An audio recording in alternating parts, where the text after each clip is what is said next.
In the land of fire, within the bustling confines of Konoha village, throngs of pedestrians traverse its streets daily. Among them, the renowned Ichiraku Ramen stands as a beacon of culinary delight, perpetually teeming with patrons and flourishing in its business. Nestled behind the Ichiraku Ramen, a narrow, secluded alley leads to a modest eatery.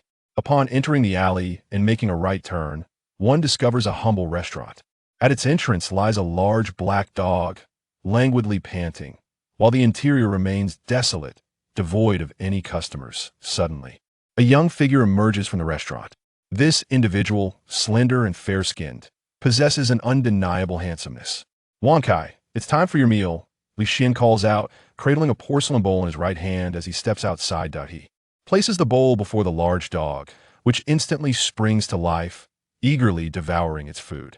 After gently stroking the dog's soft, impeccably clean fur, Li Xian smiles faintly before retreating back inside. Li Xian, an 18-year-old male, was once an ordinary chef on Earth. However, an unforeseen car accident transported him to the world of Naruto. Mysteriously, he acquired a chef god system in his mind, and this modest restaurant was established by the system merely a day after his arrival. It has now been over half a month since the restaurant's inception, yet not a single customer has graced its threshold. Li Xian has transitioned from initial hope to disappointment, and now to a state of numbness. Nevertheless, he persists in his daily routine, which consists of honing his culinary skills as per the system's directives and feeding the black dog punctually. The origins of this dog remain a mystery to Li Xian. He only recalls its arrival 3 days after the restaurant's establishment. The system had advised him to feed the dog portions of the meals he practiced, leading to the daily sight of a large dog languishing at the entrance, seemingly awaiting its benefactor. Technically, the dog is Li Xian's first customer, albeit one that enjoys free meals. Upon returning to the restaurant, Li Xian surveyed the empty space with a sigh. Though modest, the establishment is clean and hygienic, occupying approximately 20 square meters, furnished with 5 tables and 20 chairs. Initially, he had worried about accommodating numerous customers, but it has become evident that such concerns were unfounded, as no patrons have visited. Gazing at the menu, which consists of 3 dishes, Li Xian felt a surge of frustration. The menu, a wooden board displayed at the entrance, lists only 3 items: beef noodles, egg fried rice, and boiled water with greens. The first 2 are standard home-cooked dishes, while the latter is a delicacy reserved for the most prestigious banquets. Most astonishingly, the prices are quite staggering. Beef noodles cost 120 Rio, egg fried rice is priced at 125 Rio, and the boiled water with greens reaches an astounding 8,000 Rio. Indeed, one mountain surpasses another, and one talent exceeds another in value. Were such prices to appear in his previous world, the restaurant would have likely faced swift condemnation and closure. Moreover, recalling his memories of watching anime, he remembered that the signature dish of Ichiraku Ramen was delicious, yet only cost a little over 30 Rio. This stark price discrepancy with his own cheapest beef noodles is fourfold. Li Xian could scarcely fathom anyone being foolish enough to order such exorbitantly priced dishes. While he acknowledges that the meals he prepares are exquisite, the prices leave him feeling somewhat disheartened. As a burgeoning culinary artist aiming to ascend to the pinnacle of the ninja world, how can I not have a first customer? Securing my first patron within a month will yield a reward from the system. He recalls the task assigned to him by the system on the day the restaurant was completed. With less than 5 days remaining until the deadline, he gazes vacantly at the desolate alley to embark on a journey, only to meet an untimely demise. My path as a culinary god seems destined to end before it even begins, Li Xian muses, glancing at the clock in the restaurant before sighing and closing the front door to commence the closing procedures. Dishes may be taken outside without permission, and the operating hours are strictly regulated. The restaurant, though small, has many rules, which have become Li Xian's own due to the system's stipulations that as the day's business hours conclude, Li Xian heads to the kitchen for his daily culinary practice. This practice, in truth, lacks complexity. It consists merely of the repetitive act of cooking. The system refreshes the ingredients daily, allowing Li Xian to focus solely on honing his skills. In a hidden corner of the kitchen lies an intelligent puppet, a component of the system that was present from the restaurant's construction. IT is responsible for collecting the food prepared during practice. Besides Li Xian's and the Black Dog's meals, all other food must be promptly retrieved. Washing vegetables, chopping, igniting the stove, and stir-frying. Li Xian embarks on his daily culinary journey.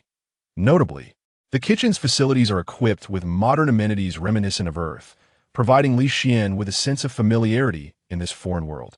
As night falls, the silvery moonlight filters through the window, casting a gentle glow that wards off the darkness, rendering the restaurant less ominous. At the entrance, the black dog, having finished its meal, lies down with its tongue lolling out, silently guarding the establishment. On the following morning, Li Xian groggily rose from his bed.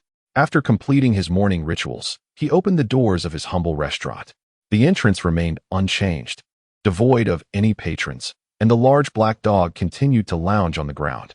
Li Xian suddenly felt a pang of envy for the bustling Ilek restaurant at the end of the alley, which was perpetually crowded.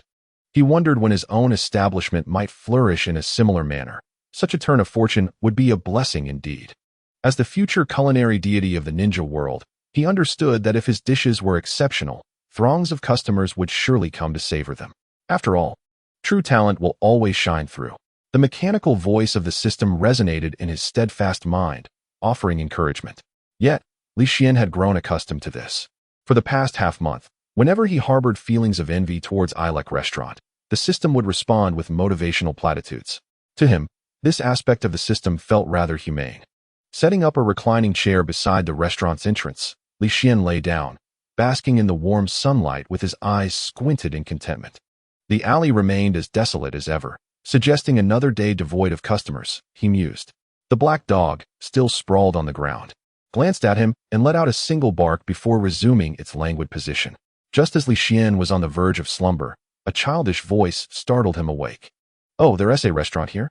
The newcomer was small in stature, with golden hair that gleamed blindingly in the sunlight, prompting Li Xian to shield his eyes with his hands. Nevertheless, he did not rise. He remained reclined, aware that the visitor at his doorstep might not necessarily become a customer, particularly if they balked at the exorbitant prices of his dishes. As anticipated, upon glimpsing the prices on the menu, the golden-haired child exclaimed loudly, "What? Beef noodles are 120 taels, egg fried rice is 125 taels, and boiled water is 8,000 taels. Are you robbing people?" The voice echoed in Li Xian's ears, yet he remained unfazed, continuing to gaze at the sky from his chair. He was focused on the system panel in his mind. System goals: assist the host in becoming the foremost culinary deity in the ninja realm. Host: Li Xian. Gender: male. Age: 15. Chakra level: none. As the future culinary deity, he will undoubtedly utilize chakra in his cooking, so strive on. Young one. Skills: none. Items: none. Culinary god comprehensive rating: novice, you are currently too weak. Follow the system's guidance to become the greatest culinary deity in the ninja world. Hey, are you even listening to me? Don't just ignore me. I'll make sure to complain to your boss. The golden-haired child said, visibly irritated. My apologies, dear guest. Our prices are set as such. If you wish to purchase, then do so. If not, feel free to walk away without thanks. By the way, I am indeed the owner of this modest establishment. What is it you wish to complain about? There's no need to discuss the prices further. Li Xian yawned lazily, responding with nonchalance. The blond youth was taken aback by Li Xian's demeanor, momentarily dumbfounded. He then exclaimed with exaggerated gestures, "Boss, are you attempting to provoke me? Today, I, Naruto Uzumaki, shall fall for your trickery. Just give me a serving of fried rice, and if its flavor does not justify the price, I will surely report you to Grandpa Hokage and have your little restaurant shut down." With that, he strode into the establishment. At that moment, Li Xian rose from his reclined position, responding in a nonchalant tone, "Rest assured, our establishment prides itself on integrity. If you find it unsatisfactory, I shall prepare it for you free of charge today." He then made his way to the kitchen to commence cooking. Originally, Naruto had intended to dine at Ichiraku Ramen, but upon noticing the villagers' disdainful glances directed at him, he found himself fueled by a rebellious spirit and began sprinting towards the alley behind Ichiraku. After approximately 20 minutes of running, he felt the weight on his heart lift. Indeed, exercise was the finest remedy for stress. However, the solitary drawback of this endeavor was the loud rumbling of his stomach, which led him to this place. Despite the proprietor's languid tone and somewhat unscrupulous nature, he did not exhibit the same aversion as others, which perhaps was the very reason Naruto chose to enter. Humph, regardless of how aromatic the dish may be, I shall claim it is unpalatable. Attempting to swindle me, Naruto? Not a chance. He mused internally. After a brief interval, a delightful aroma wafted from the kitchen, prompting Naruto to inhale deeply. How fragrant. Wait, why am I uttering such words? Naruto, remain steadfast in your convictions, he exclaimed, firmly pressing his hands against his cheeks to extricate himself from the enchantment of the scent. Yet, his stomach audibly protested once more. Here is your fried rice, Li Xian announced cheerfully as he appeared before Naruto, presenting a bowl of fried rice. To his surprise, upon closer inspection, the owner was rather handsome, albeit with a somewhat dubious character. Fortunately, I've encountered you. Let me impart some wisdom to avoid a fiery confrontation that could lead to your establishment's demise. Naruto muttered under his breath, shifting his gaze to the fried rice. From the bowl, wisps of steam curled upward, swirling and dissipating into the air, while the enticing aroma compelled Naruto to take a deep breath. The pristine white plate cradled grains of rice, each resembling lustrous pearls, enveloped in a golden egg coating that appeared only partially cooked, glistening with a sticky sheen. From a distance, it appeared as though golden light flickered. Is this luminous fried rice? Naruto gazed in astonishment at this dish he had never encountered before. He had never imagined that fried rice could be presented in such a manner. It resembled a masterpiece of culinary art. Well then, I shall not hold back, he declared, grasping the spoon from the bowl, offering a brief salute before eagerly bringing the fried rice to his mouth. As the fried rice entered his mouth, an intense aroma erupted, the round grains glistening like pearls, blending seamlessly with the delectable scent of eggs, resulting in an unprecedentedly delightful flavor. In that moment, he forgot the unpleasantness of the graduation exams and the disdainful faces of those who scorned him.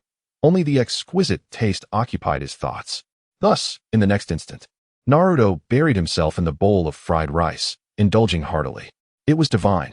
He could hardly contain himself, scooping and devouring in one fluid motion, even pausing to give a thumbs up to Li Xian. As he exclaimed how delicious it was, a few golden grains of rice flew from his mouth, causing Naruto's eyes to widen as he promptly retrieved them and continued to stuff his face. Ultimately, the porcelain bowl, once filled with fried rice, appeared as if it had been meticulously cleaned, reflecting Naruto's delighted visage. I am full, thank you for the treat, Naruto said, a contented smile gracing his face as he patted his nearly satiated belly. If he encountered such delightful fare at a restaurant like Ichiraku, he would undoubtedly order several servings. Yet today, just a single bowl of fried rice had bestowed upon him an unparalleled sense of satisfaction. He mused that if he were to earn a substantial fortune in the future, he would certainly indulge in the exquisite dish known as boiled water with floating leaves, priced at a staggering 8,000 Rio. This restaurant was simply exceptional, far surpassing Ichiraku, though regrettably, the prices were too steep. Leaning back against the chair, half closing his eyes, Naruto reached for his pouch, only to discover a mere 50 Rio within. Cursed be his forgetfulness for having spent 200 Rio on ninja tools prior to this. Perhaps he should sneak away and settle the debt with the owner next time. Observing the owner busily watering flowers at the front, Naruto began to quietly retreat. However, the large black dog at the entrance seemed to sense something amiss and started barking loudly, instantly drawing Li Xian's attention to the retreating Naruto. At that moment, Naruto wished he could disappear into the ground. He lamely attempted to explain, "Boss, that fried rice wasn't all that great. I was merely trying to spare your feelings by sneaking out. You can't overlook the intentions of a good person. Not that great. You licked the bowl clean enough to reflect a silhouette," Li Xian replied coolly. "Naruto, what do you think will happen if word spreads that you dined here without paying?" This statement struck Naruto like a heavy blow, shattering his spirit. If the entire village learned that he was a freeloader, the already unwelcoming villagers would surely grow to despise him even more. At that point, gaining their acceptance would be impossible, and even purchasing daily necessities would become a challenge. After all, no business owner would willingly allow others to take advantage of their goods. Observing the small figure before him, momentarily stunned by his words, Li Xian thought to himself that indeed, a little guidance in the formative years could yield the most endearing results. Is this tantamount to bullying the weak? Li Xian stroked his chin, contemplating that if he continued to tease, he might inadvertently ruin the situation leading to his own demise. Unfortunately, events unfolded in a manner that utterly astonished him. As the destined child of the Naruto world, the early Naruto possessed a breathtaking and original jutsu. Observing the malevolent boss approach him relentlessly, Naruto's expression turned resolutely determined. It seemed the time had come to employ his unique technique. Taking a deep breath, Naruto began to weave hand signs before his chest. With a resounding bang, a veil of white chakra enveloped him, obscuring his figure entirely. Witnessing this, Li Xian was taken aback. Could it be that his crossing over had enabled Naruto to master the body flicker technique prematurely? If that were the case, his business for the day would be in vain. Anxiety surged within him, prompting Li Xian to rush into the thick mist. The large black dog at the entrance rose, glanced around, and then lay back down. As Li Xian plunged into the haze, he was met with a sight that caused his nose to bleed uncontrollably. What he beheld was none other than a female version of Naruto. Goodness, after traversing through time for so long, he had nearly forgotten about Naruto's signature move from the early stages. Although this technique might not inflict significant physical harm, it could certainly shatter one's spirit. It had previously rejuvenated the aged Third Hokage, compelled Jiraiya to willingly reveal his renowned jutsu, and even exposed the greatest villain of the ninja world, Kaguya Otsutsuki, during the Ninja World War, allowing Naruto to strike her. "Boss, could you spare me the cost of this meal? Just look at how adorable she is." A sweet, charming voice wafted into Li Xian's ears, sending shivers down his spine. "You scoundrel, put on some clothes." Li Xian bellowed at Naruto. "No way. You must first agree to my request." As she spoke, the female Naruto bashfully cupped her face with her hands, swaying her body, and even threw a flirtatious glance at Li Xian. Goodness, Li Xian was instantly flustered. He began to invoke the techniques of his past life, utilizing the Heartless Sword Manual. With a heart devoid of women, the sword would naturally respond. The first page of the manual instructed him to forget his beloved. Rapidly reciting through the 10 pages in his mind, Li Xian felt the inexplicable heat within him dissipate. He swiftly approached Naruto, believing the boss was about to relent, preparing to unleash his embrace technique for a follow-up strike, hoping to have his next meal comped as well. After all, the food here was simply divine. Instead, Li Xian kicked him back to his original form and dragged him to the front table, picking up a wooden board about the size of half a palm. Instinctively, Naruto shielded his backside with his hands, panicking. "Old boss, what are you doing?" Li Xian retorted with irritation. "What am I doing? Why, I'm letting you experience the love of the boss through this wooden board." In that moment, Naruto realized he had kicked against an iron plate. It was worth noting that even the formidable Third Hokage could not withstand this move, yet here he was, faltering in this small establishment. Even he himself must endure the punishment of a spanking. It is important to remember that he is a man who dreams of becoming Hokage.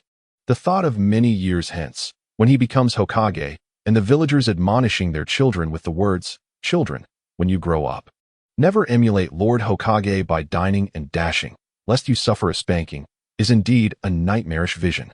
Fortunately, at the moment when Li Xian raised the wooden board, a voice as melodious as a celestial melody wafted in from the entrance of the establishment.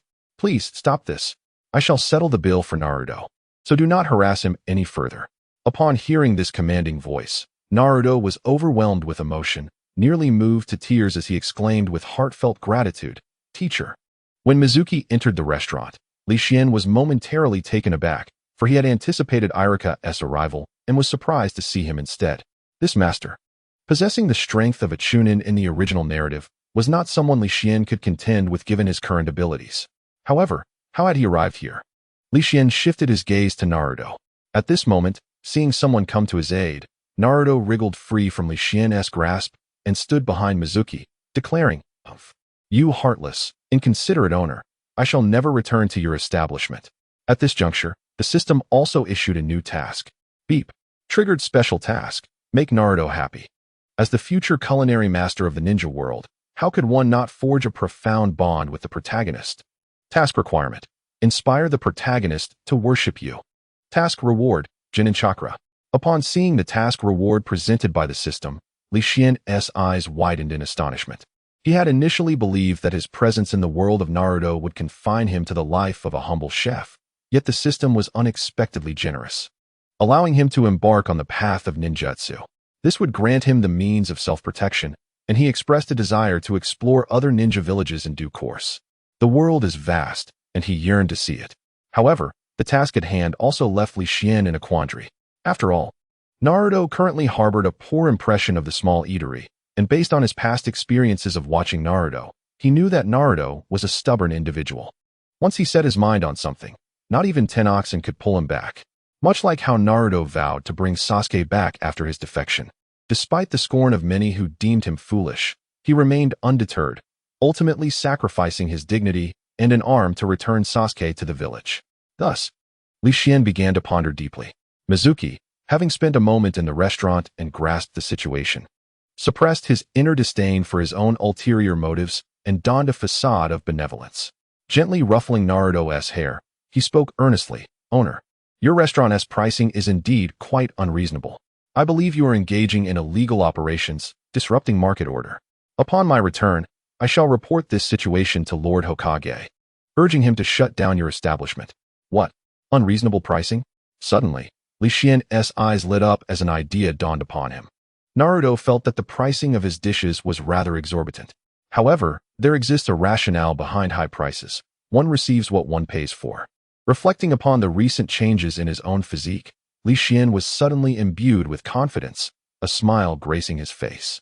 He refrained from hastily retorting to Mizuki and instead turned to Naruto, who stood behind Mizuki, and inquired, "Naruto, do you often find yourself failing when using transformation jutsu?" "Indeed," Naruto replied reflexively, as this was a well-known fact throughout the village. A confident smile played at the corners of Li Xian's lips as he declared, "Then, Naruto, why not attempt the transformation jutsu once more? I dare wager that this time you shall succeed." "Nani? How could that be?" Both Naruto and Mizuki exclaimed in unison. "Devious proprietor, why are you so certain that I will succeed with the transformation jutsu now?" Naruto questioned Li Xian, his expression one of bewilderment. For he had just attempted the jutsu and faced failure. How could he possibly succeed so soon? "Just do as I say," Li Xian replied calmly. With a mix of skepticism and hope, Naruto placed his hands together in a seal and shouted, "Transformation jutsu." A cloud of white smoke erupted, and as it dissipated, it revealed a figure that bore an uncanny resemblance to Li Xian.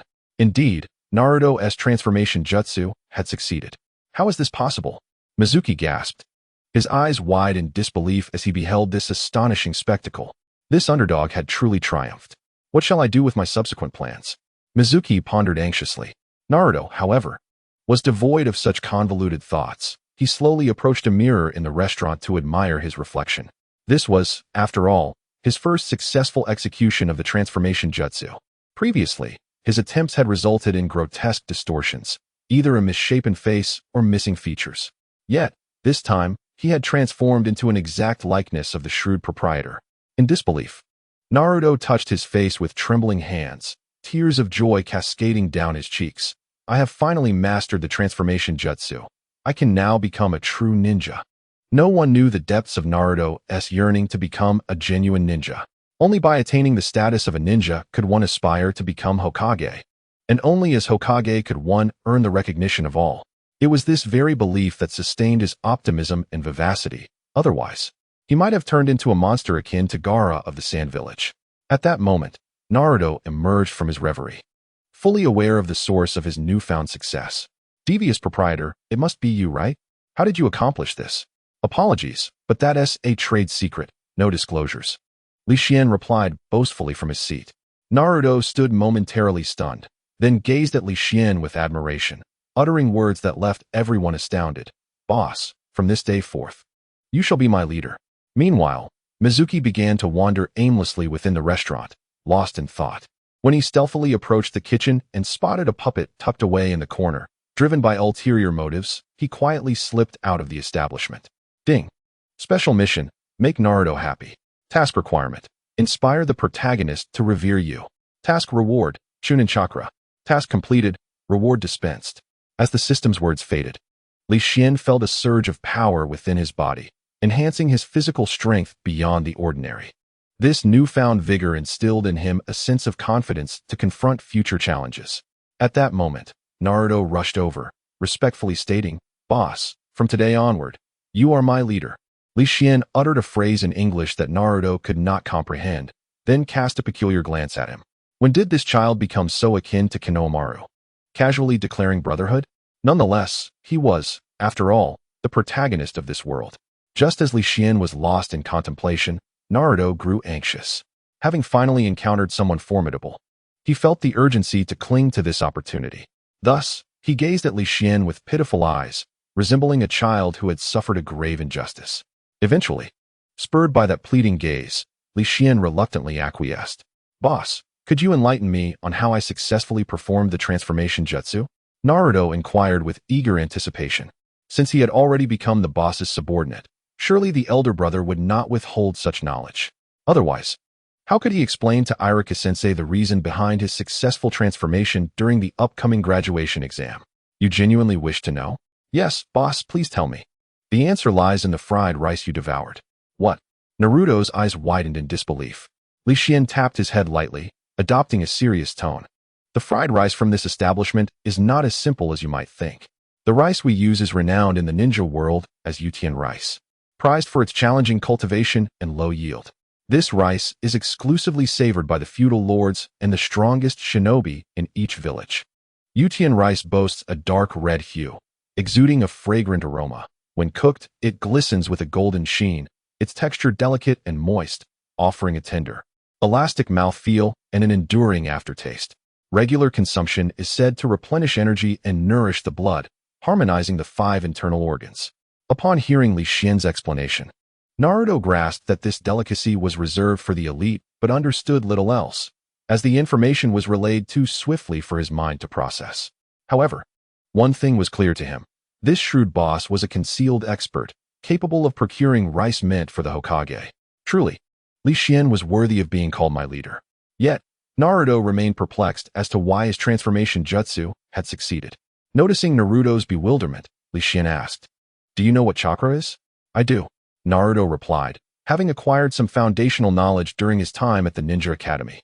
Chakra is an energy produced by the perfect fusion of various energies within the human body. It serves as the source for performing ninjutsu, jinjutsu, taijutsu, or creating material composed of chakra to bind or sever opponents. This energy source is divided into 2 types. One method involves extracting energy from the human body, which consists of approximately 130 trillion cells, 1 cell at a time. The other method pertains to the cultivation of spiritual energy through extensive training and the accumulation of experience. Li Xian nodded in acknowledgement. Although there exists another form of mystical cultivation that Naruto did not mention, it is accessible only to a select few within the ninja world. Could it be related to the eggs? Naruto inquired. Indeed, the eggs used for the fried rice are sourced from low-tier summoning beasts, specifically those laid within a span of 20 days. Only this way can the rich energy contained within the eggs be preserved, thereby enhancing a ninja's chakra. At that moment, Naruto's admiration for Li Xian soared once more. Though he was unfamiliar with the concept of summoning beasts, the very name evoked a sense of awe within him. It was astonishing that such creatures were confined by his elder brother to lay eggs, particularly those within such a short time frame. In an instant, Naruto's reverence for Li Xian escalated yet another notch. However, Li Xian understood that Naruto's successful execution of the transformation technique was not solely attributed to this. The true reason lay within Naruto's body, influenced by the 9 tails. The chakra present in the fried rice he consumed transformed into his own chakra, enabling him to successfully perform the transformation technique. At this moment, Li Xian remained unaware that he had inadvertently disrupted the original plans of Mizuki, as a conspiracy was being devised that sought to incorporate him into its folds. After sending Naruto away to promote his establishment, Li Xian commenced preparations to close up shop. Just then, the system began to stir. Beep. Congratulations, host, for acquiring your first customer within a month. Reward, pickled fish. Congratulations, host, for completing the hidden achievement. I want to be the big brother. I want to be the big brother in the Naruto world. The host has become an important figure as the elder brother, currently having 1 subordinate, with the potential for upgrade. Achievement reward, basic ninja techniques, body replacement technique, clone technique, transformation technique. System, you are rather stingy. Can't you reward me with some powerful ninjutsu? Li Xian remarked with a hint of indifference. To be frank, he held little regard for these basic techniques, considering he could attain them through his own training. At the very least, he hoped for the shadow clone technique. which would allow him to both cook and engage in leisure activities, balancing work and life seamlessly. At that moment, the system reminded him again.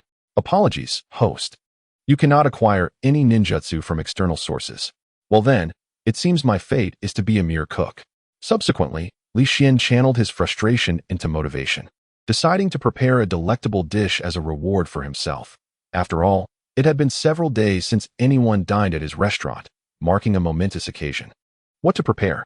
Ah, yes, the system had just rewarded him with a new dish, pickled fish. That sounds splendid. Upon entering the kitchen, Li Xian noticed a water tank in the corner, within which several black fish swam leisurely back and forth. Rolling up his sleeves, he focused on his target and reached out to grasp one, only to have it slip away from his palm the moment his hand made contact.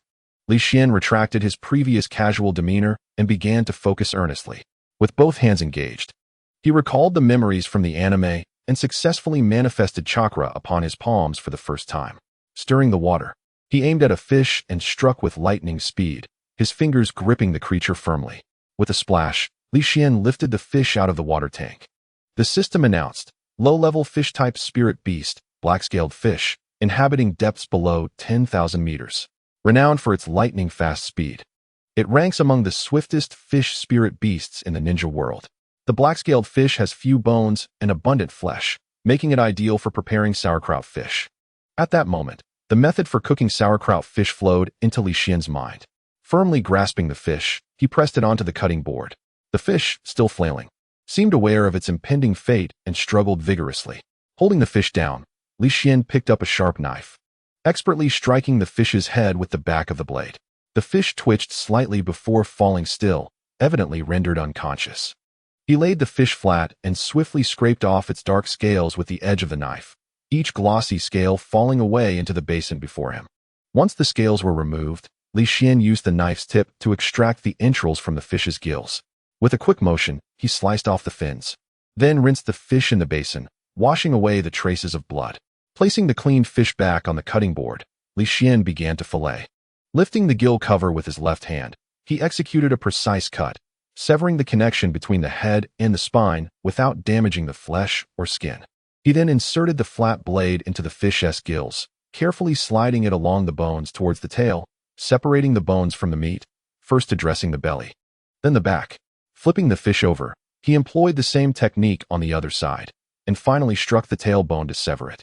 Li Xian demonstrated remarkable control, ensuring that the tail remained connected to the skin and flesh. He gently removed the bones from the gill area. Subsequently, he decapitated the fish and turned on the tap, rinsing the head and bones in the flowing water. As they came into contact with the stream, the blood and grime were swiftly washed away. The bones and head were essential ingredients for fish soup and required thorough cleaning, prompting Li Xian to wash them for a while longer. Following the previous steps to clean the fish meat, Li Xian retrieved a knife and, with a flourish, spun it twice in his hand before slicing the fish at a 40-degree angle, starting from the tail. His movements were rapid, and in an instant, the fish was transformed into delicate, translucent slices. After gently rubbing the slices with salt and rinsing them thoroughly, he proceeded to mix the fish slices with salt, white pepper, egg whites, and starch, meticulously combining the ingredients by hand before setting them aside. Although resting typically requires time, the system's recipe simplified the process, allowing him to prepare the other ingredients within the necessary time frame. He then shredded the pickled cabbage and blanched it for later use, slicing the chili peppers into rings and combining them with peppercorns, while ginger was cut into thin slices. Li Xian methodically prepared all the ingredients, and once everything was ready, he retrieved the fish fillets that had been resting and prepared to begin cooking. He heated oil in a pot, adding scallions, ginger, and garlic, followed by the fish head, tail, bones, and skin, gently stirring with a spatula. In a short while, a fragrant aroma wafted from the steaming pot. Once the scent emerged, he added the pickled cabbage and continued to stir for a minute before pouring in an ample amount of boiling water.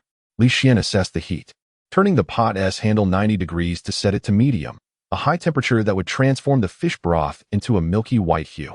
He then added salt and removed the ingredients from the broth, laying them at the bottom of a bowl. Subsequently, he increased the pot's temperature to a higher setting to simmer the fish broth, delicately placing the fish fillets in one by one, gently shaking the pot.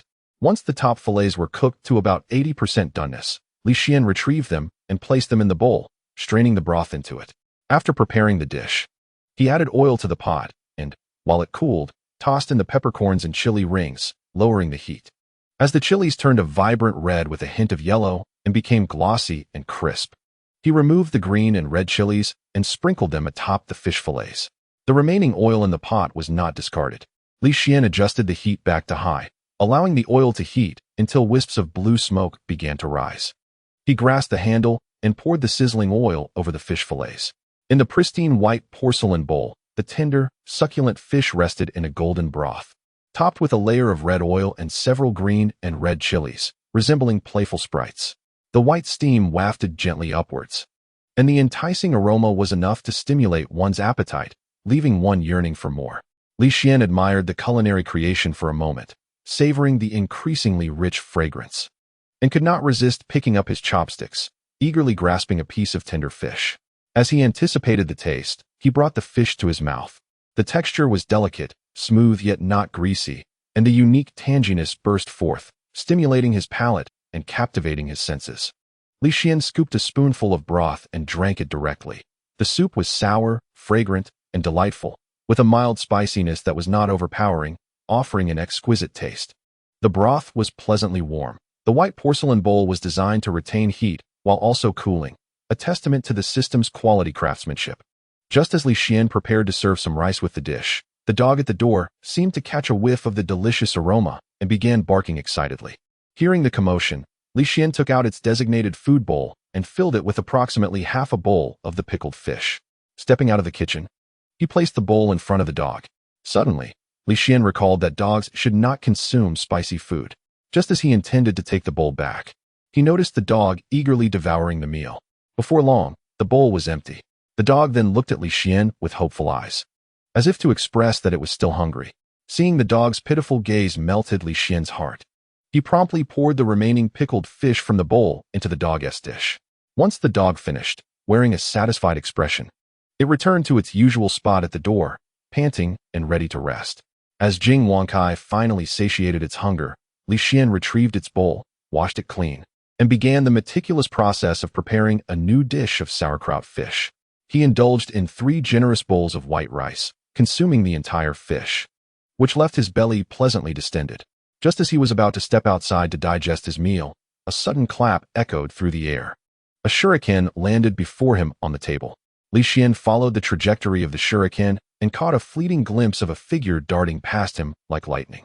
With an impassive expression, he placed his chopsticks down, revealing nothing of his inner turmoil. Rising with a frigid demeanor, he extracted the shuriken from the table and detached the note affixed to its end. As he slowly unfolded the note, he read 3 lines inscribed in small characters. Tonight at 10 o'clock, Death Forest, do not be absent.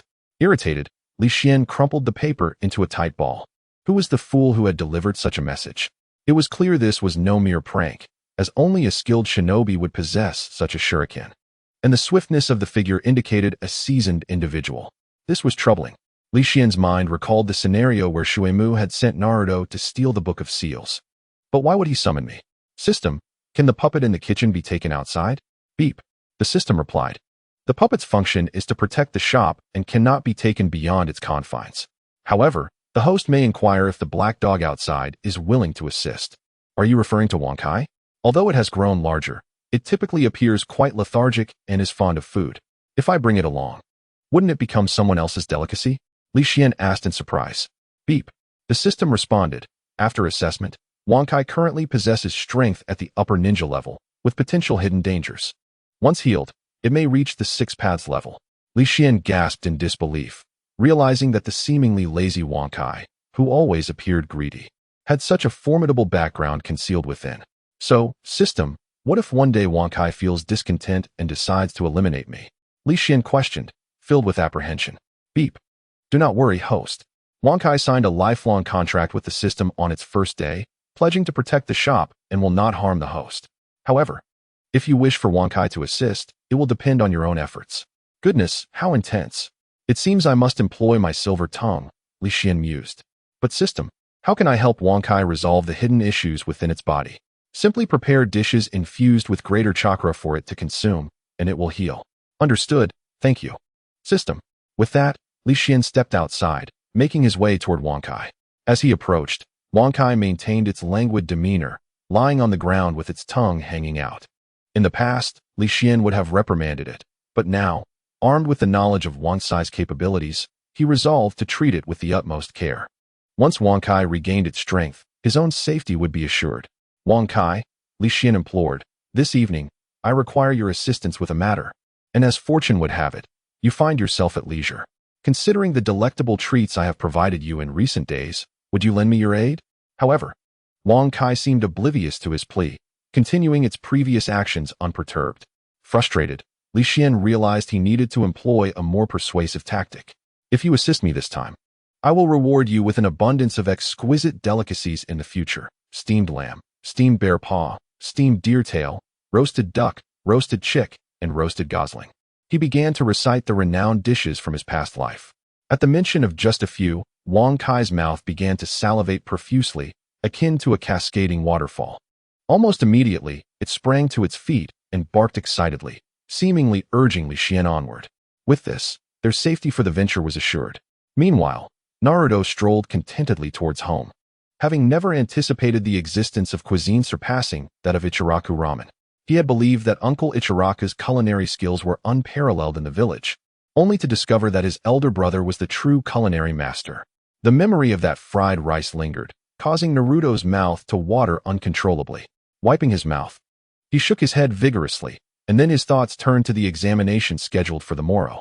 The prospect of successfully demonstrating the transformation technique before Irika-sensei and witnessing the astonished expression on his face prompted an uncontrollable desire to laugh.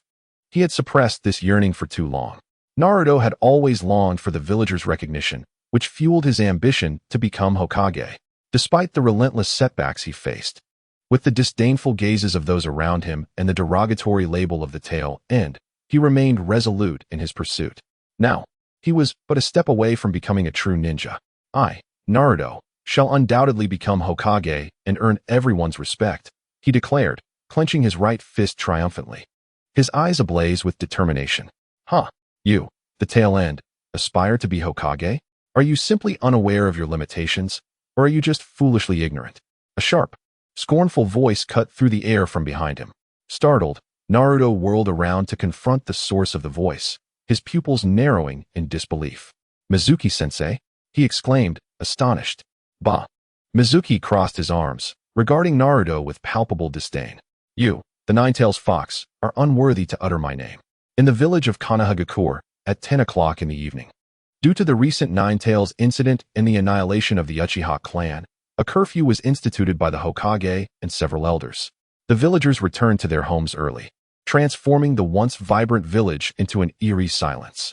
Aside from the patrolling ninjas, the village seemed consumed by darkness, with only the sounds of their footsteps and the chilling wind breaking the stillness. Li Xian donned a black cloak, while Wang Kai, inherently dark in color, wore nothing at all. Thus, the pair stealthily departed from the village, making their way toward the forest of death. Perhaps due to the geographical characteristics of the land of fire, the trees here tower majestically, and the forest resonates with the sounds of ferocious beasts. Li Xian cast his gaze around, and what met his eyes were indeed the lofty trees. To locate someone amidst such an expanse would be akin to searching for a needle in a haystack.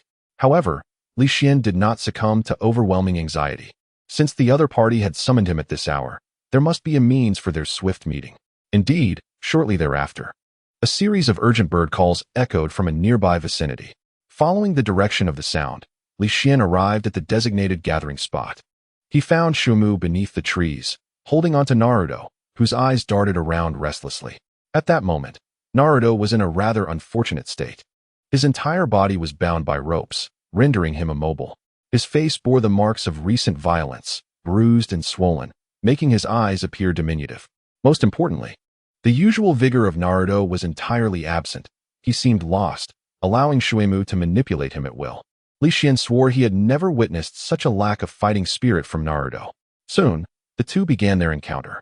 Xuan cast a wary glance at the large black dog behind Li Xian, then maintained a cautious distance from him. The conversation commenced. With a smirk, he remarked, "You have indeed come as promised." Li Xian raised an eyebrow and replied nonchalantly, "Speak. What business do you have summoning me at this late hour? Xuan carelessly discarded Naruto to the ground, a sycophantic smile adorning his face. If I am not mistaken, you are a spy sent by Tsunagakure to Konoha, are you not? How audacious to assign himself such a new identity. How did he deduce my affiliation with Tsunagakure? Noticing Li Xian's silence, Xuan presumed that the latter was suspicious of his intentions and quickly clarified, rest assured, your identity is known only to me, and I am here to propose a transaction. Oh, Li Xian stifled a sarcastic retort, feigning curiosity. Suddenly, the system began to stir once more. Ding. Congratulations, host, you have triggered a hidden mission. Rescue Naruto. Mission description.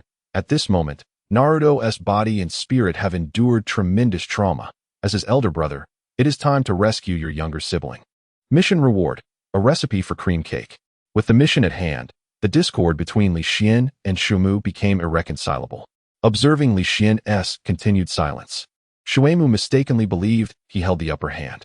Suppressing his excitement, he declared, as far as I know, your village possesses only the weakest of the nine-tailed beasts, Shikaku, compounded by its geographical disadvantages, rendering it significantly inferior among the 5 great villages. Xuan's voice began to rise in pitch. Is your village content to remain perpetually weak? This child in my grasp is Konoha's Jinchuriki of the Nine Tails. If your village were to possess him, your strength would undoubtedly surge, and the day of your ascendance would soon dawn. Li Xian squinted his eyes as he observed the fervent attempts of Xuan to promote himself. He genuinely wished to clarify that he was not a spy dispatched from the Sand Hidden Village, but merely an ordinary chef. What connection did the rise of the Sand Hidden Village have with him? Noticing Li Xian's silence, Xuan couldn't help but exclaim. Truly worthy of being a spy sent from the Sand Hidden Village, his composure was remarkable. Had he not fortuitously encountered the concealed puppet in the kitchen, he might have been deceived himself. If Li Xian were to learn of his thoughts, he would undoubtedly unleash a torrent of ridicule. What a fool. That was merely a robot for recycling leftovers. With such an imagination, he should have pursued a career as a writer. Consequently, he promptly articulated his demand. Thus, my transaction is exceedingly simple. I shall exchange this 9-tails Jinchuriki for 1 S-rank ninjutsu, 6 A-rank ninjutsu, and 12 B-rank ninjutsu. Upon finishing, he cast a sycophantic glance at Li Xian. Li Xian shot him a cold glance, suddenly enlightened. No wonder this fellow was willing to betray his village. It was all for the sake of ninjutsu. It is well known that each ninja village enforces stringent regulations regarding the acquisition of ninjutsu. To learn B-rank ninjutsu, one must be at least a chunin. For A-rank ninjutsu, only those jonin with significant contributions to the village are eligible. As for S-rank ninjutsu, it is considered a treasure of the village. One must undertake perilous missions to earn the right to learn it, illustrating the formidable challenges associated with mastering such skills. Like the renowned Konoha 12, if not for their lineage from powerful clans or having exceptional mentors, could they easily acquire those advanced techniques. The request made by Xuan was precisely what many lower-tier ninjas yearned for. Should Xuan succeed, he might indeed become a classic example of a grassroots ninja's resurgence. Although Li Xian felt sympathy for Xuan, he regrettably recognized that the latter had become a stepping stone on his path to strength. Wonkai go? As Li Xian's command echoed, the black dog behind him lunged towards Xuan with lightning speed, opening its disproportionately large maw to bite down. However, Xuan, a seasoned ninja who had participated in wars, did not lose his composure amidst the sudden assault. He swiftly began forming hand seals. Boom! A puff of blue smoke erupted at the spot, and a wooden log replaced Xuan, who had been swallowed by Wong Kai. Body replacement technique. One of the 3 fundamental ninjutsu techniques for ninjas. Ugh! Wong Kai spat out the wooden log it had just swallowed, beginning to drool on the ground, seemingly attempting to rid itself of the lingering taste of wood in its mouth. At that moment, Xuan appeared on a sturdy branch of a nearby tree, furiously exclaiming, "What is the meaning of this? I extend my goodwill to engage in trade and bolster the strength of your ninja village, and you treat me in such a manner?" In his perspective, although Li Xian was a spy from the Sand Hidden Village, this was Konoha's territory. He should not dare to act too brazenly. However, what he did not anticipate was that Li Xian would act contrary to his expectations. Could it be that his demands were excessively stringent? Just as Xuan was about to lower his demands slightly, Li Xian abruptly interrupted him with a sharp exclamation of nonsense. He understood that throughout history, Villains have met their demise due to excessive chatter, an insight gleaned from numerous predecessors in his past life. Thus, he had no intention of engaging in idle conversation during battle. Meanwhile, Wang Kai, infuriated by Shui Mu's earlier mockery, was ready to demonstrate his might. How dare you toy with me, the Dog Lord? Today, you shall experience the wrath of the Dog Lord. To the astonishment of both Li Xian and Shui Mu, the black dog spoke. Meanwhile, Naruto remained quietly sprawled on the ground. Wang Kai dashed swiftly towards Shui Mu. Although surprised by the talking dog, Shui Mu had encountered spirit beasts capable of human speech before, and thus maintained his composure. Observing the black dog charging at him, Shui Mu recklessly hurled kunai from his clothing as if they were of no value. A multitude of kunai rained down upon Wang Kai, yet they merely bounced off harmlessly. Such feeble weapons dare to be thrown at the Dog Lord? Their power is akin to that of mere embroidery needles. They are hardly fit to even scratch me. Wang Kai scoffed. However, Shui Mu, a seasoned chunin, despite knowing he was outmatched, refused to abandon his fight. Gritting his teeth, he reluctantly extracted several explosive tags from his pocket, a treasure he had painstakingly saved over 3 years. Little did he expect to expend them all today. With determination, he flung the explosive tags towards Wang Kai. Boom! Dozens of explosive tags detonated around Wang Kai. Yet when the smoke cleared, he appeared unscathed, even stretching lazily. At this point, Shui Mu had already vacated the spot, likely aware that Konoha had detected the anomaly. In a moment when Li Xian approached Naruto, an overwhelming sense of danger coursed through him. A split second later, he instinctively shouted to the system, "Use the substitution technique." Thud! A kunai struck precisely where Li Xian's heart would be, but rather than the anticipated spray of blood, a plume of smoke erupted, revealing a pair of undergarments. The system, upon receiving Li Xian's command, had promptly employed his underwear as a substitute to absorb the lethal blow. Is this what it feels like to be on the brink of death? Li Xian's chest heaved violently, sweat soaking his clothes, and a sudden chill from below made him shiver involuntarily. Under normal circumstances, such an event would prompt Li Xian to engage in a debate with the system. However, given that the system had just saved his life, he refrained from further complaints. He silently vowed to carry more small items with him in the future to prevent any embarrassing situations should he need to use the substitution technique again. What if he were to earn an awkward title like Underwear Hero? How could he possibly navigate life in the ninja world? After calming his racing heart, Li Xian turned his gaze towards the direction from which the kunai had been launched, finally identifying the instigator, Shui Mu. Originally, Shui Mu's act of throwing an explosive talisman at Wang Kai was not intended to inflict harm, but rather to buy time in hopes of finding an opportunity to eliminate Li Xian. Alas, with the assistance of the system, Li Xian evaded this lethal strike, only to be subsequently dismembered by Wang Kai's sharp claws, blood spraying forth and staining the surrounding grass a deep crimson. The once tranquil and serene forest now bore the visage of a battlefield, revealing its grotesque face. To eradicate all threats, Li Xian cautiously approached Shui Mu. At this moment, Shui Mu had not yet breathed his last, and, seeing Li Xian before him, asked with a sense of unwillingness. Li Xian sighed, expressing his apology. "I am merely an ordinary chef." Shui Mu's eyes widened in astonishment, a mixture of shock, confusion, and most prominently, regret reflected in his gaze. He realized he had miscalculated. In his pursuit of power, he had been outsmarted by his own imagination. His defeat felt profoundly unjust. "If there is a next life, I hope your imagination diminishes somewhat," he lamented. Observing Shui Mu's plight, Li Xian could not bear to see him suffer. He knelt down and gently closed Shui Mu's unblinking eyes, subsequently seeking a suitable resting place for him, as he deemed himself a kind-hearted individual. After completing these final rites, the expected notification from the system had yet to arrive. Thus, Li Xian began to question the system within himself. "System, I have eliminated Shui Mu. Why has the task completion notification not appeared? Please ensure you have thoroughly understood the task description before speaking." The system replied earnestly. Hidden task, save Naruto. Task description, Naruto's body and spirit are currently under immense strain. As Naruto's elder brother, it is time to rescue your younger sibling. "Oh, I see," Li Xian exclaimed, a sudden realization dawning upon him. Does this mean that eliminating Shui Mu only safeguarded Naruto's physical well-being, and I must also mend his spirit? Congratulations, host. Your language proficiency is evidently not that taught by a physical education instructor, the system retorted. Li Xian felt momentarily stifled, responding, "System. I truly wish to express my gratitude on behalf of your esteemed relative. This system is well versed in the languages of all nations from your past life. Are you certain you wish to engage with it? Very well, the world is vast, but the system is paramount." As a mediocre student, Li Xian found himself unable to confront the system, which possessed superior intellect. To prevent himself from succumbing to frustration, he swiftly shifted the topic and approached Naruto, untying the ropes that bound him.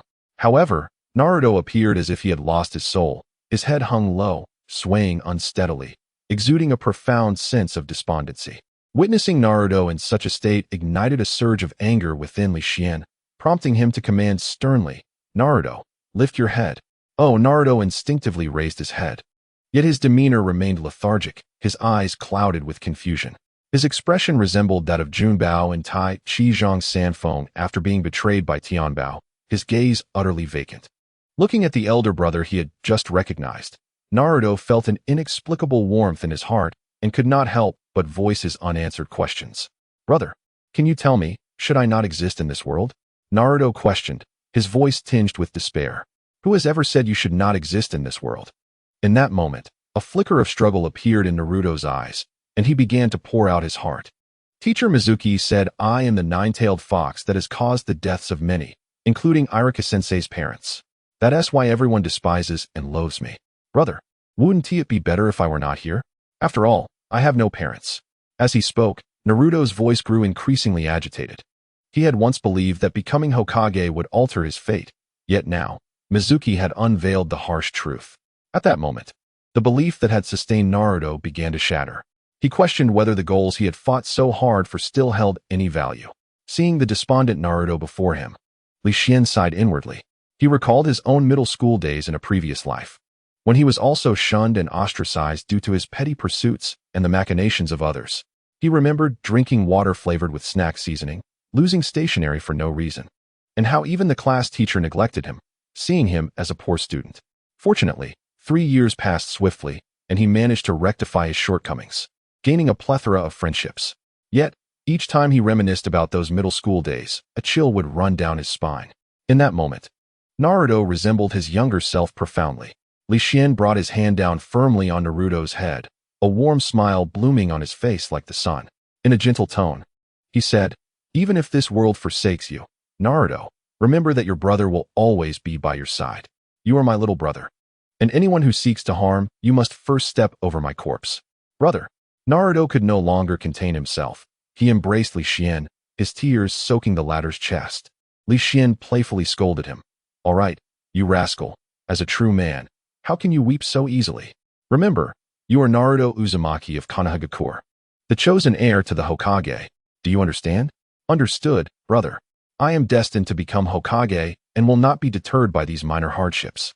I have decided to follow my own ninja way, embarking on a path I will never regret, moving forward with unwavering resolve," Naruto declared passionately. In that moment, he felt a warmth blossoming within him, a warmth that would serve as his enduring motivation to pursue his dreams. Meanwhile, Wankai, oblivious to the emotional exchange between the two, shivered slightly as he watched them embrace. Is this the special bond between men? Thankfully, I am not of their kind. Otherwise, ugh, what am I thinking? I'm just a bit fatigued after warming up. I should rest for a while, he muttered before finding a nearby hollow in a tree to settle down and recuperate. In the Hokage building of Konoha, the once spacious room was now filled with ninjas donning animal masks. They were collectively known as the Umbu. They are akin to the elite guards of the Hokage, exhibiting formidable prowess. At this moment, they stand respectfully in 2 lines, their gazes fixed reverently upon the elder adorned with a red hat. This figure, as one might surmise, is none other than the Third Hokage. His eyes are intently focused on the crystal ball resting upon the table. The crystal viewing technique. This ninjutsu, typically employed for reconnaissance against adversaries, is now solely dedicated to one individual and a singular event. To his astonishment, the anomalies within the Death Forest stem from Naruto's actions. Through the crystal viewing technique, the Third Hokage has already gleaned the unfolding events. However, the presence of a boy accompanied by a black dog raises his concerns. When did such a ninja emerge within the village? Could he be a descendant of the Inuzuka clan, long thought to be scattered? Why is it only now that he has come to be aware of this individual's existence? Could there be a lapse in the village's intelligence network? Observing the fervent embrace between Lee and Naruto, the third Hokage furrows his brow even deeper. This matter must be clarified. He must ascertain the motives behind this newcomer's approach to Naruto. The third Hokage addresses the assembly, commanding, "Everyone, please withdraw. Additionally, summon Kakashi." Yes, in an instant, the Umbu ninjas vanish, leaving the room once again spacious and empty. "Hokage-sama, I have heard you have a mission for me." Shortly thereafter, Kakashi materializes in the designated spot. The third Hokage inhales deeply from his pipe, exhaling a plume of white smoke, and speaks in a measured tone. "Kakashi, there is a critically important task that requires your attention." "What task does Hokage-sama have for me?" Kakashi inquires respectfully, curiosity piquing within him. For it is uncommon for the Hokage to approach him just as he is about to lead a team of genin. Could it be that another hidden village intends to invade Konoha? Or perhaps there has been a breach regarding confidential documents. Nonetheless, no matter the challenge, it is of little concern to him as long as he does not have to escort the inexperienced newcomers. After all, how could he enjoy a longer stay in the paradise of affection if burdened with them? The latest issue is set to arrive tomorrow, and Kakashi eagerly anticipates its arrival. Yet, the situation unfolds in a manner far beyond his expectations. The third Hokage points towards the boy beside Naruto within the crystal and instructs, "Kakashi, your next task is to discreetly investigate this individual's background, origins, and purpose for being here. Additionally, make inquiries with the Inuzuka clan to see if anyone recognizes him. After all, he is accompanied by a formidable ninja dog, likely on par with a Jonin in strength, and it can speak. Be exceedingly cautious. Ensure he does not become aware of your investigation, understood?" Kakashi's expression turns serious as he replies, "Understood." He does not forget to scrutinize Naruto, pondering, "Is that the son of my sensei?" Kakashi reflects on the trials Naruto has faced within the village, an awareness he has long possessed. Yet he finds himself powerless to intervene. Much like when he witnessed his father's tragic end, he could only stand by as the tragedy unfolded. Fortunately, Naruto's spirit is remarkably resilient. Perhaps this is the protection bestowed by his sensei's spirit from beyond. As Kakashi gazed at the lively duo within the crystal, a smile crept beneath his mask, alas, unseen by anyone. The following day, Li Xian emerged from the tree hollow, devoid of vigor. He vowed that he would never again share a slumber with Naruto, even at the cost of his own life. It turned out that the previous evening, due to the lateness of the hour, Leaf Village imposed strict restrictions on entry and exit, allowing only exceptional circumstances to override this rule. Consequently, Li Xian and Naruto had no choice but to find a tree hollow to spend the night. The cool night breeze howled, accompanied by the occasional buzzing of mosquitoes. Yet, what tormented Li Xian the most was Naruto's snoring, irregular and varying in volume, rendering Li Xian utterly distressed. Moreover, Naruto's constant tossing and turning left Li Xian with no space to maneuver, resulting in a morning that found him stiff and rigid, akin to a zombie from Plants vs. Zombies. The source of his envy lay in Naruto's physique, which, under the influence of the Nine-Tails chakra, displayed no signs of discomfort. After a spirited farewell to Li Xian, Naruto dashed back toward the village, eager for the upcoming examination. How remarkable it was to possess such an advantage. Once I become a culinary deity, I shall train all tailed beasts to be obedient. The mere thought of 9-tailed beasts standing before my restaurant made Li Xian's mouth water uncontrollably. After wiping away the drool, he found himself able to move normally again and began preparing to return to the village. Suddenly, it struck him that his companion, Wang Kai, seemed to be missing. He called out loudly, "Wang Kai, it's time to head back. Come out." After several calls, silence prevailed. "You leave me no choice. I shall feast on steamed lamb, steamed bear paws, steamed deer tails, roasted duck, roasted chicks, and roasted goslings. But alas, certain dogs shall not partake." No sooner had he spoken than a dark figure appeared before him, revealing itself to be Wang Kai. With its tongue lolling and drool spilling forth, it eagerly exclaimed, "Boss, are we about to eat?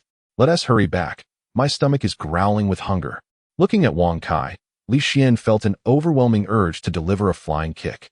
This creature, who had ignored his calls until the mention of food, was undeniably obsessed with sustenance. Had he the ability to overpower it, he would have marked it indelibly today. Beep. Hidden mission, save Naruto. Mission description, Naruto is currently experiencing significant physical and mental strain as his older brother. It is time to rescue your little brother. Mission reward, a recipe for cream cake. Mission accomplished, rewards have been dispensed. Cake, though not a staple, possesses a unique flavor that enchants countless individuals. With anticipation for the future, Li Xian returned to the village alongside Wang Kai. As the first rays of sunlight graced the earth, the bustling leaf village regained its former vibrancy. Li Xian and Wang Kai successfully arrived back at their small restaurant. Li Xian entered the kitchen to prepare himself a steaming bowl of beef noodles to dispel the lingering chill from the previous night, while Wang Kai concocted a generous serving of pickled fish. Initially, Li Xian cautioned him, suggesting that consuming such spicy dishes early in the morning might lead to an upset stomach. In response, Wang Kai looked at Li Xian with disdain and proclaimed, "I am the divine dog. How could such spiciness possibly cause me distress?" He then began to boast about his glorious past. Fortunately, there were typically no passers-by in the alley. Otherwise, they would surely be astonished by the spectacle before them. At first, Li Xian listened with keen interest, but as time wore on, he found the tales increasingly tedious. Setting aside his pickled fish, he quietly retreated to the restaurant to savor his beef noodles. It was only after Wang Kai had been boasting for about 5 minutes that he realized Li Xian had already departed. With a sigh of lament for the rarity of true companionship, he began to eat in silence, subsequently lounging lazily on the ground, tongue lolling out in typical fashion. Li Xian emerged to retrieve and wash Wang Kai's bowl before storing it away, restoring the restaurant to its usual tranquility. As Li Xian idly contemplated attempting to bake a cake, 2 disheveled men, upon seeing the exorbitant menu at the entrance, stormed into the establishment. Approaching Li Xian, they bellowed, "Boss, is your food made of gold? Why is it so expensive?" Li Xian replied nonchalantly, "You get what you pay for. If you wish to dine, do so. If not, kindly leave at once." Moreover, Li Xian could only claim a mere 10% of the profits, as the remainder was seized by the system under the guise of a food service fee, leaving him with only a meager laborer's wage, a heartless system that robbed him of his hard-earned money. "New around here, are you? Do you have any idea who we are?" The leader of the duo sneered. "We are notorious members of the Konoha underworld, and even the Ichiraku ramen shop pays us protection fees on time. We could have chosen to overlook your little establishment, but here we are, out of respect for you." With that, the leader lunged for Li Xian's collar, only to be deftly sidestepped. "Konoha underworld? I do not recall hearing of such an organization," Li Xian mused inwardly, recalling that this group had not existed in the original narrative. Could his arrival in this world have altered its course? "Ah, you possess quite the agility. Ever considered joining our Konoha underworld? With our protection, you need not fear anyone bullying you, provided you offer a small price, allowing our members to dine here for free. What do you say?" The leader's tone softened as he regarded Li Xian with newfound admiration, his voice losing its edge. "Apologies, but our establishment has a policy. Payment must be made before meals are served," Li Xian stated coldly, standing firm. This rule had been instituted upon his return to prevent a recurrence of previous instances where Naruto had dined and dashed. Little did he expect that today someone would dare to challenge it. The leader, taken aback by Li Xian's frosty demeanor, paused momentarily before casting a dark look at him. "Kid, I am doing you a favor by dining here today. Don't be foolish enough to refuse a complimentary offer." Having spoken, his right hand unexpectedly brandished a kunai, glimmering ominously with a chilling light. "Tell me, who has sent you here?" Li Xian narrowed his eyes, quietly observing the leading brute. He had been in the Hidden Leaf Village for less than a month, with only Naruto as a friend. Could it be that this individual sought revenge for Mizuki? At that moment, the leader sneered, "Who sent me? I simply find you displeasing today. The Black Hand of Konoha does not require any elaborate pretexts for our actions." With that, he lunged forward, thrusting the kunai at Li Xian. Beep. The system detected a threat to the host's safety within the restaurant. Puppet number 1 activated. From the corner of the kitchen, the puppet opened its eyes and swiftly darted to Li Xian's side, intercepting the kunai with remarkable speed. "A puppet? Are you a spy sent by the Sand Village?" the leader shouted. Li Xian stepped forward, a wicked smile curling at the corners of his mouth. To the leader, that smile appeared as sinister as a demon's grin. "Run." The leader shoved aside a nearby comrade and bolted for the exit, showing no concern for his companion's safety. Solely focused on his own escape, his ally sat bewildered on the floor of the small restaurant. Li Xian approached the door and closed it slowly, saying, "Your companion has fled. Perhaps you should take his place in bearing the consequences. Brother, I haven't done anything. The man on the floor gazed at Li Xian with a pitiful look, nearly causing Li Xian to lose his breakfast. Though you may be innocent, you should blame your companion, Li Xian replied coldly. Brother, please spare me. I can lead you to him. Do not kill me. I am innocent. The man, fearing for his life, fell to his knees, weeping. He had merely intended to visit the Ichiraku ramen shop. But upon hearing his friend claim there was a place in the alley that served even better food for free, he had been tempted to follow. Now, he found himself in this predicament, deprived of his meal and betrayed by his own partner. There's no need. I do not concern myself with such insignificant figures. However, I have developed a certain curiosity regarding the Black Hand of Konoha. Do enlighten me, Li Xian said, standing with his hands clasped behind his back, his tone casual. The Black Hand of Konoha? I am merely a regular member, so my knowledge is limited. I only know that the higher-ups include elite jonin. Moreover, we ordinary members number just over 20, our strength lying somewhere between genin and ordinary civilians. Boss, I implore you, spare me. I am just trying to make a living. The man pleaded, prostrating himself and divulging information about the Black Hand.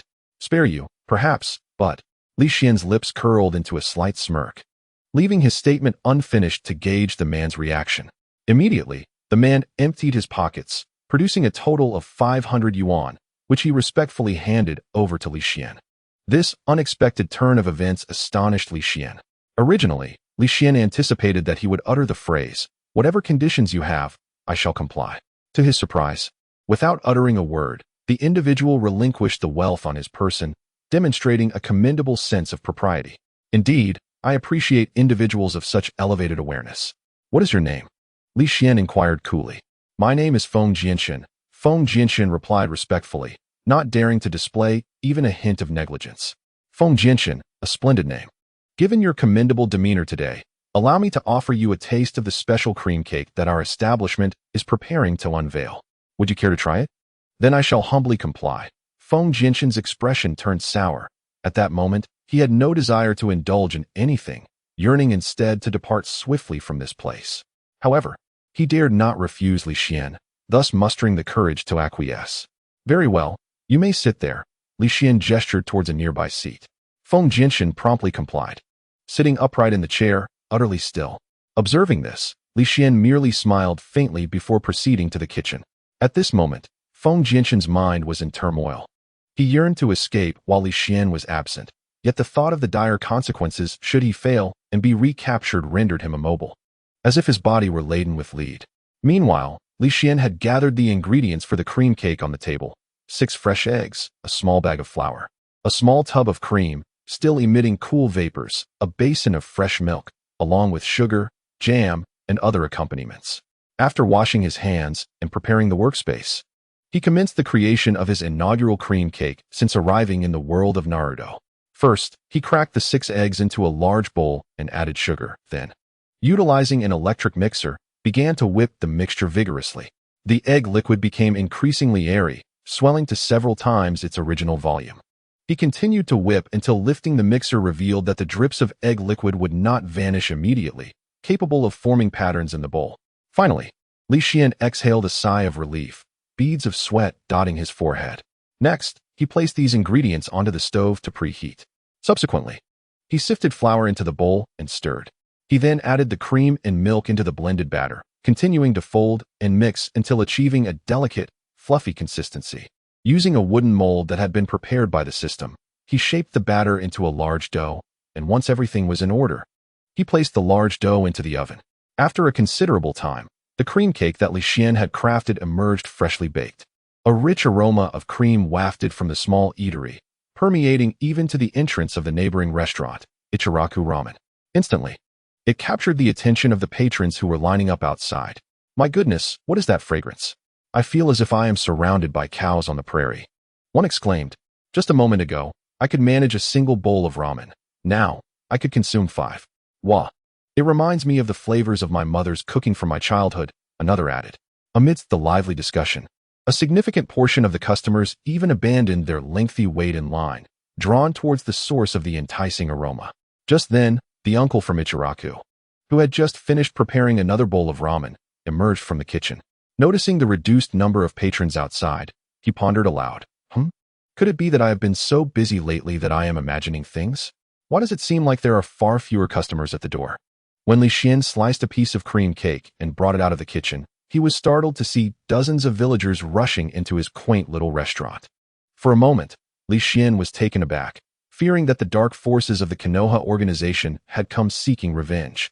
Boss, the delightful aroma is emanating from your establishment, isn't it? I would like 10 portions of that exquisite creation, one villager exclaimed. It appears to be a cream cake. I have never encountered such a fragrant cake before. Please give me 20 portions. I wish to share it with my uncle and great-uncle as well. So these individuals had come to dine. Li Xian's heart, which had been racing, finally eased. Pointing to the menu outside, he calmly remarked, "Dear customers, please peruse the prices of the dishes before making your decision. How expensive could a single slice of cake be? Surely, it wouldn't be priced in the triple digits." The villagers, harboring such thoughts, approached the entrance of the restaurant. Goodness! The cheapest beef noodles in the establishment are priced at 120 per bowl. Are the dishes here crafted from gold? Instantly, the once bustling restaurant returned to its tranquil state. As the villagers retreated to the entrance of Yao restaurant, forming a long line, observing the queue outside, which resembled a great serpent, reconstitute itself. Uncle Yao wore a benevolent smile. Indeed, his Yao restaurant remained the most beloved establishment. It seemed unlikely that anyone could surpass his culinary skills in this lifetime. At that moment, Kazama-chun gazed longingly at the cake, nearly drooling with anticipation. Li Xian placed the cream cake and utensils before him, saying, "This is our specially crafted cream cake. Please enjoy." Kazama-chun gingerly accepted the delectable treat, clasping his hands together. "I shall commence my feast." With knife and fork, he cut off a tenth of the snow-white cream cake and brought it to his mouth. The initial sensation was sweetness, a sweetness that penetrated his very soul. Kazama-chun felt as though he were enveloped by countless cream cakes, his entire being seemingly melting away in delight. Without further ado, he devoted himself to devouring the cake, each bite unveiling more surprises. To his delight, Li Xian had included an abundance of nuts within the cake, which was remarkably soft and melted in the mouth, a truly exquisite delicacy. Witnessing Kazama-chun's sheer enjoyment, Li Xian turned to the kitchen and retrieved a slice of cake for himself. The experience was reminiscent of the blissful enchantment of first love, an irresistible temptation. Just as Li Xian finished one slice and contemplated devouring the rest, he suddenly felt a tug at his pant leg. Glancing down, he discovered it was Wang Kai. "Li Xian, I recall you mentioning that upon your return, you would prepare a feast for me. Why is it that this fragrant delight was not offered to me first? Be cautious, for if you encounter difficulties in the future, I may just choose not to assist you." Wang Kai turned his head with a haughty demeanor, yet his gaze remained fixated upon the cream cake, with drool inadvertently trickling from the corner of his mouth. Upon hearing Wang Kai's words, Li Xian hastily clarified, "Wang Kai, how could the boss forget the oath made earlier? Isn't it essential to first test the waters and ensure your safety? So, have you tested it yet? My stomach is growling with hunger." At that moment, Wang Kai's stomach audibly echoed in agreement. "Of course I have. Here, it's freshly baked. Don't let it go to waste." After saying this, Li Xian placed the remaining cake directly into Wang Kai's food bowl for him to relish. Observing Wang Kai indulging with such fervor, Li Xian found himself yearning for a taste as well. Once he finished his current tasks, he resolved to bake another cake. Suddenly, Li Xian pondered the delectable nature of such a delicacy. If sold, would the system elevate its price to astronomical heights? Consequently, he quickly inquired within his internal system, "How much shall we sell this cream cake for?" "Host, the price for a cream cake is 1314 taels," the system replied with utmost seriousness. Li Xian's lips twitched. He had originally thought the cakes made in college were exorbitant, only to discover that there existed even pricier options. "Host, this price is the cost provided by the system," it reiterated with its usual gravity. Just as Li Xian's inclination to complain was about to surface, the system stirred once more. Beep. Hidden task activated. Make the cake in the shop of Valentine's Day essential in the Naruto world. Task description. As the future culinary deity at the pinnacle of the ninja realm, how could you not have some commendable achievements? Let Valentine's Day flourish in the Naruto world, ensuring countless couples remember your illustrious name. Task reward. Unlocking the Sharingan. Well, Li Xian exclaimed in admiration upon witnessing the reward.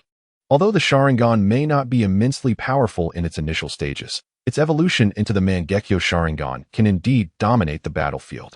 The thought of the formidable Susanoo made Li Xian's mouth water, especially considering that after the Mangekyo Sharingan comes the overwhelmingly powerful Rinnegan. Li Xian could not help but exclaim, "The Sharingan shall be mine. Not even the heavens can thwart my unwavering resolve." Meanwhile, outside, Kazama-chan awaited Li Xian's next command. After several minutes of waiting without any sign of Li Xian, Kazama-chan contemplated approaching to inquire. Suddenly, he felt his former low-level chakra surge, breaking through to the intermediate level. He promptly seated himself and began to consolidate his chakra. 5 minutes later, he opened his eyes just in time to see Li Xian exiting the kitchen. He immediately rushed forward, kneeling respectfully before him. "Boss, henceforth, you shall be my leader. Kazama-chan, I vow to face any peril to fulfill my tasks." Beep.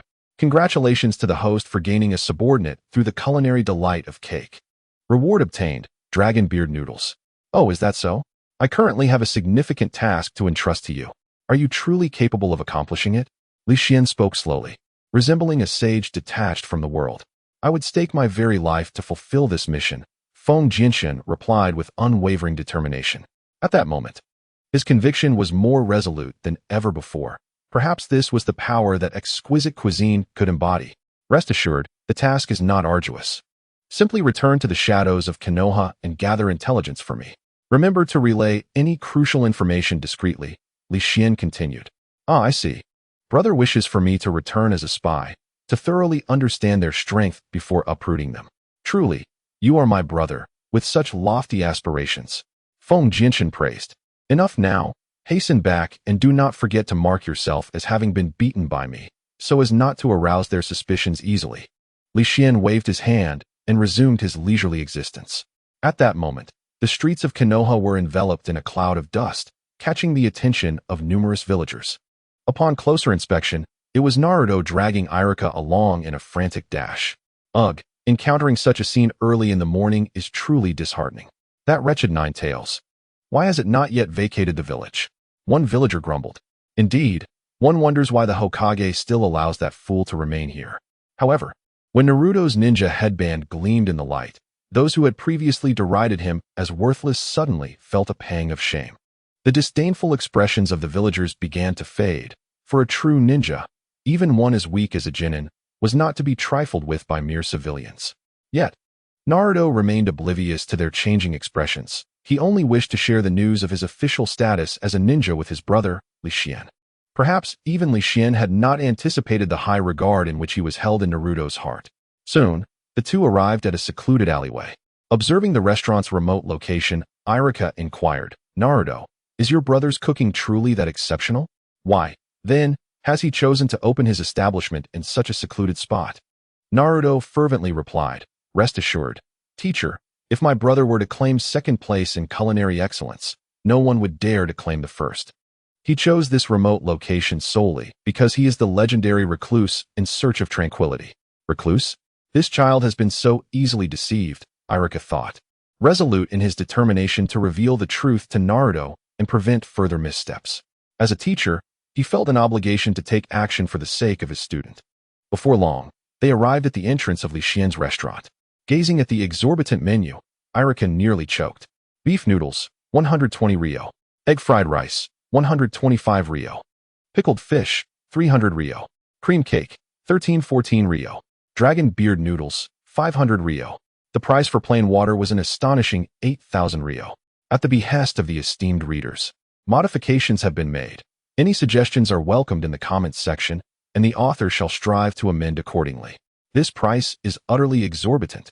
It is no wonder that the proprietor seeks to deceive Naruto. Any person of sound mind would reject such a sum. Iruka felt he had uncovered the truth, his eyes gleaming with brilliant light. However, he was soon pulled back to reality by the conversation between the proprietor and Naruto. Naruto beamed with a radiant smile, excitedly exclaiming to Li Xian, "Big brother, I did it. I have finally become a true ninja. Today, Teacher Iruka is treating us, and I intend to feast heartily to celebrate." "Congratulations, Naruto. You have taken another step closer to your dreams," Li Xian replied with a smile. "Now, what would you like to eat today?"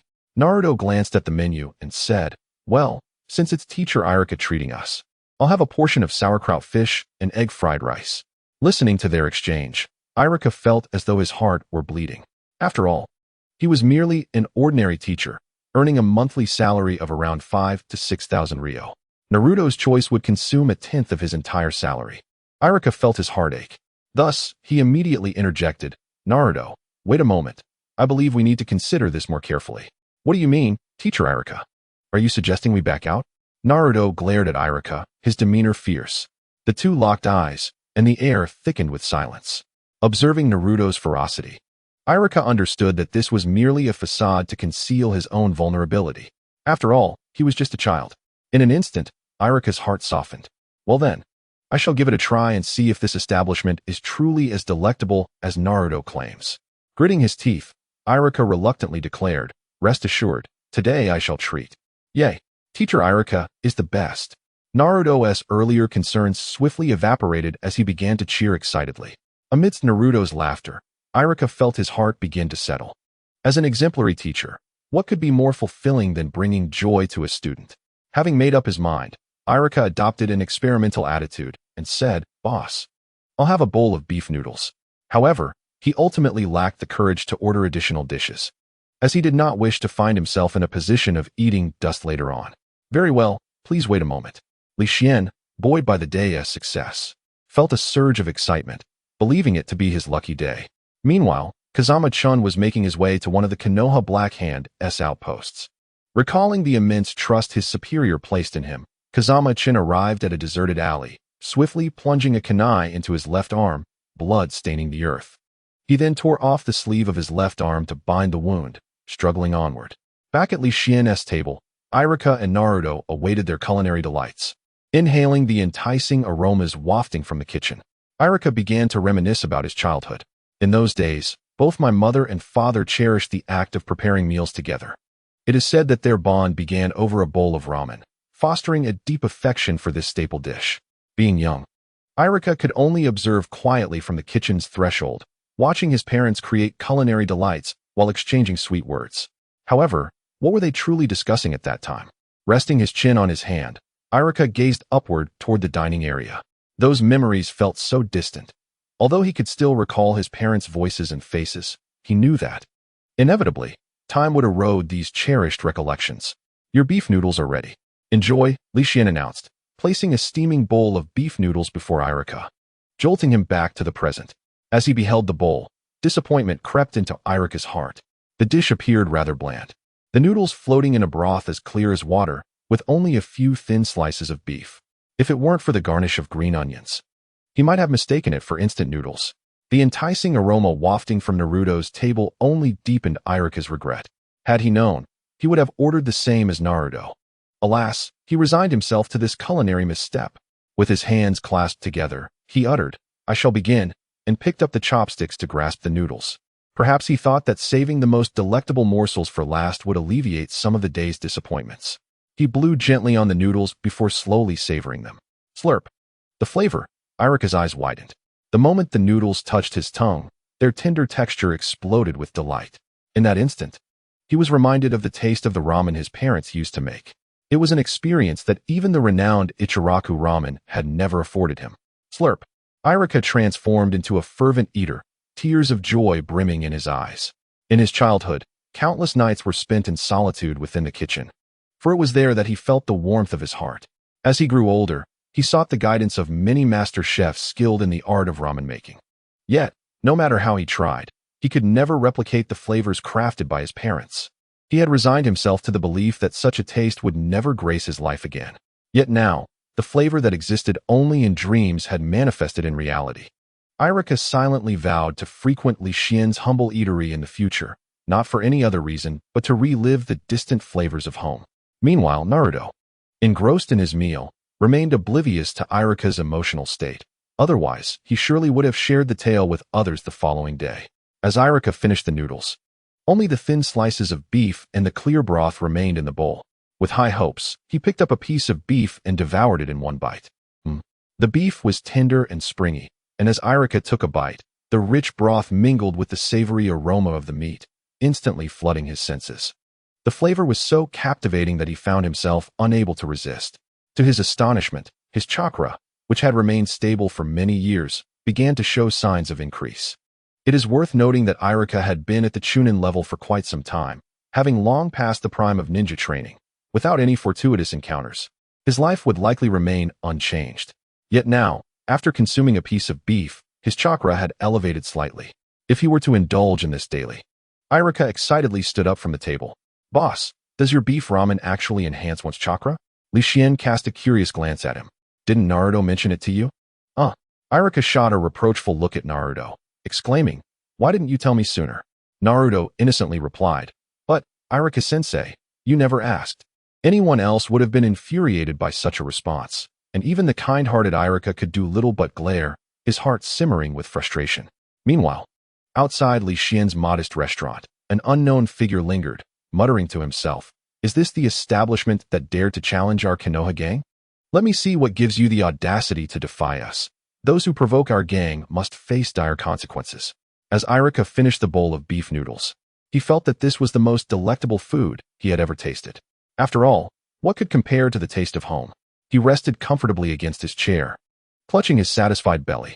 At that moment, his previous doubts began to dissipate with the digestion of the meal. Naruto, having finished his meal, looked at Irika's contented expression and smugly declared, so, Irika-sensei, what do you think? I told you my brother's cooking is the best in the world. Irika playfully flicked Naruto's forehead and said, look at you, so proud, as if you made it yourself. Hee, that's because he is my brother. As the #1 little brother, I must take pride in my brother's accolades, Naruto proclaimed with pride. Seeing Naruto's exuberance, as if to boast, I am Li Xian's little brother, and I am proud, nearly brought Irika to laughter. At that moment, Li Xian emerged from the kitchen, carrying a large cream cake.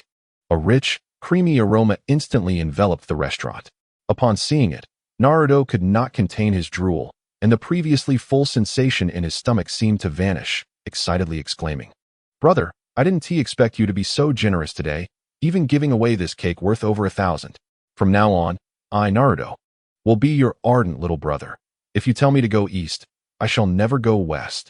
Irika, witnessing this scene, couldn't help but feel a twinge of guilt for having previously accused the boss of being greedy. Although the price of the boss's meals may be somewhat steep, they are indeed worth every penny. Moreover, the delightful cream cake meant for both myself and Naruto is a fine gesture. In the future, should anyone dare to call the boss unscrupulous, I, Irika, shall be the first to object. Li Xian approached the two with the cake, yet to their utter astonishment, he did not halt his pace but continued towards the door, leaving behind a nonchalant remark. Oh, my apologies. This cream cake is intended for Wankai. If you wish to partake, do not forget to pay. The sound of two hearts shattering echoed in the air. Brother, could we refrain from discussing money? Are we not good friends anymore? Naruto lamented. Li Xian paused, gazing at the sky outside at a 45-degree angle, and replied, Indeed, we are brothers, not cooks. Naruto placed the cream cake before Wankai, and after watching it devour the delicacy, Li Xian took the empty dish back for cleaning. After a short respite, Irika and Naruto bid farewell to Li Xian and departed. After a while, the small restaurant reached its closing hour. At that moment, a pitch-black crow alighted at the window, cawing twice before dropping a letter and flying away without a backward glance. Li Xian hurriedly opened the letter, which read, The Konoha Black Hand has dispatched assassins. Exercise extreme caution. To his surprise, the Konoha Black Hand's speed was astonishing. He had thought that remaining hidden in the shop would deter them. It seems a strategy to lure them out is in order to instill some fear. After all, with Wankai by his side, as long as they are not of shadow-level strength, he should be safe. Li Xian stated calmly. After discussing for 10 minutes with Wankai, he managed to persuade it to agree, promising to prepare 3 cream cakes for it that night. As he strolled down the streets of Konoha, he was occasionally approached by patrons drawn by the aroma of the cream cake. However, most of the conversations revolved around requests to lower the prices of the food. Li Xian replied, I too wish to lower the prices, yet these are dictated by the system, and I am powerless to change them.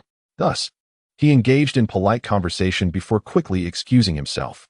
During this time, he unexpectedly encountered a ninja from the Inuzuka clan, who, upon seeing Wankai's impressive stature, expressed a desire to purchase it for breeding purposes. Wankai, upon hearing this, bolted away at once. What a joke. This esteemed dog merely wishes to enjoy gourmet meals every day. I shall not become a heartless breeding machine. Seeing his companion flee, Li Xian could only apologize to the Inuzuka ninja before hastily pursuing Wang Kai. The duo chased each other for 2 streets before managing to regroup. However, unbeknownst to them, they had wandered into a desolate alleyway. A middle-aged man clad in tattered clothing approached Li Xian and Wang Kai unassumingly. Li Xian's instincts kicked in immediately. Could this man be an assassin sent by the Konoha Black Hand? Just as he prepared to warn the man to keep his distance, an unexpected event unfolded. The man produced 2 green objects resembling military rations and tossed them to the ground. Bang! A dense green smoke enveloped the area, and the pungent stench of human excrement assailed the senses, inducing a wave of nausea. The events unfolded with alarming rapidity by the time Li Xian regained his composure. The alley was already shrouded in a thick fog, ensnaring the 3 individuals within its grasp. This is dire. The mist is toxic. Merely inhaling a hint of it rendered Li Xian lightheaded, his vision blurring before him. Wang Kai, I'm counting on you. Do not falter now. With that, Li Xian felt his strength wane, his legs trembling uncontrollably until, in a moment of weakness, he collapsed onto the ground. Meanwhile, the middle-aged man had donned a gas mask and was advancing toward Li Xian. Struggling to lift his eyelids, Li Xian found himself in a wretched state. Besieged by relentless drowsiness that assaulted his mind, he managed a smile that was more grotesque than tears. Had he known then to not let that burly man go, the roots of trouble would have been severed. The wisdom of the ancients was indeed true. Yet, he harbored little concern, for Wang Kai's silhouette stood protectively before him. At that moment, Wang Kai, too, was suffering from the noxious fumes, his acute sense of smell prompting him to exhibit signs of imminent retching. You must be the assassin aiming to eliminate my master. Today, you shall pay dearly for exposing this canine to such humiliation. With that, he revealed his sharp claws and, in a flash, lunged at the middle-aged man. The man possessed the strength of a mid-level ninja, while Wang Kai had already ascended to the ranks of a high-level ninja. And with recent recovery akin to that of a shadow-level power, the outcome was inevitable. A sickening sound echoed as Wang Kai's claws pierced through the man's chest. Why is this dog so formidable? And I haven't even made my move. With confusion and disbelief clouding his mind, the middle-aged man fell helplessly to the ground. A small black insect silently took flight from the vicinity of the man. Unfortunately, Li Xian remained oblivious to the unfolding events, having succumbed to unconsciousness. Overwhelmed by the rising nausea, Wang Kai resolved to employ his unique technique. With a tail like a whirlwind, he whipped it about, generating a powerful gust that swept the surrounding green smoke out of the alley. Fortuitously, the alley's secluded location meant that few passers-by were present. Had the toxic fumes infiltrated a crowd, the consequences would have been unimaginable. Meanwhile, 1,000 meters away, atop an ancient, towering edifice, a figure clad in black stood against the wind. The previously observed black insect had reached his ear.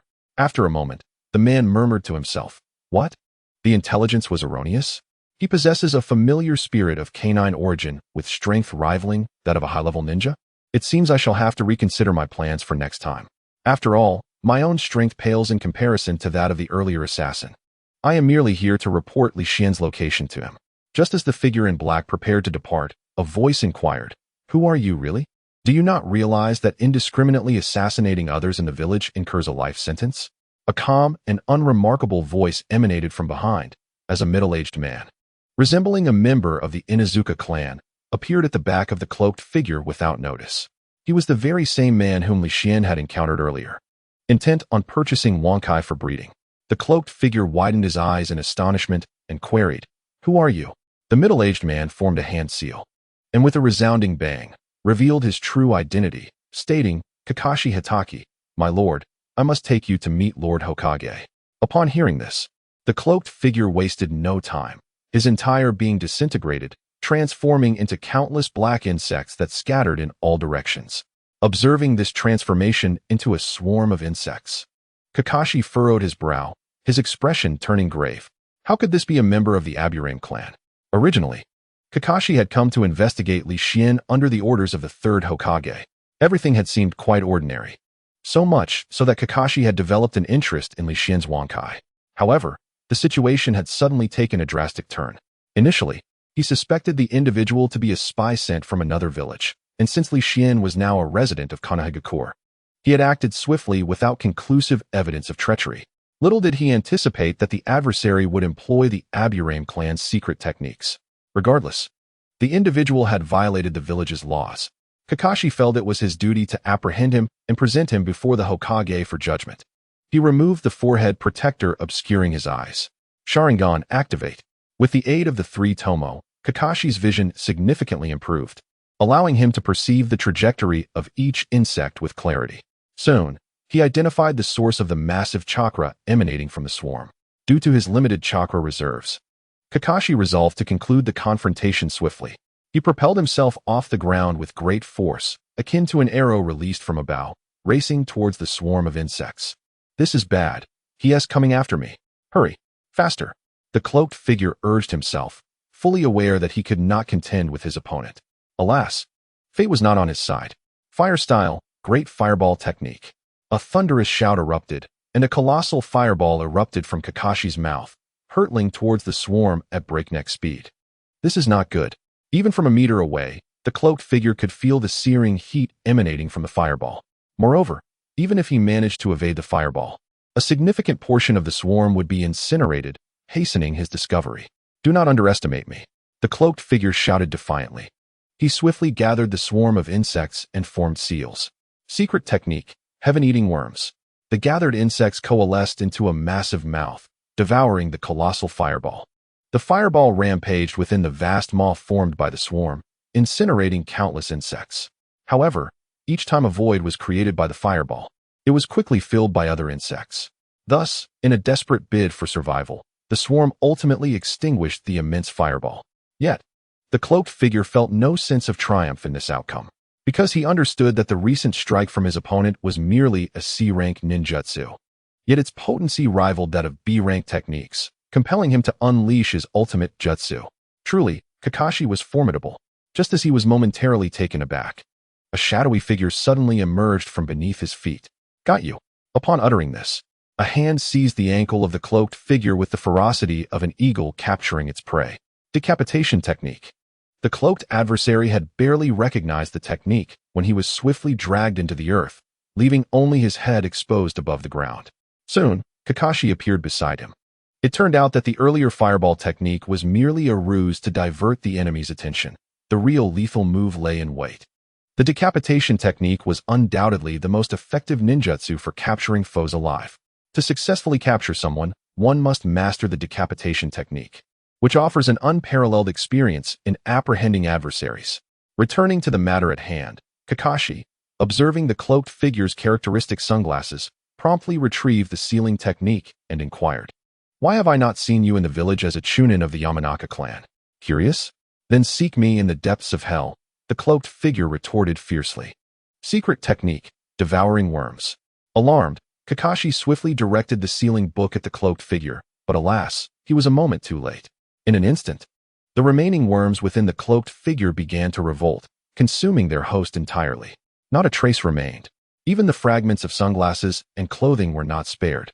However, bereft of chakra, the worms' lives soon dwindled, cascading to the ground like rain. Kakashi's arm, holding the sealing book, hung suspended in the air. Despite having participated in countless arduous battles, such a ruthless enemy, willing to annihilate himself, was exceedingly rare.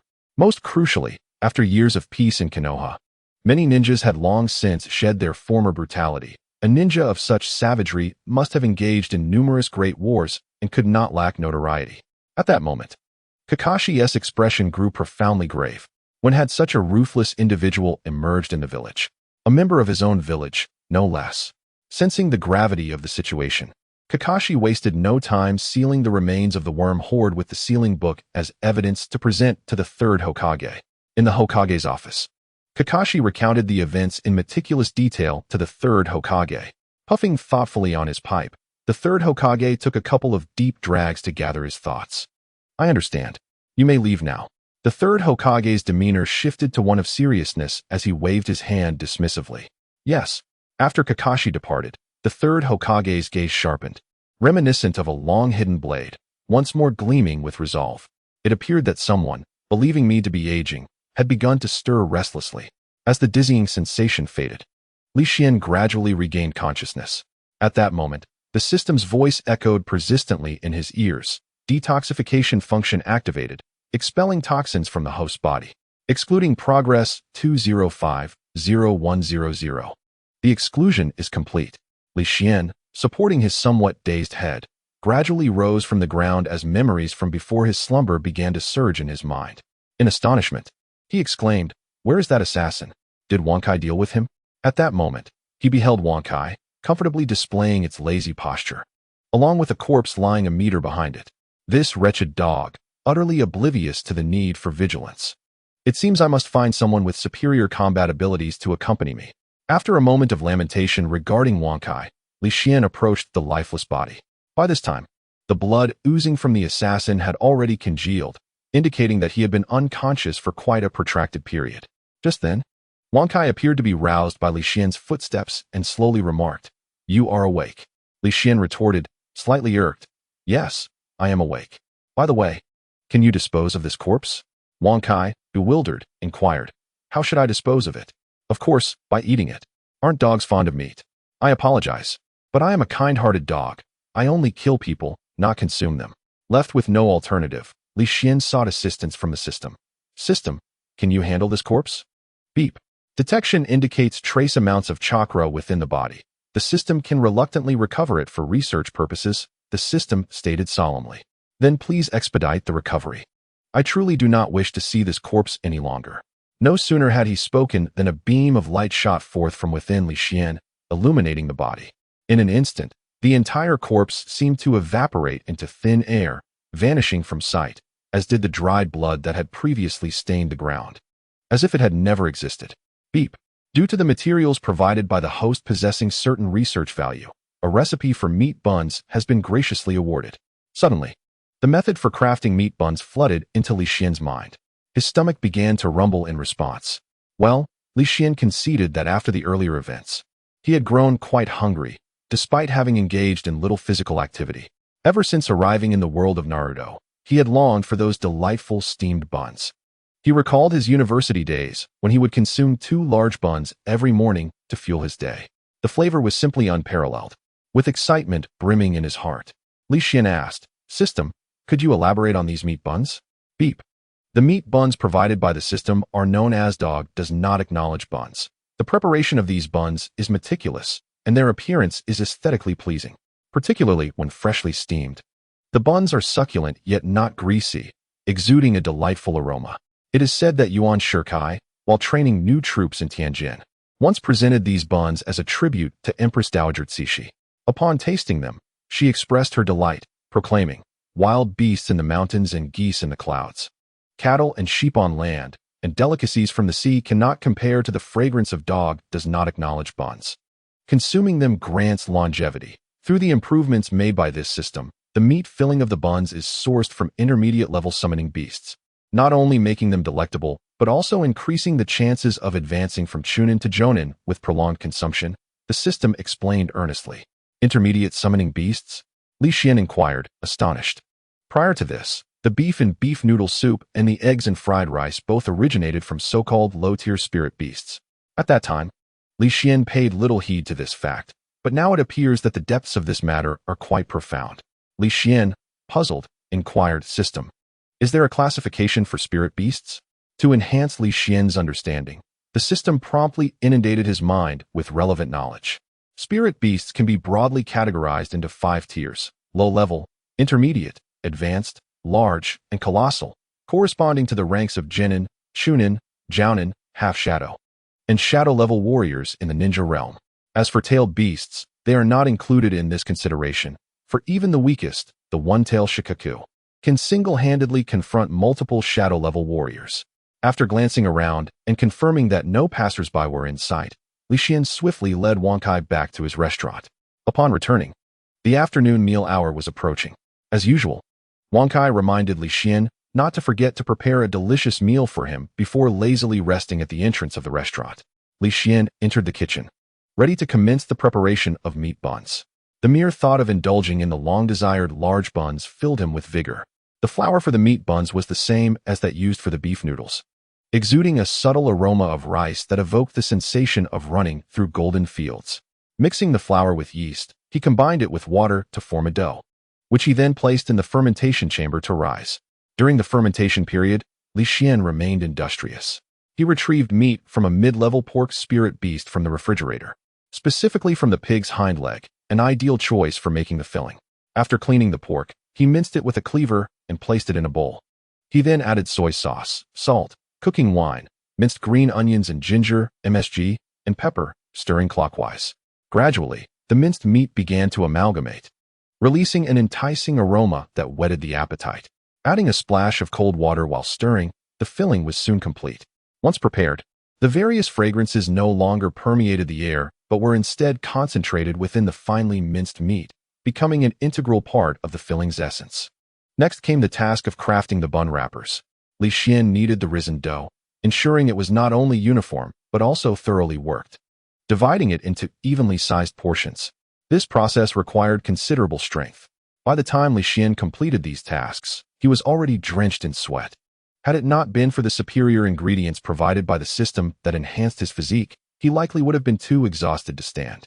It is worth noting that in his previous life, the production of buns was predominantly mechanized, as it saved time and labor while yielding greater profits, resulting in the gradual decline of traditional handcrafted bun making. After a well-deserved rest, Li Xian took out a rolling pin to flatten the dough portions into round wrappers. Alas, another laborious task lay ahead. As he worked on the bun wrappers, Li Xian felt an increasing discomfort in his body, yet he persevered, ultimately shaping the buns to completion. Li Xian carefully arranged the freshly made steamed buns in the steamer, adding cold water to the pot and igniting a vigorous flame to cook them. In about half an hour, we shall indulge, he remarked, wiping the sweat from his brow with a sense of joy. The steamy white vapor escaped from the crevices of the steamer, dancing in the air like ethereal spirits, while a delightful aroma began to permeate the kitchen. This fragrant allure drew Wankai, his eager dog, to the restaurant, awaiting the delectable feast. Li Xian's face mirrored the anxious excitement of a young man on his first date with a beloved girl. His stomach growled incessantly, as if urging him to hasten to the meal. He patted his belly a few times, took a step forward, extinguished the flame, and lifted the pot lid. The steam, once confined within the pot, burst forth like a soaring dragon, enveloping the quaint eatery in a mystical haze.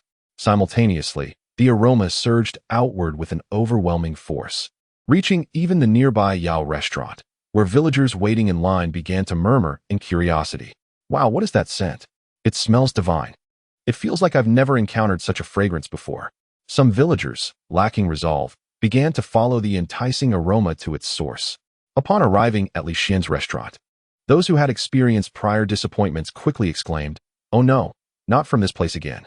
Everyone disperse, disperse. Hey, what is your problem? The boss has prepared such delicious dishes. And you're telling us to leave? Surely, you must be sent by other restaurants to sabotage this one. You. Never mind, I won't stoop to your level. Just look at the menu outside, and you'll understand. Let me see. Are the prices truly astronomical? Beef noodles at 120 taels, egg fried rice at 125 taels, sauerkraut fish at 300 taels, cream cake at 1314 taels, dragon beard noodles at 500 taels, and boiled water at 8,000 taels. My apologies, brother, I spoke without thinking. No worries. I'm magnanimous. I only came to enjoy the atmosphere anyway, and my uncle is saving me a spot in line." As the crowd began to disperse, a middle-aged man with a watermelon-shaped head, clad in a green vest, remained rooted in place, greedily inhaling the enchanting aroma. With a raised eyebrow, he exclaimed, "This is the essence of youth. Youth, I am coming." With that, he swiftly made his way towards Li Xian's restaurant. Meanwhile, Li Xian remained oblivious to the happenings outside, instead preparing to savor the culinary delights before him alongside Wankai. In the billowing steam, the buns resembled autumn chrysanthemums poised to bloom within a delicate mist. A sight to behold. As he lifted a bun with chopsticks from the steamer, the thin, even skin revealed generous fillings of meat, causing his mouth to water. Wankai, unable to contain his excitement any longer, began to bark eagerly, yearning to partake in the delectable feast. Observing Wankai's impatience, Li Xian quickly placed 5 buns into the dog's food bowl for him to enjoy. Subsequently, he took a moment to indulge himself, bringing the bun close to his nose, whereupon a rich aroma wafted forth, stirring the latent appetite within him, compelling him to devour a meat bun whole. Alas, Li Xian found himself unable to do so. for the bun was as large as an adult's fist, and his mouth had yet to accommodate such a size. Thus, he resorted to gently biting off a fifth of the bun. Suddenly, a startling transformation occurred. The succulent juices contained within the bun erupted forth like a dam bursting, flooding his mouth with a fiery sensation that danced upon his tongue, gradually expanding its territory. In that moment, Li Xian felt as if he teetered between heaven and hell, experiencing both ecstasy and agony. The savory flavor of the meat filling exploded in his mouth, delicious yet not overwhelming, leaving a lingering taste that only fueled his desire for more. By the time Li Xian finished one meat bun, Wang Kai had already devoured the 5 buns Li Xian had handed him. Wang Kai, don't you feel the heat? Li Xian asked, puzzled. Heat? I, the great Wang Kai, have once consumed the hellish black magma. This is nothing. Bring me 10 more of those buns, Wang Kai declared with bravado. Gazing at the remaining 20 or so buns in the steamer, Li Xian hesitated not a moment. Swiftly placing 10 buns into Wang Kai's food bowl, eager to witness his performance of devouring 2 buns at a time. Once Wang Kai finished, he sprawled lazily on the ground, while Li Xian remained engrossed in his culinary exploration. At that moment, a tall figure strode into the establishment. He inhaled deeply the enticing aromas within, then exclaimed with fervor, "Ah, youth, I have arrived." Anyone who heard such peculiar statements would be taken aback, and Li Xian was no exception. He turned to see who this eccentric individual was. To his astonishment, it was none other than the famed blue beast of Konoha. The future Gai-sensei Might Gai? Li Xian felt a powerful surge of energy pass by him, causing him to lose grip on the bun he held, which promptly fell to the ground. In the blink of an eye, the bun had found its way into Might Gai's hands. Since the owner has generously offered, I shan't be polite, he declared, ignoring Li Xian's bewildered expression as he took a hearty bite of the bun. Despite Might Gai's typically boisterous demeanor, he possessed a keen intellect. The reason he had barged into Li Xian's restaurant and seized the bun was due to his animalistic instincts, which incessantly urged him that a significant opportunity awaited him here. As the thin-skinned, meat-filled bun entered his mouth, the tender juices erupted, splattering his face. In an instant, Might Gai felt enveloped in a cloud of fragrance, the scalding broth offering him an otherworldly delight.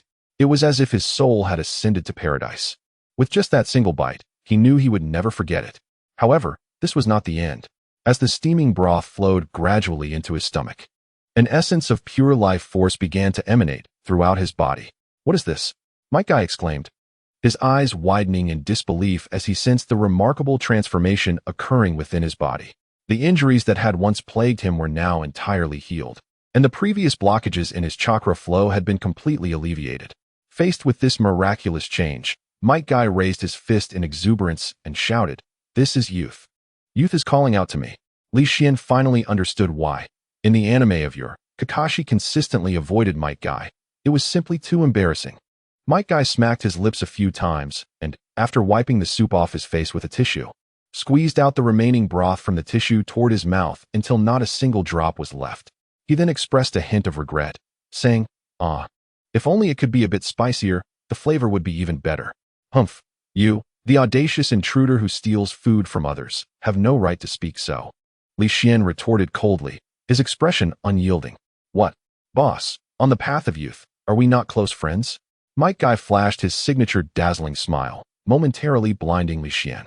Li Xian, exasperated, replied, "My friend, please tuck away those pearly whites. They nearly blinded me. And for just a bun, you would sacrifice your dignity?" Upon hearing Li Xian's words, Might Gai immediately retracted his gleaming smile and, feeling somewhat embarrassed, said, "Boss, how about you tell me the price of the bun? I have money on me." Li Xian's eyes brightened as he responded, "Since this dish is newly introduced, our establishment has marked a price. How about this? You agree to one favor for me."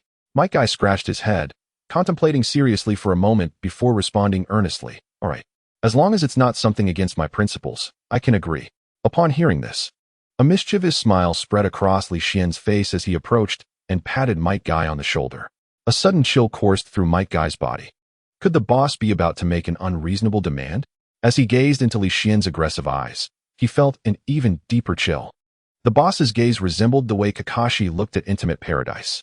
No, if that were the case, I must refuse him and then activate the 4th gate of the 8 inner gates that should allow me to swiftly escape this perilous place.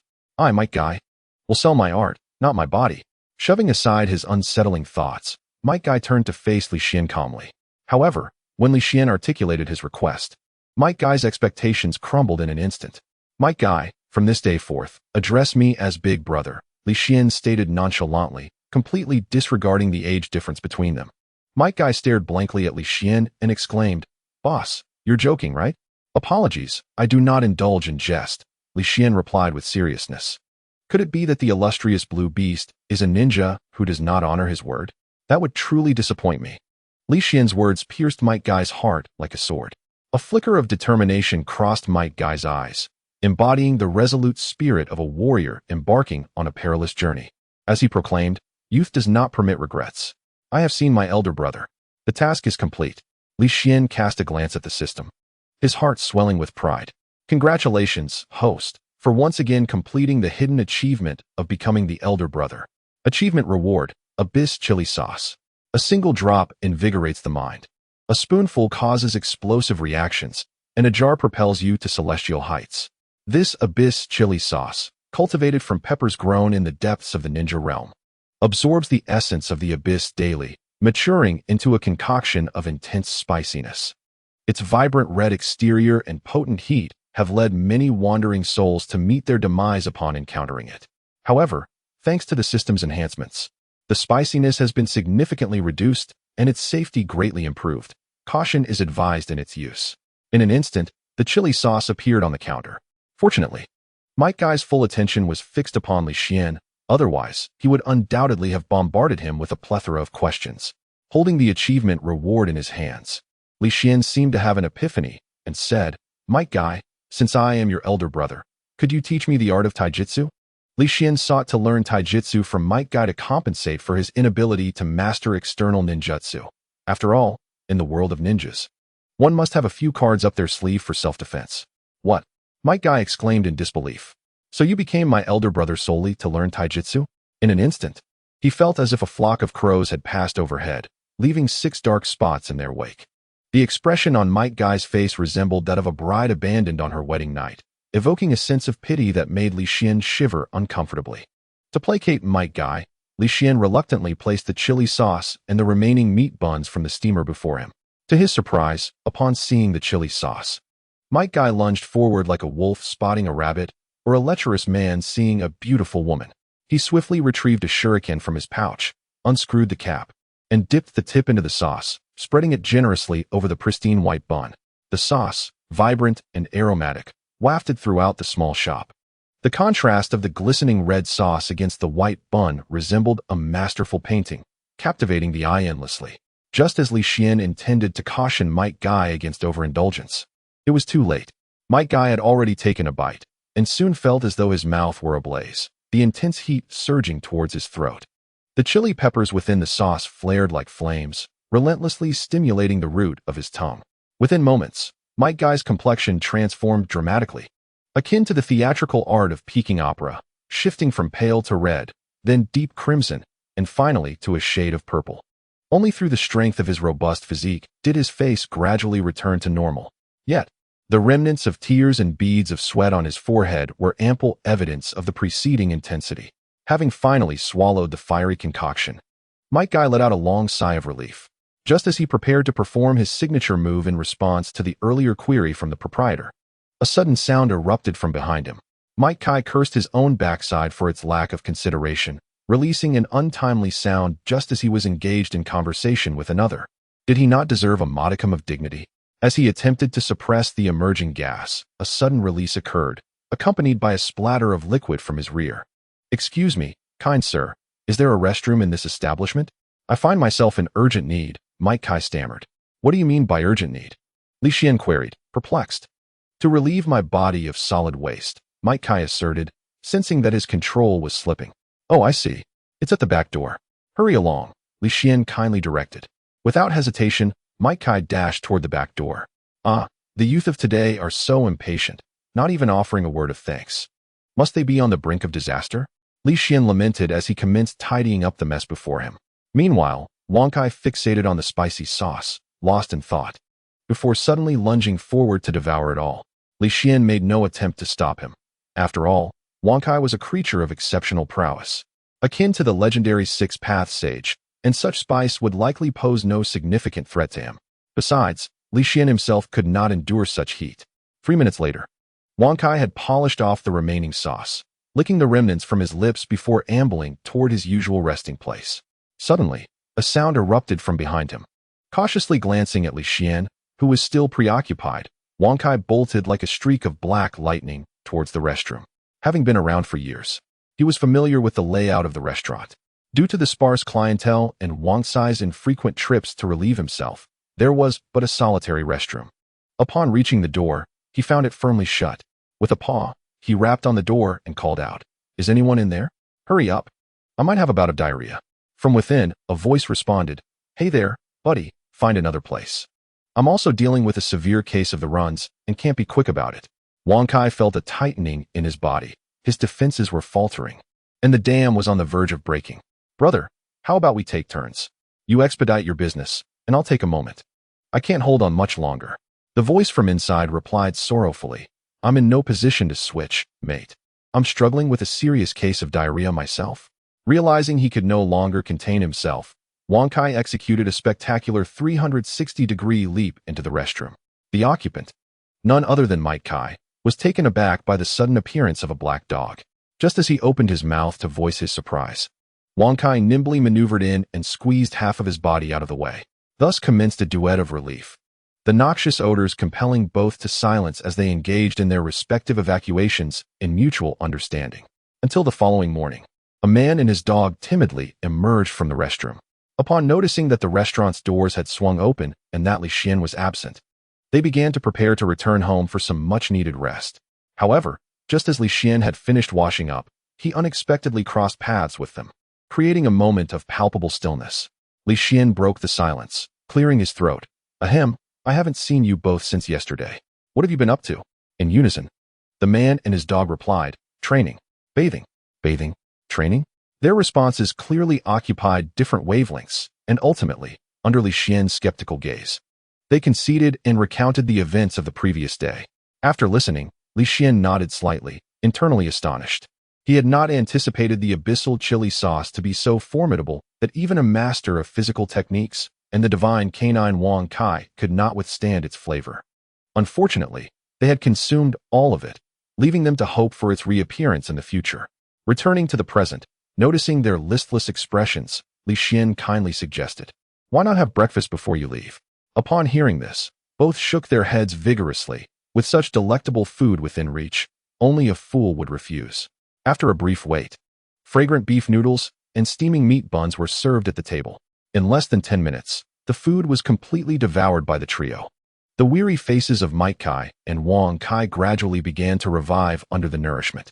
Li Xian and Mike Kai made plans to train together the following morning, while Wang Kai resumed his leisurely lifestyle. In the blink of an eye, another ordinary day passed. In the early morning, Li Xian closed the shop door, glancing at the still sleeping Wang Kai, shaking his head in resignation. After reuniting with the arriving Mike Kai, they made their way to an open training ground in the Konoha forest. This area, which Mike Kai referred to as a training site, was exceedingly simple, with a scattering of training equipment strewn across the ground. Behind a sturdy tree stump, a figure relentlessly swung his fists, striking the stump with resounding thuds. Upon closer inspection, the individual sported a watermelon-shaped head, donned a tight green outfit, and had thick eyebrows, resembling Mike Kai's biological son. Without a doubt, this was Li Lok. In such sweltering weather, Li Lok appeared impervious to the heat, continuously thrusting his fists forward. Even from 5 meters away, Li Xian and the others could hear his shouts, 600, 601, 602. Witnessing Li Lok, Li Xian was filled with a multitude of sentiments, as he found himself strikingly similar to the young man, particularly in their shared lack of talent for chakra cultivation. Had it not been for the emergence of the system, he might have remained in obscurity, destined to be an ordinary chef, perpetually concerned for his own survival. Nevertheless, Li Lok was fortunate to encounter a master of physical techniques like Mike Kai, ensuring that his potential was not squandered. Li Xian turned to Mike Kai with a smile. "Kai, your disciple is quite the promising talent." However, Mike Kai's response was unexpectedly surprising. The excitement was not as anticipated. Mike Kai calmly stated, "No, These achievements are the result of little Li's own hard work. He is neither a prodigy in physical arts nor a genius in ninjutsu or illusion techniques. He is a diligent talent, and a significant part of his success today is attributed to his relentless efforts. I firmly believe that only those who strive tirelessly for their dreams are the true geniuses. Upon hearing his response, Li Xian felt a jolt within. Indeed, most individuals in this world are ordinary mortals, much like Li Rock and Might Guy, who are also merely commonplace ninjas. Yet, the reason they ultimately radiate such brilliant light lies largely in their perseverance and dedication. While the concepts of effort and persistence may seem simple, very few can truly embody them to the fullest. Much like Saitama from One Punch Man, who adheres to a rigorous regimen of 100 push-ups, 100 sit-ups, 100 squats, and a 10-kilometer run every day, he eventually became formidable, albeit bald, standing as a pinnacle of strength in the world. Through years of relentless diligence, Might Guy and Might Due achieved monumental feats, nearly bringing about a climactic conclusion and single-handedly battling 7 opponents, defeating 4 of them. As for Li Rock, he remains overshadowed by the protagonist's destiny. Given a few more years of growth, he might also create commendable accomplishments akin to those of Might Due and Might Guy. At this moment, Li Xian began to grasp something profound. Might Guy, sensing Li Xian's contemplation of his words, allowed a slight smile to grace his lips and said, "If you wish to learn physical arts from me, be prepared for a grueling journey. Are you ready?" Li Xian lifted his head, his gaze resolute as he replied, "Absolutely.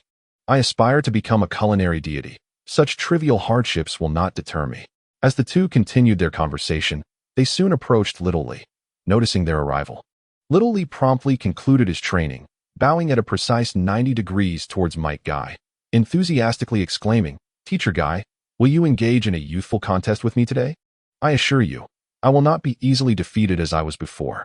Might Guy shook his head and replied, "I'm sorry, Little Li, but today may not be possible." "Oh, well," Little Li responded, his spirits somewhat dampened.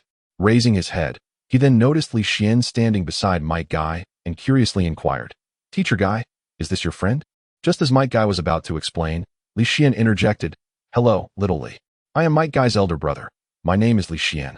We share the same surname, so we should keep in touch more."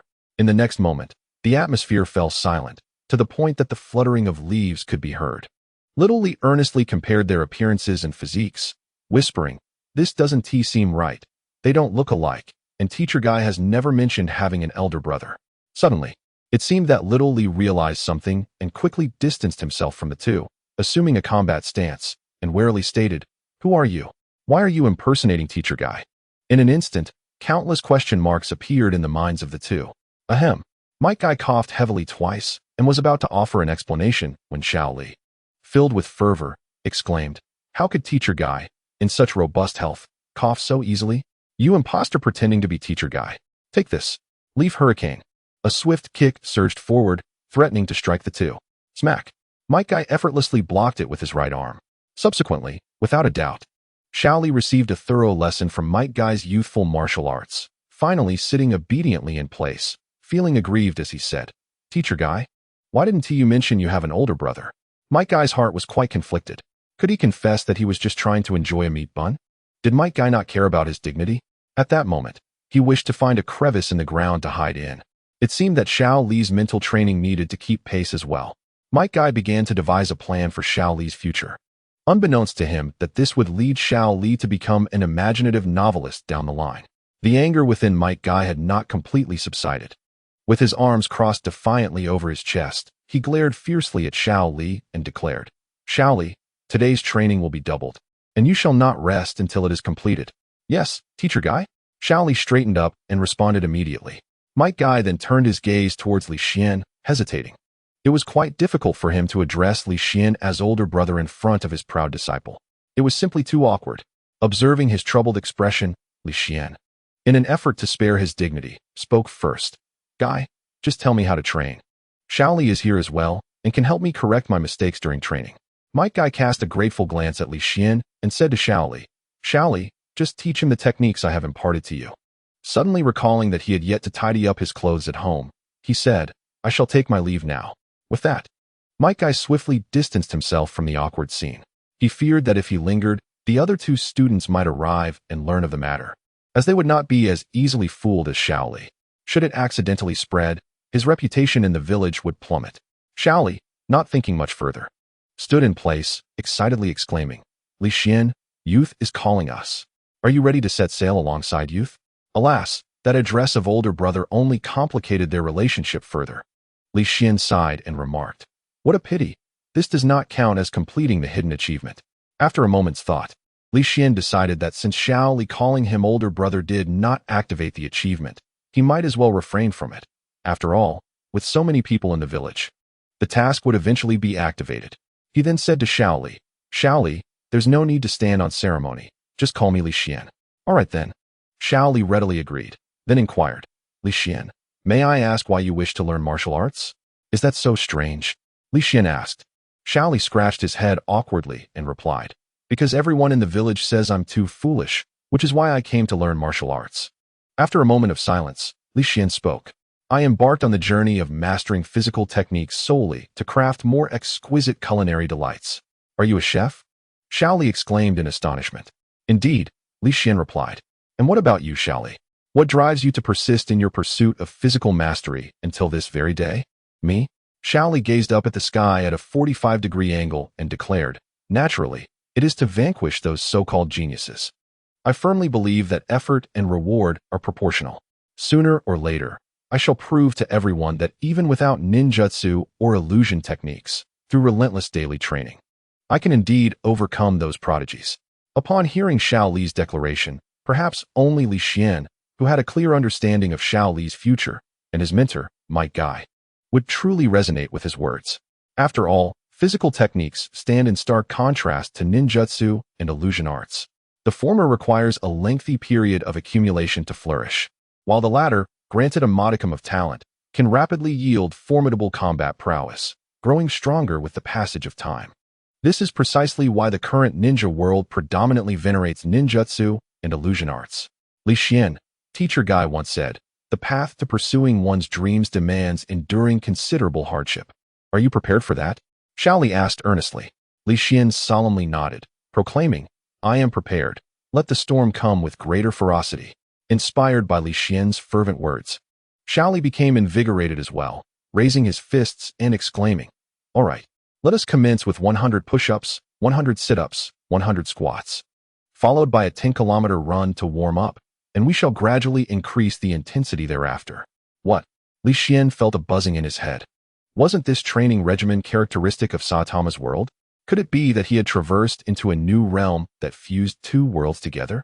Observing Li Xian's bewildered expression, Shaoli mistook it for hesitation.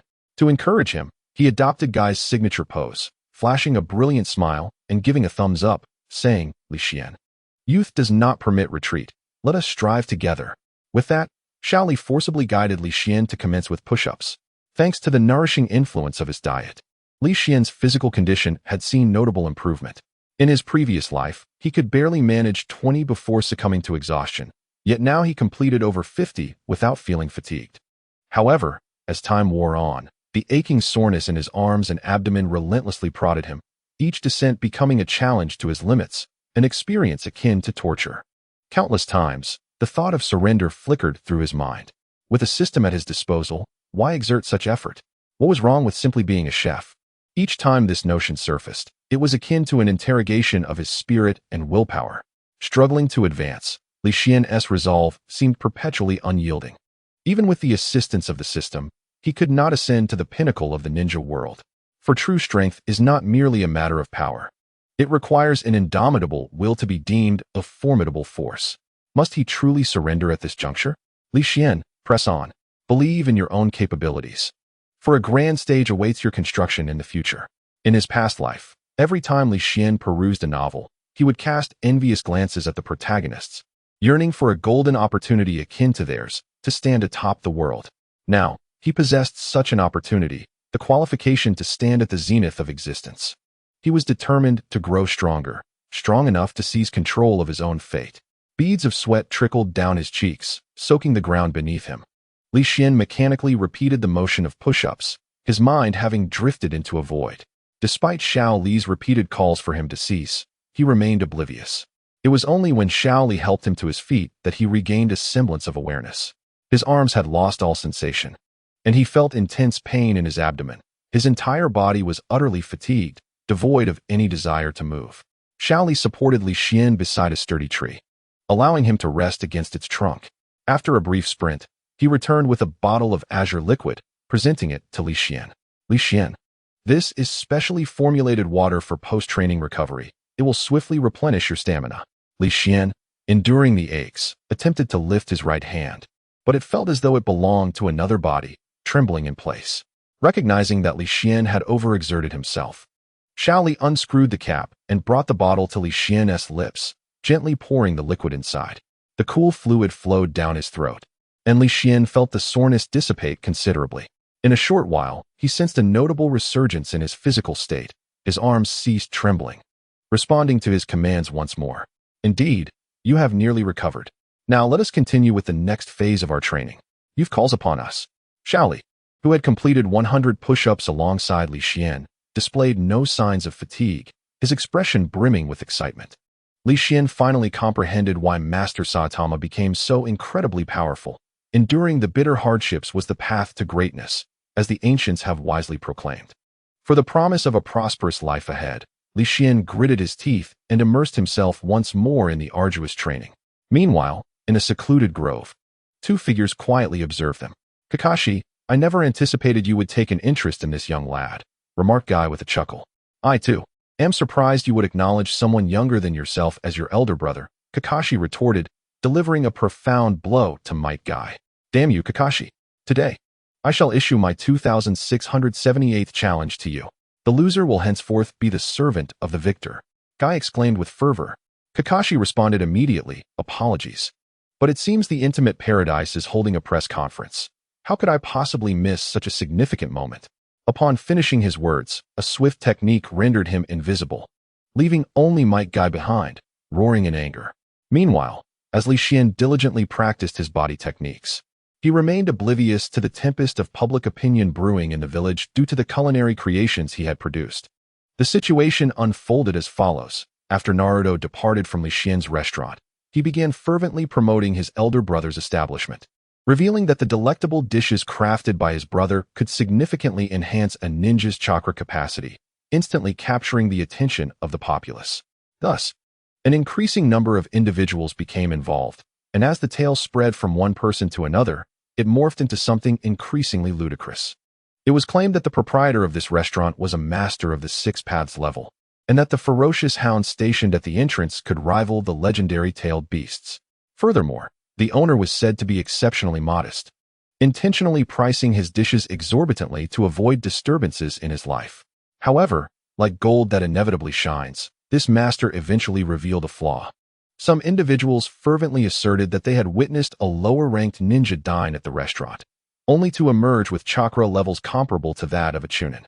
Nevertheless, skepticism arose, prompting others to promptly provide evidence. The first piece of evidence cited was that Naruto, following a failed examination, had visited the restaurant and subsequently succeeded in his assessment. The second was the audacity of opening a restaurant in the back alley of Ichiraku Ramen. Remarkably, even Uncle Ichiraku found himself embroiled in this affair. Once these two pieces of evidence were presented, many who had initially been skeptical hastily joined the ranks of the fully convinced. Firstly, Naruto was widely recognized as the underachiever. Attaining success in the assessment so effortlessly seemed implausible without years of hard work. Yet, miraculously, after dining at the legendary Master S restaurant, he passed the evaluation. Secondly, Ichiraku Ramen was not only the finest establishment in Konoha, but also ranked among the best in the Land of Fire. Many competitors refrained from opening shops nearby, fully aware of their own limitations. Yet, this master boldly established his restaurant in a rarely frequented alley behind Ichiraku, a display of courage that garnered the admiration of many. Thus, a multitude of people, driven by inexplicable emotions, began their journey towards this establishment. Some sought to enhance their chakra and strengthen their abilities, while others were merely driven by curiosity. Even those with ill intentions aimed to extract the recipes and sources of the culinary creations. When the crowd arrived near Ichiraku Ramen, preparing to enter the alley, those waiting in line expressed their curiosity. A particularly inquisitive patron approached another, grasped his shoulder, and inquired, "Hey, buddy, Are you all heading to Ichiraku Ramen for a meal? You should be lining up over there.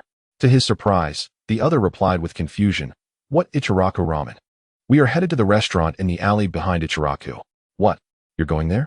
Brother, their prices are exorbitant, nearly akin to gold. The patron exclaimed loudly.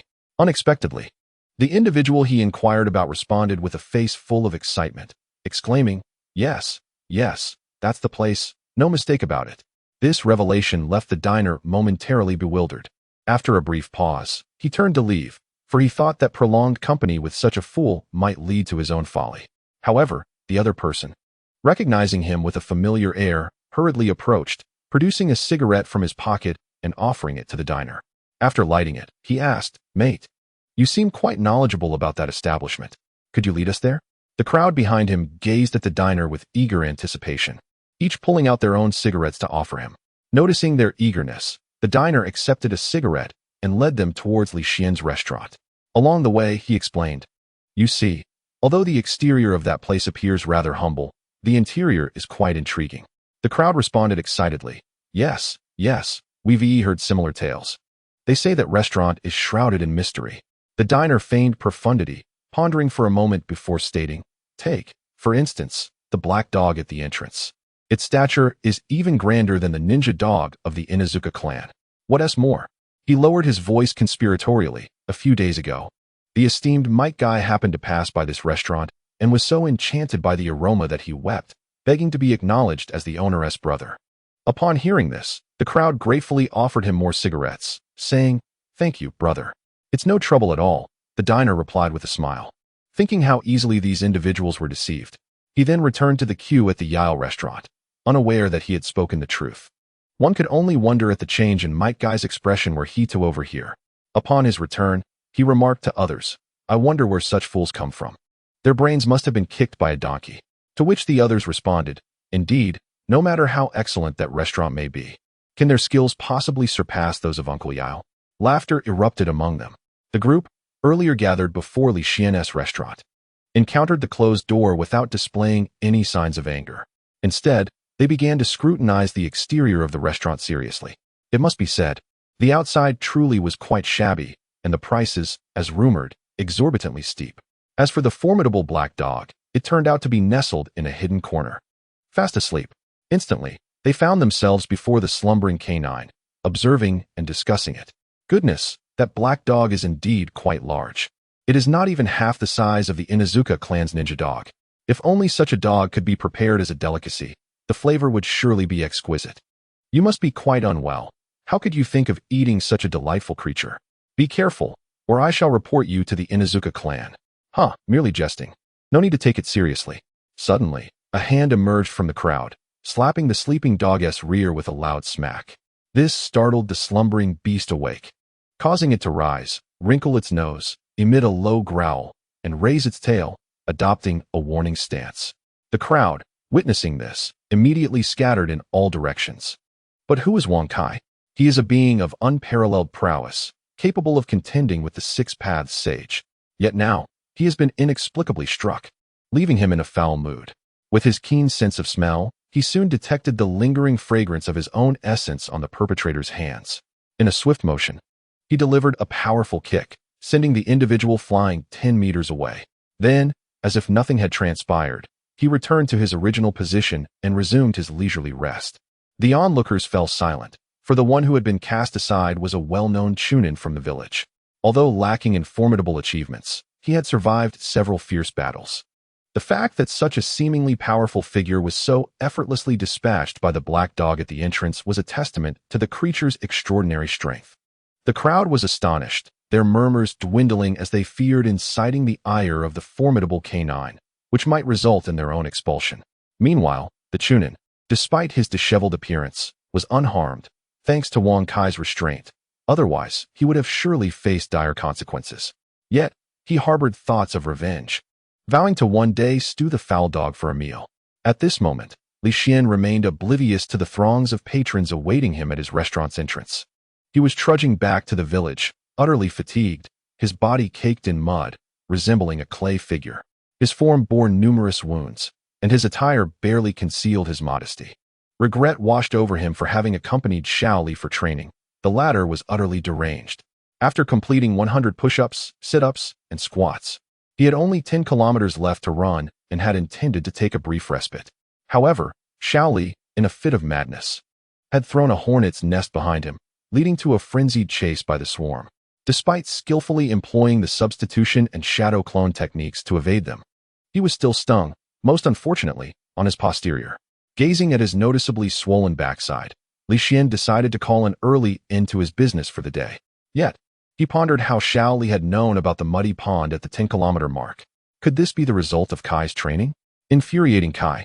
If I ever draw the abyssal chili sauce again, I shall make him consume it all, to experience the sensation of an explosive rear. Lost in these thoughts, Li Xian soon arrived at his restaurant's entrance. Upon seeing a line of patrons waiting outside, he rubbed his eyes vigorously, questioning whether he had mistakenly arrived at the wrong location. However, after scrutinizing the restaurant's facade and noticing Wang Kai sleeping peacefully beside it, he confirmed that this indeed was his establishment. He entered the establishment with an air of indifference, calmly inscribing on the wooden sign that the proprietor was fatigued from training and would close early today. Satisfied with his neat handwriting, Li Xian was about to display the sign when the patrons outside began to stir restlessly. A middle-aged man, who had previously inquired about the location of Li Xian's restaurant, approached him with a fiery temper, declaring, "Boss, we've waited long enough. It's time for you to serve me a bowl of beef noodles and make it a bit thicker." His tone suggested that he believed himself to be the authority here. Li Xian cast him a cold glance and replied evenly, "Do you see the sign? Today, we are closing early. If you wish to eat, head to the Ao restaurant outside the alley." The man's brow furrowed in displeasure as he retorted, "Come on, boss. Do you even know how to run a business? You can't just change your hours like this." With a leader inciting dissent, the rest of the customers joined in, clamoring, "Exactly. We've waited so long, and now you won't serve us? Surely the rumors about you are just fabrications." The atmosphere grew charged, thick with tension. For reasons unknown, Li Xian sensed a nefarious undercurrent approaching him. At that moment, the system, unwilling to remain silent, chimed in. "Congratulations, host. You have triggered a hidden quest. Step aside. I am about to show off."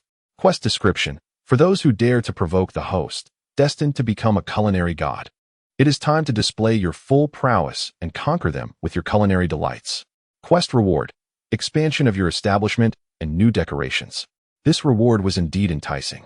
Li Xian remarked nonchalantly, "Have you all seen the prices? If you're interested, please pay first to avoid any claims of deceit later." With his consent, the crowd quieted, forming an orderly line to pay before entering. Once everyone had settled their bills and taken their seats, Li Xian was surprised to observe that almost all the patrons were there specifically for the beef noodles, save for a solitary, forlorn woman who ordered a cake. As Li Xian finished cleaning himself and donned a fresh outfit to begin cooking, he suddenly realized that his arm ached to the point of being unable to lift a knife.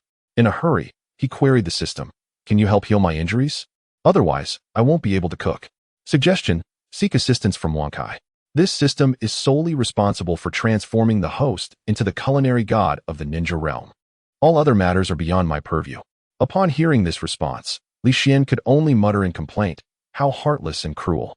He then approached Wang Kai for help, and after agreeing to prepare 20 meat buns daily for it, Wang Kai lazily extended its paw onto Li Xian's back. Instantly, a refreshing sensation enveloped him, prompting an involuntary exclamation of awe. A minute later, all of Li Xian's wounds had completely healed. The scars that once marred his face and arms faded away, revealing skin as delicate as that of a child. He pinched his cheek, finding it as tender as a perfectly boiled egg. Most importantly, the swollen contours of his posterior had returned to their original state. As Li Xian turned to express his gratitude to Wang Kai, he found the creature once again squinting its eyes, tongue lolling out, peacefully resting on the ground. Cursing the lazy dog under his breath, Li Xian washed his hands, adjusted his attire, and entered the kitchen to commence his culinary endeavors. Despite some patrons questioning his culinary skills, Li Xian remained steadfast. For a chef's true calling is to immerse oneself entirely in the art of cooking. As he prepared the dish, the aroma of beef noodles wafted from the kitchen, intoxicating the air like the presence of an unparalleled beauty, captivating all who inhaled it. One neutral guest, greedily absorbing the fragrance, remarked in rapture, "This aroma is a heavenly gift. How often can one encounter such a scent on earth?" "Well said, my friend," Your eloquence is commendable, another neutral patron chimed in. In my 60 years of life, I have never encountered such a fragrance. Even at Ichiraku, I have not experienced anything like it. For this aroma alone, I would gladly declare this restaurant the finest. With their words, the previously tense atmosphere surrounding Li Xian lightened considerably. Some guests, initially driven by mere curiosity, now brimmed with anticipation for Li Xian's beef noodles.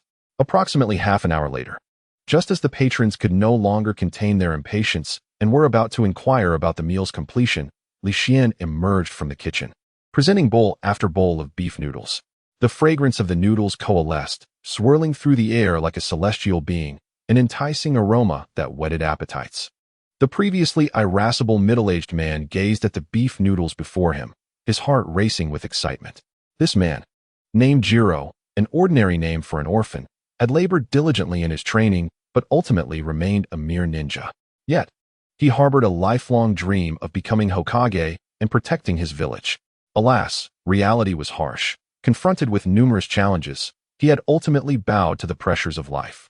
Nevertheless, he had never relinquished hope and tirelessly sought ways to enhance his strength. Upon hearing of Li Xian's restaurant, which purportedly offered dishes that could boost chakra, young Jiro, undeterred by the veracity of the claims, approached with a desperate resolve, hoping for success this time. With his hands clasped before his chest, he declared, "I shall commence." He then seized a pair of chopsticks and began to devour the meal. Slurping vigorously, he took a large mouthful of noodles. The flavor was simply exquisite. Having never tasted such delectable food, he found himself choking midway through, hastily pounding his chest and sipping the broth until he gradually regained his composure. Having finished every last bite of his beef noodles, Kojiro leaned back in his chair, clutching his round belly, and succumbed to a sense of delightful contentment. Although the meal did not enhance his chakra, the exquisite taste was, at the very least, worth the price paid.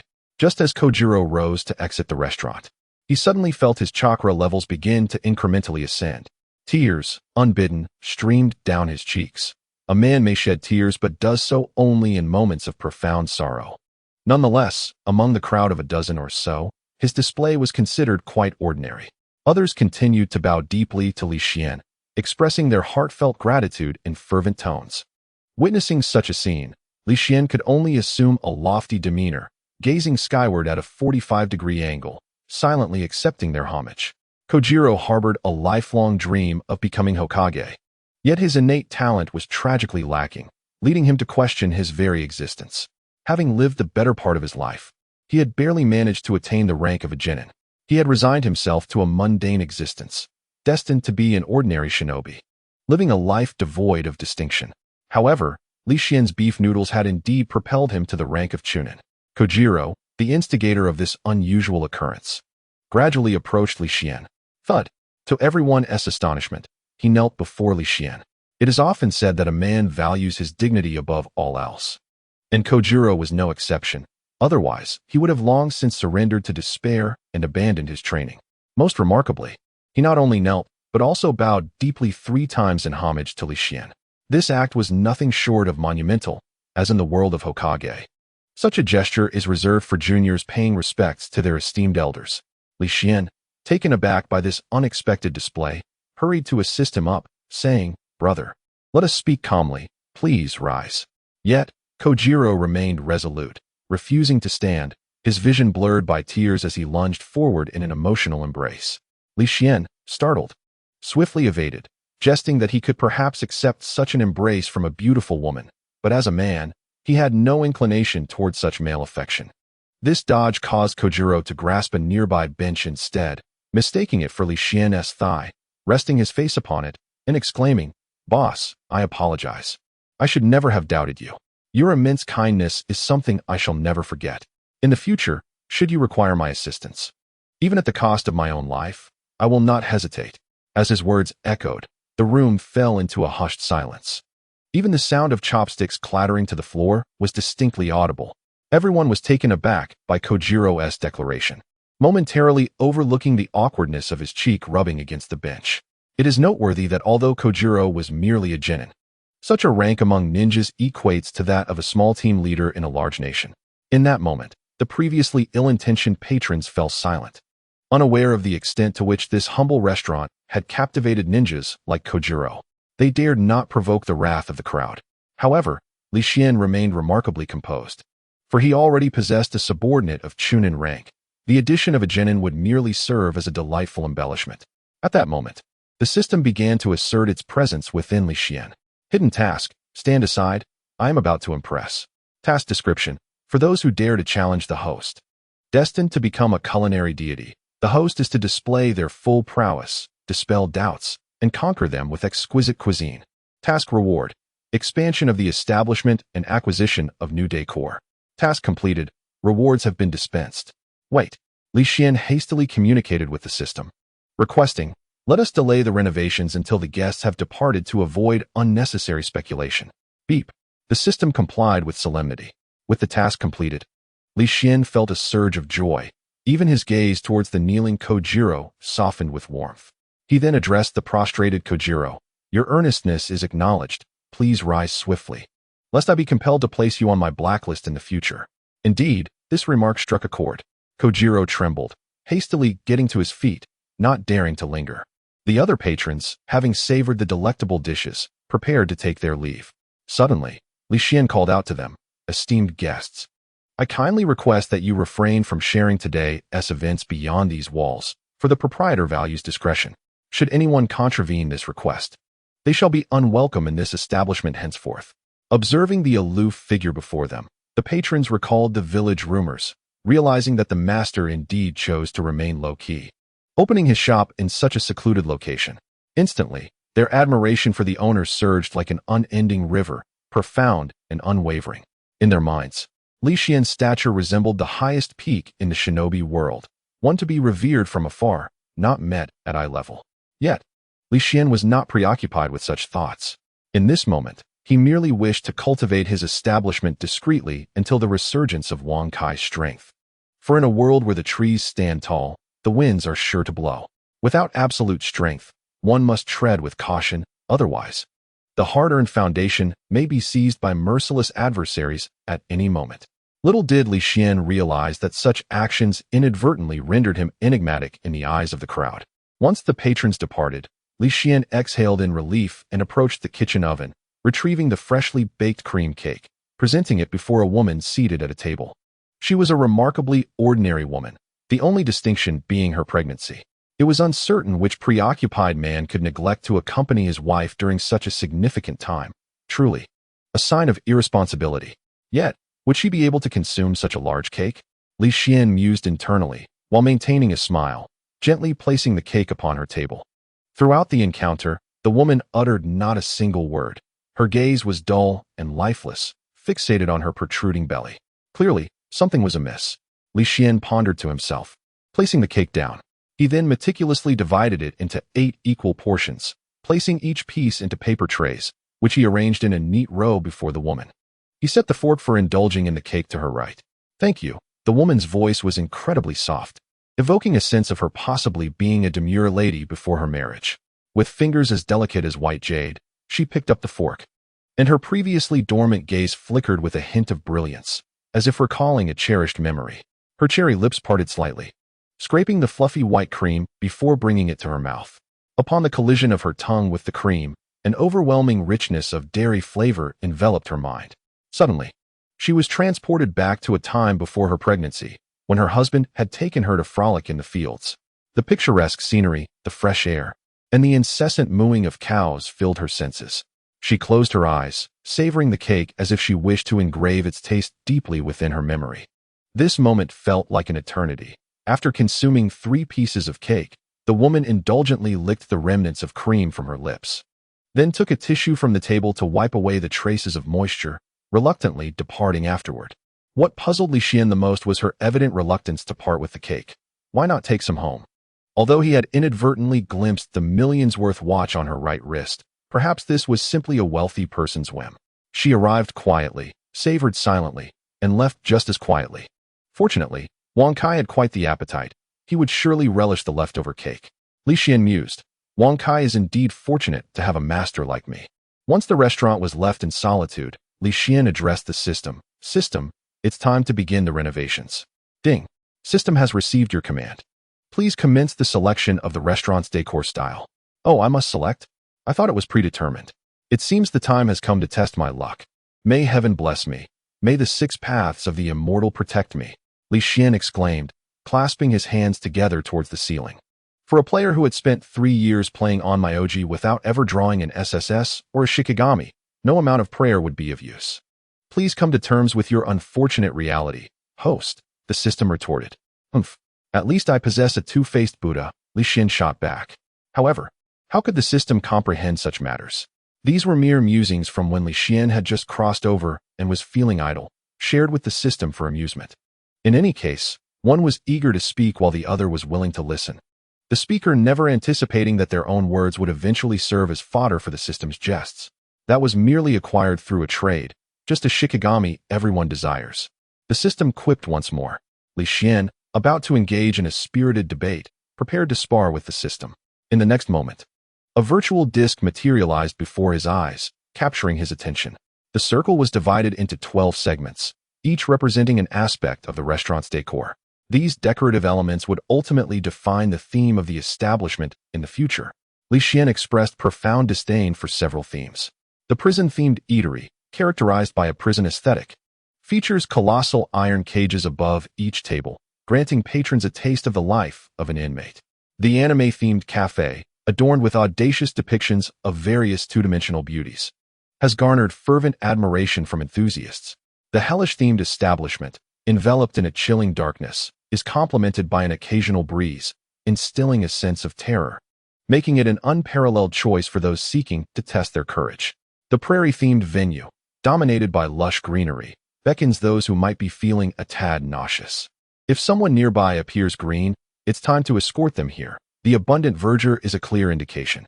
It's high time to take them to the hospital for a colorblindness examination. Li Xian lamented, System, might I inquire if these themes can be altered or discarded? They are exceedingly unappetizing. No, the system replied with a solemnity befitting its role. As a future culinary deity, you must be capable of accommodating various restaurant styles. Just as, upon mastering your culinary skills, a simple dish may garner widespread acclaim. Sighing, Li Xian conceded, the world is vast, yet the system reigns supreme. His feeble resolve could not contend with the system's overwhelming authority. Thus, he silently hoped for a stroke of fortune, wishing not to draw one of those peculiar themes. Closing his eyes, he called out, Begin. The system's roulette began to spin rapidly. After approximately 10 seconds, the whirling sound faded away. Beep. Theme selection complete. Please proceed with the restaurant's renovation and expansion, the system announced. As the words faded, a brilliant white light enveloped the entire establishment.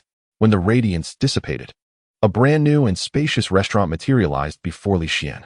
Surveying his surroundings, he was taken aback by the transformation. The previous decor had undergone minimal alterations. The entire wall had been painted white, though the deep blue ceiling provided a modicum of restraint to the starkness, preventing disorientation. The restaurant now could accommodate 50 diners. However, an important matter must be reiterated thrice. Why were the statues of the 3 admirals, Kizaru, Aokiji, and Akainu, positioned prominently in the center of the dining hall, taking up considerable space? Perhaps the sole highlight was the grand entrance, flanked by the characters for justice. Furthermore, as expected from the system, the craftsmanship was impeccable. The typography was bold and powerful, unpretentious yet encompassing, capturing the gaze of all who beheld it, a true masterpiece. In light of this, Li Xian, somewhat perplexed, inquired, System, is this not reminiscent of a restaurant from One Piece? Could you elucidate the rationale behind the placement of those 3 statues? Most importantly, could you arrange them in a less awkward manner? It makes Kizaru appear utterly disinterested in dining. Indeed, Kizaru's already somewhat unseemly appearance was further exacerbated by such an uncomfortable pose, rendering it rather nauseating. Consequently, the system promptly made the necessary adjustments. Before them stood Akainu and Aokiji, each proudly thrusting their chests forward, their capes billowing dramatically behind them, exuding an aura of gallant charisma. In the midst of these 2, Kizaru reclined on a sofa, a serious expression adorning his face as he clutched a handful of riches in his right hand.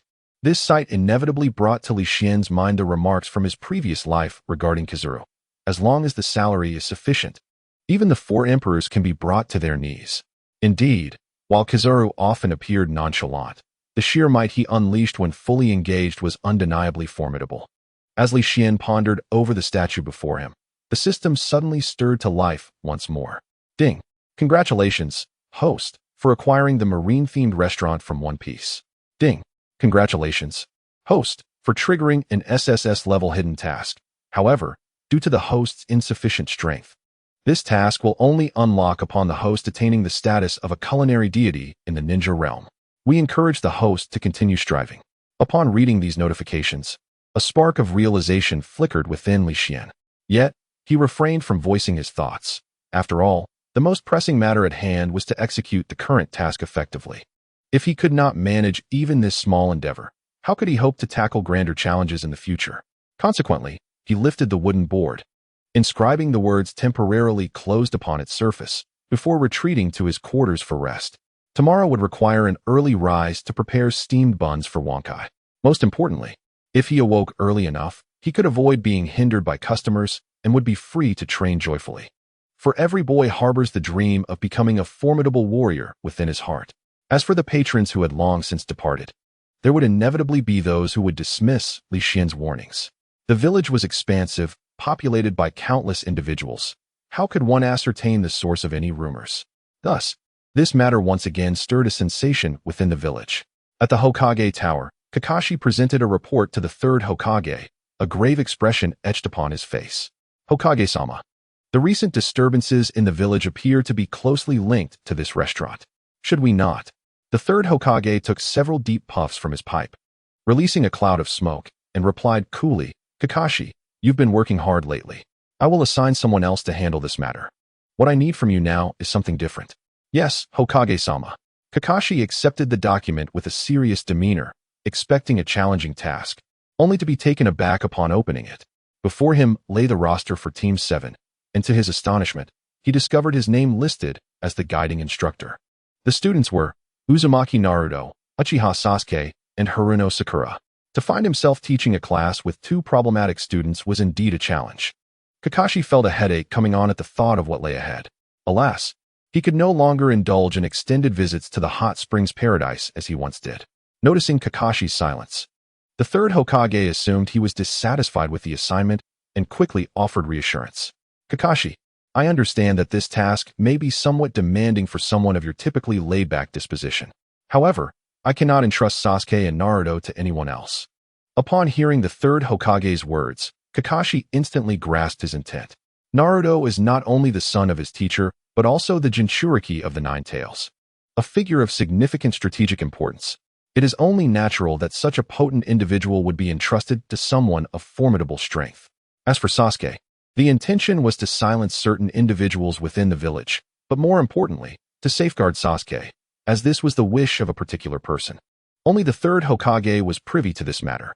Regarding Sakura, her inclusion was purely a political necessity, serving to demonstrate that the Hokage still considers the welfare of the common folk. In summary, this division of classes was largely orchestrated behind closed doors. The Ino Shikicho trio serves as a quintessential example. As for the commoners, unless one possesses exceptional talent or opportunities akin to that of Jiraiya, who would genuinely concern themselves with their plight. I understand, Lord Hokage, Kakashi replied, preparing to leave with the documents in hand.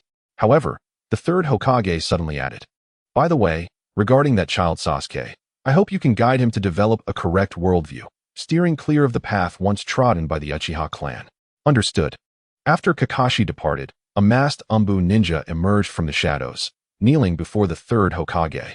The latter, adopting a stern demeanor, inquired, have you uncovered the details? In an instant, the Umbu felt as though a great weight bore down upon him. Struggling against the immense pressure, he weakly replied, I apologize, my lord. I have yet to ascertain the facts.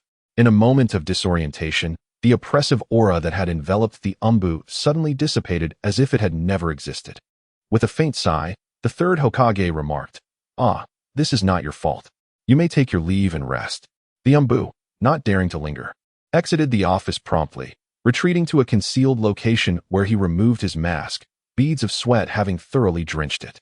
This Umbu was an elite jonin, a formidable warrior who had once graced the battlefield and boasted the remarkable feat of single-handedly confronting 5 ninjas of equal rank. He had once believed that he was but a step away from the level of a Kage, convinced that with another 3 or 4 years of training, he might reach that echelon. Yet, this night, he came to realize how far he truly was from that status. Reflecting on his previous sensations, he felt akin to an ant confronting a human.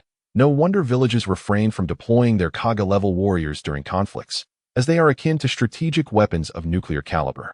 The third Hokage stood by the window, gazing at the thriving village, murmuring softly, "No matter who it may be, none shall disrupt Konoha." Meanwhile, our protagonist had long since fallen into slumber, embodying the adage that early to bed and early to rise promotes good health, while late nights and late mornings deplete one's vitality. Throughout the night, every household had succumbed to sleep, with the only sounds being the footsteps of the patrols echoing through the streets. Suddenly, a shadow appeared near the patrols. Once they had passed, this figure moved swiftly, almost soundlessly, gliding through the night. With a deft maneuver, a gust of wind followed, and the shadow landed in a secluded alley behind the Ichiraku ramen shop. As he lifted his head, the individual revealed bright eyes, tinged with a hint of greed, peering out from behind the wall of the narrow alley. He gazed towards Li Xian's restaurant, where a large black dog lay sprawled, deeply asleep. Curse that black dog, he seethed, recalling how it had sent him flying 10 meters that morning, embarrassing him before the crowd. "Tonight, your life shall be the price for my humiliation." This man was none other than the Chunin who had been unceremoniously kicked away by the dog earlier. To his astonishment, he had returned so swiftly to exact revenge. Approaching the slumbering canine, he noted its utter lack of awareness, as it remained blissfully asleep. The Chunin let out a soft, admiring click of his tongue, his gaze captivated by the creature. With a swift motion, his right hand delved into his pocket, producing a sharp kunai radiating a chilling gleam, its brilliance piercing through the night. "Stinking mud, prepare to pay with your life. Such a bounty of meat would make a delectable feast." He could not help but lick his lips, narrowing his eyes as he thrust the kunai towards the unsuspecting dog. He intended to seize the dog silently, striking swiftly and with lethal precision to avoid attracting the patrol. This was not his first encounter with such deeds. He had done so on the battlefield a dozen times. Yet he had to admit, the flesh of some canines held a certain robust texture. A sharp crack echoed in the dark alley as the kunai broke. Fortunately, the secluded location meant the patrol seldom ventured here, and this day happened to be one of their rare off days. The Chunin stared in disbelief at the broken weapon. How could this be? He thought, his brow furrowing as he stowed the remains of the kunai and retrieved another equally sharp one, driving it fiercely towards the dog. I stab, I stab, I stab again. No more stabbing. He plopped down onto the ground, gazing at the kunai he had relentlessly thrust, now reduced to a mere handle in his grasp, a sense of foreboding swelling within him. His eyes turned to the great black dog, which had slowly opened its drowsy gaze, turning its head to regard him with an almost human-like expression. The Chunin's eyes widened in shock as the dog blinked in response. They locked eyes, a silent standoff ensued. After what felt like an eternity, the dog finally spoke. "Hey, you there, what brings you in the dead of night? Clad in black, to scratch your grandpa dog's back? Is it amusing?" The Chunin was once again taken aback by the talking canine. "This dog can speak?" He marveled. The dog, Wang Tsai, rolled its eyes, while it didn't quite understand why a cloaked figure would come to jab it with a kunai in the dead of night. The disturbance to its peaceful slumber was utterly unforgivable. Amidst the Chunin's stunned silence, Wang Tsai rose from its sprawled position, standing upright, much to the Chunin's astonishment, as the dog ambled towards him, walking like a human. In the restaurant, Li Xian slumbered blissfully, utterly unaware of the events unfolding outside. Even if he had known, he might merely have curled his lips in a faint smirk. Who would venture out in the dead of night to provoke Wankai, unless they had indulged too heartily? The cool moonlight cascaded from the heavens, illuminating a large black dog traversing the narrow alley, casting a long shadow behind it. The dog regarded the cloaked figure before it with a detached gaze, recognizing a brazen little thief who dared to threaten it with a kunai. At that moment, the Chunin's heart raced with the fervor of 1,000 galloping steeds. Could this imposing black dog truly speak? Such a phenomenon was rare indeed. Apart from Kakashi's companion Pakin, he had never encountered a talking ninja hound. However, despite its ability to articulate, that dog was not particularly formidable. Could it be that this creature was the legendary dog sage? Yet, the 3 great sanctuaries of sage arts were not devoid of canine entities, were they? Wankai walked with a human-like gait, its expression laced with an air of mockery that sent shivers down the Chunin's spine. Regret began to seep into his thoughts as he questioned his motives for seeking vengeance. Would it not be wiser to retreat and embrace the vastness of the sea? I sense a murderous intent emanating from you, Wang Kai remarked coolly. Why would you harbor such animosity towards a mere dog? The creature paused, fixing its gaze on the figure in black, and inquired with calm composure. The Chunin's eyes widened, and he swiftly retreated, distancing himself from the large dog by 20 meters in an instant. Wang Kai watched the retreating figure with amusement, extending its tongue to lick its plump paw. I'm asking you a question, why flee? It muttered, then suddenly swung its paw towards the Chunin's retreating silhouette. Thud! A tremendous pressure crashed down upon the Chunin, pinning him to the ground, rendering him immobile. Now speak. Why did you attempt to stab your esteemed dog this late at night? Wang Kai approached him, demanding answers. The Chunin's face was wrought with terror, his body feeling as though it were crushed beneath a mountain. This aura was akin to that of the elite on the battlefield, yet far more formidable. Ah, still stubborn are we? If you remain silent, you shall witness the consequences, Wang Kai declared. Then, under the Chunin's horrified gaze, Wang Kai gently struck its paw upon the ground, shattering the tiles beneath it into fragments, leaving a plump paw print imprinted upon the debris. Adhering to the adage that a wise man avoids immediate peril, the Chunin hastily pleaded, Esteemed dog, I beg you spare my life. Humph. Wang Kai scoffed, continuing. This area is enveloped in my barrier, so no matter how loud you shout, only we can hear you. Thus, abandon any clever schemes you may harbor. The Chunin, skeptical, called out several more times, only to be met with silence. Resigning himself to his fate, he divulged the entirety of his motives for the attempted assassination. Oh, is that all? Wang Kai questioned, skepticism evident in its tone. Esteemed dog, I swear, I only sought revenge for the morning's affront. I harbor no other intentions.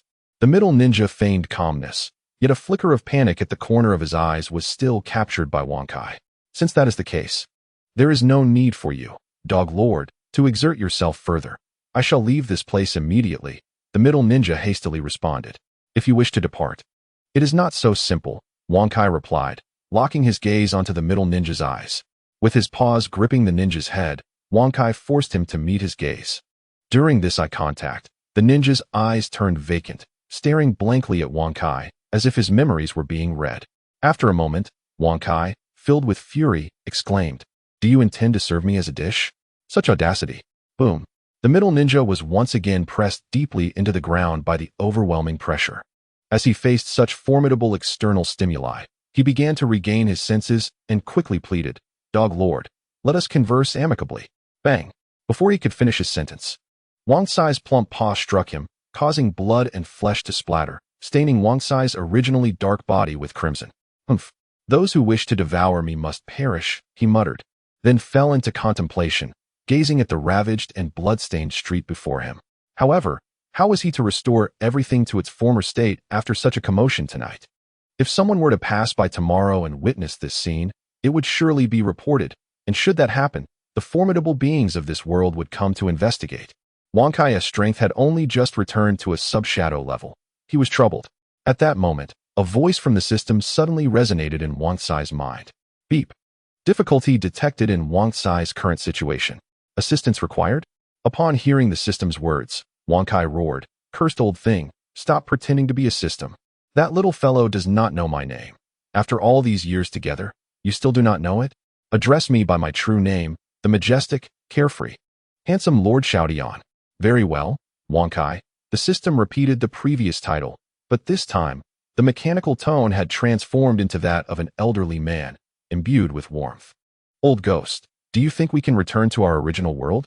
I suddenly find myself yearning for the little flower from next door, the Wang family, Wang Kai said wistfully. Alas, I do not know. Ever since my corporeal form was destroyed 1,000 years ago, something called the system has sought to devour me. But who am I? I am the renowned culinary deity of the Shintian world. Though merely a cook, without a strong foundation, I would have long been imprisoned to prepare meals, the system lamented. Old man, what treasure did you acquire that attracted so many powerful beings to hunt you down? It was fortunate that I avenged you after your death.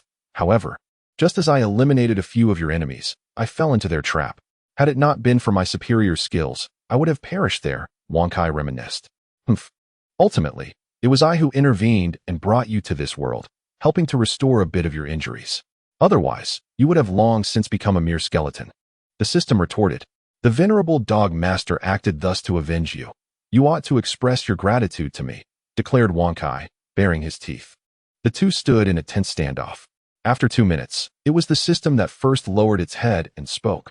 All right, it is entirely my fault. Can we move on now?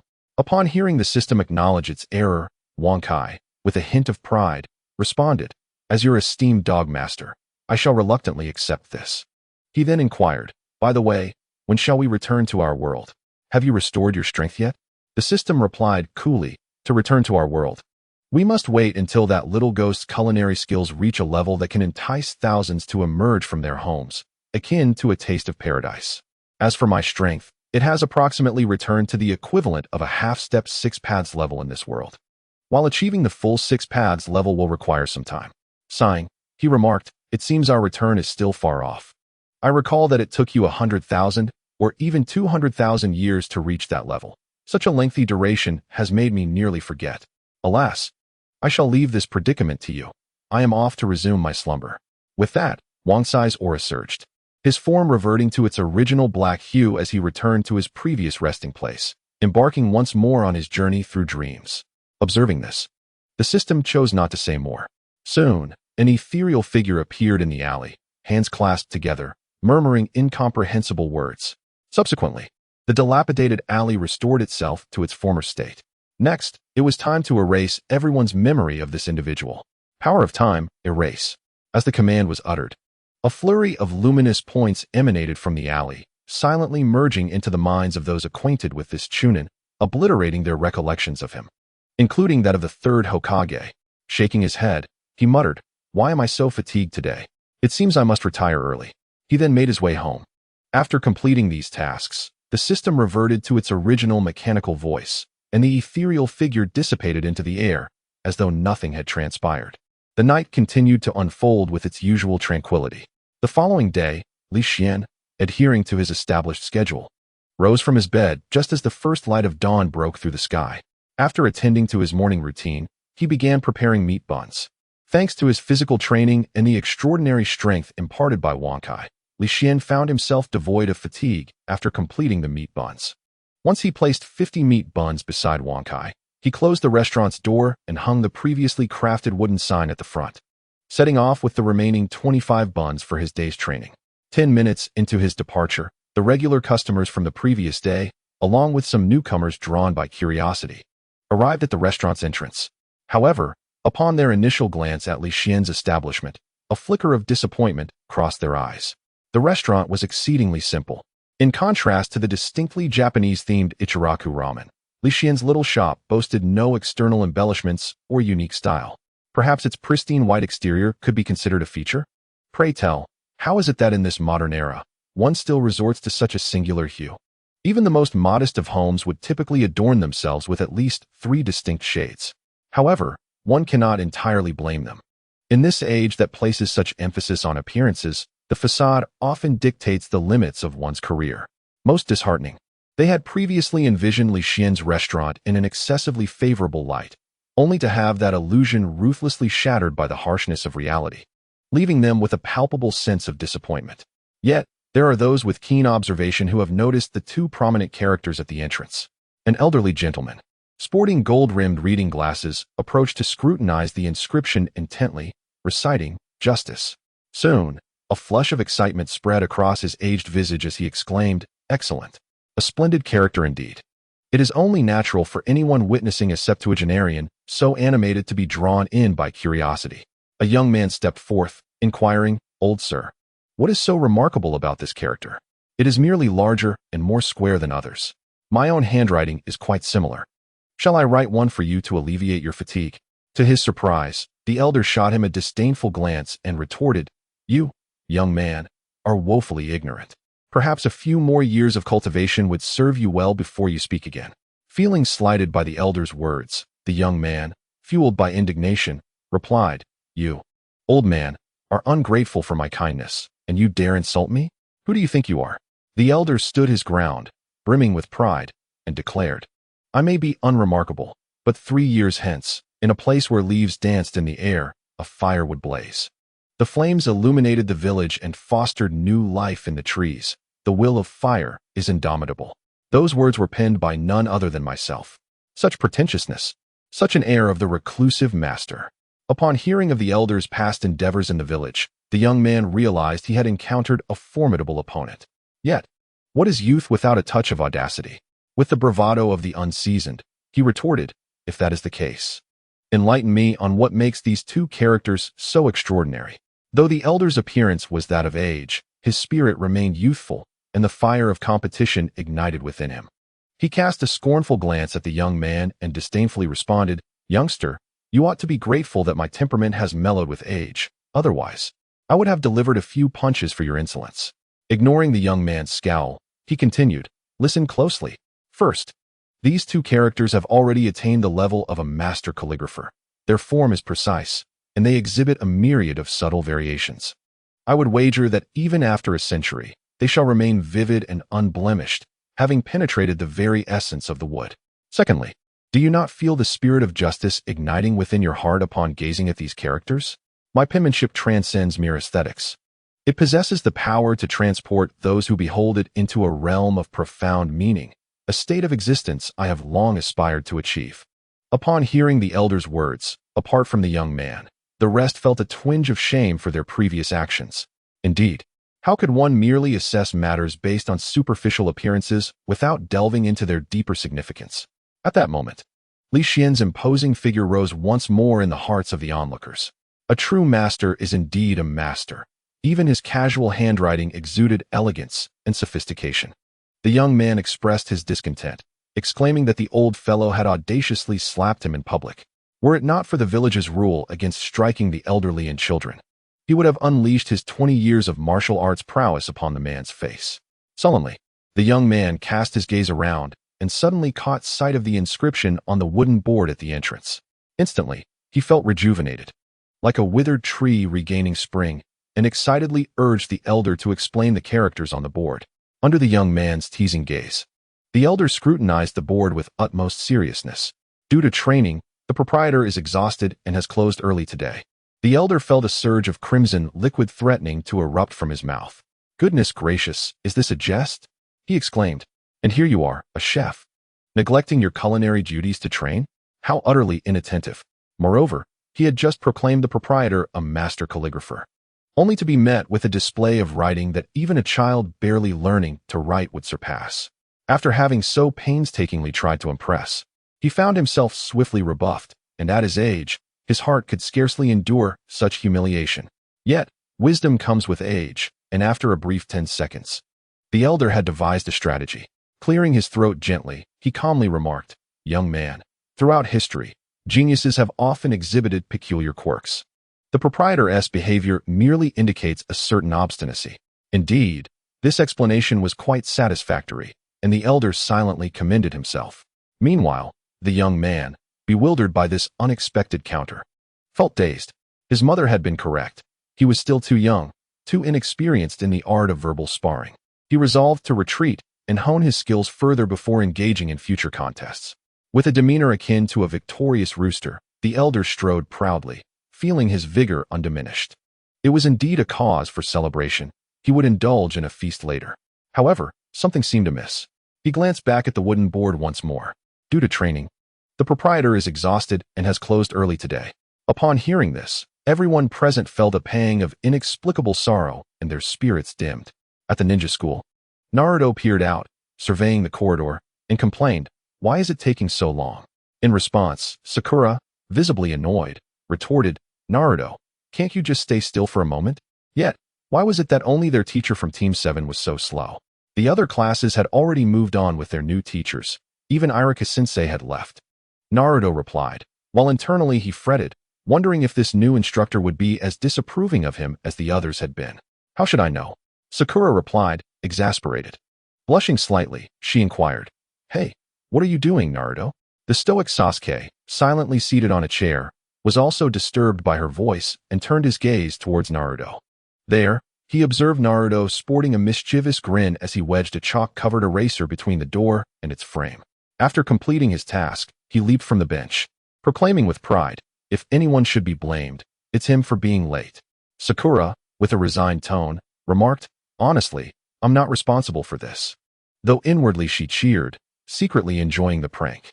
Sasuke cast a disdainful glance and retorted, "How could a jonin possibly fall for such a clumsy trap?"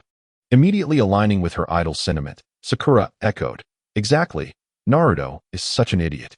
No sooner had the words left her lips than a slender hand appeared through the gap of the door. The trio instantly focused their attention, observing intently. When the door swung open, to Sasuke's surprise, the teacher entered unguarded, directly struck by the eraser, resulting in a shower of chalk dust adorning his hair. Sasuke, taken aback, thought to himself, "Is this truly a jonin? It seems rather unreliable." While Sakura felt a surge of excitement, she maintained her demure facade, apologizing, "I'm sorry, sensei. I warned Naruto not to do this, but he wouldn't listen." Unfazed, Naruto burst into laughter, exclaiming, "You fell for it. You actually fell for it, ha ha." Kakashi remarked, "So, this is the son of my master? Quite disappointing." With half-closed eyes and chin resting on his hand, he continued, "To be honest, my first impression of you is..." Glancing around at the expectant faces of the three, he concluded, "Rather annoying." Naruto, Sakura, and Sasuke were taken aback. Kakashi then led them to an open rooftop and said, "By the way, let us have some self-introductions." Puzzled, Sakura asked, "What should we say in our introductions?" Kakashi shrugged and replied, "Just mention what you like, dislike, your future dreams and interests, something along those lines." Sitting cross-legged on the ground, Naruto suggested, "I think it would be better if you introduced yourself first, sensei." "Me?" Kakashi pointed to himself and began his formal introduction. "My name is Kakashi Hatake. As for what I like and dislike, I prefer not to share." The trio gaped in astonishment at Kakashi, who remained unfazed by their reactions, and continued, "As for my future dream, pausing momentarily, I have many interests." Sakura rolled her eyes and muttered, "In the end, we only learned his name." The other two nodded in agreement. Kakashi spread his arms and said, "Now it's your turn." Turning to Naruto, he added, "Let us start with you." Eagerly, Naruto exclaimed, I am Uzumaki Naruto. My favorite food is the meals made by Big Brother Iruka. I hate waiting 3 minutes for instant noodles. My hobby is racing to eat noodles, and my dream is to surpass the Hokage, so I must make my existence acknowledged by the entire village." Kakashi wiped a bead of cold sweat from his brow. It seems this boy's growth journey is quite fascinating." He then declared loudly, "Next." Sakura's face flushed immediately as she excitedly declared, "My name is Haruno Sakura, and my affection lies with." She then gazed at Sasuke with the eyes of an infatuated admirer. "As for my interests and future aspirations, Kakashi, sweating nervously, inquired, "And what about those you dislike?" "Naruto," Sakura answered without hesitation. Upon hearing this, Naruto burst into tears, utterly devastated. Kakashi shook his head lightly. "The last one," Sasuke stated coldly, "I am Uchiha Sasuke. I harbor numerous dislikes and possess no whimsical dreams to speak of. My sole ambition is to restore the Uchiha clan and to eliminate that man." Kakashi sighed inwardly, realizing the weight of the task entrusted to him by the Hokage. He felt a headache coming on, as he faced not one but two troubled youths in his class, each with issues more severe than the last. Truly, a cause for concern. "Wait, I have that." Kakashi's eyes brightened with a sudden thought. "Let us conclude our introductions here.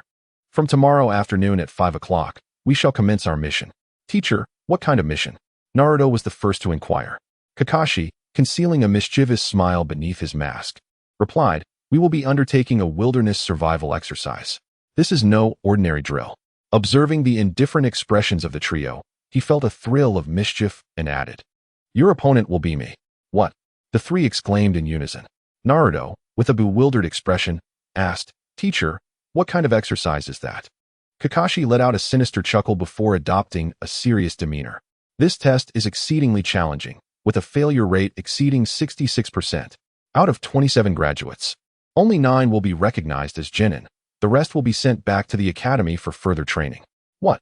The trio's expressions grew increasingly grave.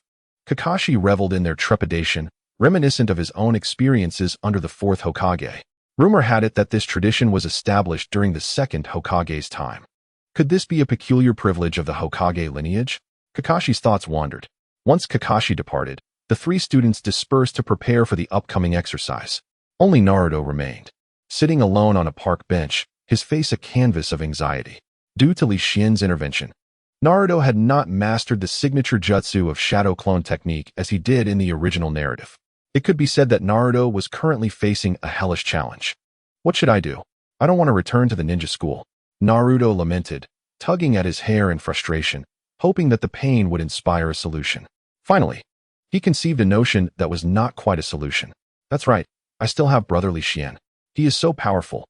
He must have a way to make me stronger. As he envisioned the towering figure of his brother, whom he revered only slightly less than his parents, Naruto's spirits soared.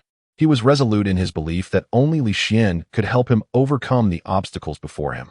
Acting on impulse has always been Naruto's guiding principle. Soon, he found himself standing before Li Xian's restaurant. However, what awaited him was a desolate and shuttered establishment. How could brother Li Xian close so early? Naruto glanced at the sky, which was being overtaken by the encroaching night.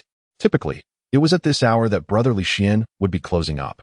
Undeterred, he approached to knock on the door, only to discover a sign affixed to the wooden panel. Due to training, the owner is exhausted and has closed early today. In an instant, Naruto felt as if his world had crumbled. He stood there, petrified beneath the twilight, as the cool breeze stirred a few golden leaves, painting a rather tragic scene. Just then, a diner who had visited in the morning passed by and remarked, "What a capricious owner. If I had the money, I would compel him to cook until his hands ached, and see if he still dares to run off." Having looked upon Li Xian as his savior, Naruto could only return home in disappointment, vowing to arrive early the next day. Outside the Hidden Leaf village, two figures were running laps around the village. Huff, huff. Li Xian, weary and clutching his abdomen, gasped for breath, his face paling. It was noteworthy that he had just completed a 10-kilometer run, while in his previous life, even a 2-kilometer run would have left him on the verge of collapse. Fortunately, his body had undergone some enhancement. Otherwise, he surely would have succumbed to exhaustion on this arduous path. Beside him, little Li seemed unfazed, breathing with remarkable steadiness. This was because little Li, in consideration of Li Xian, had strapped several lead weights to himself to slow his pace. Otherwise, he would have lapped Li Xian many times over. "Here, your water," little Li said, offering a specially formulated drink designed to replenish energy during physical training once Li Xian had regained his composure. Li Xian accepted the drink without hesitation, but his gaze inadvertently fell upon little Li's ankles, causing his mouth to twitch in astonishment. There, several palm-sized lead weights were strapped, creating a striking sight. If he were to bind such weights to his own ankles, he would likely find himself unable to take a single step. And who knew how many of those weights little Li bore? Yet, despite his diligent training, little Li had nearly been rendered ineffective in the early stages. This merely illustrated that those with powerful enhancements were abundant. As long as one possessed sufficient strength in their abilities, they would be invincible. Most of these enhancements were reflected in ninjutsu, while few were observed in physical techniques.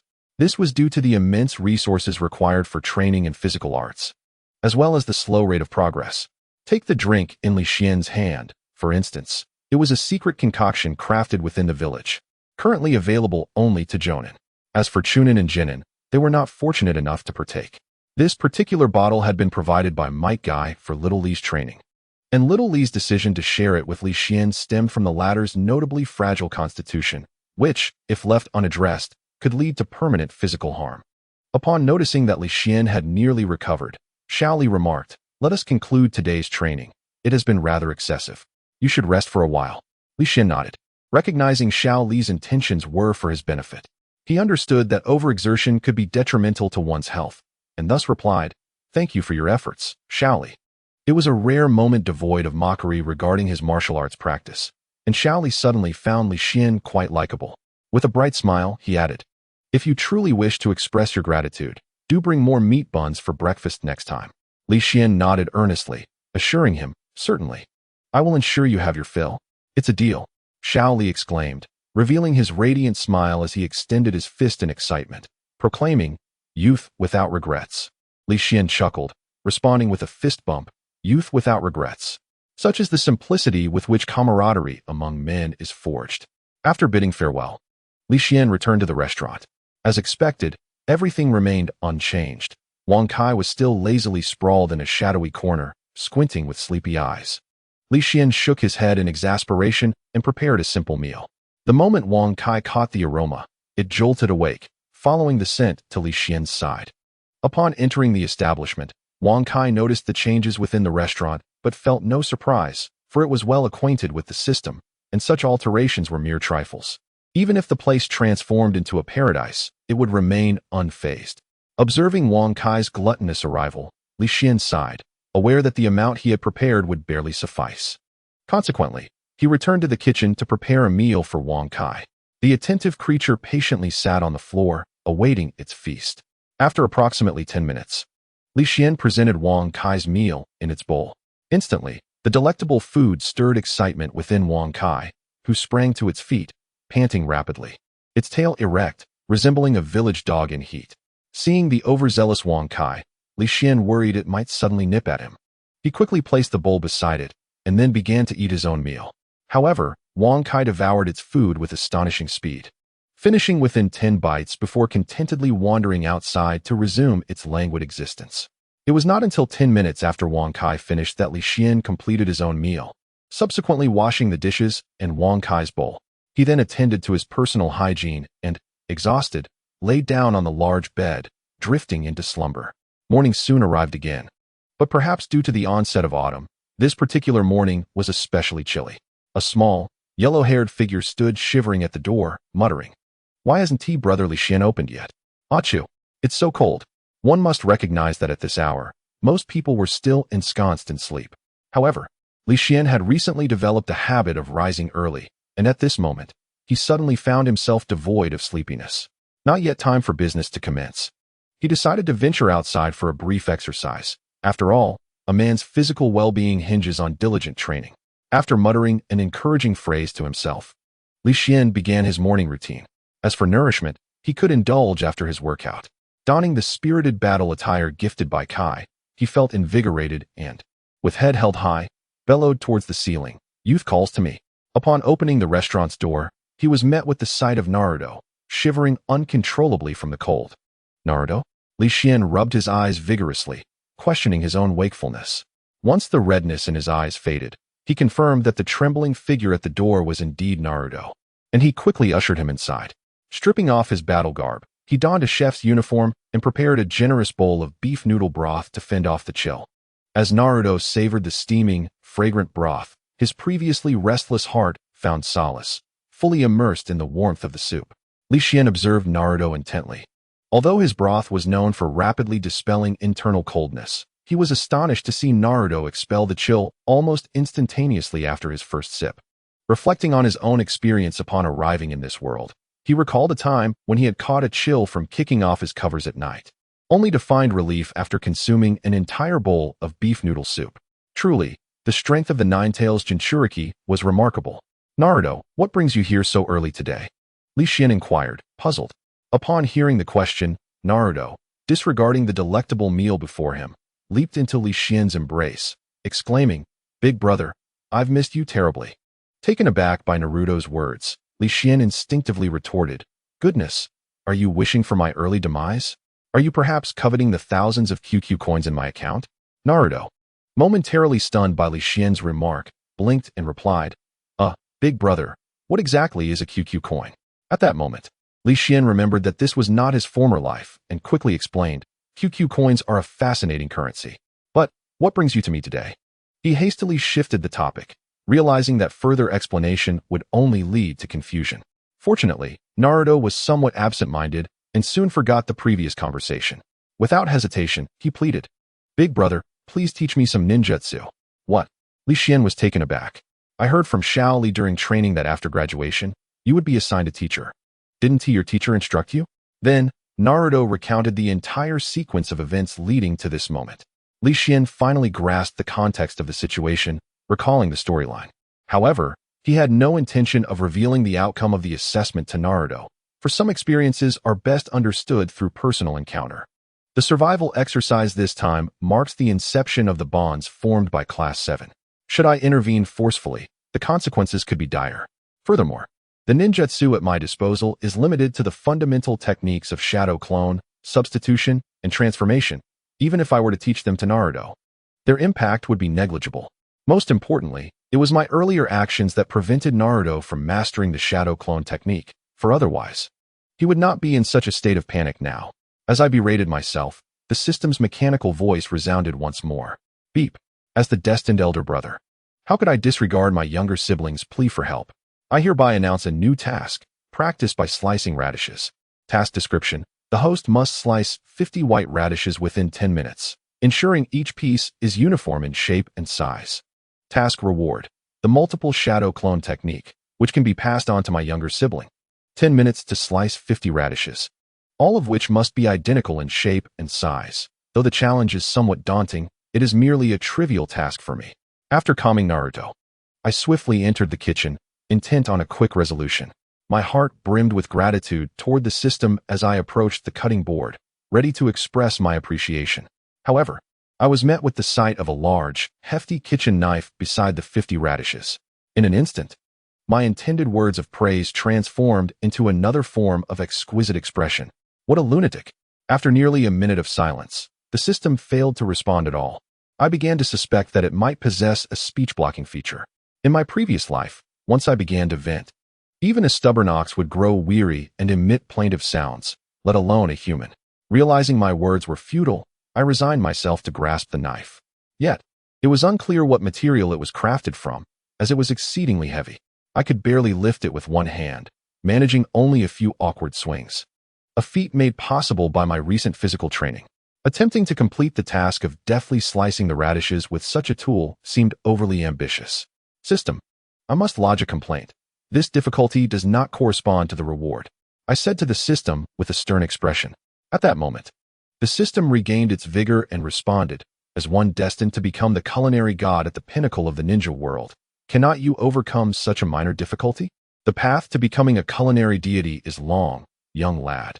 You must face these challenges with optimism. Taken aback, I found myself at a loss for words. Thoughts of Naruto waiting outside spurred me into action. Grabbing a pristine, juicy white radish, I lifted the knife and began slicing with practiced skill.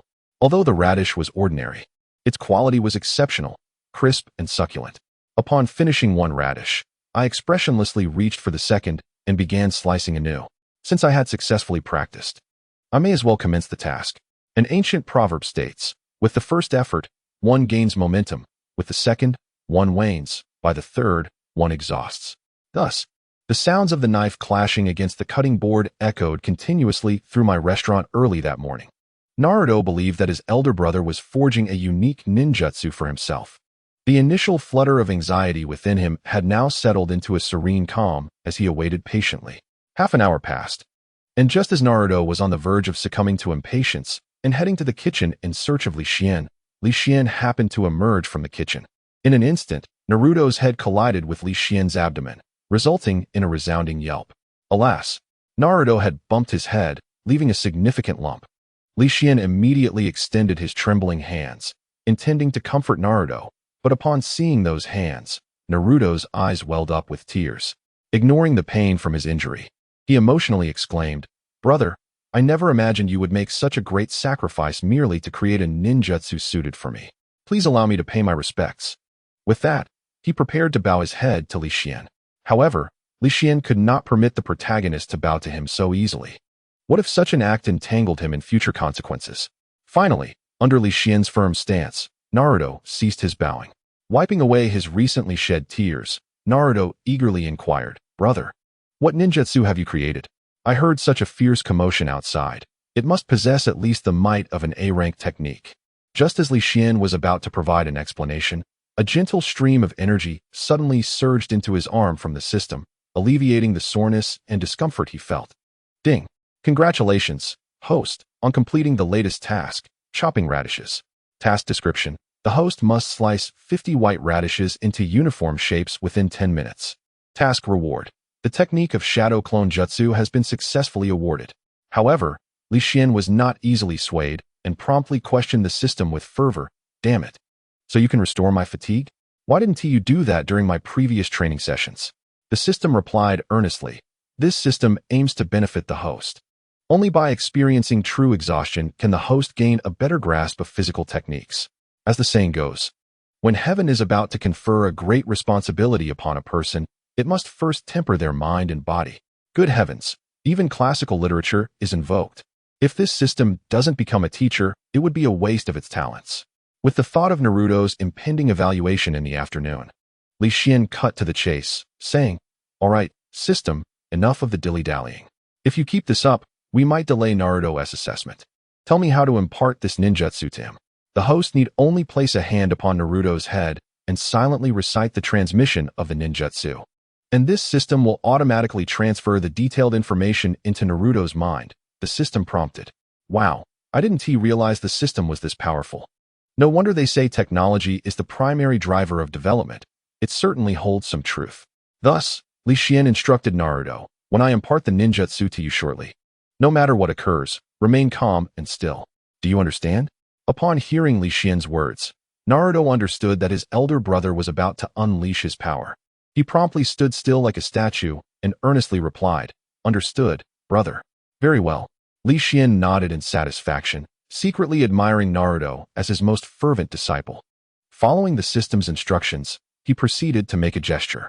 However, half a minute passed, then a full minute, and Naruto remained motionless, akin to a stone statue. Could it be that I pressed the wrong spot? Li Xian hastily placed his palm on the back of Naruto's head.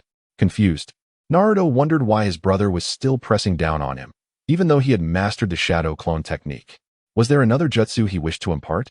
Thus, the two stood there, somewhat dazed, in the restaurant. After approximately 10 minutes, Naruto could no longer maintain his stance and plopped down onto the ground, exclaiming, "Brother, why has so much time passed? Have you only taught me the shadow clone technique and nothing else? Is it because of my lack of understanding?" Hearing Naruto's words, Li Xian could only smile wryly and respond, "Brother has taught you this technique. Why didn't you inform me that you had mastered it?"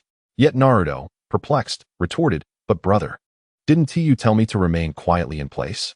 Realizing he had shot himself in the foot, Li Xian encouraged, "Naruto, persevere and believe in yourself." After seeing Naruto off, Li Xian opened the restaurant's door. Perhaps due to the mental fatigue from slicing radishes earlier, he sat down at the table and immediately began yawning, eventually resting his head on the table and drifting into slumber. Meanwhile, Naruto, having acquired a new jutsu from his brother, felt as if he had consumed 100 energy drinks, brimming with excitement.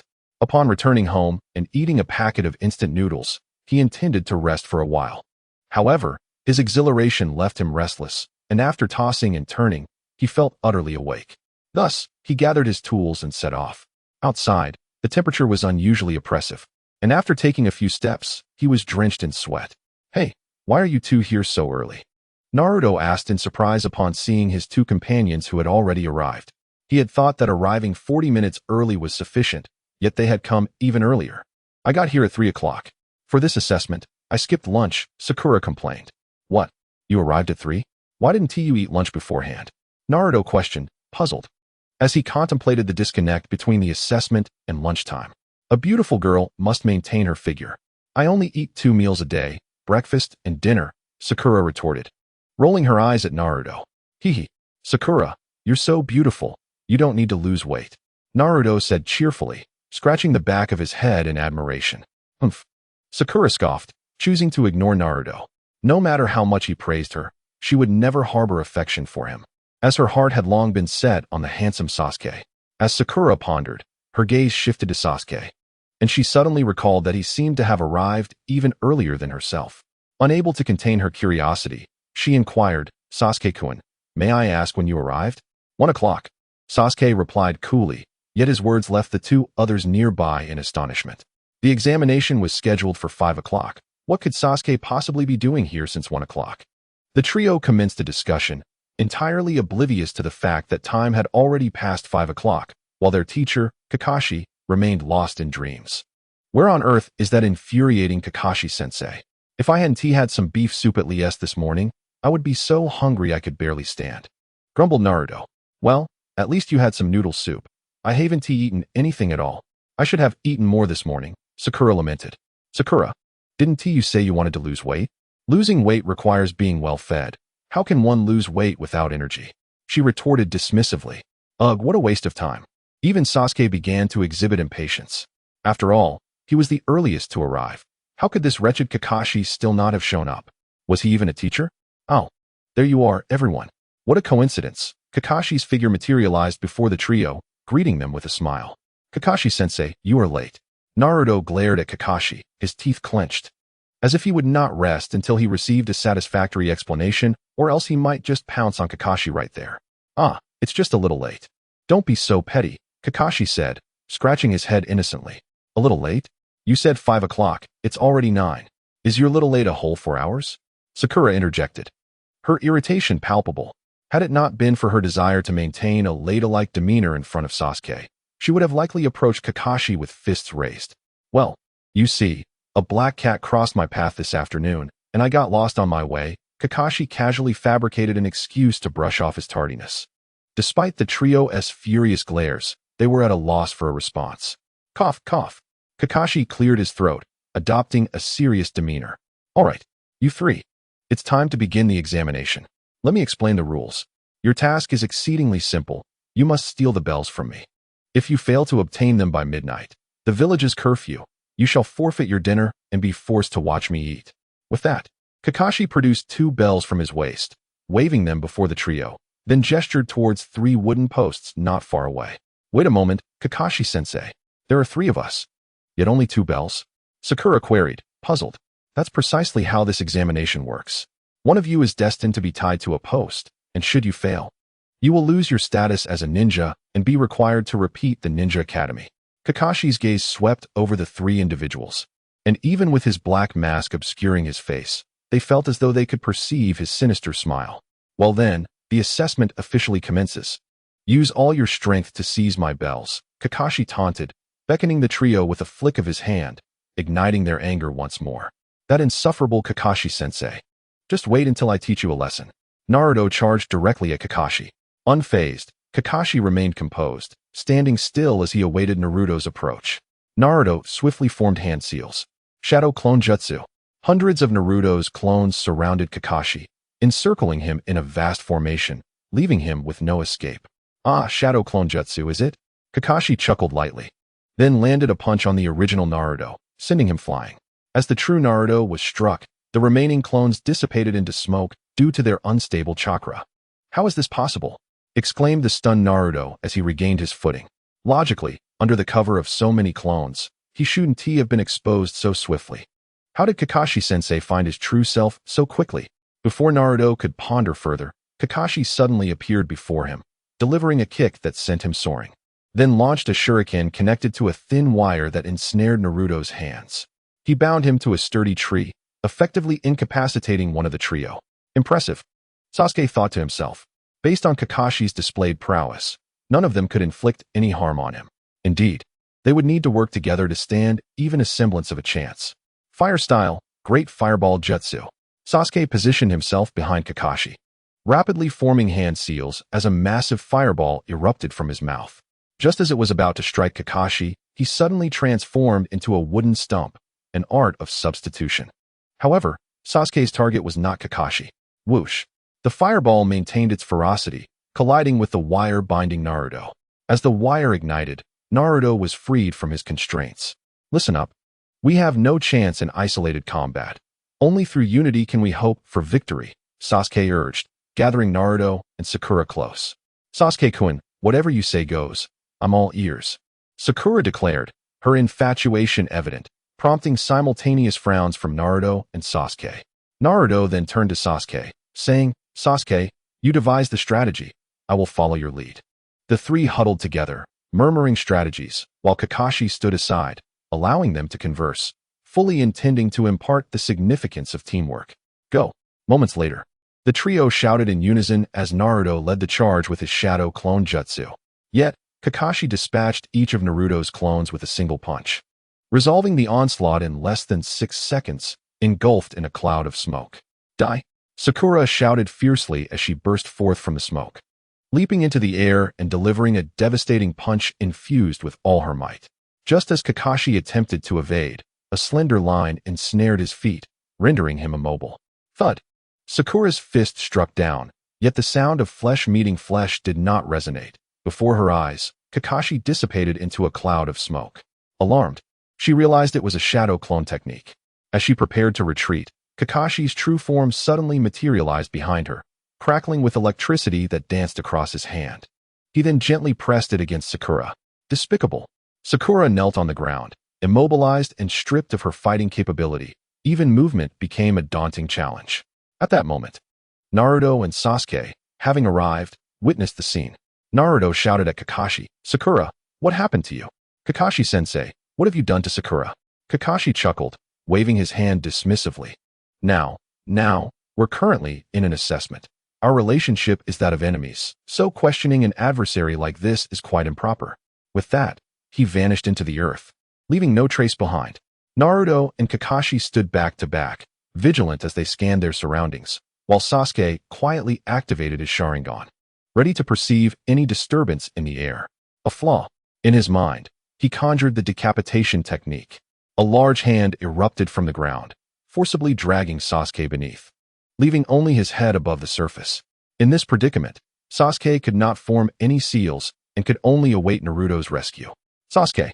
Naruto shouted, preparing to assist him when a shuriken whizzed toward him. Instinctively, he attempted to dodge but remembered Sasuke was behind him, compelling him to remain still. In a moment of desperation, Naruto drew a kunai from his pouch and deflected the shuriken, yet this action exposed him to danger.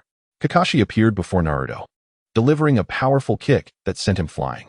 As Naruto soared through the air, he swiftly formed hand seals, summoning 2 shadow clones to shield him upon landing. Seeing this, Kakashi swiftly unleashed the technique Sasuke had previously employed. Fire release, Great Fireball Jutsu. A colossal fireball, larger than the one Sasuke had conjured, surged toward Naruto. Instinctively, Naruto executed a slide to narrowly evade the attack. However, the great tree behind him was completely incinerated. Staring at the charred remnants, Naruto exclaimed, "Kakashi-sensei, how can you wield such a formidable technique? What if I had lost my life because of it?" "Well, I did mention that this assessment closely mirrors real combat. If your skills are limited to that, perhaps you should consider returning to the Ninja Academy. In the wars among ninjas, one must be prepared for the possibility of death at any moment," Kakashi remarked nonchalantly. Hearing Kakashi's words, Naruto couldn't help but question his own dreams. Could he truly become Hokage? Would the villagers ever recognize him? Observing Naruto's descent into confusion, Kakashi shook his head, refraining from launching another attack. To him, a disoriented ninja was unworthy of the title of a true ninja. Sitting beside a grand tree, Naruto gazed at the pocket watch in his hand. Only an hour remained. Indeed, he could afford to linger a bit longer in this paradise of warmth. Just as he was engulfed in an endless haze of confusion, a brilliant figure emerged, dispelling the surrounding darkness. Upon closer inspection, it was his elder brother, Li Xian. "Naruto, you impudent little brother. Can you not afford to give your elder a bit of face? Do not so casually succumb to uncertainty about your path. You must have faith in yourself. After all, you are destined to become Hokage." "Brother," Naruto cried, tears welling in his eyes. Returning to the realm of reality, inspired by his brother's encouraging words, he emerged from his state of bewilderment. The recollection of his brother's motivating speech reignited the fire within him. This time, Naruto's gaze shimmered with unwavering determination as he proclaimed, "I am destined to become Hokage. How could I allow such trivial challenges to hinder me? Kakashi-sensei, let us continue to fight." Observing the spirited Naruto, Kakashi slowly set aside his warm paradise and approached him. "Give it up. At this moment, both your teammates have lost their fighting capabilities. You cannot pass this examination alone. Return and train some more, and perhaps then you may become a true ninja." "No, Kakashi-sensei, this time we will definitely pass the exam," Naruto declared resolutely. Gazing at the fervent Naruto before him, Kakashi couldn't help but reminisce about a former teammate. If that individual were still alive to witness someone with a spirit akin to his, who shared the dream of becoming Hokage, he would undoubtedly be filled with joy. Alas, he had perished after bequeathing his Sharingan to Kakashi. Clearing his mind of distractions, Kakashi spoke earnestly. "Very well, little brat, your passion has inspired me. If you truly manage to seize the bell this time, I shall grant you one wish." "What say you? Really?" Upon hearing this, Naruto's eyes sparkled with excitement. "Indeed, Kakashi, would never stoop to deceive others." Kakashi then assumed a combat stance. "Kakashi-sensei, prepare yourself," Naruto exclaimed as he retrieved a smoke bomb from his ninja pouch, hurling it to the ground with great force. A massive cloud of white smoke enveloped both of them, obscuring their vision of one another. Kakashi, alert and vigilant, scanned the surroundings, drawing a kunai from his pouch, relying on sound to discern Naruto's position, poised to strike. Meanwhile, Naruto was also employing strategy. He silently began forming hand seals without making a sound. After 10 seconds, several figures emerged from the smoke, lunging toward Kakashi. His expression turned grave as he tightened his grip on the kunai, preparing to launch an attack the moment the figures revealed themselves. However, when the silhouettes finally materialized, Kakashi was left dumbfounded. Before him stood several naked female versions of Naruto, and he felt a warm liquid trickling from his nose. Simultaneously, these female Narutos enveloped Kakashi in gentle embraces, rendering him immobile. Softly, they cooed, "Kakashi-sensei, do we look beautiful?"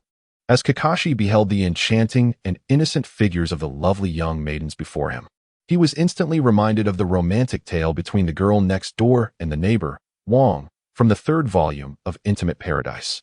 However, in his mind's eye, the characters were replaced by himself and a female version of Naruto. It was alarming. Kakashi, being a seasoned elite shinobi, swiftly regained his composure in less than 2 minutes. Yet, on the battlefield, even a brief moment of distraction, be it mere seconds, could lead to defeat or, worse still, the loss of one's life. At that moment, Naruto had already approached Kakashi from behind and, employing the legendary technique, stealthily grasped the bell and snatched it away. "Haha, I've got the bell," Naruto exclaimed gleefully, standing triumphantly behind Kakashi. "Damn it," Kakashi lamented, scratching his white hair in regret. As a battle-hardened ninja, he couldn't believe he had made such a grave mistake. Indeed, the years of peace had lulled him into complacency. He realized he must intensify his training and perhaps revisit Intimate Paradise to bolster his resistance to beauty. At that moment, in Kakashi's eyes, Naruto's evaluation rose a notch higher. Meanwhile, Naruto silently expressed his gratitude to Xuan, for without his brother's encouragement, he would not be the person he was today, even if those memories were merely figments of his imagination. With both bells now in Naruto's possession, it signified that Sasuke and Sakura had failed their assessment. However, Naruto had the choice to bestow one of the bells upon either of them. Yet he refrained from doing so, knowing that whichever he chose would leave the other in sorrow. "Very well, you have passed your assessment. As for the other two, they shall return to the Ninja Academy for remedial training after you finish your meal," Kakashi remarked nonchalantly, subsequently binding Sakura and Sasuke to a wooden post. While Naruto found himself with a box of food in hand. "Just in time, you likely haven't had dinner yet, and given the exertion, you must be quite famished. Hurry and eat, but remember, you must do so alone. Do not share with Sakura or Sasuke, lest this assessment be deemed a failure," he added. "Oh, by the way, there are still 30 minutes until curfew. I need to return for a matter that may take about 15 minutes, so you must remain here and wait for me. Otherwise, you will have to spend the night outdoors," Kakashi said, touching his black mask that was nearly soaked with impending nosebleed, before vanishing swiftly from sight. Gurgle, gurgle, the stomachs of the three echoed simultaneously, revealing their considerable hunger. Naruto glanced at the delicious box of food in his hands, and then at the equally famished Sasuke and Sakura, caught in a moral quandary. "Naruto, you should eat," urged Sakura, the aroma of the food wafting to her nose, causing her to swallow involuntarily. Yet, upon remembering her failed assessment, her appetite vanished. Naruto picked up his chopsticks, eager to take a bite, but the penetrating gazes of Sakura and Sasuke made it impossible to indulge, particularly Sasuke's icy stare, which conveyed a strong desire for food, yet held an air of aloofness, left Naruto feeling utterly helpless. After 2 minutes of internal struggle, Naruto made a resolute decision. "Come, let us share equally among the three of us." Naruto deftly divided the bento into 3 equal portions, offering the leftmost share to Sakura, reserving the center for himself, and presenting the rightmost portion to Sasuke.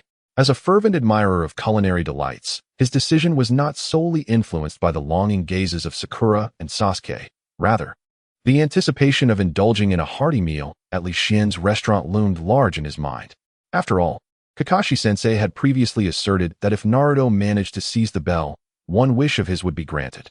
Most significantly, after savoring the exquisite dishes crafted by Li Xian, Naruto found little allure in other foods. Had he not been so ravenous, he would have willingly allowed Sakura and Sasuke to feast on the bento alone. Yet, he was acutely aware that being discovered could jeopardize their assessment. Sakura gazed at Naruto in astonishment, evidently taken aback by his willingness to share the meal. It's fine. Kakashi-sensei has already left. As long as we remain undetected, we are safe. Even if we were caught, I could simply employ the same technique that defeated Kakashi-sensei earlier. My brother mentioned that this technique is entirely effective against LSP and XSP. Given Kakashi-sensei's recent behavior, he must surely belong to one of those categories. If that fails, I could always appeal to the Third Hokage to either ensure our assessment's approval or to make him faint from a nosebleed. Naruto chuckled. Meanwhile, Sakura's cheeks flushed crimson after Naruto's words. Although her body was momentarily immobilized, her eyes remained keenly observant of Naruto's antics. The thought of the recently unveiled female version of Naruto made her face burn even brighter.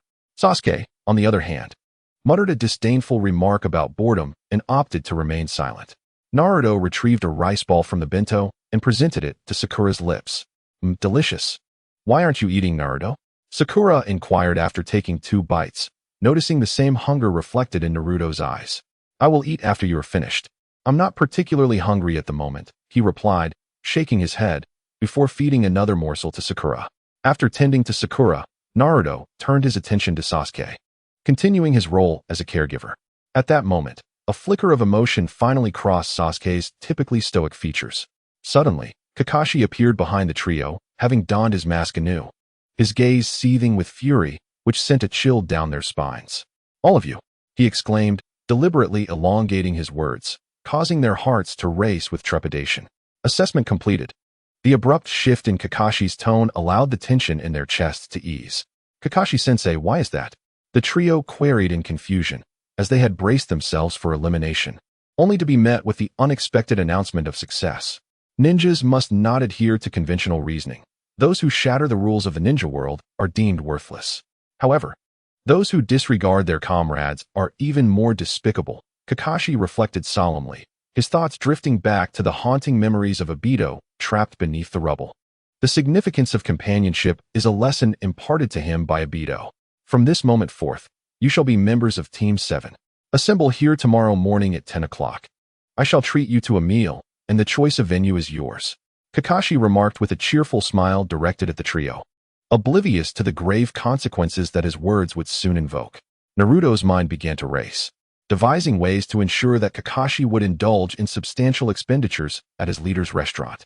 Alas, Kakashi remained unaware of Naruto's scheming thoughts, though the glint in Naruto's eyes instilled within him a profound sense of foreboding.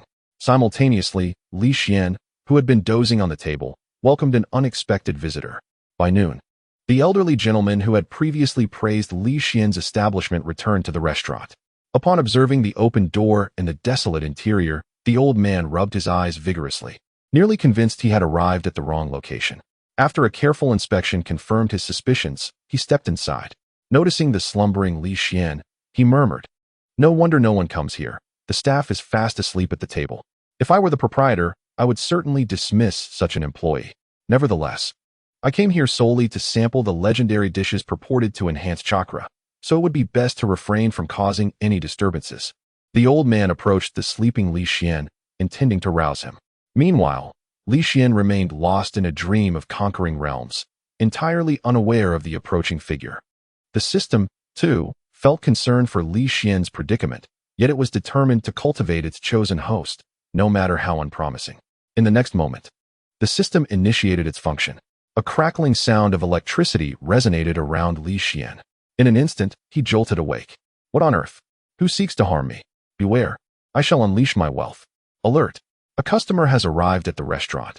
As the future culinary master, you must not be idle, the system proclaimed earnestly. Li Xian then noticed the startled old man beside him and quickly apologized. My sincerest apologies, sir. I did not mean to frighten you. What would you like to order today? Once the old man had calmed his racing heart, he inquired mildly, Are you the owner here? Indeed, sir. Due to the small size of the restaurant, I manage all aspects of the establishment myself, Li Xian replied. The old man looked at Li Xian with pity, realizing the burden he bore in running the restaurant alone without any staff. The earlier misunderstanding was now completely resolved. Regaining his composure, the old man requested, Could you please bring me a serving of your boiled water and pine leaves? Excuse me, what? Boiled water and pine leaves? Sir, that dish costs 8 000 taels. Are you certain you wish to order it?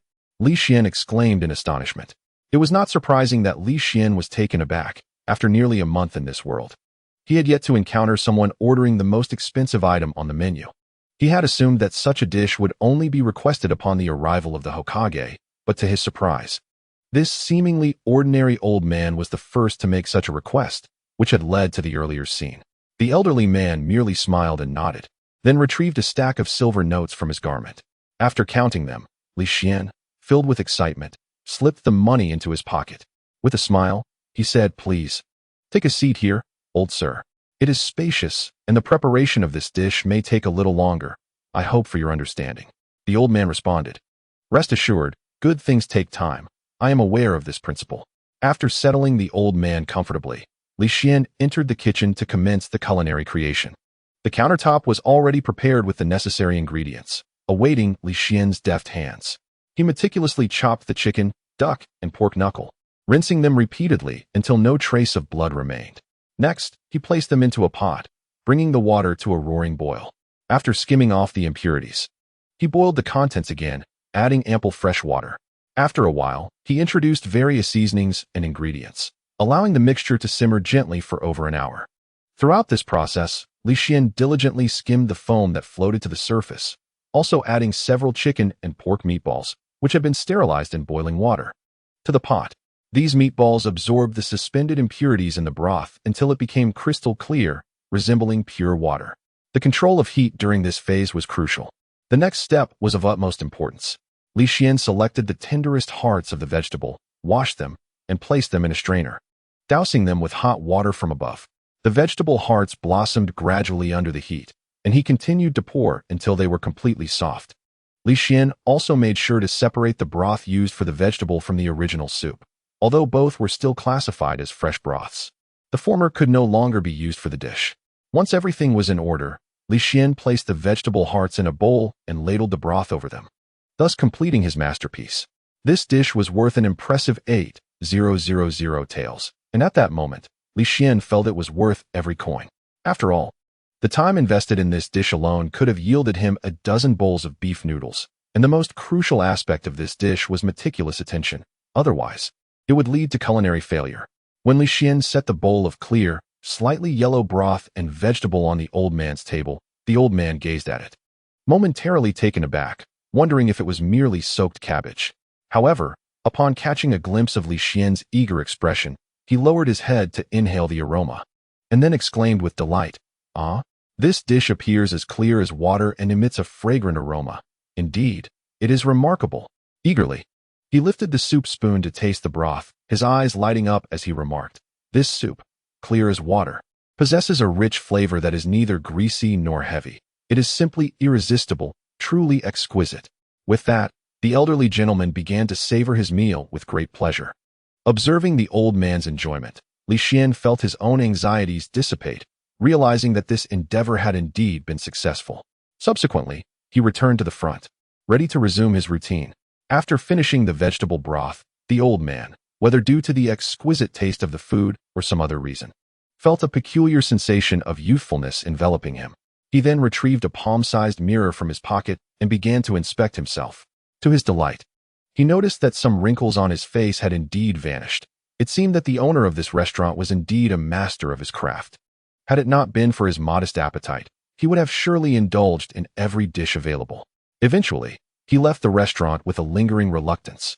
Just half an hour after his departure, Kojiro and some regular patrons returned, savoring the familiar fare before departing with satisfaction.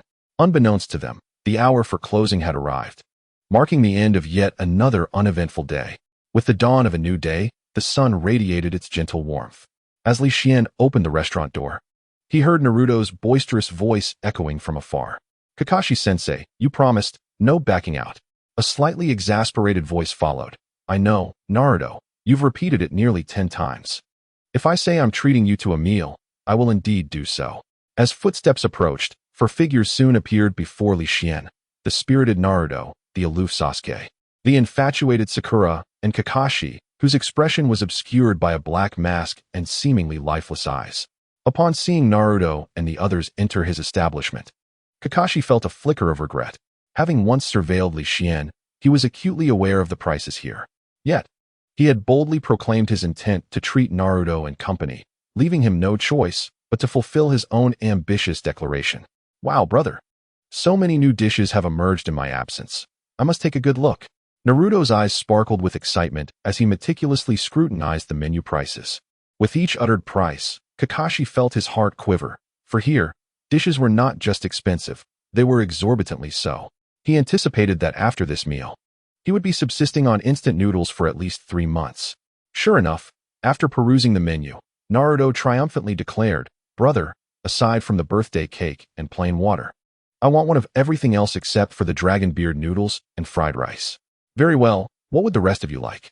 Sasuke and Sakura, being first-time visitors, were uncertain of their preferences, so they mimicked Naruto and ordered the same dishes. As for Kakashi, after glancing at the prices, he stood frozen in place, as if turned to stone. However, the restaurant's policy required payment before dining. Ultimately, under the urging of the three, Kakashi reluctantly extracted some coins from his pocket and handed them over. At that moment, Naruto piped up again. "Kakashi-sensei, aren't you going to eat?" Kakashi's face, concealed beneath his mask, twitched slightly as he replied, "No, I'm quite full just from watching you all." Even he found his own words hard to believe. Yet, the naive Naruto accepted them without question, lamenting, "What a shame. I wanted to see Kakashi-sensei's full face." Kakashi broke into a cold sweat, resolving to ignore Naruto's peculiar train of thought. Choosing a suitable spot, Kakashi extracted a copy of Paradise of Affection from his pocket, a delightful tome that narrates tales of romance, and began to immerse himself in its pages with great relish. Internally, he mused, in this day and age, while delectable cuisine is ubiquitous, splendid literary works like Paradise of Affection are indeed rare treasures. As he flipped through the latest installment he had purchased that very morning, a captivating story of love set within a school, his heart swelled with excitement. After a long wait of several months, it had finally arrived. At that moment, the enticing aroma wafting from the kitchen subtly teased his senses, stirring an insatiable appetite within him. Gurgle, gurgle. Kakashi's stomach began to audibly protest, but fortunately, Naruto and the others were distracted by the scent, and his own sounds were not overly loud. Otherwise, he would have faced a most embarrassing social demise.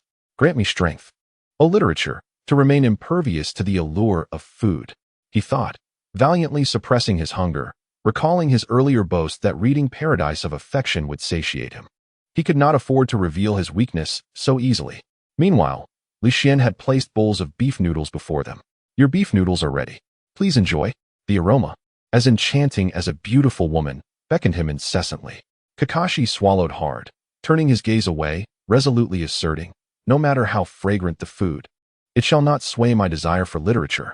To maintain his focus on the book, he sought out the most exhilarating passages, scenes of fiery contrasts, and thrilling one-on-three confrontations, just to momentarily distract himself from the tantalizing scent of the cuisine.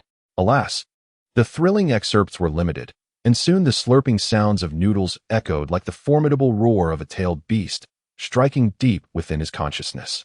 Suddenly, Kakashi found himself in a conflicted state, torn between desires. "Oh, how I long to join Naruto and the others in their feast. No, you must read. Have you forgotten your own words? Yet, I am so hungry, I can hardly withstand it."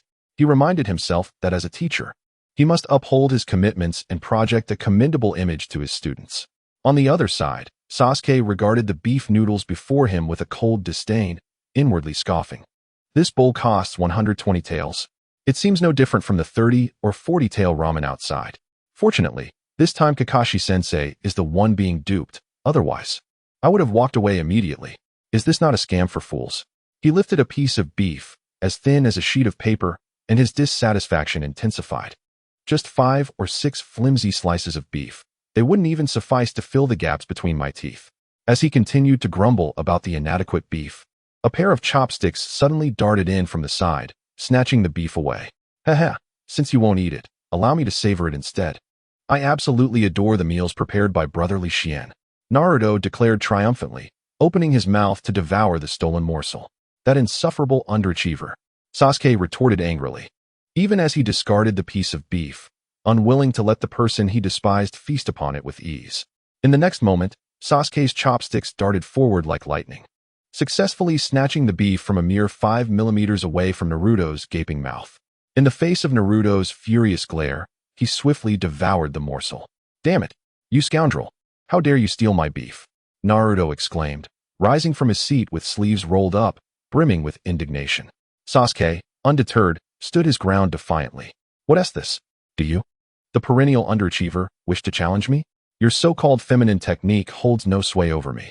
You imbecile, that is the beautiful girl technique, not some effeminate trick. It amounts to the same." Sakura, who had remained silent until this moment, interjected, "Come on, it's just a piece of beef. How about I compensate you both with a portion of mine? I haven't eaten much anyway." "Absolutely not." They chorused in unison, glaring at each other before simultaneously accusing, "Why are you imitating my speech?" From the front desk, Li Xian observed this spectacle, quietly remarking, "Is this the bond you share? I find myself a bit envious." Suddenly, he noticed a shadow darting in, seizing the beef from both Naruto's and Sasuke's bowls with astonishing speed while they continued their quarrel.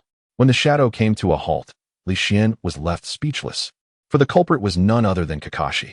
After finishing the last of their beef, Kakashi remarked with satisfaction, "Not bad. The beef is delightful, tender and juicy, though, regrettably, the portion is rather scant." Upon hearing this, Naruto and Sasuke instantly ceased their bickering. They returned to their seats only to find their bowls devoid of beef. Recalling Kakashi's earlier words, they swiftly positioned themselves before him, standing in unison to protest. "Shameless Kakashi-sensei, you promised to read instead of eating. Return our beef." Kakashi scratched his head awkwardly, internally lamenting, "Oh no, I inadvertently let my guard down. No wonder Guy once declared the boss over a bun. I am tempted myself." Yet, to maintain his illustrious image before his students, Kakashi solemnly stated, "Look at you. Over such a trivial matter, you let your guard down, allowing me to seize the advantage. Have you forgotten what your teachers at the Ninja Academy have taught you? Although the exam has concluded, the trials are ever present. As true ninjas, you must remain vigilant at all times, understood? Indeed, as the old adage goes, as long as one remains unembarrassed, it is others who feel the awkwardness." For a moment, Naruto and Sasuke stood there, seemingly in agreement with Kakashi's words. After the farce, fearing another theft by Kakashi, they devoured their noodles and broth with remarkable speed, resembling famished specters. Observing their frantic consumption, Kakashi couldn't help but scoff internally. It was merely a few slices of beef. Is it worth such a fuss? However, their attention was soon captivated by the sour fish soup that Li Xian had just brought out. 3 white porcelain bowls were arranged in a triangular formation on the plate, with enticing aromas swirling in the air. The perfect blend of fish and pickled vegetables, coupled with that delightful tang, truly whetted one's appetite. As Naruto and Sasuke took possession of the sour fish dish, they guarded it fiercely, casting a fierce glance at Kakashi, akin to a thief on the prowl. They exchanged wary glances for a fleeting second before picking up their chopsticks and resuming their hearty meal. Gurgle, gurgle. Observing the students relishing their food, Kakashi's stomach began to audibly protest, as if lamenting its own plight. In an instant, all eyes turned to Kakashi, causing him to wish for the ability to perform Earth-style jutsu and vanish from embarrassment. It was, indeed, a most humiliating moment. Naruto, without hesitation, burst into laughter, exclaiming, "Ha! Kakashi-sensei, didn't you say that reading would fill you up? Why is your stomach growling now?" Sasuke maintained his perpetually icy demeanor, yet his eyes seemed to glimmer with a hint of mockery. However, Kakashi found solace in the presence of a female student among his pupils. It is often said that daughters are their father's little treasures. Surely, she would show concern for her teacher. Upon witnessing Kakashi's pitiful state, just as he had anticipated, Sakura's face displayed genuine concern as she said, "Kakashi-sensei, don't mind those 2 obnoxious men. Here, would you like a piece of fish?" As she spoke, Sakura scooped up a large piece of fish and offered it to Kakashi. Seeing her gesture, Kakashi felt a wave of gratitude. Despite having 2 troublesome students, he at least had one who cared for him. With a heart full of emotion, he leaned in closer. However, an unexpected turn of events occurred. Sakura abruptly halted her movement, opened her mouth, and swiftly directed the offered fish into her own mouth. As she savored the morsel, she exclaimed with delight, "I'm so sorry, teacher. I was just teasing you." Witnessing Kakashi's stunned expression, Sakura felt an overwhelming sense of triumph. "Humph. You deserve that for being so harsh today, you old teacher." At that moment, Kakashi felt as if he had plunged into an icy abyss, his heart growing cold. Why must his students be so cruel to him? Kakashi sensed that the world had forsaken him, and a profound loneliness washed over him. Watching his students immersed in their culinary delight, their faces glowing with happiness, Kakashi's heart twisted in discomfort. This meal was on him. Why must they treat him thus? To divert his attention, Kakashi redirected his gaze towards the realm of his beloved literature. In a bid to demonstrate his newfound resolve to resist the temptations of food, he turned to the most riveting chapter of his book, titled My Class Flower's Deskmate. Soon, Kakashi was lost in the enchanting sea of romance, oblivious to the happenings around him. Yet, the harsh reality reminded Kakashi that when it comes to delicacies, there is no end to the allure. The more delicious it gets, the more tantalizing it becomes. As the delectable dog-not-responding buns were presented by Li Xian, Kakashi was instantaneously struck by an overwhelming sensation. As if the ocean had withered and the sun blazed high above, while his mouth watered uncontrollably. Truly, these buns could conquer even guy, women, were but a shadow of their magnificence. Kakashi silently commended their allure. Just as Li Xian was about to place the 3 baskets of buns on the table, Kakashi inexplicably vanished from his spot, and to his astonishment, the large platter he had been holding had also disappeared. Goodness, could it be a ghost? Li Xian rubbed his eyes, only to discover that everything was now in Kakashi's grasp. My apologies, dear proprietor. The aroma of the buns was simply irresistible, and I momentarily lost control. Please forgive me. With that, Kakashi disregarded the steaming meat buns, lifted his mask, and began to devour them with unrestrained fervor. In an instant, sweat cascaded down like raindrops, soaking the ground, yet his voracious appetite showed no signs of abating. Naruto watched Kakashi eat with a heavy heart, indignantly exclaiming, "Cursed Kakashi-sensei! Lacking in integrity, return my buns." Sasuke regarded Kakashi with a stoic demeanor, saying nothing, yet his right hand gripped a shuriken, poised for battle. Sakura, resembling a heartbroken damsel, wept, "Kakashi-sensei, I never imagined you could be so wicked." Having finished a basket of buns, Kakashi felt an unexpected lightness in his masked eyes. Burdens he had carried seemed to dissipate entirely. No wonder Guy had fallen in love with these buns. It all made sense now. Kakashi swiftly connected the dots of the past few days, his eyes gleaming with a detective's insight. There were still 2 baskets remaining, but alas, he found himself unable to indulge further. Regret filled his heart. He wiped his mouth clean, donned his mask, and placed the 2 baskets on Naruto's table, saying with utmost seriousness, "Sensei merely wished to gauge your palates first, fearing you might find it unaccustomed. It is truly disappointing that you fail to recognize my good intentions." With that, Kakashi clutched his heart, feigning an exaggerated pain, his performance deserving of an accolade. The trio cast him disdainful glances before preparing to eat. However, in that very moment, a shadowy figure darted through the entrance, swiftly sweeping away the remaining 2 baskets of buns like an arrow released from a bow. The group glared at Kakashi once more. Yet, Kakashi, caught in the crossfire, pointed to the side. They followed his gesture to find a large black dog lounging at the door, its mouth glistening with oil, exuding an expression of sheer delight. The trio's anger reignited. If they could not best Kakashi-sensei, how could they possibly contend with a mere ninja dog? They quickly surrounded the canine. Yet, Wankai remained unfazed, calmly declaring, "I advise you to abandon any thoughts of confronting me, or bear the consequences alone." The trio was momentarily taken aback, but soon resumed their previous fiery demeanor. Was it not merely a talking ninja dog? Kakashi-sensei also possessed one, albeit with rather unimpressive combat prowess. Simultaneously, the trio mused in their hearts. Just as Kakashi was about to caution Naruto and the others about their inferiority as opponents, the next moment, they had already made their move. Observing the oncoming assault from the throng, Wankai shook his head and raised his paw, poised to retaliate. Witnessing this scene, Li Xian quickly interjected, "Control your strength a bit. Do not damage the furniture."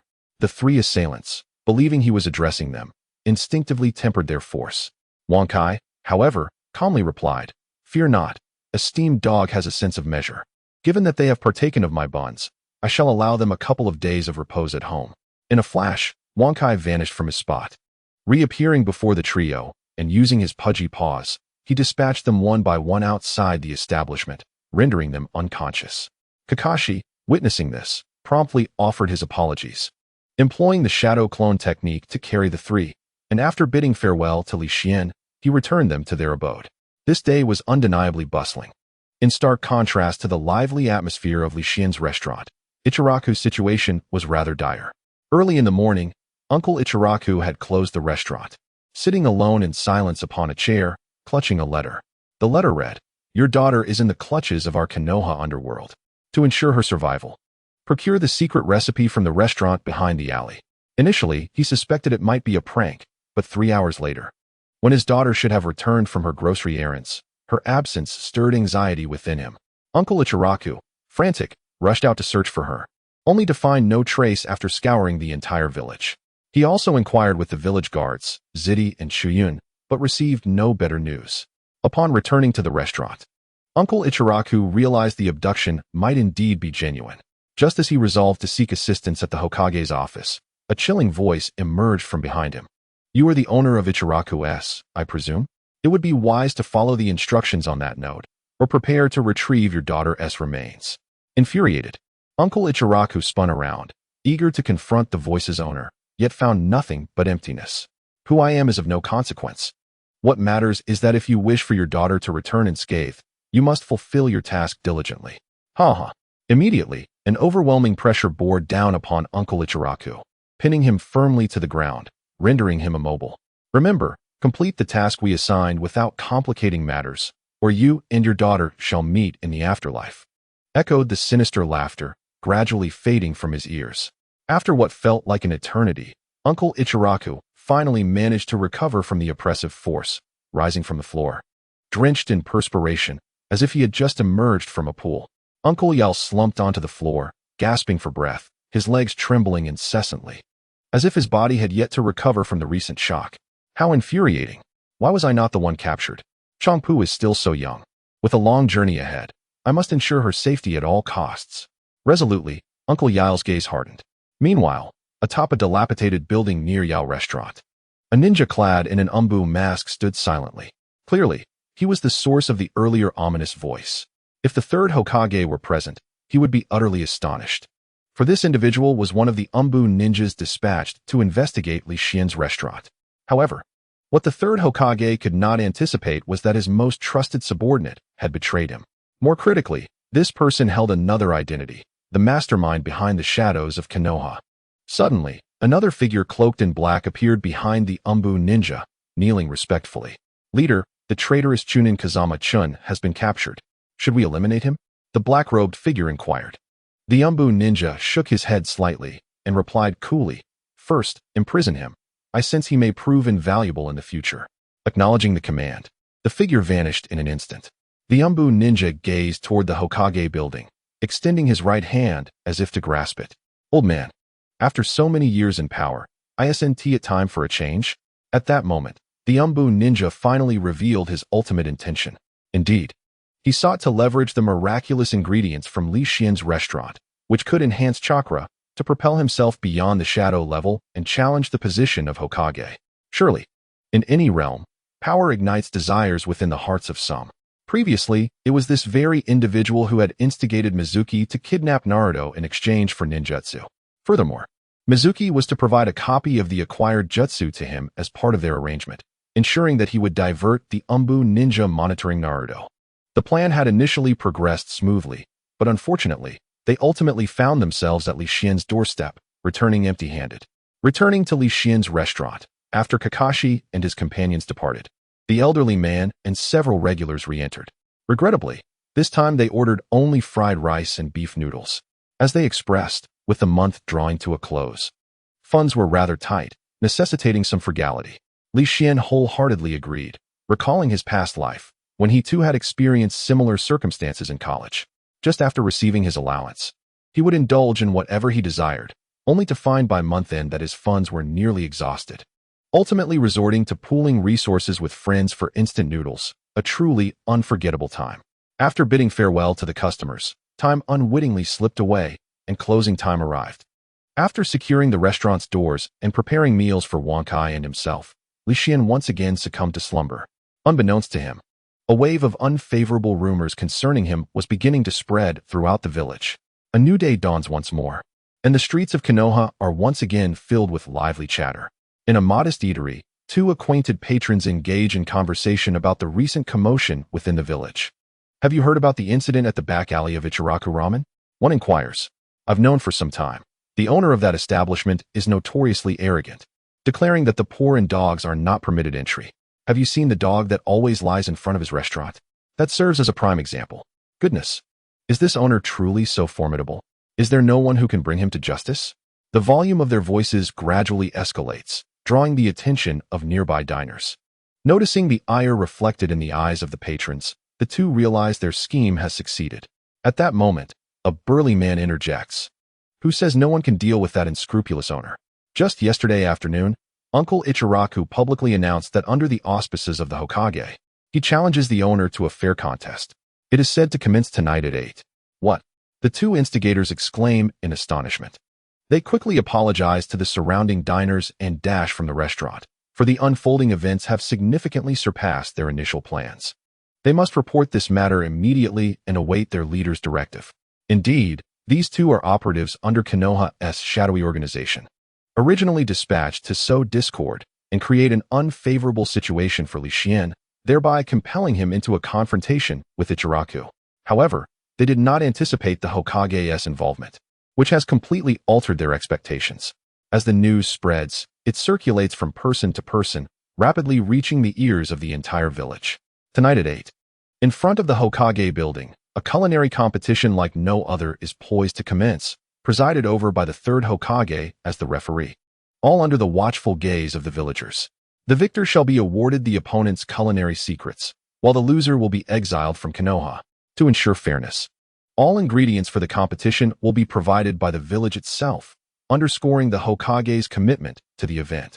Since the Kyuubi's rampage and the annihilation of the Uchiha clan, the village has remained remarkably tranquil, and it has been ages since such a grand occasion has taken place. In an instant, Konoha is enlivened, with families dining early to arrive at the Hokage building and stake out their positions. Yet, upon their arrival, they are met with the obstruction of several shinobi.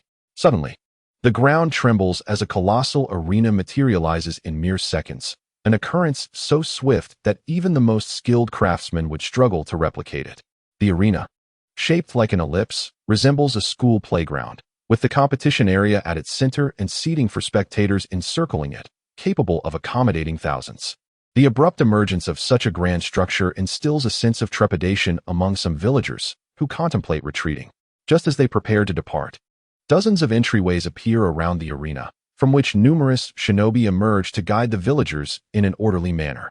In the center of the arena, the Third Hokage wipes the sweat from his brow, knowing that everything that has transpired is the result of his own design.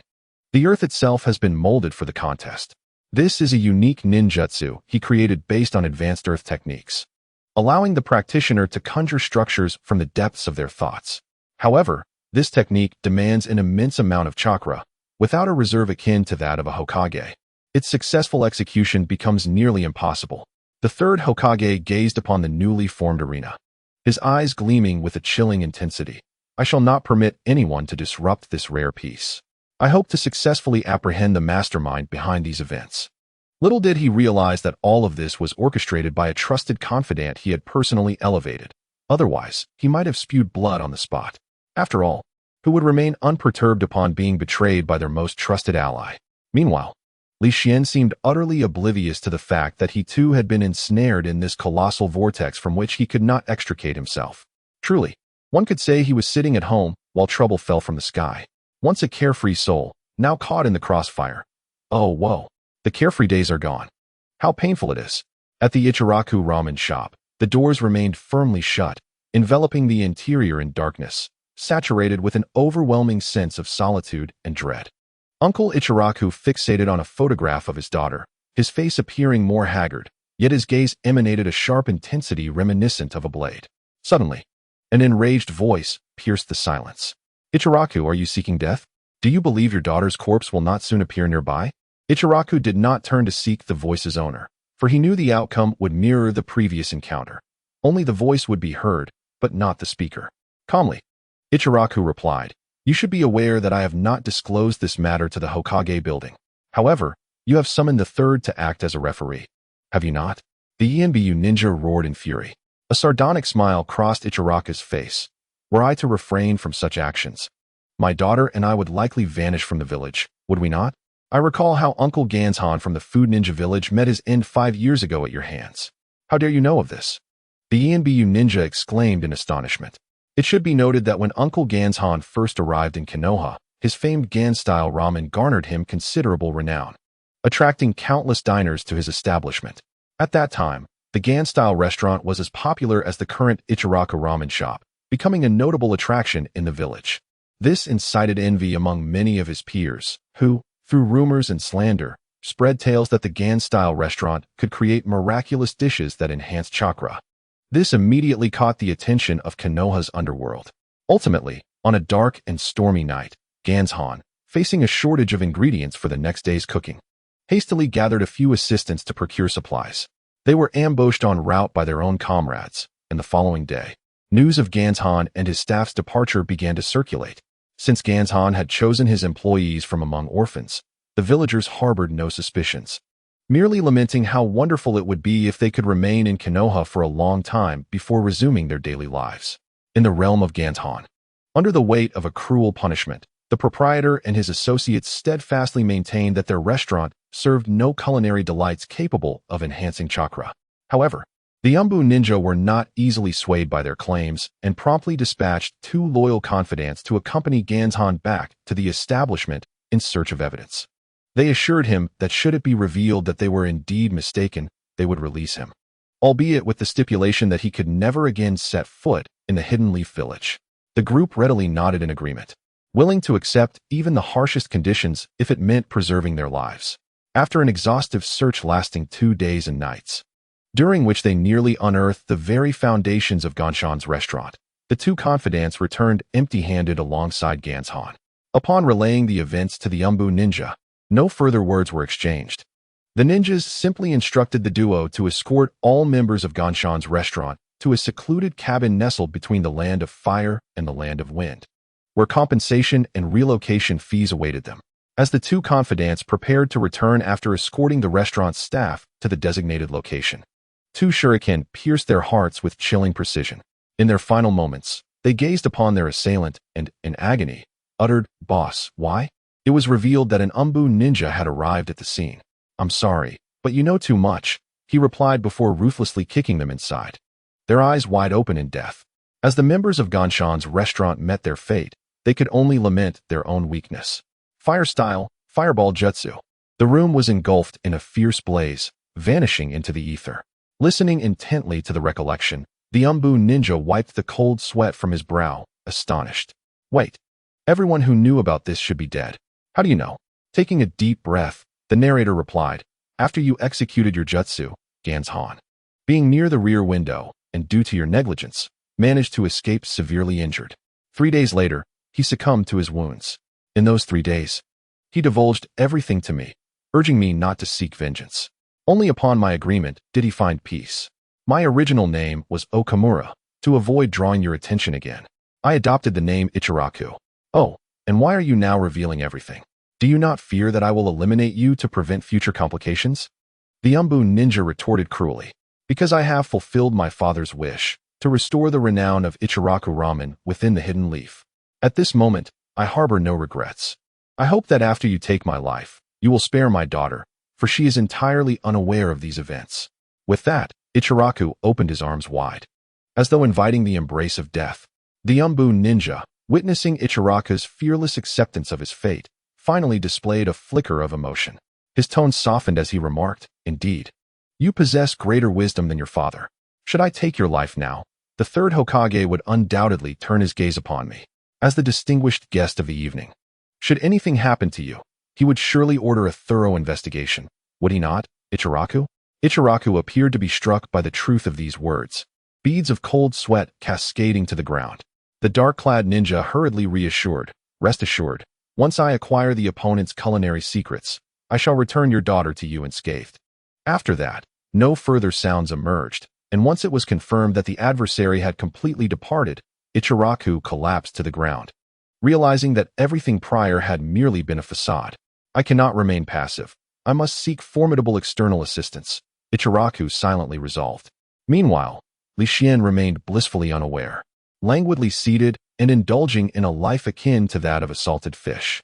At 6 in the evening, the key participants had arrived for the event, excluding Li Xian. The third Hokage expressed his displeasure. What is the situation? Li Xian has yet to arrive. Did none of you go to inform him? The onlookers exchanged glances, evidently assuming that he would show up, only to discover that, like themselves, he had not come. Kakashi, holding his head in exasperation, stated, Lord Third, allow me to notify him. I know the location of Li Xian's restaurant, which will save us some time. Very well, go swiftly and return promptly.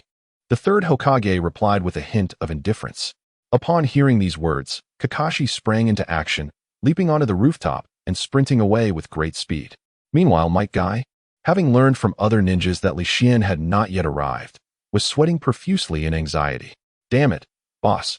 No, brother, why has he not shown up? Could it be that he remains unaware of the impending competition? Youth does not allow for regrets. I shall bring my brother along and ensure the success of this event. Let us run with the vigor of our youth.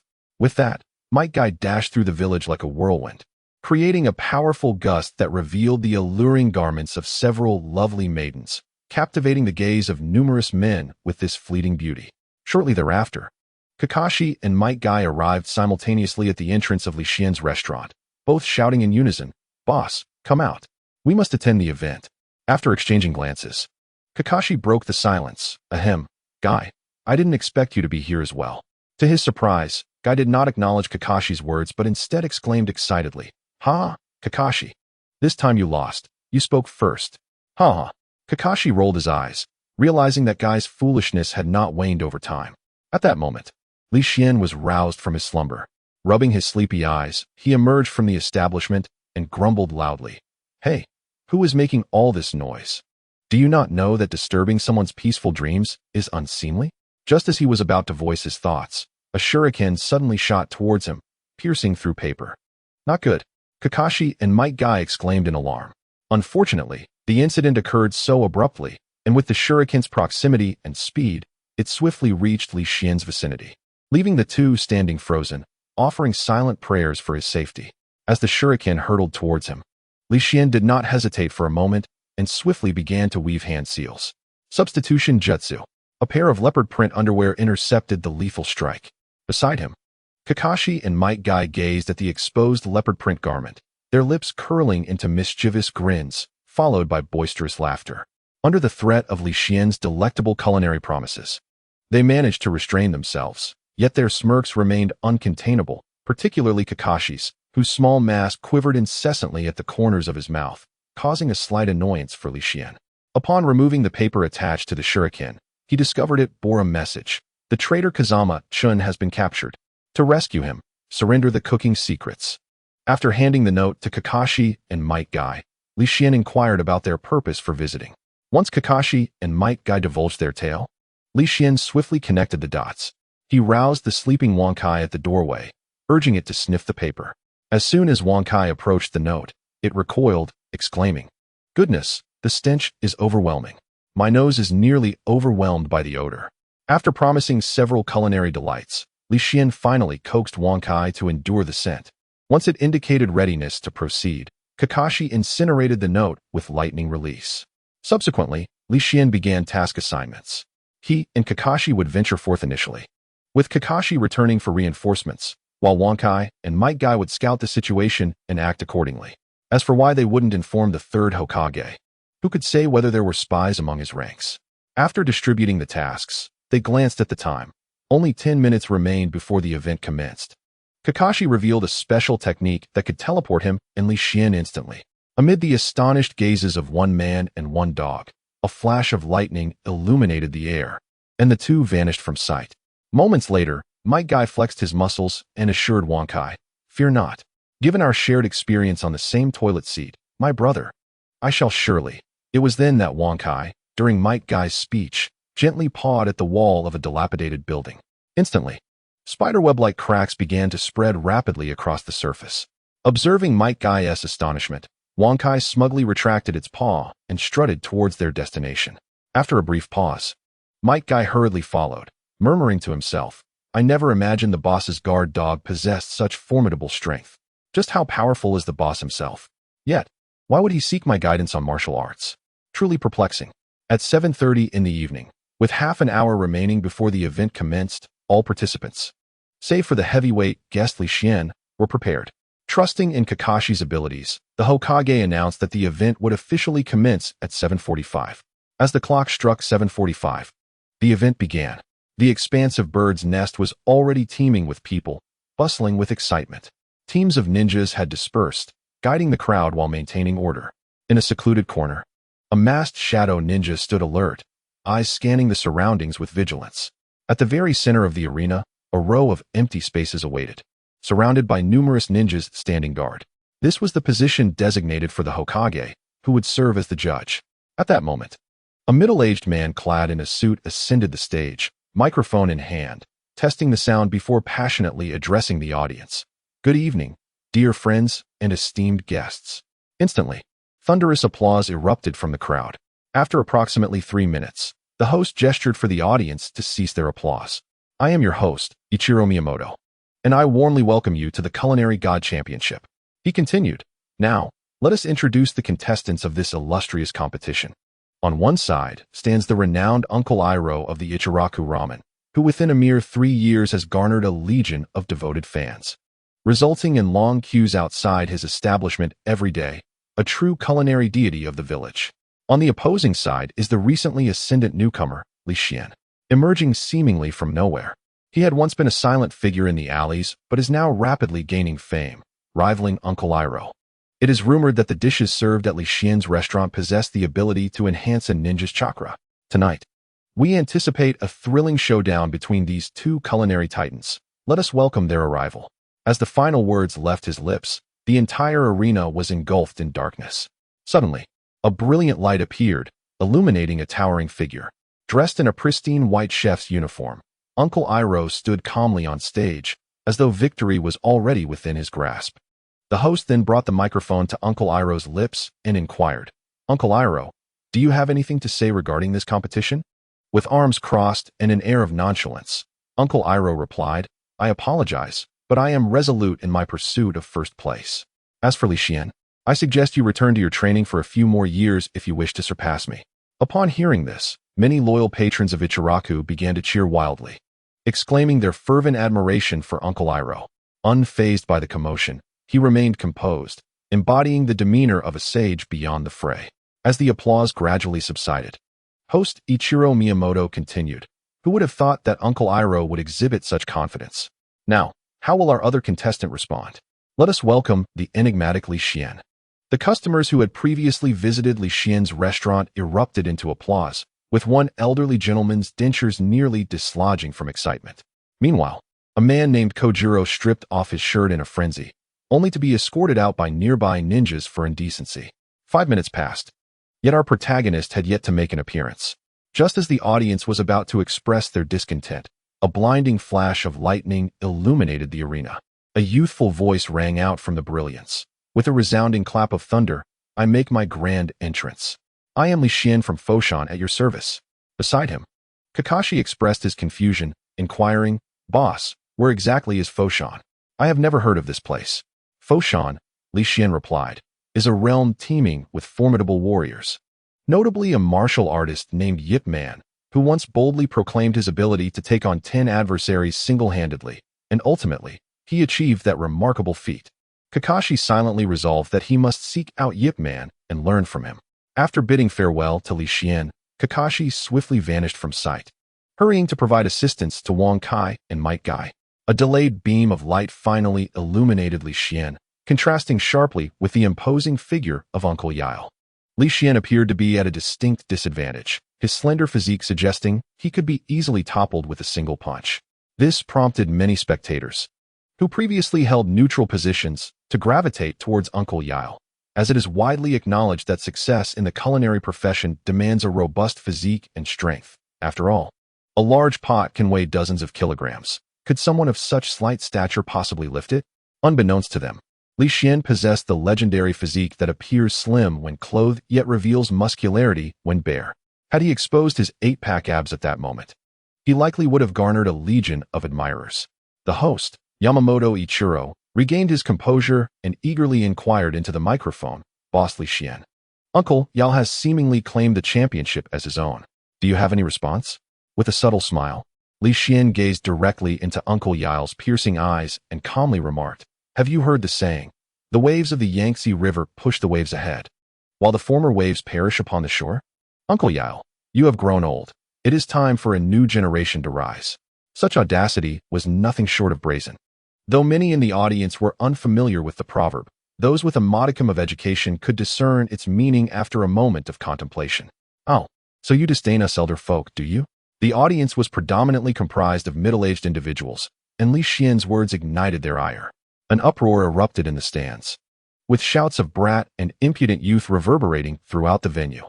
Uncle Yao, with the fierce gaze of a tiger, addressed Li Xian, declaring, "Young man, you remind me of my own youthful arrogance. Perhaps in a few years, you may be able to defeat me, but today, you are destined for defeat." "Oh, this old man is merely boasting," Li Xian retorted, standing with his hands behind his back like a sage from another realm. "Without youthful recklessness, life is rendered futile.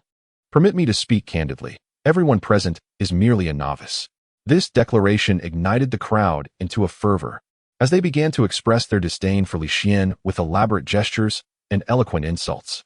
Even those who had previously supported him joined in the chorus of condemnation.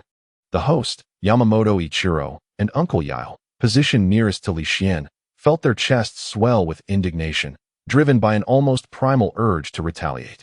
Had daggers been able to fly from their glares, Li Xian would have surely met a grim fate. "All right, everyone, please settle down. The event is about to commence officially." An ancient voice resonated in the ears of the crowd, revealing the arrival of the Third Hokage upon the stage. The Third Hokage.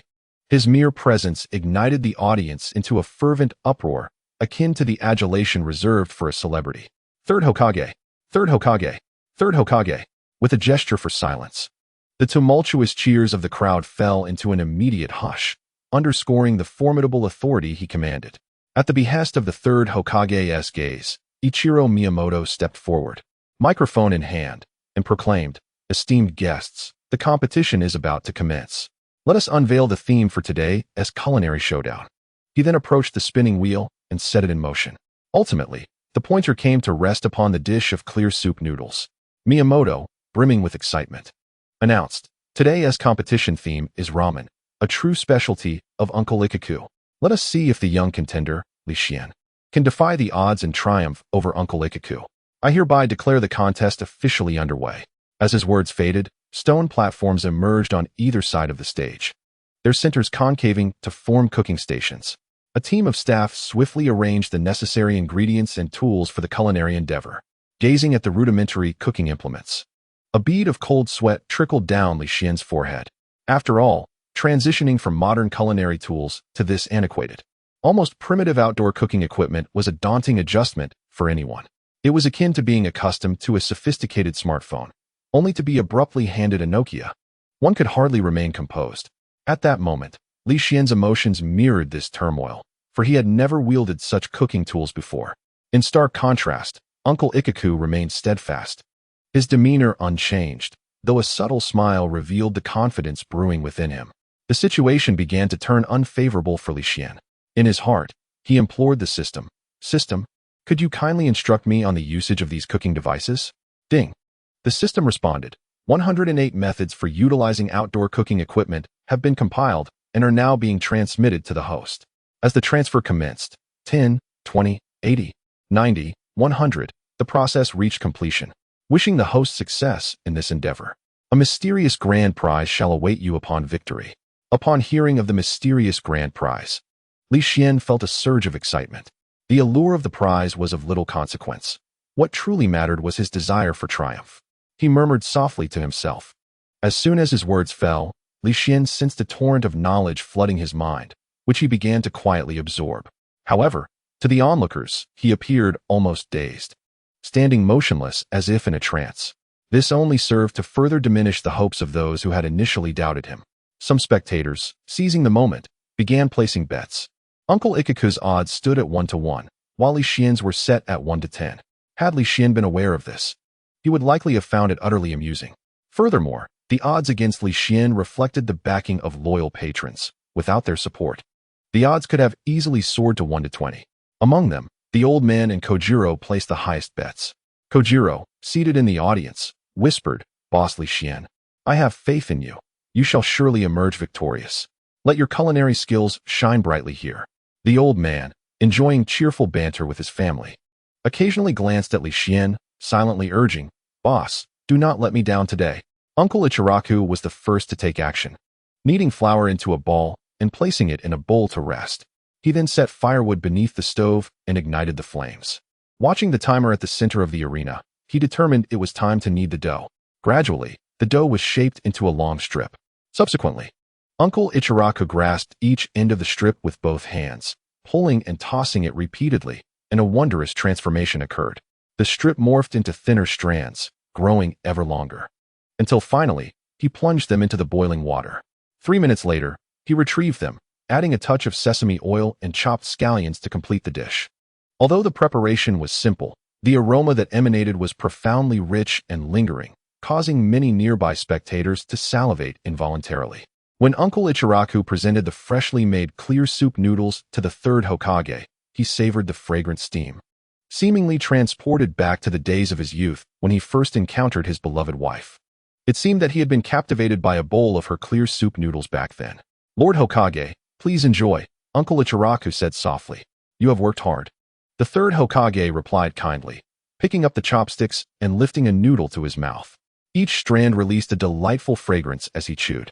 It was the unique aroma of the grain that evoked memories of him and his wife leaning against each other beneath the vast fields, relishing the sunset.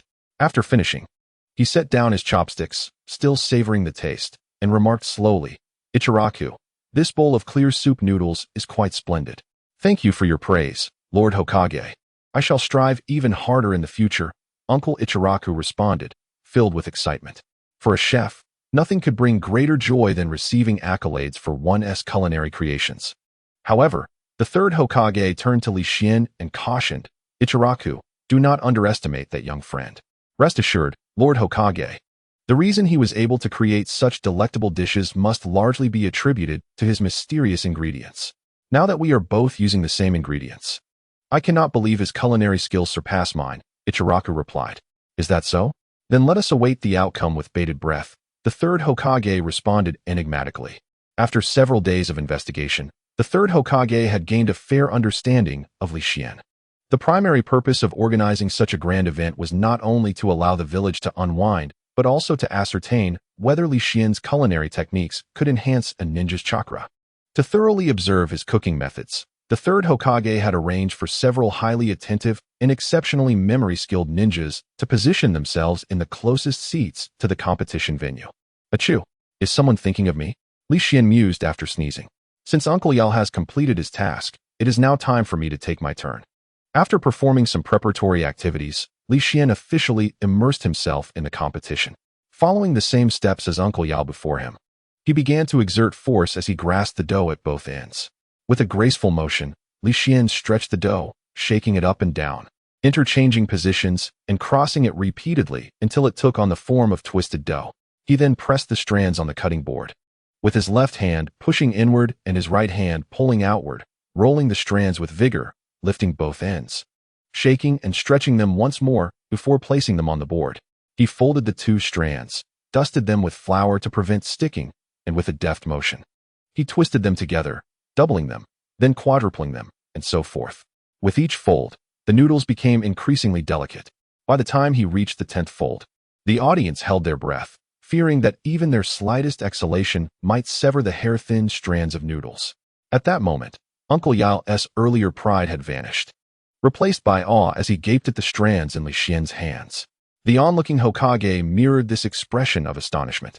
With the 11th and 12th folds, Li Xian continued to fold and shake the strands to prevent them from clumping together, and the sight of the noodles danced between his hands like crashing waves, thrilling the audience. "Enough, enough, do not pull any further, or they will break." This thought echoed in the hearts of all present. They felt that it was already more than sufficient, their fists clenched and expressions shifting from amazement to tension.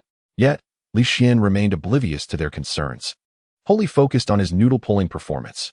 Upon reaching the 14th fold, he suddenly shook his hands vigorously, and the mass of noodles cascaded down like a waterfall, reminiscent of a poetic verse describing water plummeting from great heights, as if the Milky Way had descended from the heavens. Everyone was left in utter astonishment, even forgetting to applaud. This was no mere cooking. It was a breathtaking display of artistry. Simultaneously, they silently rejoiced for having attended this event, grateful to the Third Hokage for orchestrating such a spectacular performance. After completing the 14th fold, Li Xian finally paused, and the audience exhaled in relief. He placed the noodles into a pot of boiling water, skillfully swirling them with chopsticks. Instantly, a fragrance reminiscent of freshly harvested rice wafted through the air, captivating the spectators. After approximately 3 to 4 minutes, Li Xian retrieved the noodles and placed them into a white bowl, drizzling in some sesame oil and sprinkling chopped scallions, followed by a ladle of broth.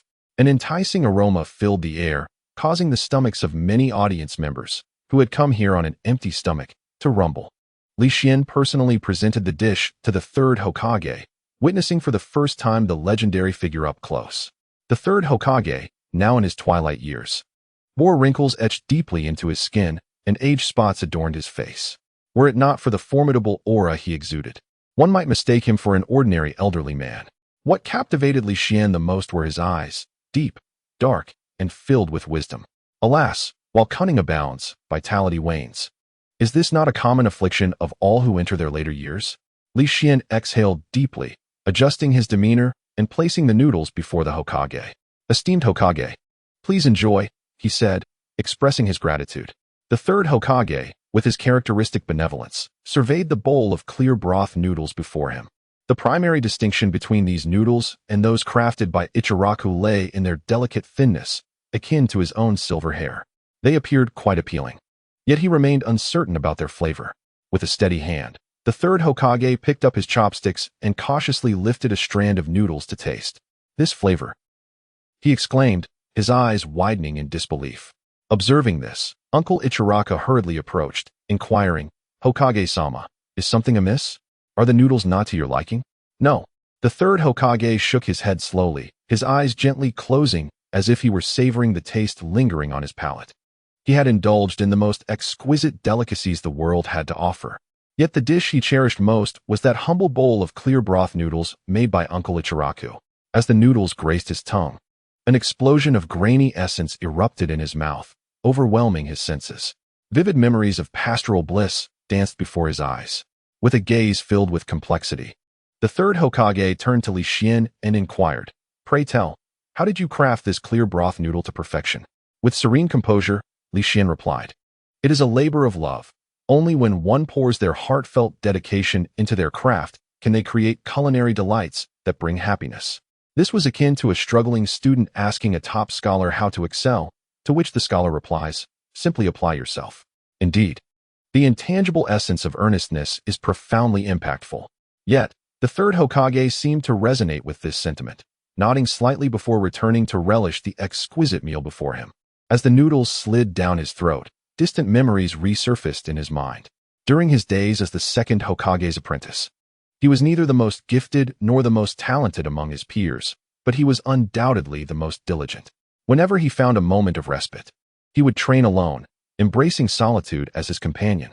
Originally, this routine seemed destined to continue indefinitely until one fateful day when he encountered a kind-hearted uncle. "Hey there, little one, why practice alone? Would you like some company?" The Third Hokage glanced at him, pridefully responding, "Do as you wish, just do not disturb me. You impudent child. Can't you show a little respect for your elders?" The uncle retorted with exasperation. From that day forth, the two met daily to train together. However, one day, after experiencing a setback in a real battle, the Third Hokage quarreled with his family and fled to the mountains alone. As the sun dipped below the horizon, darkness enveloped the sky, and the Third Hokage's stomach began to grumble with hunger. Just as he contemplated returning home, the rustling of grass caught his attention. "Damn it, my shuriken is not with me. It seems I must resort to ninjutsu," he thought, panic beginning to set in as the sounds drew nearer, causing him to fumble the intricate hand signs he had almost completed. Fear gripped his heart, and just as he prepared to scream in hopes of alerting the village guards, he found himself at a precipice of uncertainty.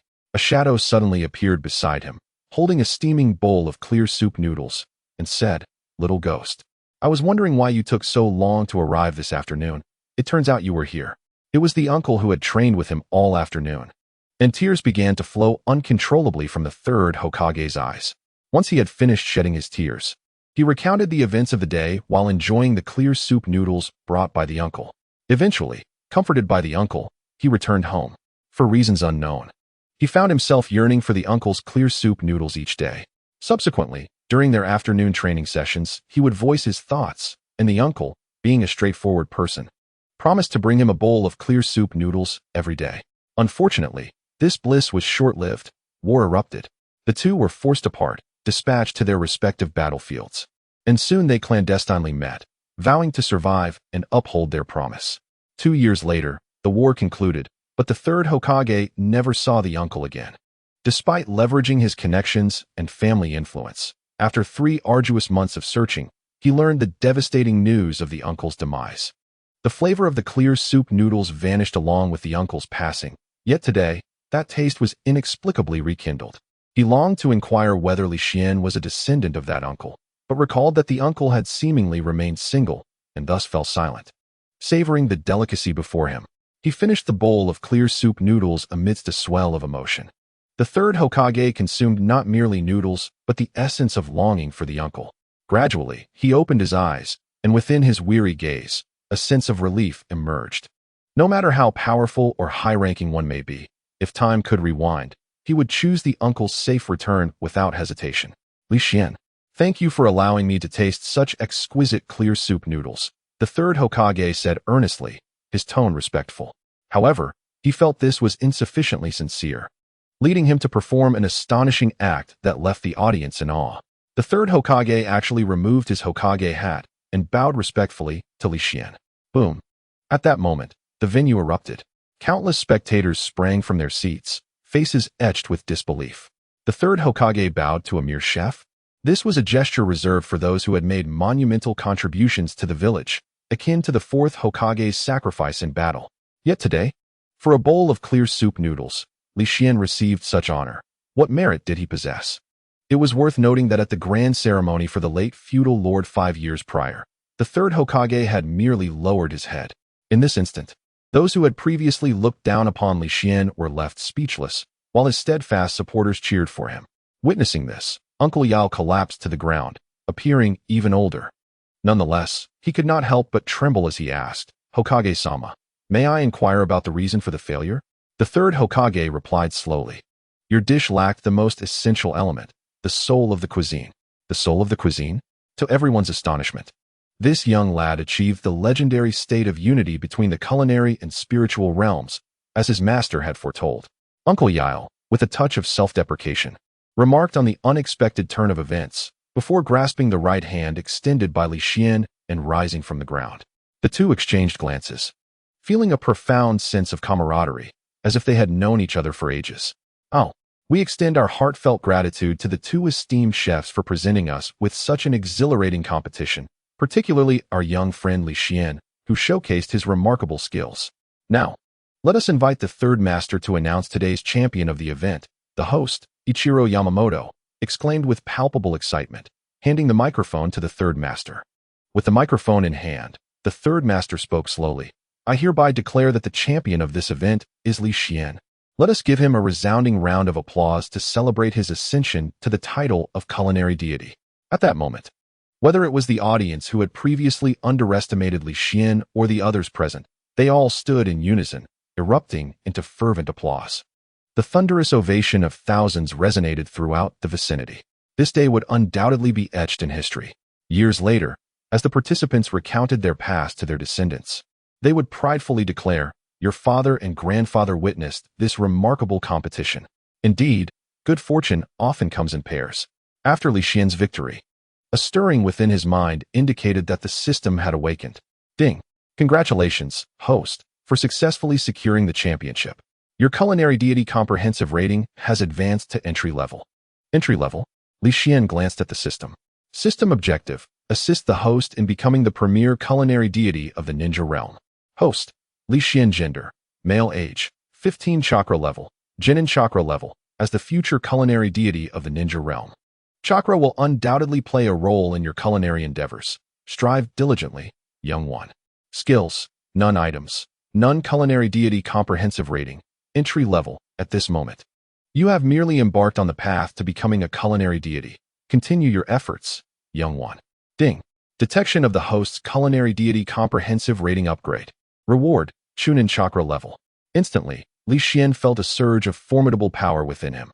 If his previous strength could merely leave a mark on a tree, he now sensed that he could strike down a great tree. Is this the power of a Chunin? It is indeed formidable. Li Xian marveled. Yet, before he could fully absorb this realization, the system commenced the distribution of additional rewards. Due to the host's triumphant victory, a mysterious reward is bestowed, the Diamond Talisman, which allows the user to ignore any damage for 1 minute. With this talisman, my mother need no longer worry about my safety in life. Li Xian mused to himself. At that moment, Uncle Yao grasped Li Xian's right hand and said, "Young man, thank you. I once believed your acclaim was merely a result of the ingredients you used, but I never anticipated your culinary skills to be so exceptional. Thank you for enlightening me on the concept that there are always those who surpass us in realms beyond our own." Although Uncle Yao had lost, his admiration for Li Xian was profound. It was no wonder that he had garnered numerous fans in just a few short years as a renowned chef. Not at all. Uncle Yao, you possess qualities I aspire to learn from as well. Let us strive together and progress hand in hand, Li Xian humbly replied, observing Li Xuanyan. So young yet remarkably untainted by external influences, retaining his true essence, Uncle Yao felt an immense admiration for him. In a moment of reverie, Uncle Yao suddenly recalled that at Li's age, he himself had merely been a humble apprentice trailing behind his master. Indeed, the youth of today are increasingly formidable. With a sense of nostalgia, Uncle Yao remarked, "How splendid it would be if you could become my son-in-law." Coughing, Li Xian responded, "My modesty has led you to entertain fantasies of becoming my father. Are the elderly so eager for grandchildren nowadays?" Noticing Li's slightly awkward expression, Uncle Yao realized his abruptness and swiftly apologized. "Forgive me, young friend, that was merely a jest. I entrust the culinary treasures of our village to you in the future." With a demeanor reminiscent of a valiant hero embarking on an uncertain journey, he departed, for he had lost this contest, and his daughter's fate now hung in the balance. Reflecting on a long-lost friend, a shinobi of considerable prowess, Uncle Yao had reached out, but upon learning the nature of the conflict against the Konoha Black Hand, his friend promptly began to gather his belongings to flee. Inquiring about the sudden change, his friend lamented, "Uncle Yao, given our years of camaraderie, I must speak frankly. The leader of the Konoha Black Hand possesses elite Jonin-level strength, the very pinnacle of skill. Following the news of your master's demise, 5 of your master's close associates, including Yamashita and Matsui, immediately set out to confront the Konoha Black Hand." Pausing, he continued, "The next day, their bodies were discovered in the outskirts. When their families sought justice from the Hokage, they too met the same grim fate within a day. Yet, despite this, the Hokage remained oblivious. In the village, apart from the Hokage, the most powerful figure was that esteemed individual. Without their support, the Konoha Black Hand would not have attained such formidable strength. Alas, we must part ways," he concluded, darting away like a rabbit, disappearing in an instant. Indeed, without that esteemed individual's influence, the Konoha Black Hand would not have flourished, nor would the Hokage remain unaware of such matters.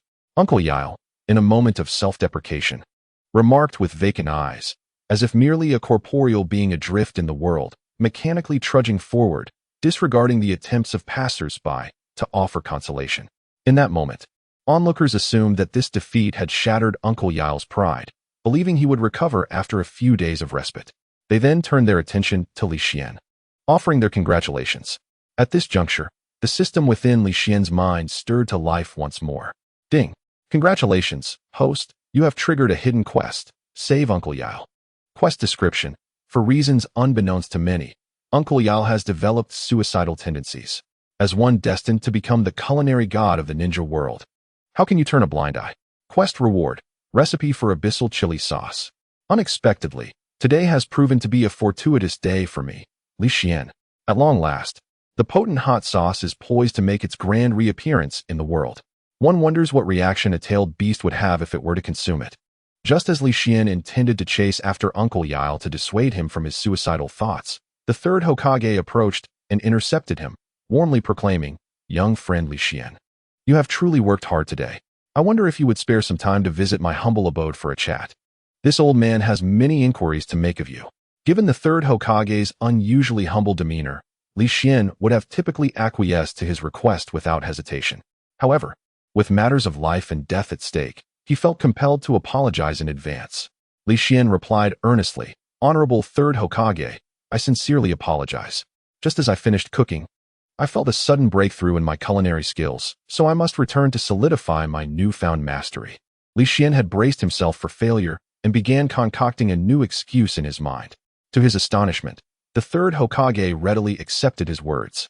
He patted Li Xian on the shoulder, expressing his admiration. "No wonder, young friend Li Xian, at such a tender age, you have achieved so much. I am truly in awe." He then added with a serious tone, "Remember, do not overexert yourself. It is essential to balance work and rest." However, in his heart, the third Hokage resolved that upon returning home, he would ensure his grandson learned from Li Xian, striving to match the culinary prowess of the young man in the realm of ninjutsu. One can only imagine the blood-curdling impulse that might arise in Konoha upon discovering his grandfather's intentions. Ultimately, Li Xian departed amidst the adoration of the crowd, leaving behind an enigmatic silhouette. From that moment forth, Li Xian's name became renowned throughout the realm, and the tales of this competition would be eternally recounted, marking the inception of Li Xian's legendary saga.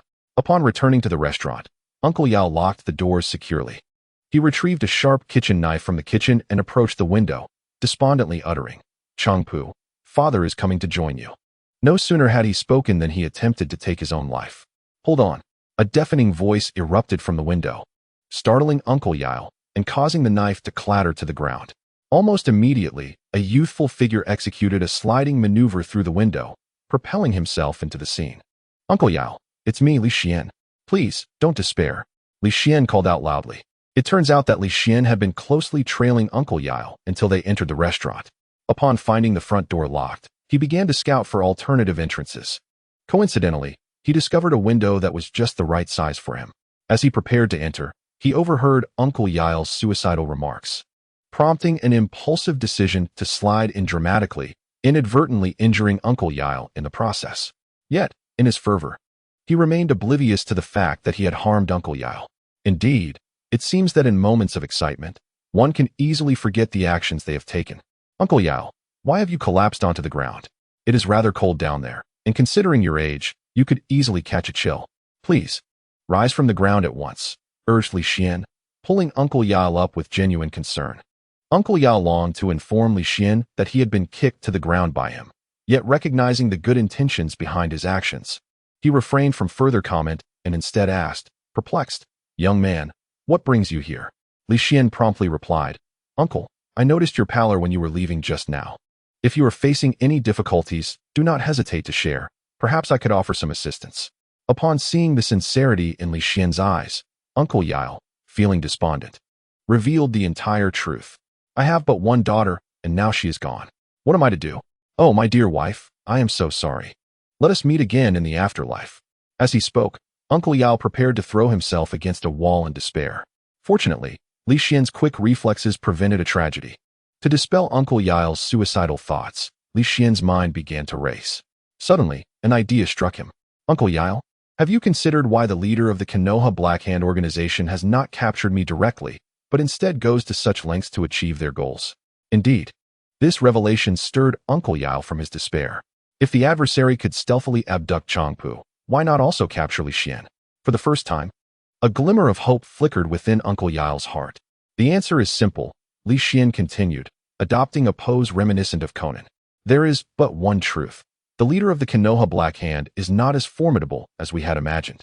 It is often said that those embroiled in a situation are blinded to the facts, while outsiders see clearly." Uncle Yao, overwhelmed by previous pressures and the explanations from old friends, had become too anxious to consider these possibilities. After all, this is Konoha, renowned for its safety. If the leader of the Konoha Black Hand and their allies possessed such immense power, why resort to clandestine actions? The only explanation is that they fear the Hokage and the loyal Umbu. Instantly, Uncle Yao grasped Li Xian's shoulders and exclaimed, "So?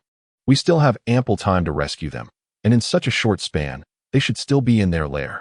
However, a sense of despondency washed over him again as he lamented, but the strength of the Konoha Black Hand is beyond our capacity to contend with. I have heard from my old friends that their leader is at least of Jonin caliber. What can we two do against them? With that, thoughts of suicide once more assailed Uncle Yao. Li Xian hurried to reassure him, Uncle Yao, do not worry. I have a plan in place. And one of my subordinates has also been abducted by them. Subsequently, Li Xian laid out his strategies to Uncle Yao in detail, leaving nothing unspoken. After absorbing Li Xian's arrangements, a flicker of determination appeared in Uncle Yao's eyes, and with a solemn expression, he declared, Very well, we shall rely on you this time. Young friendly Xian. At that moment, the system emitted a beep. Congratulations, host, you have triggered a hidden quest. Save Uncle Yao. Quest description. For reasons unknown to many, Uncle Yao has developed suicidal thoughts. As the future culinary deity of the ninja world, how can you turn a blind eye? Quest reward. The recipe for abyssal chili sauce has been granted. Subsequently, the system announced the next phase of the quest. Congratulations, host. You have triggered a hidden quest. Save the maiden. Quest description. Upon learning the circumstances, how could you allow a beautiful maiden to meet her untimely demise? Quest reward. The recipe for shrimp-flavored 6 delicacies. Meanwhile, Might Guy and Wong Kai had arrived at the lair of the Konoha underworld. Might Guy quietly inquired, What shall we do next? What to do? Just use your hands, Wong Kai replied, darting forward and swiftly dispatching the 2 guards with a wave of his paw. Then charging inside. This is how we do it. Youth must be lived this way. Wait for me, Wong Kai, Might Guy shouted as he chased after him. Inside the lair, the battered Kazama Chihiro and the kidnapped Shobu were confined in a cell, separated by a barred partition. Brother Kazama, do you think someone will come to rescue us? Shobu asked, her eyes reddened, clearly having shed many tears since her abduction. Don't worry, sister. I trust my brother. He will surely come to save us. Kazama Chihiro replied with unwavering conviction. Just as Shobu was about to say something else, 2 burly men barged into her cell. One of the brutes said, So you're Shobu? We've received orders from above. Your father has failed his mission, and you are to be executed. After you descend to hell, you can blame your useless father. With that, he drew a sharp kunai from his ninja pouch and approached Shobu. Having never encountered such a situation, Shobu was terrified and retreated desperately. From the adjacent cell, Kazama Chihiro shouted furiously, You scoundrels! How can a ninja lay hands on civilians? If you dare not kill me, you are but my grandchild. The brute remained unperturbed by his harsh words, for his orders were to eliminate both prisoners. After all, that individual was destined for a meal in the afterlife. He might as well satisfy the dying wish of his victim. As the brute prepared to strike, the other brutish man lewdly interjected, Brother, wait. This woman is quite beautiful. How about we indulge ourselves before finishing her off? You know, that scenario from heaven of intimacy is incredibly exhilarating. If we could experience it in reality, how delightful it would be. The assailant seemed swayed by the suggestion, hastily stowing the kunai and rubbing his hands together, excitedly saying, All right. After all, this woman is destined to die. It makes no difference whether it is sooner or later. This will be a delightful diversion for us. We have been cooped up here for nearly a year. If we don't relieve ourselves soon, I might just explode. Hee hee, I just learned some new techniques from a book, perfect for this occasion. The brute licked his lips. Don't come any closer. Help, please. Shobu cried out in desperation. Unbeknownst to her, this only served to further incite the primal desires of the 2 burly men before her. Fear not, fair maiden, one of them chuckled, for soon I shall guide you to the ecstasy of the heavens. Indeed, it shall be a double delight. The 2 men inched closer to Changpu, while beside them, Feng Jinshin's increasingly vehement shouts, laden with vitriol, fell on deaf ears. After all, who would engage in a serious debate with someone on the brink of demise? In that moment, despair enveloped Changpu. Had she not encountered a familiar elderly gentleman that morning, who insisted that vegetable prices had plummeted and persuaded her to accompany him on a shopping trip, she would not have descended into such dire straits. Alas, time cannot be rewound. Just as Changpu despairingly closed her eyes, the wicked hands of the burly men were about to reach her. Suddenly, with a resounding crash, the prison door was kicked down. Before the 2 men could react, a dark figure appeared before them. In an instant, 2 sprays of blood erupted, and the men collapsed to the ground, motionless. The dark figure revealed itself to be a large black dog. It licked the blood from its paw and inquired, Changpu? Feng Jinshin, is that you? The pair, still reeling from shock, instinctively answered in unison, yes. They exchanged a glance, quickly averting their eyes. Their cheeks tinged with a faint blush. However, Wang Kai paid them no mind. Instead, he approached the bars of Feng Jinshin's cell and with a casual wave, shattered them as if they were made of paper. Gazing at the fearsome black dog before him, Feng Jinshin involuntarily swallowed hard. His injuries were quite severe. Well, let us first restore you, for I am not accustomed to carrying anyone on my back. With that, he opened his foul-smelling mouth and exhaled a breath towards Feng Jinshin, who instantly felt the assault of a biochemical weapon, almost succumbing on the spot. Good heavens, is this how you hasten my demise? Just as Feng Jinshin intended to urge the women to flee without concern for himself, he was pleasantly surprised to find his injuries had miraculously healed. He hurried to express his gratitude to the black dog, but Wang Kai interrupted, saying, if you wish to thank me, do so outside. Indeed, the danger was not yet averted. The utmost priority was to escape and seek refuge with the elder brother. By the way, that woman is entrusted to you, Wang Kai instructed. Upon hearing this, both individuals turned crimson. Witnessing their stunned silence, Wang Kai urged, you men are so slow. Hurry up. If you don't act swiftly, the situation outside may soon become untenable. It was only then that Feng Jinshin realized they were still in peril. Humility was not the order of the day. Without further ado, he hoisted the embarrassed Changpu onto his back, and together with Wang Kai, they embarked on their escape. As they emerged from the prison, they beheld a shocking scene. A man with a watermelon-shaped head, donned in a green combat uniform, was wreaking havoc, leaving many fallen on the ground. Fortunately, none appeared to be in mortal danger. Upon witnessing Wang Kai, who had just emerged from his prison cell, along with the two targets to be rescued, Mike Guy swiftly commenced hand seals, proclaiming, since the targets are now freed, allow me to showcase the vigor of youth. With a flourish, he invoked the 8th gate, the 6th gate, and declared, open, gate of joy. Instantly, a radiant green light surged from Guy's being, his hair becoming buoyant and his complexion flushed. Facing his adversaries, he brandished his fists and exclaimed, to the peacock. A flurry of crimson fist shadows erupted from his strikes, annihilating the enemies before him and paving a path for the Group's escape. As they fled the lair of the Konoha Black Hand, Guy finally withdrew from his 8-gate state, yet his labored breaths betrayed the immense toll it had taken on him. Just as the others began to lower their guard, a shadow stealthily emerged behind Guy, brandishing a kunai and lunging toward him. Damn that Konoha Azure Beast for daring to dismantle the organization I painstakingly built. Go to hell and atone. The events unfolded with alarming rapidity, and just as Guy was on the brink of receiving a fatal blow, a bolt of lightning intercepted the kunai, dispersing the thunderous energy. It was Kakashi's timely support. Surely, you must be the leader of the Konoha Black Hand. I advise you to surrender peacefully and accompany me to meet the Hokage. Perhaps I can negotiate leniency on your behalf. Humph, you dream of my surrender, retorted the leader of the Konoha Black Hand, realizing that the ambush had failed and that Kakashi possessed the prowess of an elite jonin. He spat a venomous remark and swiftly retreated, seeking to escape. However, Kakashi was resolute in his pursuit, and thus commenced a chase atop the crumbling edifice. This fool must be seeking death, Kakashi mused as he chased after him.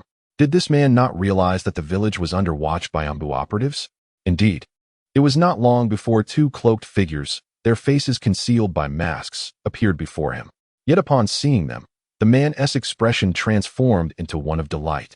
As if he had something to say, before he could utter a word, the two Ambu shinobi completed their hand seals. Fire-style, fireball jutsu. In an instant, the man was struck down to the ground. At that moment, Kakashi arrived, witnessing the man's charred form, his body marred and unrecognizable. Just as Kakashi prepared to step forward and apprehend him, one of the Ambu operatives intercepted him. What is the meaning of this? Kakashi inquired, perplexed. This is our prize, they declared, and together they hoisted the leader of the Konoha Black Hand away, vanishing from sight. Kakashi, realizing the intricacies of the mask's design, deduced, root. Though they were part of the Ambu, they operated solely under Danzo's command. A shadow of unease settled over Kakashi's heart. Why would they thwart me and abscond with the leader of the Konoha Black Hand? Did they share some hidden connection? Never mind. I shall report the matter to the Third Hokage in due course. Kakashi once again embraced his propensity for delegating responsibility. On the other side, upon noticing Kakashi's pursuit, Might and his companions dared not hesitate any longer and swiftly made their way to the Ichiraku ramen shop, for none could predict what dangers might unfold if they lingered. Just after their departure, members of the Root organization reappeared, their numbers exceeding 20. Brandishing knives and unleashing a wave of bloodshed within the confines of the Konoha black market stronghold. 10 minutes later, the group successfully arrived at the Ichiraku ramen shop. Seeing his daughter safe and sound, Uncle Ichiraku embraced her with fervor, exclaiming with excitement, "You are back! You are back!" In response to the unwavering love of her father, which felt as solid as a mountain, Ayam could not contain her tears of joy. Witnessing the reunion of loved ones brought genuine happiness to Li Xian from the depths of his heart. Most importantly, he had also succeeded in acquiring his reward. It seemed the system sensed Li Xian's thoughts and promptly initiated its operations, announcing, "Congratulations, host, for successfully completing the hidden task. Save the damsel in distress." Task description: upon learning the circumstances, how could you tolerate the loss of a beautiful maiden? Task reward: the recipe for shrimp flavor 6, successfully distributed. Over a month had passed since the kidnapping incident involving Uncle Ichiraku's daughter, and during this time, Li Xian's restaurant finally became bustling with activity, with long lines forming outside each day. Even though Li Xian had to manage the number of diners due to operational hours, the influx of patrons continued to grow. When asked why they came despite not being able to enjoy the delicacies, their response was simply to savor the aromas of the food. This answer left Li Xian somewhat speechless. As for Kazama Chihiro, he was currently working as a waiter in Li Xian's restaurant, helping to alleviate some of the burdens so that Li Xian would not have to juggle both cooking and serving duties. However, what irked Li Xian the most was the inexplicable reason for Uncle Ichiraku's daughter, Ayam, frequently visiting his restaurant. She claimed it was for leisure, but it was evident that her primary motive was to see Kazama Chihiro. This situation was intolerable for the single-minded Li Xian, who resolved to immerse himself in cooking, focusing his attention on the task at hand to avoid being distracted by such matters. Yet, soon enough, his thoughts were drawn back to them. Suddenly, Li Xian spotted the members of Team 7, who had not graced his establishment in quite some time. Upon seeing Li Xian, Naruto exclaimed with excitement, "Big brother, it's been ages. I've missed you." Li Xian retorted playfully, "I see you've missed my cooking." Naruto sheepishly scratched his head, seemingly embarrassed that his thoughts had been so easily discerned. Then, as if recalling something, he joyfully announced, "Big brother, I'm heading out of the village on a mission tomorrow." "Oh," Li Xian raised an eyebrow. "Then congratulations are in order." With a proud grin, Naruto replied, "I can hardly wait. I wonder what the Land of Waves is like." Li Xian inquired curiously, "You're going to the Land of Waves?" "Yes." Naruto pointed toward an elderly man at the back of the group, saying, to show his gratitude, "Uncle Tazuna said he would treat us to a meal, and we can choose the place. Otherwise, it would have taken me ages to come back here for a meal." In the Land of Waves, Dazna was taken aback by how the plot had progressed to this point. He then feigned nonchalance and inquired, "What would you all like to eat?" "Dragon beard noodles and pickled fish," Naruto eagerly exclaimed first. "I want cream cake and dog-biting bun," Sakura added. "TCH, dragon beard noodles and dog-biting bun," Sasuke remarked coolly. "Well then, I shall have fried rice, pickled fish, and a dog-biting bun," Kakashi said with a smile. With each dish they named, Dazna felt his heart bleed. Beef noodles, 120 Ryo. Fried rice, 125 Ryo. Pickled fish, 300 Ryo. Cream cake, 1314 Ryo. Dragon beard noodles, 500 Ryo. Boiled water, 8,000 Ryo. Dog-biting bun, 500 Ryo per basket. Abyssal chili sauce, 666 Ryo per jar. Shrimp flavor 6, 700 Ryo. Is this truly a place for dining? The prices are exorbitant. Dazna rubbed his temples, struggling to maintain his composure. He repeatedly reminded himself to remain exceedingly calm. The Land of Waves was relying on these ninjas for salvation. This fortune had been painstakingly gathered over more than a decade, only to be squandered due to his polite remark. Alas, there is no remedy for regret.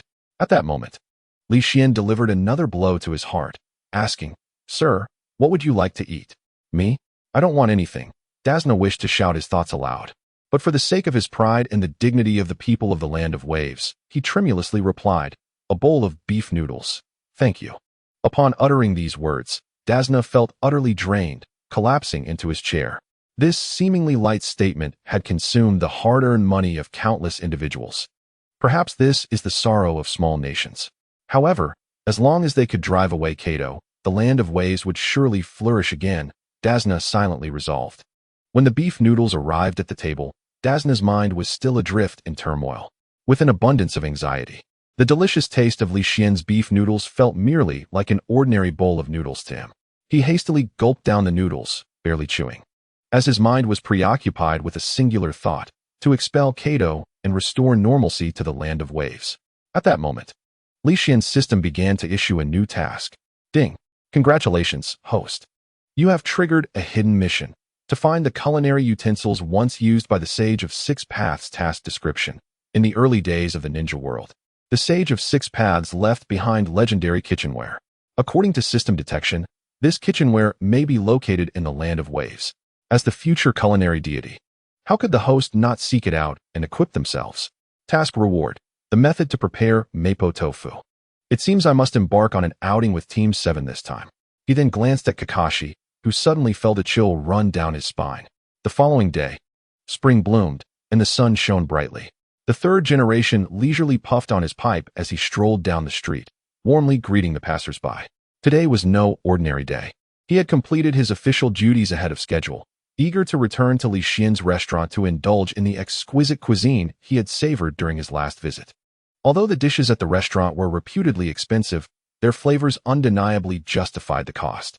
Fortunately, he had saved a little pocket money over the past few months. Otherwise, it might have been ages before he could enjoy such culinary delights again. With a heart full of anticipation for the feast, the third generation soon arrived at the entrance of Li Xian's restaurant. However, he was taken aback to find the doors firmly shut. Where was the owner? Had he arrived too early? Checking his watch confirmed that the time was indeed just right. Suddenly, he noticed a passerby and hurriedly approached, inquiring, "Excuse me, might I ask why Li Xian's restaurant is closed today?" The stranger, recognizing the third generation, promptly bowed respectfully, but a grimace of frustration crossed his face. Sensing the tension, the third generation's heart sank. Could it be that Li Xian had fled Konoha out of fear of retribution from the previous dark forces? No, if that were the case, he must confront the owner directly. Kakashi had mentioned that Might Guy was the owner's subordinate. If he were there to safeguard the restaurant, the owner should be safe. Yet, wasn't it said that the large black dog at the entrance possessed the strength of a jonin? Why was it absent today? Despite the myriad of questions swirling in his mind, the third generation maintained a benevolent demeanor. The passerby led him to a wooden board at the entrance, which bore a message. It read that the owner had decided to embark on an impromptu journey and that the restaurant would remain closed for an indefinite period. As for when it would reopen, that was uncertain, as the owner himself did not know when he would return. In the meantime, patrons were encouraged to dine at Ichiraku Ramen, where the food was also quite delectable. Upon reading the notice, the third generation felt an overwhelming urge to issue a bounty to bring the owner back. It was akin to an exceptional author crafting a magnificent novel, only for it to abruptly cut off at the most thrilling moment, leaving readers wishing to send a basket of blades as a token of frustration. At that moment, the third generation experienced a surge of anger for the first time. Observing his furious expression, the passerby shook his head. Indeed, it mirrored the same look he had worn upon reading the notice. His own motivation for coming over was simply to witness how many others shared his misfortune. Unfortunately, his luck had been poor, and encountering the third generation first thing was not ideal. He thought to himself that if he were to burst into laughter, he might very well meet his demise. Resolving to visit Ichiraku Ramen for a luxurious bowl of noodles to soothe his discontent, on the other side, the ever-busy Might Guy was, as usual, making his way to Li Xian's restaurant. Oh, once again I have the opportunity to savor the renowned dog-biting bun crafted by brother Li Xian. Why does my heart brim with such exhilaration? It appears to be the call of youth. Youth, I am coming. With that, Might Guy surged forward like a miniature whirlwind, causing many girls in short skirts to reveal their enchanting figures. Before long, Might Guy arrived at the entrance of Li Xian's restaurant, where he spotted the third Hokage standing in a daze. He immediately halted his steps and approached with utmost seriousness, inquiring, "Third Hokage, are you here for a meal as well?" The third Hokage, puffing on his pipe, replied, "Ah, it's you, Guy? Are you also here to dine?" "Indeed," exclaimed Might Guy, brimming with excitement. "I can already feel the alluring call of the dog-biting bun. Since you're here, Why not step inside? Surely you didn't wait at the entrance just to treat me, right? Truly, you are the most generous and gracious Hokage. The third Hokage chuckled. How quickly the tables have turned. You wish for me to treat you? Anyone who dares to call you a simpleton shall answer to me. Fortunately, the third Hokage maintained his composure and gently gestured towards the wooden sign at the entrance. Upon reading it, Might Guy's demeanor shifted dramatically. He appeared utterly dejected, lamenting, "Oh, cruel brother, how could you be so heartless? My poor buns." And thus, my youth withers away. For reasons unbeknownst to him. The third Hokage felt an urge to laugh at Might Guy's despondency, yet he suppressed it, calmly patting Might Guy on the shoulder and saying, "Guy, I believe we must convene a meeting with all the esteemed members of our village upon our return to establish regulations for the local eateries. After all, without rules, chaos reigns." Might Guy eagerly concurred. "Indeed, third Hokage, you are absolutely right. We cannot allow my brother's disorganized and undisciplined behavior to prevail. It is simply detrimental to morale." Meanwhile, Li Xian, accompanied by Kazama Chun, Wang Kai, and Team 7, set off towards the land of waves. Suddenly, he sneezed thrice in quick succession. Li Xian jested, I wonder which beautiful lady is secretly admiring my handsome visage." As soon as he uttered those words, Kakashi, Sakura, and Sasuke cast sidelong glances, seemingly indicating their unfamiliarity with such a self-absorbed man. However, Naruto, Li Xian's #1 fervent admirer, quickly affirmed, "Of course, big brother. Not only are you handsome, but your culinary skills are unmatched. Surely many beauties are vying for your attention. Do take care of yourself."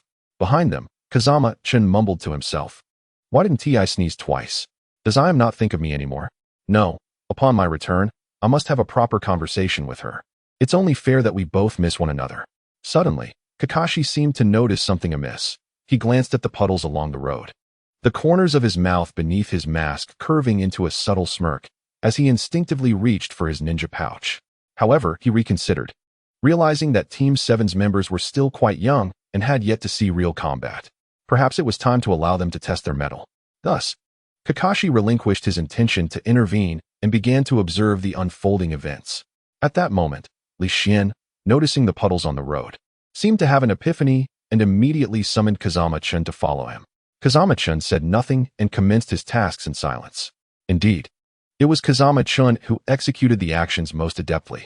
Li Xian resolved to swiftly create more chakra-enhancing delicacies, aspiring to cultivate Kazama-chun into the strongest expert. With such thoughts of a glorious future, Li Xian couldn't help but break into a silly grin. Nearby, Naruto and Kazama-chun, witnessing their elder brother's inexplicable laughter, joined in the merriment in response.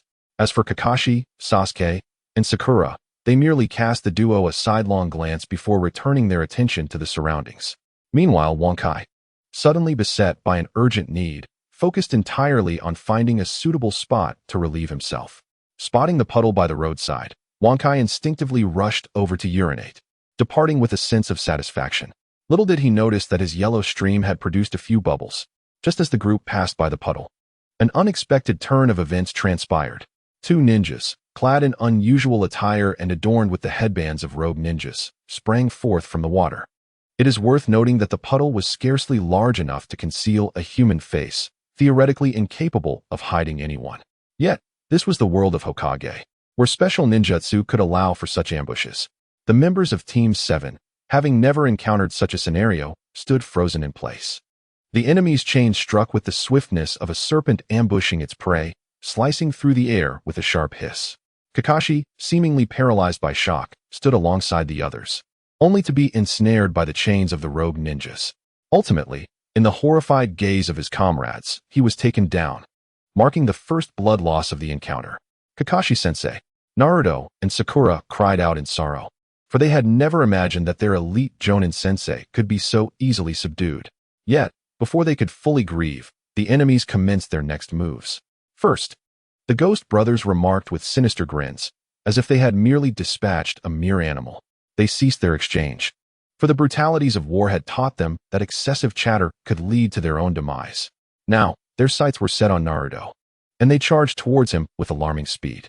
Feeling the overwhelming presence of murderous intent akin to a looming mountain, Naruto was drenched in sweat, his legs trembling uncontrollably. Damn, Is this the aura of a ninja who has taken lives? Such a formidable killing intent. Am I to perish here today? No, my dreams remain unfulfilled. My journey cannot end thus. Move, body. Despite Naruto's desperate attempts to command his limbs, they had already begun to numb, leaving him helpless as he watched the chains hurtling towards him. In that critical moment, Sasuke stepped in front of Naruto to shield him. How vexing. This frigid iceberg stands resolutely before me. Hurry, even Kakashi-sensei is no match for them. How could you possibly confront them? Naruto thought anxiously. Yet, he underestimated Sasuke, not merely Sasuke, but the fervor of his desire for vengeance. With remarkable physical prowess and a calm mind, Sasuke brandished his kunai, exerting all his strength to cleave the two iron chains that approached him. Bang! Bang! The chains were forced off course, embedding themselves into a nearby tree. Seizing the moment, Sasuke charged at the Oni brothers with his kunai. The brothers attempted to retrieve the chains, but after a few futile tugs, they realized the chains had not budged an inch. Damn brat! They roared. They could hardly believe they had been bested by a mere child. Given the boy's demeanor, he appeared to be nothing more than a newly minted genin, which only inflamed the Oni brothers' rage further. Once, they had been renowned ninjas in the Hidden Mist village, and the thought of being seen in such a shameful light was unbearable. If word of this incident spread, how could they ever maintain their standing among rogue ninjas? A palpable aura of murderous intent enveloped the air. The Oni brothers sprang into action, their legs propelling them forward, appearing instantaneously before Sasuke. Not good, Sasuke exclaimed, hastily raising his kunai to defend himself, but alas, he was a moment too late. Just before he could assume a defensive posture, the brothers simultaneously extended their right legs, striking like iron whips through the air before crashing into Sasuke. He was sent hurtling backward like a kite with its string cut, crashing violently into a large tree. Spitting out blood, Sasuke's pallor indicated the severity of his injury. Upon witnessing Sasuke's grievous wound, Naruto could no longer contain himself. He rushed forward, yet, lacking any special enhancements. He suffered the same fate as Sasuke, being hurled against the tree. After unleashing their pent-up fury, the Oni brothers turned their menacing gazes toward the remaining 4 and 1 dog. Uncle Tezuna's face was ashen, filled with despair. Sakura trembled as she grasped her kunai, her body quaking from anxiety. Kazama-chin, holding his kunai, regarded the two with caution. Although his strength was on par with theirs, he was acutely aware that he faced 2 opponents, and even Kakashi had been overwhelmed. He resolved to protect the boss at all costs. If they sought to harm him, they would have to step over Chin's lifeless body first. As for Li Xian, he observed the unfolding chaos with an air of calm indifference. Wang Kai yawned, displaying an even greater composure than Li Xian. The Oni brothers surveyed the boy and dog before them, feeling no trace of formidable chakra emanating from their beings.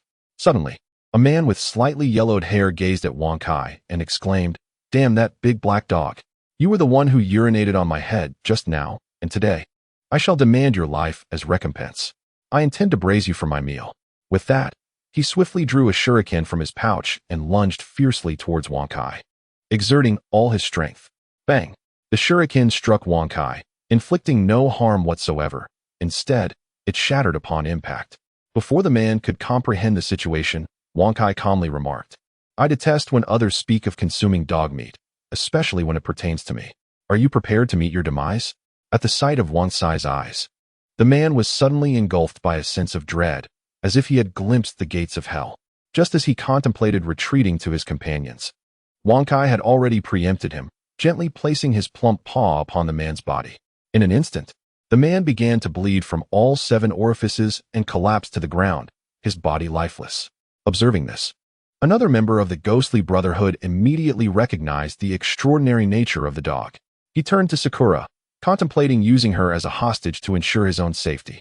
As the saying goes, while the Green Mountains remain, one need not fear the absence of firewood. As long as life persists, wealth will ultimately follow. However, once life is lost, nothing remains. Just as he was about to act, Kazama-chan had already seized the opportunity, appearing behind him to form a hand seal and chant, "Water Release, Water Dragon Bullet Technique." A diminutive water dragon struck down the remaining member of the ghostly brotherhood, rendering him unconscious. In the spirit of eradicating the root of the problem, Kazama-chan reached for a shuriken, intending to end the man's life, but was halted by Li Xian's intervention. "Thank you for your efforts, Li Xian." At that moment, a figure emerged behind Li Xian. It was Kakashi, who had perished earlier. Li Xian rolled his eyes and remarked, "You clearly noticed this earlier and could have resolved it easily, yet you chose to escalate the tension, with one of our members gravely injured. Were you attempting to test them? After all, only by witnessing the darkness of the ninja world can one hope to survive on the battlefield." Kakashi spoke with a serious demeanor. Although he had his own reasons for wanting to observe the unfolding events, voicing them would surely invite reproach from the others. "Kakashi-sensei, are you all right?" Sakura exclaimed in disbelief, tears streaming down her face. The events of the day had been overwhelmingly intense. The sensation of being on the brink of death was truly unbearable. In contrast, Sakura found herself yearning for the simpler days at the Ninja Academy, where, despite the hardships, her life was never under threat. At that moment, Naruto approached, supporting the severely injured Sasuke. Upon seeing Kakashi, he immediately complained, "Kakashi-sensei, you're alive. Why didn't you help us? Otherwise, Sasuke wouldn't be in this condition." Kakashi did not reproach him, but instead responded with gravity. As a competent ninja, one must always be prepared for the inevitability of death. The recent performance of the team, aside from Sasuke, was utterly inadequate. Upon hearing this, Naruto instinctively felt the urge to retort, but the memory of his earlier state of paralysis, waiting for the enemy to strike, filled him with a deep sense of shame. After summarizing the situation, Kakashi turned to Dazna with a serious expression, stating, "Mr. Dazna, encountering rogue ninjas in this mission clearly elevates it to a B-rank task, far exceeding your assigned level. I regret to inform you that we must withdraw from this operation." As an elite jonin, Kakashi could indeed complete the mission single-handedly. However, at this moment, he bore the primary responsibility as the instructor of Team 7, with the foremost duty of nurturing Naruto and his companions. Yet, the current circumstances revealed their glaring lack of practical combat experience. Apart from Sasuke, the other two exhibited no resistance against the enemy. Listening to Kakashi's words, Dazna fell silent, his expression growing increasingly grave. Sakura interjected, "Kakashi-sensei is right, and Sasuke is also severely injured and requires immediate recovery in the village." Sasuke maintained his usual proud demeanor. Yet he did not deny this assertion. Had Naruto and Sakura possessed even half of his abilities, he might have considered their involvement. However, given their recent performance, should they encounter stronger rogue ninjas, the team would face annihilation. Sasuke refused to stake his life on such a futile endeavor without having avenged his brother. A profound silence enveloped the room. Naruto, head bowed and fists clenched tightly, felt the veins on his forehead throb. Why, despite all his efforts, could he not surpass that insufferable Sasuke? He had vowed to become a ninja greater than any Hokage, yet how could he allow such minor obstacles to impede him? Remembering the scorn of the villagers, he questioned whether he was destined to live his life in ridicule. In a moment of determination, Naruto swiftly drew a kunai from his pouch and, to the astonishment of those around him, plunged it into the back of his hand. Instantly, blood dyed his hand a deep crimson. With unwavering resolve, Naruto looked at his comrades and declared, "I swear on the pain of my left hand today that I will protect the safety of this uncle with this kunai. Let us continue the mission." In that moment, Naruto shed his earlier despondency, radiating an indomitable spirit, as if he had transformed into a different person. Kakashi gazed at Naruto with pride, silently acknowledging, "Indeed, he is the son of my esteemed teacher." This resolute attitude in the face of adversity is truly commendable. Although Naruto was determined to proceed with the mission, they were a cohesive unit, and thus Kakashi sought the opinions of Sasuke and Sakura. Seeing the underdog so resolute, Sasuke thought it unwise to refuse, as it would imply he was inferior, and thus he quickly aligned himself with Naruto's decision to persist in the mission. With both of her teammates resolutely committed, Sakura ultimately had no choice but to concur with the decision to continue. Seeing that everyone shared the same opinion, Kakashi had no choice but to proceed with the mission. Moreover, with Boss Li Xian by their side, their safety was significantly assured. In order to gather intelligence on the enemy, Kakashi approached the fallen ghost brother and roused him with a kunai. "How dare you stab me with a kunai? Do you not know the illustrious name of our ghost brothers?" The bewildered ghost brother exclaimed upon awakening. Kakashi smiled as he replied, "How I managed to survive is my affair. What matters now is whether you wish to live." The chill emanating from beneath Kakashi's mask caused the ghost brother to shudder involuntarily. Yet, recalling the formidable presence behind him, he stubbornly retorted, "If you have the guts, Kill me. If I blink, I will share your fate. Seeing the obstinacy of his adversary, Kakashi could only lament, what a pity. He then turned to Li Xian and said, Boss Li Xian, I must trouble you to let your ninja dog take action. Li Xian shrugged and then gestured to Wang Kai. Wang Kai nodded and swiftly ended the ghost brother's nefarious existence with a single paw. A potent stench of blood filled the air, overwhelming the senses of everyone present. It was Sakura's first encounter with such a gruesome scene. She immediately rushed to a nearby tree and began to vomit. Naruto's face turned pale as well.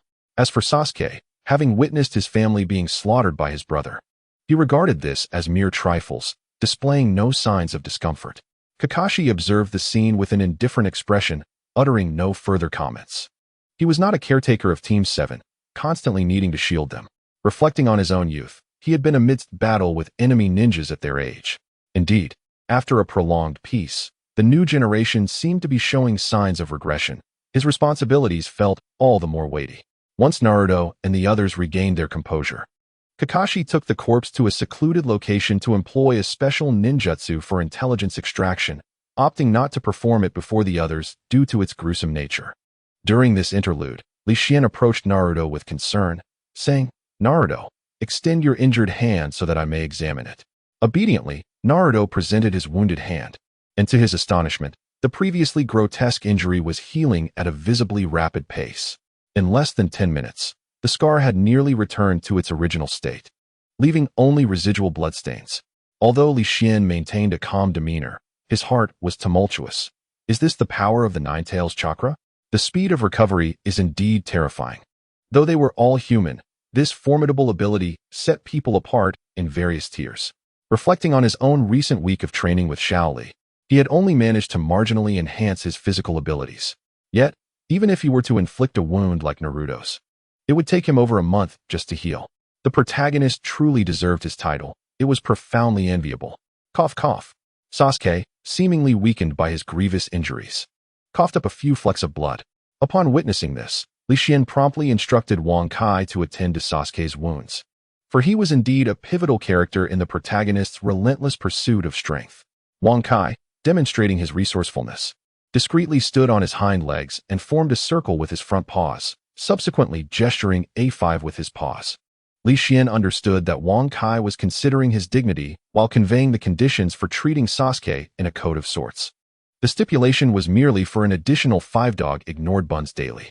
Li Xian, initially assuming it to be of greater significance, offered 10 buns instead.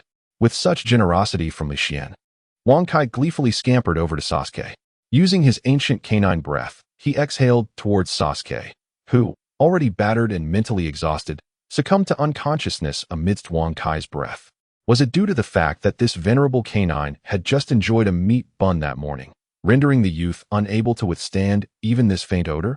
Wang Kai sighed inwardly.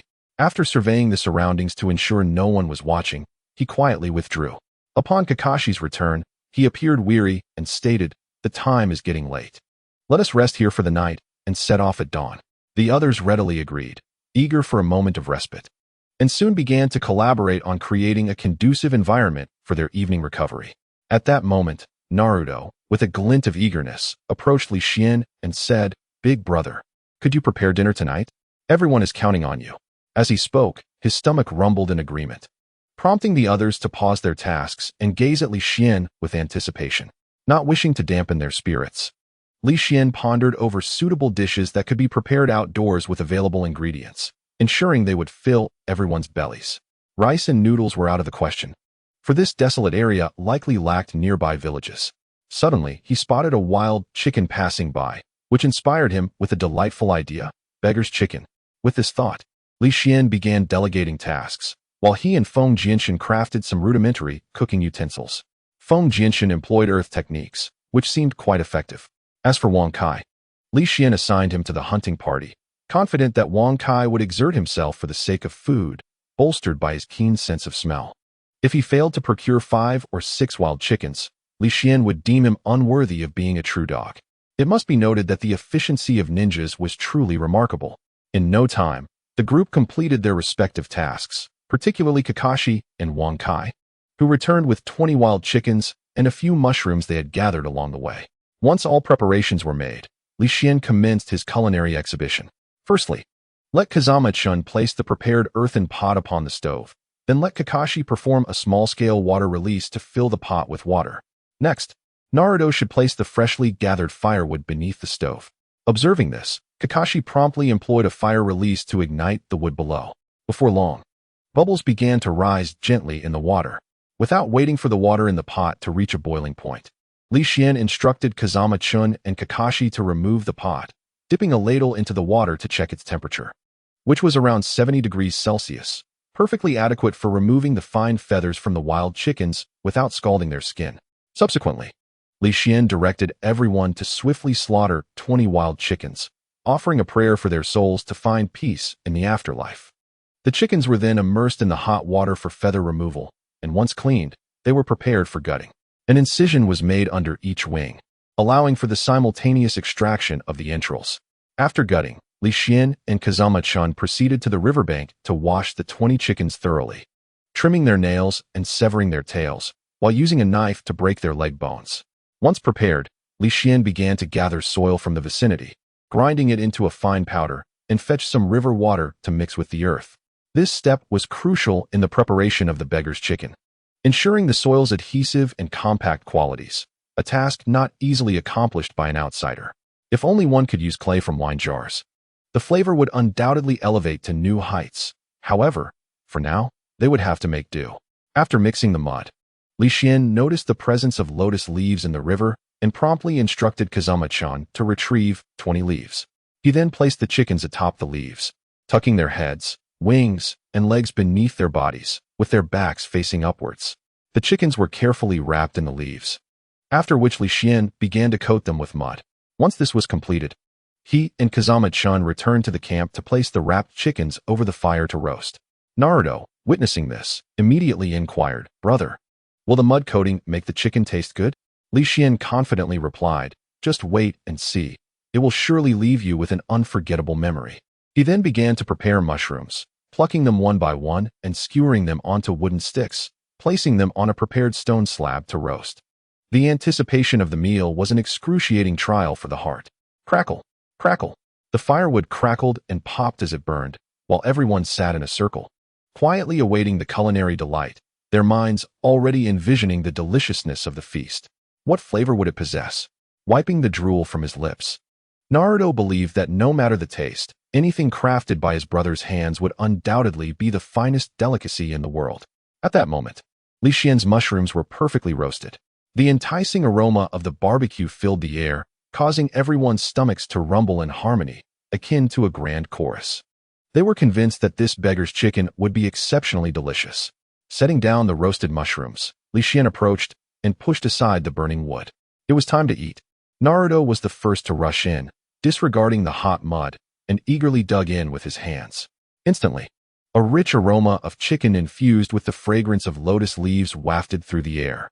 Everyone could not help but exclaim, "How delicious!" The chicken before them boasted a rich chestnut hue, its surface glistening with a sumptuous sheen.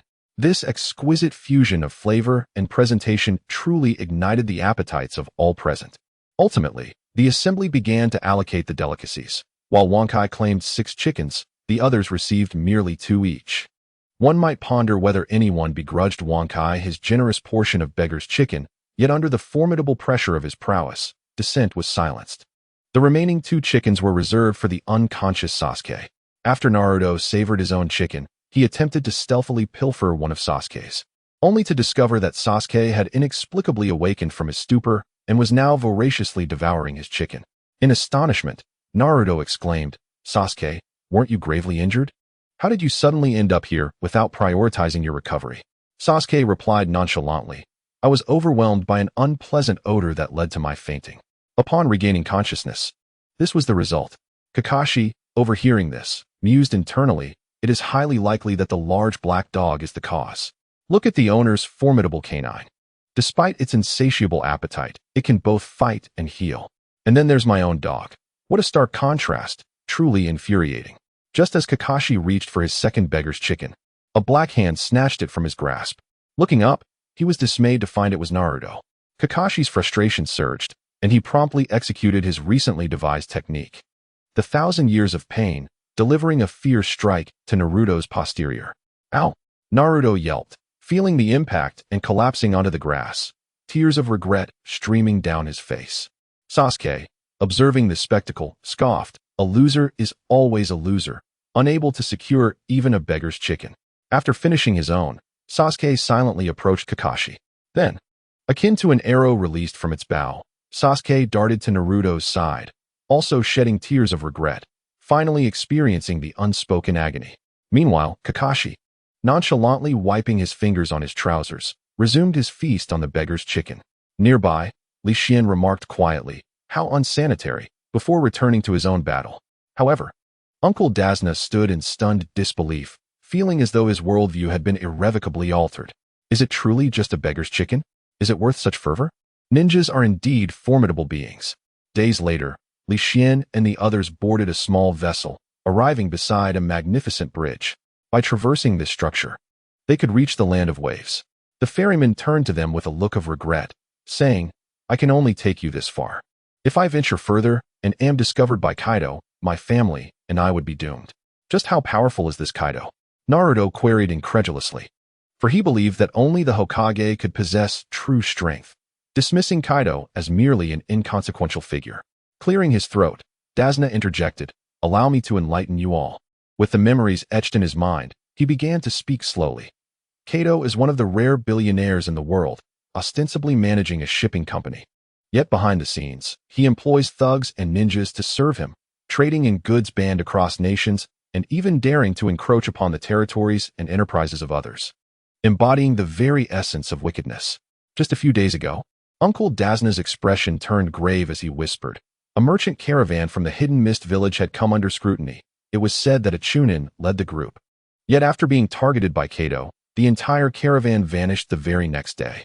The Hidden Mist village was incensed, even placing a bounty on Kaido, and dispatched numerous assassination squads, yet it seemed they were all eradicated." Upon hearing this, Li Xian pondered, could the Six Paths Sage's kitchenware he sought be in Kaido's possession? What a fortuitous twist of fate. Transitioning from water routes to land, Li Xian surveyed his surroundings. It was indeed a desolate expanse. Under Uncle Dazna's guidance, the group began their journey towards his home. As they ventured deeper, the prey encountered dwindled significantly, and they found themselves going from one roasted chicken per person each day to 4 individuals sharing a single chicken, with Wang Kai being the exception, as he still feasted alone. On one occasion, Naruto attempted to snatch a chicken leg from Wang Kai's meal while the dog was distracted. But as soon as he made his move, Wang Kai noticed, and the next moment, Naruto was forcefully slammed against a tree by Wang Kai's paw. Had it not been for his formidable healing abilities, he might have been bedridden for nearly a week. Witnessing this, the group abandoned any thoughts of pilfering food from Wang Kai and instead turned to quarrel among themselves. Kakashi found amusement in this, claiming that such competition gradually honed their combat skills. However, Naruto was less than pleased. Each time he managed to seize a chicken, Sasuke would materialize beside him, snatching away his prize, particularly in front of Sakura, which left Naruto feeling utterly humiliated. Cursed be it. Next time I shall strive diligently, ensuring that Sasuke cannot seize my prey. The flames of rage ignited once more within Naruto, and to heighten his vigilance, he took it upon himself to assume the role of scout. Suddenly, the grass began to rustle subtly. Without a moment's hesitation, Naruto hurled a shuriken, striking true. The others immediately drew their kunai, preparing for battle. When Naruto returned with his catch, the group was left in shock. It was a pure white rabbit. Sakura exclaimed furiously, "Naruto, you idiot. Could you not make such a fuss next time? You had everyone worrying." "Yes, I'm sorry. I thought it was a person. I didn't expect it to be just a rabbit," Naruto replied apologetically, convinced that his instincts had indicated the presence of a human. Kakashi, observing this, began to contemplate. It seemed to be a snow hare. If memory serves me right, snow hares alter their fur color depending on the sunlight's duration. Moreover, this should be a snow hare specifically intended to serve as a decoy. Coupled with the earlier account of Uncle Dazuna regarding the annihilation of the merchant convoy from the Hidden Mist village, Kakashi felt a wave of distress wash over him. It was possible that the adversary possessed ninjas of equal strength, and while he could either engage or retreat if he were alone, the presence of so many liabilities in the team complicated matters. Even with the protection of Boss Li Xian's ninja hounds, there would inevitably be oversights. Just then, whoosh. A colossal blade descended from the heavens, aiming directly at the group. Almost everyone was caught off guard, not anticipating such a life-threatening assault upon their arrival in the land of waves. As the blade approached, Kakashi swiftly employed the earth release, earth wall technique, erecting a barrier of earth to intercept it. Before the group could exhale in relief, Kakashi bellowed, "Retreat." He then hastily pulled Uncle Dazuna back, and the others, upon hearing his command, swiftly withdrew 5 meters. Just as they retreated, the earth wall shattered. A towering figure stood atop the handle of the blade, with a face wrapped in bandages, eyes resembling those of a vicious wolf, and a gigantic sword that surpassed the average person's height. This sight reminded Li Xian of the notorious figure known as Zabuza Momochi. It was indeed unexpected to encounter such a formidable individual in the relatively minor nation of the Land of Waves. Zabuza looked down upon them from his elevated position, showing no signs of fear despite their numbers, and calmly stated, "Am I correct? The ninja copy Ninja Kakashi, who possesses 1,000 jutsu." As his words fell, an overwhelming aura of murderous intent surged forth. In an instant, the surrounding birds and beasts were thrown into chaos, fleeing in terror as if sensing an impending doom. Zabuza, gazing down at the group with malevolence, declared, "Kakashi, if you hand over that old man to me, I will allow you to leave unharmed." "What do you say?" Without hesitation, Kakashi drew a kunai, removed his eye patch to reveal his Sharingan, and assumed a combat stance, resolutely declaring, "That is impossible." A flicker of disappointment crossed Zabuza's eyes. If it were feasible, he would indeed prefer not to engage Kakashi in battle, for the elite Jonin would pose a significant challenge to eliminate. "Hee, then do not blame me." Zabuza cackled ominously, retracting his massive blade, raising one hand to the sky while forming hand seals with the other. Ninjutsu, hidden mist technique.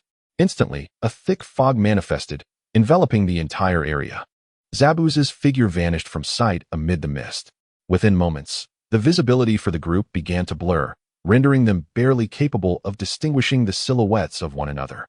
Without the need for Kakashi's command, the 7th Squad, having undergone extensive training over the past few days, instinctively dispersed, safeguarding Dazuna, Li Xian, and Kazama-chan at the center.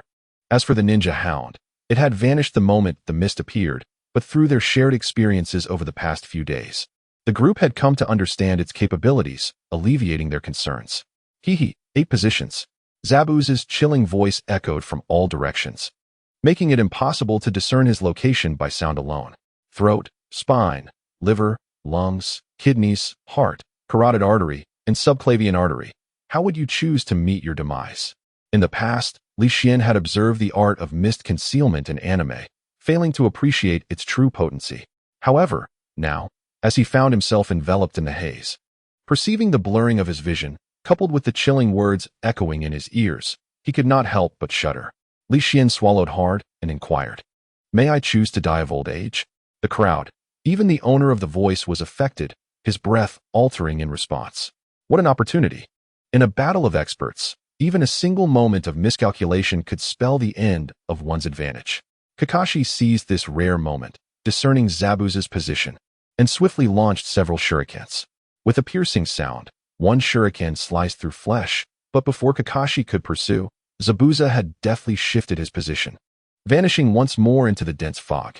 At this instant, everyone grasped the situation. Naruto gazed at Li Xian with admiration, proclaiming, "Brother, you truly are remarkable." Your words revealed the enemy's form.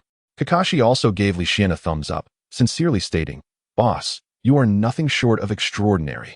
It should be noted that even he, when suddenly confronted by the thick mist, had momentarily failed to devise a counter-strategy.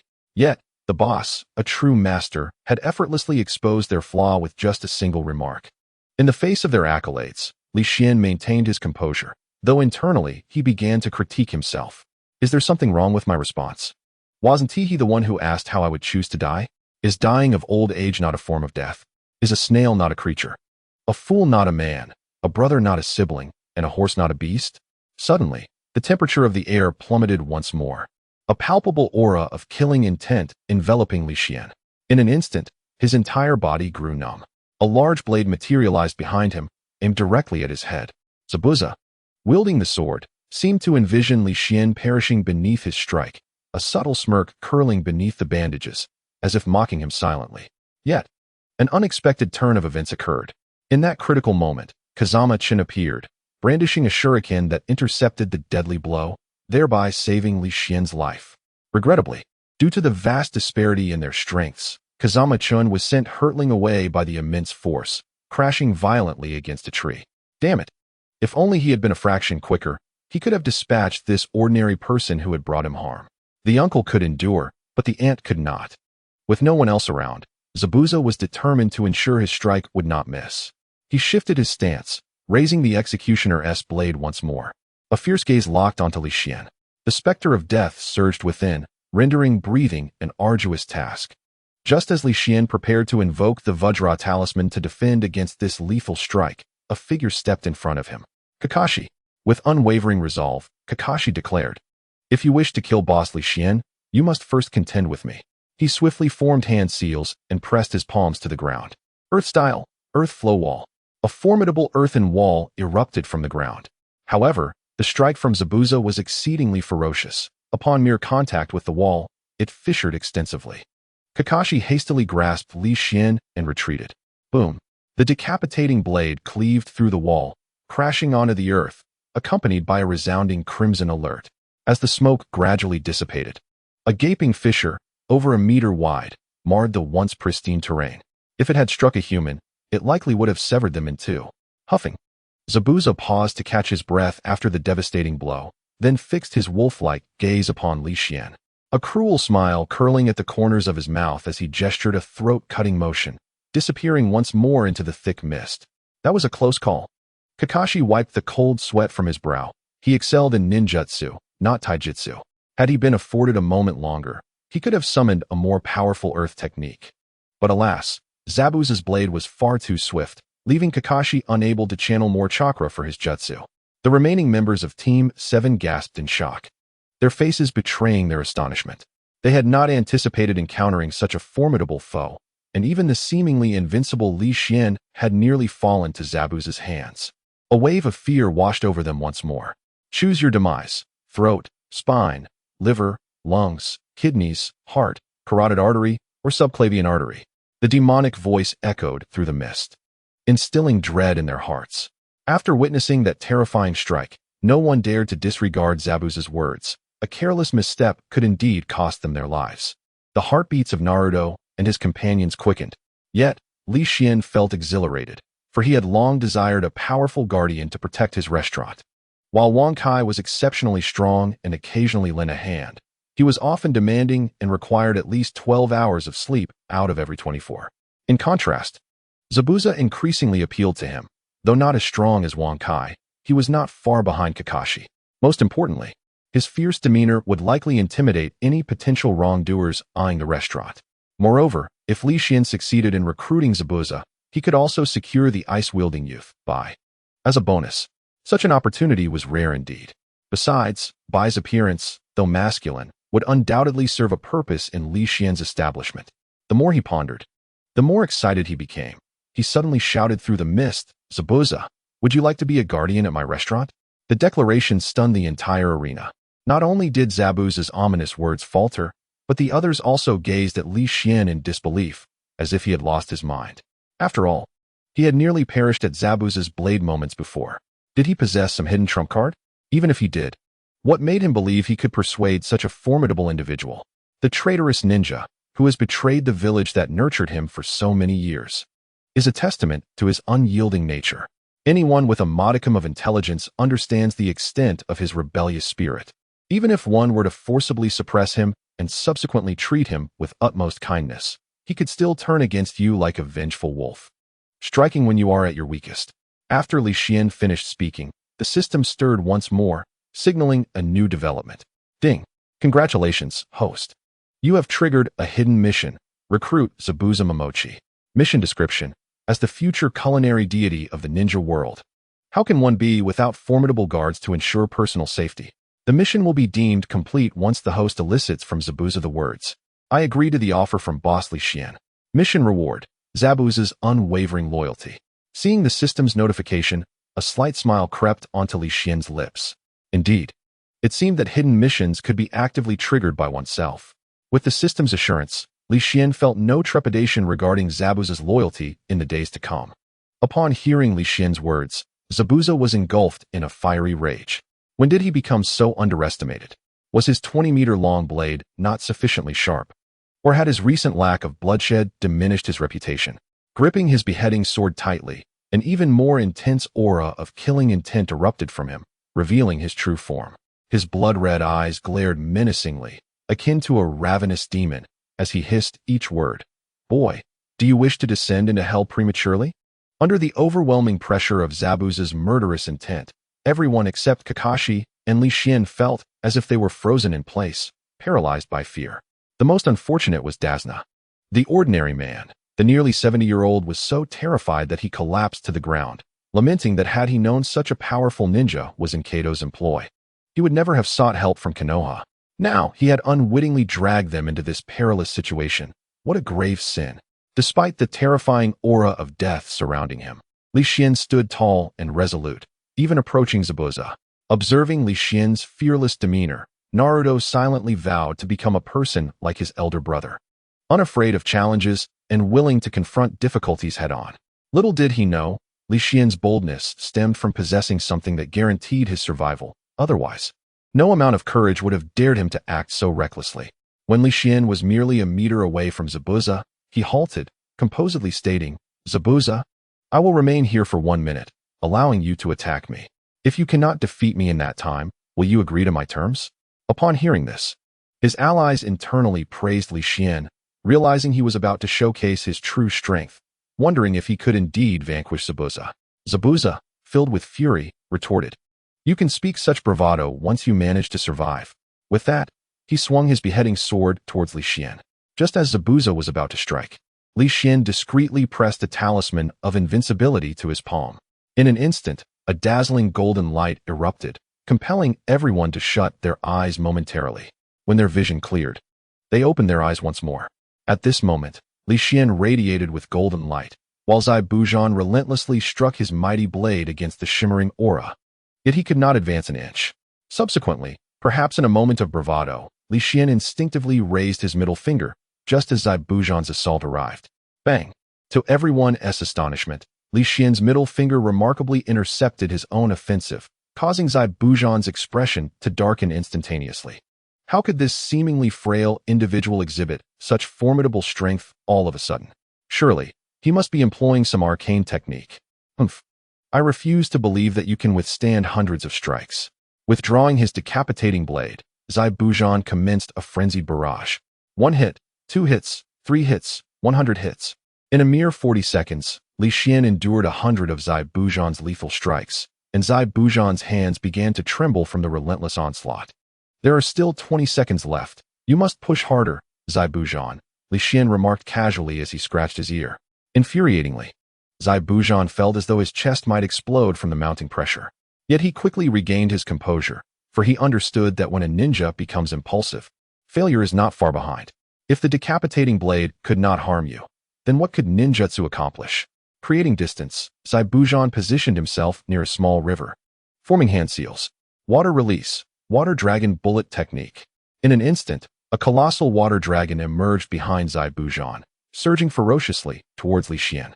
With chakra nearly depleted, Zabuza grinned wickedly at Li Xian. "Now, you shall witness the might of Zabuza." Yet, in the face of the roaring dragon, Li Xian remained remarkably composed, standing steadfast. In his mind, he conversed with the system. Is there a way to make my strikes appear as if endowed with special effects? If I merely endure passively, how can I compel Zabuza to acquiesce to my terms? Ding! The system detected the host's desire for grandeur and presented the optimal solution.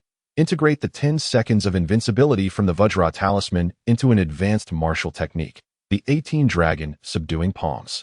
The system urged the host to utilize it wisely. Li Xian marveled at the system's thoughtful design before preparing to confront the impending crisis. He observed as the golden light enveloping his body gradually shifted toward his right palm. In a moment, his right hand glowed with a radiant brilliance, prompting onlookers to shield their eyes, peering through the gaps between their fingers. With a mighty shout, Li Xian thrust forth his right palm, exclaiming, 18 dragons subduing palms. 18 golden dragons materialized from his hand, standing proudly before him. Then, advancing forward, the water dragon, sensing its nemesis, was instantaneously transformed into rain, dissipating into the air. Witnessing this, Li Xian waved his hand and commanded, "Go." The 18 colossal golden dragons, fierce and majestic, surged towards Zaibujan. As he felt the overwhelming power emanating from each dragon, Zaibujan despaired and closed his eyes. "White, after I depart, you must thrive. I hope you find companions who will treat you with kindness." 1 minute passed, then 2. As Zabuza finally opened his eyes and surveyed his surroundings, he exclaimed in astonishment, "Was I not supposed to be devoured by the golden dragon and sent to hell? How can I still see you all?" Naruto, brimming with excitement, replied, "What do you mean, hell? Brother Li Xian is benevolent. Just as the golden dragon was about to swallow you, he dissipated its chakra, allowing it to vanish into thin air. Shouldn't you be thanking my brother for sparing your life?" Observing the fervent expressions in the eyes of those around him and their nods of agreement, Zabuza realized he was still alive, while Li Xian felt a sense of pride. Maintaining a calm exterior as he prepared to accept Zabuza's allegiance, an unexpected turn of events unfolded. Zabuza abruptly turned to flee. "No, this script seems amiss. Not only do you fail to express gratitude for my mercy, but you also disregard our prior agreement. Even as a rogue ninja, one must understand the importance of keeping promises." Li Xian roared internally. How could he allow his soon-to-be prey to escape so easily? He shouted, "Wang Kai, intercept him. If you let him go, you can forget about any delicacies later." No sooner had he spoken than a shadow darted from the nearby bushes, moving with lightning speed to land atop Zabuza and pin him to the ground. Bang! A thick cloud of smoke enveloped the scene, and when it dissipated, Wang Kai was comfortably perched on Zabuza's back. Licking his chubby paws and yawning, Wang Kai lazily remarked, "I've caught him for you. Don't forget to prepare a feast for this dog afterward." With that, he attempted to dismount from Zabuza. Seeing this, Li Xian called out to stop him. After all, if Wang Kai left, who would keep Zabuza subdued? Li Xian stepped forward, saying, "Zabuza, I believe you can now honor our wager." "Cursed be the circumstances that forced me to agree to your terms," thought Zabuza. "Fine, I'll begrudgingly comply for now. But I will seek my revenge at a later time," he vowed inwardly. With a serious facade, Zabuza declared, "I agree to your wager. Now may I be released?" "You should say, I agree to Li Xian's recruitment." Li Xian corrected him. "I agree to Li Xian's recruitment. Now can I go?" Zabuza said impatiently. Beep. Hidden mission, recruit Zabuza. Mission description. As the future culinary god of the ninja world, one must have a formidable guard to ensure personal safety. The mission will be deemed complete once the host compels Zabuza to say, "I agree to Li Xian's recruitment." Mission reward. Zabuza's unwavering loyalty has been granted. As the system's voice faded, an imperceptible glimmer shot from Li Xian's body and entered Zabuza's. However, Zabuza felt nothing. When Li Xian instructed Wang Kai to let Zabuza rise, Zabuza scoffed, "You think I will honor our agreement? Dream on." With that, he readied himself to escape. "Oh, is that so?" Li Xian's lips curled into a smile, as he too wished to test whether the system's grant of unwavering loyalty from Zabuza was indeed effective. Li Xian extended his hand, pointing towards the previously defeated Kazama-chan by the great tree, and commanded, "Zabuza, carry Kazama-chan to me." What? The crowd was once again astonished by Li Xian's words. "Boss, please, that is Zabuza, an elite jonin, a figure who has even assassinated a Mizukage. Now that he seeks to flee, you do not intend to stop him? Instead, you command him to carry someone else." While the crowd murmured among themselves, Zabuza's next action left everyone utterly speechless. He truly lifted Kazama-chan and brought him before Li Xian. Shock, astonishment. These words could scarcely encompass the extent of the crowd's surprise.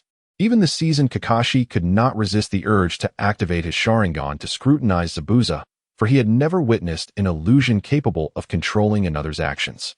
If one day Li Xian found the Third Hokage displeasing or harbored greater ambitions, the consequences could be dire. Yet, after observing for a considerable time, Kakashi found nothing amiss, which only deepened his respect and wariness towards Li Xian. Standing before Li Xian, burdened with Kazama-chan, Zabuza was overwhelmed with frustration, anger, and fear.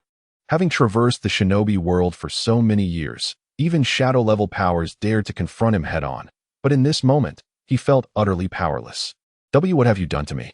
Zabuza managed to roar, his voice strained. At that moment, Li Xian too was somewhat dazed. for he had not anticipated the system's effectiveness to be so profound.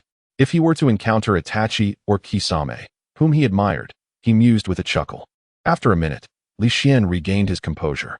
Noticing the crowd's astonished gazes upon him, he cleared his throat and spoke. Ahem, Zabuza, from this day forth, you shall stand by my side to protect me. Additionally, do not forget to take Kazama-chun to Wankai for healing. Yes. Zabuza obediently began to follow Li Xian's instructions, prompting the crowd to consider cheering 666 in admiration. However, at that moment, a slender figure appeared before them, donning a mask and stating, "Please show mercy, senior." Seeing this, Li Xian smiled with satisfaction.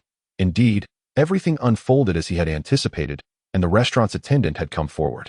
Yet, he was somewhat surprised that, after witnessing his formidable strength, Haku did not choose to flee. Perhaps this was what they termed foolish loyalty. Haku, welcome to the embrace of Li Xian's restaurant. Let us strive together to spread the name of Li Xian's establishment throughout the shinobi world. Haku had initially believed Zabuza could escape smoothly, only to find his path obstructed by a black dog. Now, he could only cling to a glimmer of hope, wishing to rescue Zabuza. Subsequently, with a solemn tone, he addressed the elder. Senior, I am a member of the Umbu from the Hidden Mist Village. Zabuza Momochi is a rogue ninja who has evaded capture for many years. I hope you can hand him over to me. Upon our return, we will personally present the bounty to you. Oh, is that so? Li Xian fixed his intense gaze upon Bai, his eyes seemingly capable of piercing through his innermost thoughts. And you believe you can take him just based on that? Li Xian remarked, laden with implication. Just as Bai was preparing to leverage the Mizukage of the Hidden Mist Village, Zabuza, standing beside Li Xian, interjected. Enough, Bai. I am now the guardian of Boss Li Xian. If you do not wish to become a useless tool, then pledge your loyalty to him alongside me. At this statement, Bai promptly set aside his doubts and replied respectfully, yes. This moment was nothing short of divine intervention. Li Xian silently applauded Zabuza in his heart. When Bai removed his mask, the crowd was taken aback. He revealed a pristine visage, possessing a delicate oval face that seemed untouched by the muck of the world. Complemented by a cherry-red mouth, a straight nose, and large, expressive eyes, he resembled the goddess Li Xian had encountered in his previous life. At that moment, Naruto rushed up to Bai and exclaimed, Sister, how are you so beautiful? Do you have a secret? Upon hearing Naruto's question, Sakura immediately perked up. After all, the desire for beauty is inherent to women. Yet, Bai delivered a response that left them thoroughly disillusioned. I am a boy. Oh, you are a boy? What? You are a boy? Naruto shouted, as if his heart had been deceived. Indeed, I am a boy, Bai replied calmly, gesturing to his fair neck. Look, I have an Adam's apple, albeit a small one. After scrutinizing Bai several times, Naruto finally accepted the truth of his identity. As for Sakura, she exhaled a long breath, releasing her worries. Sasuke maintained his cold demeanor, but upon witnessing Li Xian's formidable strength, a flicker of fervor ignited in his eyes as he thought to himself, perhaps he can assist me in achieving my vengeance. At this juncture, Tazuna approached Li Xian with a gaze filled with reverence, momentarily awed by Zabuza and the large dog beside him. He suppressed his overwhelming joy and respectfully addressed Li Xian. Boss Li Xian, it is getting rather late, and we are nearing my home. You must be weary. Why not rest for the night? Naruto, patting his stomach, chimed in. Yes, brother, let us hurry. I'm nearly starving. Although the others did not voice much, the symphony of their growling stomachs certainly conveyed their current plight. Following this, Li Xian waved his hand grandly and led the group toward Uncle Tazuna's home. Upon their arrival, the group couldn't help but reflect on the dire poverty of the Land of Waves. It was akin to transitioning from a paradise to a hellish landscape, reminiscent of moving from a prosperous nation to one steeped in destitution. As they walked, the streets were eerily quiet, occasionally interrupted by a few passers-by whose dim gazes suggested they were mere shells of their former selves. Though the roadside vegetable stall was adorned with greens and some unfamiliar verdant plants, the leaves were not only yellowing but also crawling with white worms, inducing a wave of nausea. Sakura found herself retching in place. Fortunately, Uncle Dazuna's home was not far, and soon the group arrived at their destination. Upon seeing Uncle Dazuna return, his daughter-in-law, Tsunami, joyfully welcomed him, exclaiming, You're back. However, upon noticing the ninjas behind him, her eyes immediately reddened with emotion as she excitedly said, Welcome, esteemed guests. Please, come inside. Once they were ushered into the house, Uncle Dizuna cheerfully declared, everyone, please make yourselves at home. He then instructed his daughter-in-law, quickly, go prepare some food and bring out the wine I've cherished for years. Tonight, we must indulge. Of course. I'll get right on it. Tsunami nodded, apologizing to the guests with a bow before heading to the kitchen. At that moment, Li Xian expressed his interest, saying, let me handle the cooking, it's my specialty. Upon hearing this, Tsunami immediately wanted to refuse, feeling it inappropriate to ask for help given their current predicament. However, under Uncle Dizuna's approving gaze, she relented. Upon entering the kitchen, Li Xian surveyed the surroundings, noting it to be the most rudimentary kitchen he had ever encountered. The only utensils were a knife, a cutting board, and a pot, with oil and other supplies nearly depleted. Opening the rice jar, he discovered there was barely enough rice for 4 or 5 people. Tsunami, noticing this, felt a wave of embarrassment wash over her, as she had not anticipated such a large gathering. Suddenly, a child burst into the kitchen, clutching 5 oval-shaped fish, their bellies a pale yellow to white, with black spots near their pectoral fins and at the base of their dorsal fins. The child joyfully exclaimed, Mom, there are so many ninja-like people at home. Are they here to help me? Tsunami smiled and replied, yes, our land of ways will soon be free from its troubles, and we can return to our carefree lives. Hearing his mother's words, the child was instantly moved to tears, then picked up the knife from the table, saying, then we must treat the ninjas well today. Mom, I'll help you by preparing the fish so they can enjoy a warm meal and regain their strength. With that, he swung the knife towards the fish he had just caught. Stop, Li Xian shouted, swiftly snatching the knife away. The child, taken aback, glared at Li Xian, ready to protest, but Li Xian interjected, fool, are you trying to get yourself killed? Do you realize you've brought home a pufferfish, the kind that is highly toxic? Just a tiny touch of its toxin could be fatal. Upon hearing Li Xian's explanation, Tsunami immediately knelt beside the child, saying, Ninja sir, I apologize. This child is too young and naive to understand. He mistakenly brought back this poisonous fish. It is our failure as parents. If you wish to impose punishment, direct it at me. Beside him, Inari, witnessing his mother pleading fervently on his behalf, wept and sought to shoulder the responsibility herself. The commotion drew the attention of everyone in the living room, who hurried over to ascertain the situation. Upon grasping the full context, all except Zabuza began to advocate for the mother and child. As for Zabuza's silence, it stemmed from the system's influence, which had instilled in him an unwavering priority for the safety of Li Xian. Should a conflict arise with Team 7, Zabuza would unhesitatingly fight for Li Xian. After all, a product of the system is guaranteed to be exceptional. As the scene transformed into one of advocacy, Li Xian broke into a cold sweat and remarked, I merely halted his actions. I had no intention of punishing them. Upon hearing Li Xian's explanation, the previously anxious crowd felt a wave of relief wash over them, realizing it was merely a misunderstanding. Naruto, clutching 5 pufferfish, declared, Humph, this troublemaker is the cause of all this. I shall dispose of it far away to prevent it from endangering others. With that, he strode toward the door, but Li Xian swiftly intervened. Although the pufferfish was highly toxic, it could be a treasure if handled correctly. Taking possession of the pufferfish, Li Xian instructed Sakura and Kazama to procure oil, salt, and various seasonings, as well as any wild vegetables they could find along the way, even if they were infested with insects. Quantity was of utmost importance. Meanwhile, Sasuke, Naruto, and Shiro were tasked with catching cicadas from the trees they had passed. Kakashi and Zabuza would accompany Li Xian to manage the pufferfish. Once the tasks were assigned, the group swiftly sprang into action. Li Xian, Kakashi, and Zabuza ventured to a desolate area. Zabuza first utilized water release to create a small river on the ground, while Kakashi employed earth release to fashion several holes, a makeshift cutting board, a pile of earthen bowls, a pot, and a sharp pair of scissors, the latter being as sharp as genuine ones. With all preparations complete, Li Xian began to process the pufferfish. At that moment, the system in his mind activated. Ding! Detecting host is processing a highly toxic pufferfish. To prevent host from succumbing to accidental demise, all methods for processing the pufferfish have been transmitted to the host's mind. Please refrain from reckless behavior and cherish your life. To Li Xian's surprise, the system began to poke fun at him. He mused to himself that although he had merely been an ordinary chef in his past life, he had nonetheless prepared pufferfish before.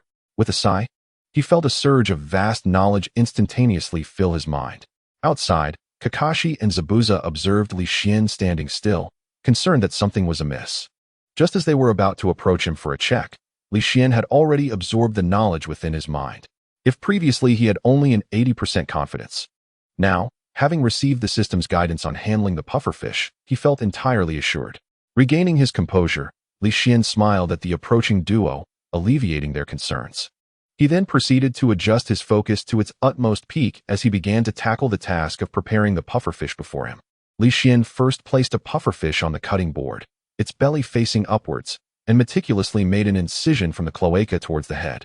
He was exceedingly cautious, for a careless cut could rupture the delicate internal organs, thus jeopardizing his efforts. After skillfully detaching the entrails, he proceeded to extract the fish's eyeballs, remove the gills, and peel the skin, placing each component into separate clay bowls. Following the same meticulous process, he attended to the remaining 4 pufferfish. Subsequently, he conducted a thorough examination of all 5 fish to ensure accuracy. Once confirmed, Li Xian buried all the toxic innards, except for the liver, in a pre-dug pit, and then began to wash the pufferfish and the liver. After thoroughly cleansing them and ensuring there were no errors, he placed them in an unused clay pot.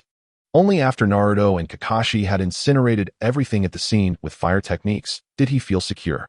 After all, some of the materials were tainted with the pufferfish's venom. Should a careless individual take them home, countless lives could be at stake. Upon returning to Uncle Dazna's house, everyone had completed their respective tasks and gathered the necessary ingredients. Li Xian then officially commenced the preparation of the pufferfish. There are numerous culinary techniques for cooking pufferfish, yet Li Xian opted for frying. He poured oil into a cold pot, and when the oil reached a temperature of around 70 to 80%, he added some garlic to the pan. He then sliced the liver into thin pieces and placed them into the pot, whereupon a fierce flame erupted. Without several years of culinary experience, one might find it challenging to manage such a situation. Merely a few minutes later, an intoxicating aroma wafted from the kitchen. This singular fragrance made the wait in the living room feel worthwhile, as everyone eagerly inhaled, greedily wishing to retain the scent forever in their nostrils. They yearned to inquire how much longer they had to wait, but refrained, fearing that Li Xian might be distracted, thereby compromising the quality of the dish. Thus, they stood patiently, awaiting the moment. When the liver pieces turned a golden hue, he introduced the purchased pork belly to sauté until fragrant, then added the pufferfish to continue the aromatic infusion. He further incorporated local cooking wine, sauce, broth, salt, and the previously prepared hot water, bringing it to a vigorous boil before reducing the heat to simmer for 30 minutes. Once cooked, he raised the heat to reduce the broth. He then plated the glossy pufferfish meat in a white porcelain dish, the aroma wafting enticingly. Li Xian exhaled deeply, wiped the sweat from his brow, and announced loudly, "The fried pufferfish is ready. We may begin to eat." After a long wait of nearly an hour, the moment had finally arrived, and the individuals outside nearly shed tears of joy. As the pufferfish was placed on the table, before anyone could pick up their chopsticks, Li Xian spoke first. "My friends, there is a particular etiquette to eating pufferfish, and the last stipulation is that the chef or host should eat first to signify respect." With that, he picked up a generous piece of pufferfish and savored it, unable to refrain from praising his own culinary skills. Perhaps it was due to the long absence from such delicacies, or maybe the favorable surroundings, but having tasted a piece of pufferfish, Li Xian found himself unable to stop, as his appetite was thoroughly awakened. With a gentle cough, Li Xian calmly remarked, "In order to demonstrate my utmost respect to all of you, I have decided to indulge in another piece."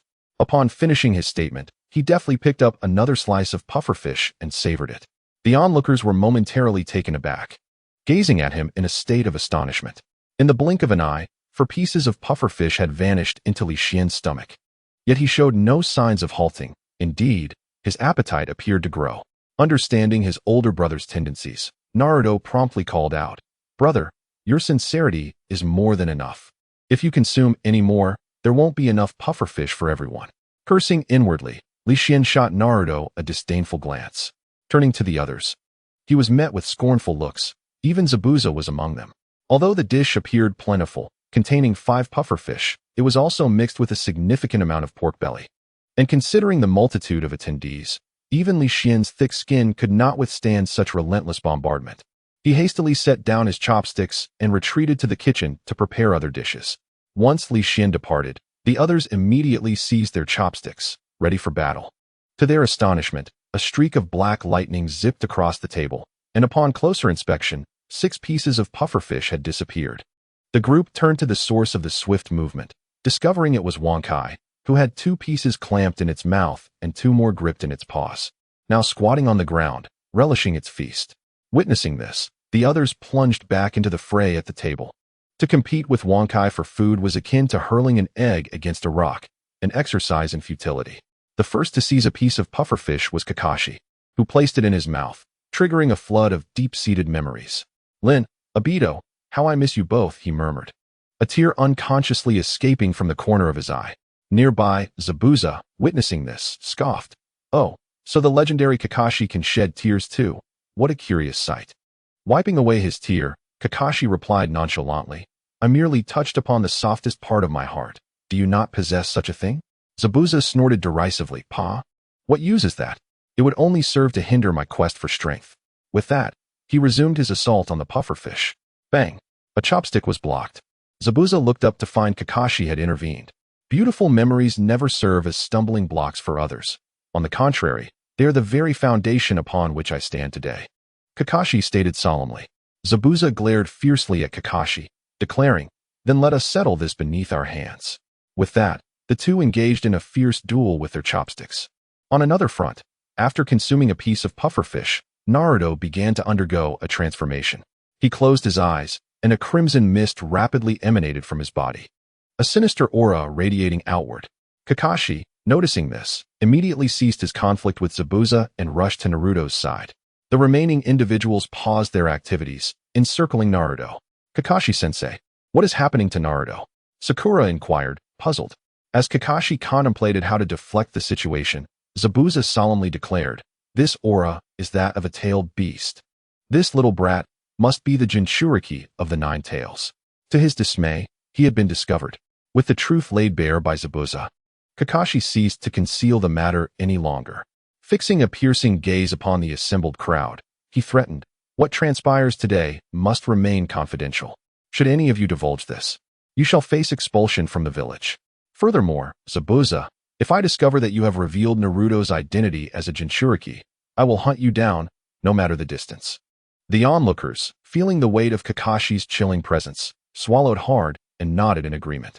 Zabuza, after a disdainful snort, ultimately acquiesced to Kakashi's demand, for he had sensed an overwhelming power from Kakashi that suggested he could not prevail in a confrontation. As Naruto's aura grew increasingly volatile, Kakashi began forming hand seals, preparing to reinforce the seal. Just as he completed the seals and was about to reach out to Naruto, the boy's tightly shut eyes suddenly opened, and he softly implored, "Kakashi-sensei, please stop." Hearing this, Kakashi halted his movements and gazed into Naruto's eyes, which appeared normal and black. Yet, the presence of the 9 tails was perplexing.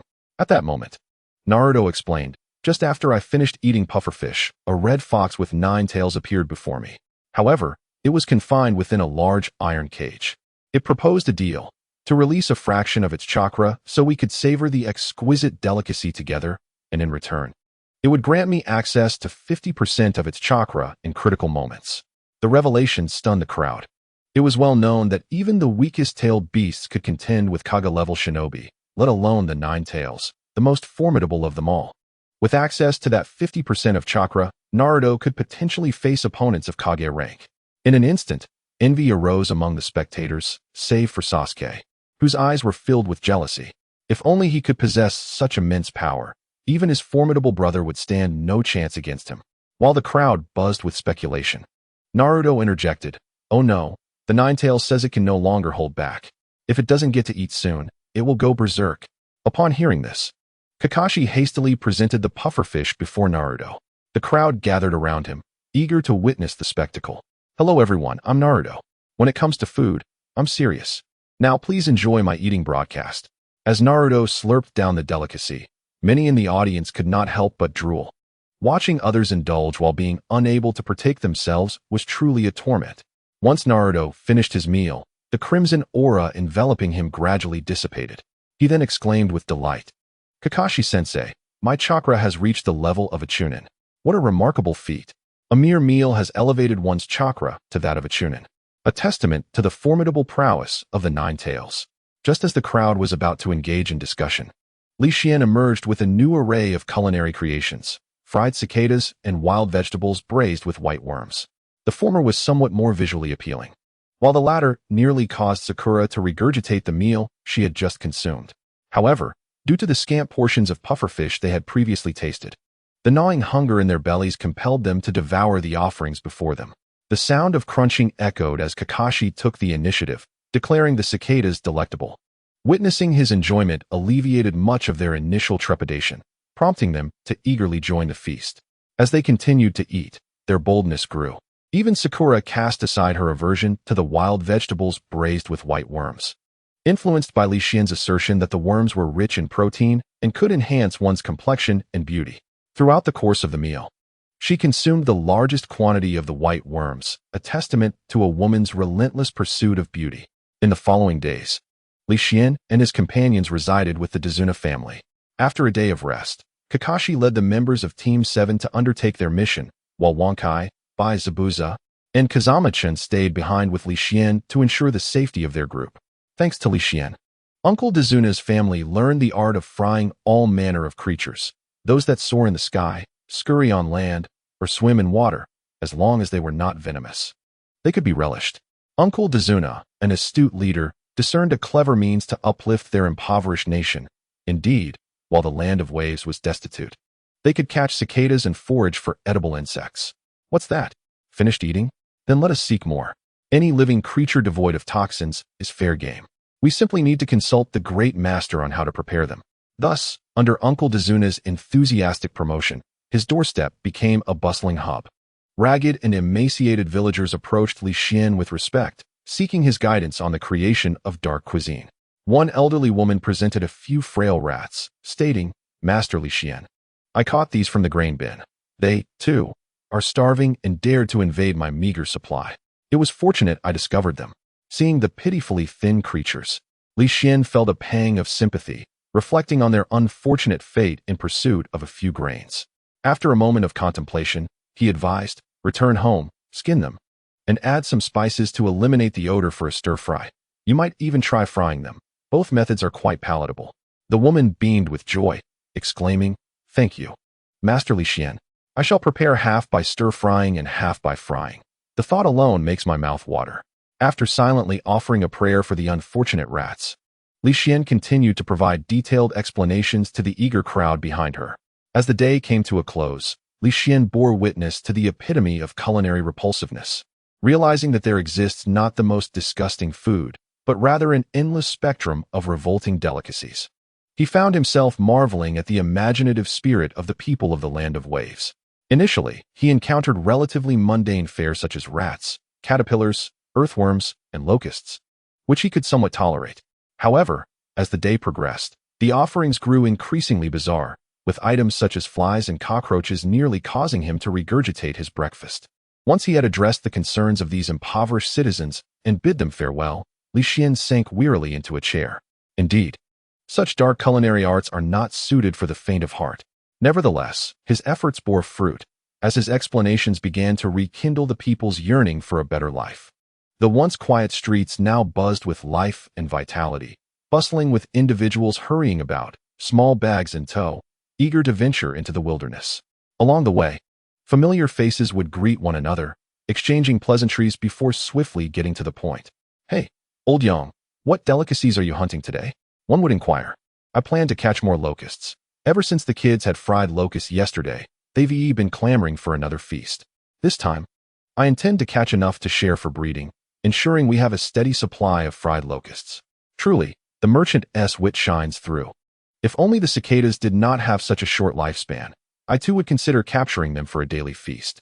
I must be off. If I delay, others will seize my catch. Farewell. In contrast to the past, the people's enthusiasm has been rekindled, albeit directed towards somewhat peculiar pursuits. The following day, jubilant cheers erupted outside, heralding the return of Kakashi and Team 7. They bore an aura tinged with a faint hint of bloodlust, suggesting they had encountered the harsh realities of battle. It seemed they had finally stepped into the role of competent ninjas. Li Xian's gaze then fell upon the large black bag slung over their shoulders. "Big brother, guess what we've brought back?" Naruto exclaimed with a grin. After a moment's contemplation, Li Xian replied, "Surely. What you have brought before me is not food pilfered from Kato." Upon hearing this, Naruto leapt with glee, exclaiming, "Yes. I knew you could guess. You've lost this round." A glance at Kakashi and the others revealed they had wagered on this outcome, and they were clearly the defeated party. At this juncture, Kakashi recounted their recent exploits. Upon locating Kato, the four had engaged in a fierce battle against his samurai, ultimately emerging victorious. Sensing the tide had turned against him, Kato had seized the opportunity amidst the chaos to make a discreet escape, vanishing without a trace. After capturing one of Kato's confidants, they learned the location of his private treasury. Swiftly, they made their way there, and indeed, they discovered Kato preparing to flee with his ill-gotten gains.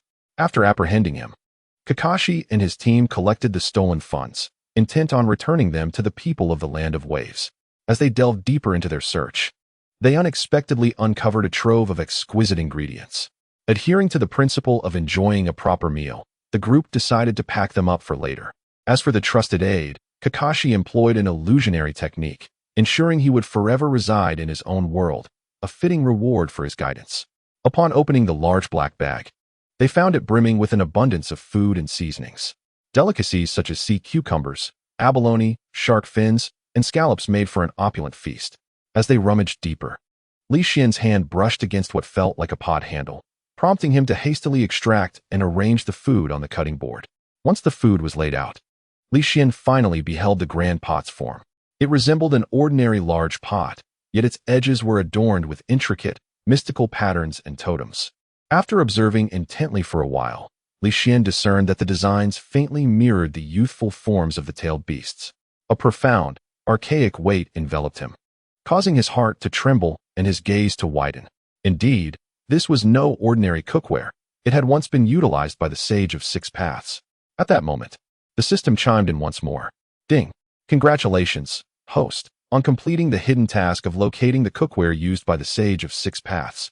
Task description: in the early days of the shinobi world, the Sage of Six Paths left behind legendary cookware. According to system analysis, this cookware may be found in the Land of Waves. As the future culinary god, how could the host not seek it out and equip themselves? Task reward: the method for creating mapo tofu has been issued. At this juncture, Wang Kai, who had been lying on the ground, now widened his eyes, gazing intently at the iron pot, seemingly lost in thought. For reasons unknown, Li Xian felt an irresistible urge to touch it.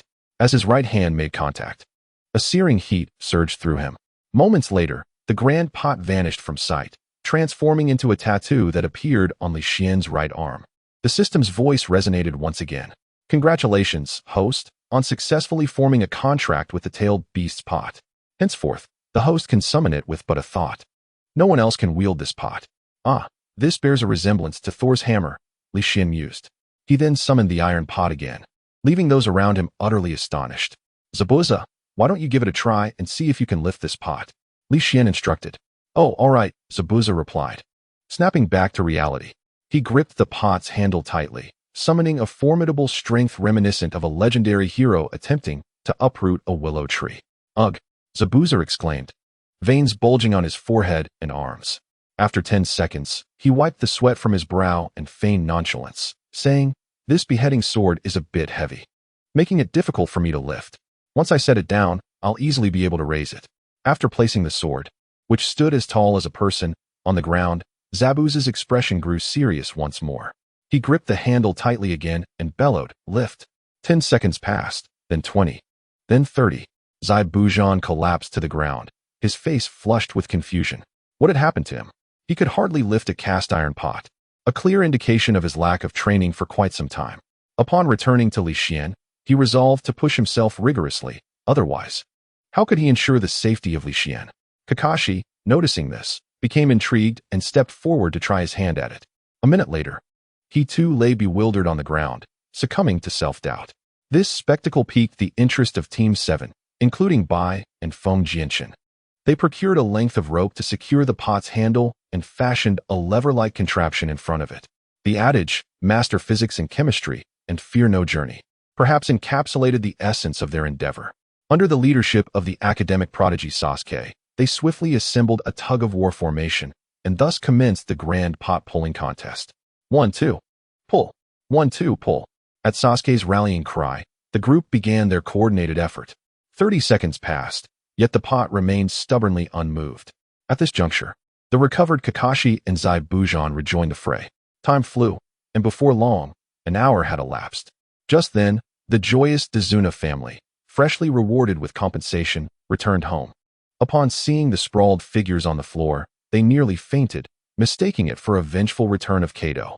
Fortunately, Li Xian's quick reflexes saved the day. He assisted them, applying pressure to their acupoints to revive them, and clarified the true cause of the scene, thus dispelling the misunderstanding. With no one daring to attempt again, Li Xian waved his right hand, and the cast-iron pot, as if obeying an unseen command, swiftly transformed into a tattoo that adorned his right arm. Witnessing this, the group's perception of Li Xian as a formidable expert deepened once more. This might very well be the legendary art of subtlety. Lying on the ground, Wang Kai remarked softly, "This pot has instilled in me a sense of danger, intriguing. It seems I must show more respect to Li Xian in the future, for should that pot come crashing down, I would not withstand it." Although Wang Kai had not participated in the pot-pulling contest, he observed the determination on his companions' faces and the immovable pot, realizing that even if he joined, he would likely end up like the rest, collapsed on the ground.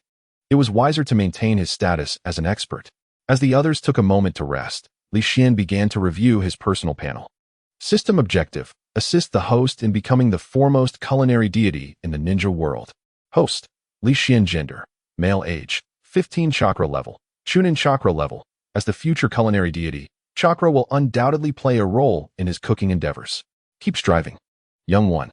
Skills: substitute technique, clone technique, transformation technique, multiple shadow clone technique items, tailed beast pot, enhances the flavor and texture of ingredients, reduces cooking time, and increases the chakra content of dishes. Note: this pot can also be used in combat, capable of withstanding tailed beast bombs. I hope the host utilizes it wisely. Culinary God comprehensive rating: novice. At this stage, you have just embarked on the journey to become a culinary master. Continue your diligent efforts. Young one. To think this iron pot possesses such formidable power, my departure from the village has indeed proven timely. Just as Li Xian was about to indulge in delightful fantasies, a rumbling sound from his stomach interrupted him. Looking up, he realized it was the collective sound of hunger emanating from the group, sprawled on the ground. Well then, it appears I must commence my primary endeavor. But what delectable dish should I prepare? With such an abundance of precious ingredients, what culinary creation shall I conjure? Suddenly, an idea sparked in Li Xian's mind. Why not create the renowned Buddha jumps over the wall? However, he was somewhat unfamiliar with its preparation. No matter if questions arise, I can consult the system. The Culinary God system is available 24/7 to serve you. If you appreciate our services, please cast your vote in support. Thank you immensely. In his mind, Li Xian inquired, "System, could you directly impart the method for preparing Buddha jumps over the wall?" Ding. In response to the host's request, the system began formulating a plan. The system replied mechanically, "The plan is complete. The recipe for Buddha jumps over the wall will be designated as a reward for the next hidden mission, allowing for its early distribution. In simpler terms, the reward will be granted in advance, and the next hidden mission's reward will be automatically overlooked." I never expected the system to become so astute. Nevertheless, in order to avoid wasting these ingredients, Li Xian consented, reasoning that this is akin to borrowing money. One must repay, yet without interest. Upon granting his agreement, a surge of information began flooding into his mind. Fortunately, the others were resting in place and did not notice the peculiar daze in Li Xian's eyes. Otherwise, anyone would have been startled to find themselves surrounded by a large group upon regaining awareness. A minute later, Li Xian's expression transitioned from vacant to focused. Through the information transmitted by the system, he learned that there are two versions of Buddha jumps over the wall, the impoverished version and the luxurious version. Given the plethora of exquisite ingredients at his disposal, Li Xian was undoubtedly inclined to prepare the luxurious version. However, the recipe for Buddha jumps over the wall was the most intricate he had encountered thus far. It is not merely a matter of combining the main ingredients. Each must be cooked separately to extract their intrinsic flavors. Techniques such as sautéing, frying, boiling, and deep frying. Every culinary skill is indispensable, culminating in a final amalgamation for cooking. This dish embodies the essence of countless culinary arts. Even in Li Xian's past life, savoring an authentic Buddha jumps over the wall was a formidable challenge. Entering the kitchen, Li Xian began meticulously preparing the ingredients. Unbeknownst to him, 3 hours had slipped by, and the exquisite dish known as Buddha jumps over the wall had reached its final stage. Li Xian, drenched in sweat, meticulously placed each carefully prepared ingredient into his cauldron, covered it with a lid, and ignited the stove. With a long exhale, he finally relaxed, settling onto a stool. The reason Li Xian remained vigilant was that after the vigorous boiling, the dish required a gentle simmer for another hour or two. Mastery of the heat was often the key to a dish's success. Thus, the group waited from afternoon until nightfall. When Li Xian lifted the lid, the aroma of the dish enveloped the home of Uncle Dazuna, leaving everyone salivating uncontrollably. Even Zabuza and Kakashi had removed their masks. As Li Xian presented the Buddha jumps over the wall onto the table, it was as if a signal had been given, prompting everyone to launch an enthusiastic assault on the dish. This time, even Uncle Dazuna's family exerted all their efforts, determined not to be outdone in the frenzy. For they understood that once Li Xian departed, it could be years, or even decades, before they would taste his cooking again. Thus, they resolved to cherish the moment, etching the exquisite flavor into their memories forever. Observing the chaotic rush, Li Xian was not to be outdone and immediately joined the fervent battle. Meanwhile, Wang Kai, who had been resting nearby, approached the table, only to find no space left for itself. It let out a thunderous bark, momentarily silencing the crowd, and swiftly made its way closer to the Buddha jumps over the wall. Just as it was about to extend its paw, a flurry of chopsticks intercepted it. Noticing the fervent glint in the eyes of the diners, Wang Kai felt a twinge of anxiety. In the end, it was Li Xian, still possessing his reason, who served it a bowl of the dish, allowing it to depart contentedly. Although the portion was somewhat modest, the memory of the frenzied gazes from earlier made Wang Kai feel fortunate to have had a taste. Despite its formidable strength, even a hero cannot withstand the numbers of many. As time passed, the day of returning to the village drew near. Early the next morning, Li Xian and his companions bid farewell to Uncle Dazuna and the people of the Land of Waves. This journey had proven immensely rewarding for Li Xian, who not only gained a powerful guardian in Zabuza, but also an exemplary attendant in Haku. With such a formidable entourage, the return journey was uninterrupted by any incidents, proceeding smoothly and safely. In just 4 short days, they successfully arrived back in Konoha. Upon stepping into the village, Li Xian was unexpectedly filled with a sense of homecoming. Had he developed an affection for Konoha? Team 7, needing to report back on their mission, parted ways with Li Xian midway, heading towards the Hokage's office. Li Xian, accompanied by Zabuza and Haku, leisurely strolled through the streets, eager to discover the changes that had taken place in the village during his nearly month-long absence. The journey was bustling with the incessant flow of vehicles and pedestrians, a familiar sensation indeed. Suddenly, Li Xian spotted a figure resembling a watermelon in shape. Donned in a vibrant green battle attire, it was none other than his junior, Mike Guy. Just as he prepared to greet him, Guy, having recognized him, accelerated swiftly to his side. Ecstatic, he exclaimed, "Boss, you've finally returned. It's been nearly 4 weeks. Has youth finally summoned you back to the village? It's truly been a challenge." Observing the almost mournful expression on Guy's face, an unsettling chill crept into Li Xian's heart. With a slight twitch at the corner of his mouth, he replied, "My sincerest apologies. I've been overwhelmed with numerous matters lately. I hope you can understand." Yet, it was Guy's exuberant shout that prompted several loyal customers, who had frequented Li Xian's restaurant, to emerge, lamenting, "That wicked, greedy owner. Hurry back to the kitchen. Do you still wish to earn a living?" Hearing their remarks, Li Xian inwardly lamented, "Heavens, how much revenue have I lost?" He then proceeded towards the restaurant with Zabuza and Bai in tow. Observing the commotion, the surrounding diners began to sprint, anxious that they might miss their chance. Mike Guy, momentarily stunned by the scene, could hardly contain himself. With hands forming seals, he declared, 8 gates, first gate, open. Second gate, rest, open." Feeling the surge of energy within him, he nodded in affirmation. "Youth, I am coming." With astounding speed, he surged ahead of the other diners, racing towards Li Xian's restaurant. The enchanting scenery of Konoha village returning once more. employing the 8 gates solely to savor his elder brother's culinary delights. One could only imagine the wrath of the sage who had developed this technique, should he discover its misuse. Upon returning to the restaurant, Li Xian found the establishment impeccably clean, just as he had left it, which saved them considerable time. After donning his work attire and organizing the staff, Li Xian officially reopened the restaurant. Zabuza stood outside, brandishing his executioner's blade, instilling a sense of trepidation in many curious patrons.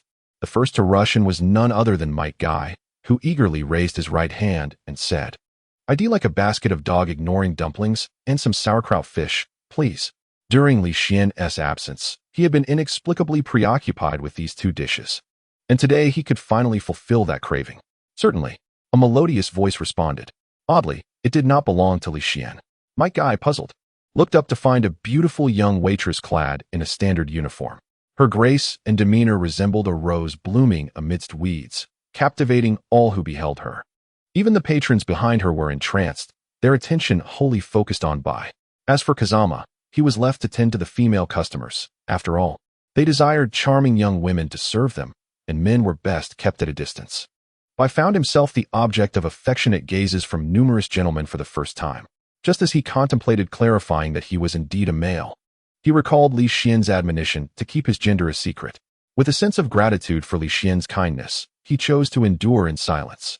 After all, a few extra glances would not cost him anything. Even if someone harbored ill intentions, he had both the protection of his employer and the formidable Zai Bujan at his side. Bai, fear not. Once he steadied his mindset, Bai swiftly immersed himself in his work, earning praise from many diners. Just as Li Xian's restaurant was nearing its closing time, an elderly man, his right eye wrapped in a white bandage and leaning on a cane, commenced his approach towards the establishment. Sensing the man's presence, Zai Bujan furrowed his brows and planted his execution sword at the entrance, saying, "I'm sorry, but the restaurant is about to close. Please return tomorrow." Unexpectedly, the elder pointed to the restaurant's operating hours and replied calmly, "Isn't there still 2 minutes until closing? Surely, a proper restaurant should cater to its patrons during business hours, even if they arrive just half a minute before closing. Isn't that the standard for restaurants nowadays?" "You," Zai Bujan retorted angrily, recalling that in the past, he would have swiftly dispatched such a troublesome individual. However, his unwavering loyalty to Li Xian compelled him to prioritize the latter's interests. Upon entering Li Xian's restaurant, Tuanzong surveyed the surroundings with his good left eye and noted the presence of several patrons. At that moment, Bai approached and said, "Esteemed guest, our restaurant is about to close. Might I suggest you return tomorrow morning?" Tuanzong appraised Bai and found her quite lovely. If I were a few decades younger, he mused, perhaps I would pursue her. But alas, my spirit is willing while my body is not. Recalling the purpose of his visit, he cleared his throat and said, "What if I arrive a few minutes late? It seems there are no rules prohibiting entry at the last moment. Furthermore, isn't the essence of running a restaurant to put the customer first and fulfill their desires? Did your employer not teach you how to be a good server?" Upon hearing Tuanzang's remarks, the other diners inexplicably resonated with him, and given Li Xian's recent absence, they aligned themselves with him, beginning to voice their grievances against the restaurant. "Are you protesting against our employer?" A fierce voice bellowed from the entrance. It was Zai Bujan, who, having overheard the commotion outside, had returned with his execution sword in hand. Observing the patrons protesting against his employer, his temper flared, and he offered a stern warning. Faced with the imposing figure of the fierce-looking man and his equally formidable sword, the crowd fell silent. However, Tuanzong was displeased with the scene and retorted, "What is the matter? Is it not permissible to suggest improvements to the restaurant? Are all modern establishments so overbearing?" As others witnessed Danzo's formidable demeanor, they felt compelled to assert themselves, leading to a flurry of discussions. "What is wrong with offering a suggestion? We merely wish to enhance the restaurant, making it more palatable to a wider audience. Ignoring the counsel of others often leads to regret. What are you glaring at? Do you wish to take our lives? Here. My head is right here. If you dare, take it." A radical patron provocatively placed his head beneath the blade of Zabuza, gazing at the audacious diner. A flicker of delight momentarily illuminated Danzo's eyes before swiftly vanishing, for the very patron was one he had orchestrated to incite chaos. At that moment, Zabuza was incensed by the audacity of the diner, who had the temerity to mock him. It was a first in his years of navigating the ninja world to encounter someone so brazen and the irony lay in his inability to retaliate. As the diner perceived Zabuza's hesitation, his mockery intensified. Observing this, Kazama quickly dashed to the kitchen to summon Li Xian. Upon encountering the central figure, Danzo cast a knowing glance at the radical diner, who promptly grasped his intent. Approaching Li Xian, he exclaimed, "Boss, your doorman is quite formidable, even threatening patrons with a blade. If this continues, who knows what they might dare next." As these words reached Li Xian's ears, he advanced towards the diner, who anticipated an apology. To his astonishment, Li Xian disregarded him entirely and instead approached Zabuza, patting him on the shoulder. "Zabuza, splendid work today. Your salary will be doubled." "Boss." Zabuza gazed at Li Xian, his heart swelling with gratitude. He had expected his employer to demand his submission to avoid conflict. Yet it appeared he had not erred in his allegiance. The radical diner, meanwhile, was struck dumb with disbelief, for Li Xian's actions were entirely unforeseen. Just as he prepared to engage Li Xian in earnest dialogue, Li Xian, under the astonished gazes of the crowd, seized Zabuza's formidable blade and swung it towards him. With a resounding thud, the blade merely grazed the tips of the diner's hair due to their proximity. Yet the sheer force caused it to crash heavily to the ground, dispersing a cloud of dust and revealing a fissure in the floor. The diner, taken aback by the sudden display, collapsed in shock. How could the boss dare? The onlookers marveled internally. They understood that in Konoha, indiscriminate murder could lead to expulsion from the village, treated as a rogue ninja, a grave offense that even the Third Hokage could not shield one from. In that moment, Li Xian calmly articulated, "According to the Konoha legal code, Article 142, Section 6, should one provoke another, the aggrieved party is entitled to a measured counteraction. Should the retaliation inadvertently cause death, the perpetrator shall be imprisoned for eternity within the village's confines." Am I correct, Danzo? After all, you were involved in the establishment of this legal framework. The crowd turned to Danzo, who nodded in agreement. Yet, how did Li Xian possess such knowledge? Indeed, it was the tedium of having just traversed through time that led to such antics. Perhaps he never anticipated that this trivial act would prove to be of significant assistance to him today. Li Xian addressed the fervent diner once more, stating, "I merely aimed for your thigh earlier, regrettably missing my mark and only managing to graze some of your hair. This time, however, I shall be sure to target a more appropriate area." With that, Li Xian assumed a stance for his next strike. Just as the ever-watchful Danzo could no longer contain himself and interjected. Standing before the prostrate radical diner, he cautioned, "Li Xian, your defenses have been more than adequate. Do not be overly aggressive, lest I be compelled to lodge a complaint with the Third Hokage." Upon hearing Danzo's warning, Li Xian returned the hefty sword to Zabuza, shrugging as he said, "My apologies, it was but a jest." Who could have foreseen his timidity? The onlookers exchanged glances, their expressions darkening. They thought to themselves, one should not jest lightly with the proprietor, for should he decide to engage in humor, the consequences may range from psychological distress to physical incapacitation. At this juncture, Li Xian inquired, "Pray tell, Elder Danzo, what intentions do you harbor as you tread upon the threshold of my restaurant's closing hour?" "Oh, my apologies, but we have surpassed our operating hours. I kindly request that you all make way, as we must prepare to close for the night." Just as Li Xian was about to usher everyone out, Danzo uttered words that left the assembly in astonishment. "Li Xian, would you be interested in becoming a chef at the roots of Konoha? I could offer you a monthly salary of 1 million ryo." The crowd gasped.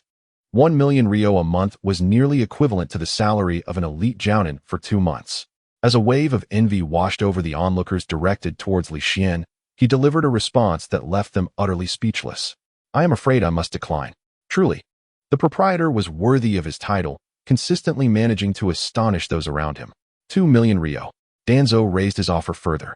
The heartbeats of the crowd quickened in anticipation.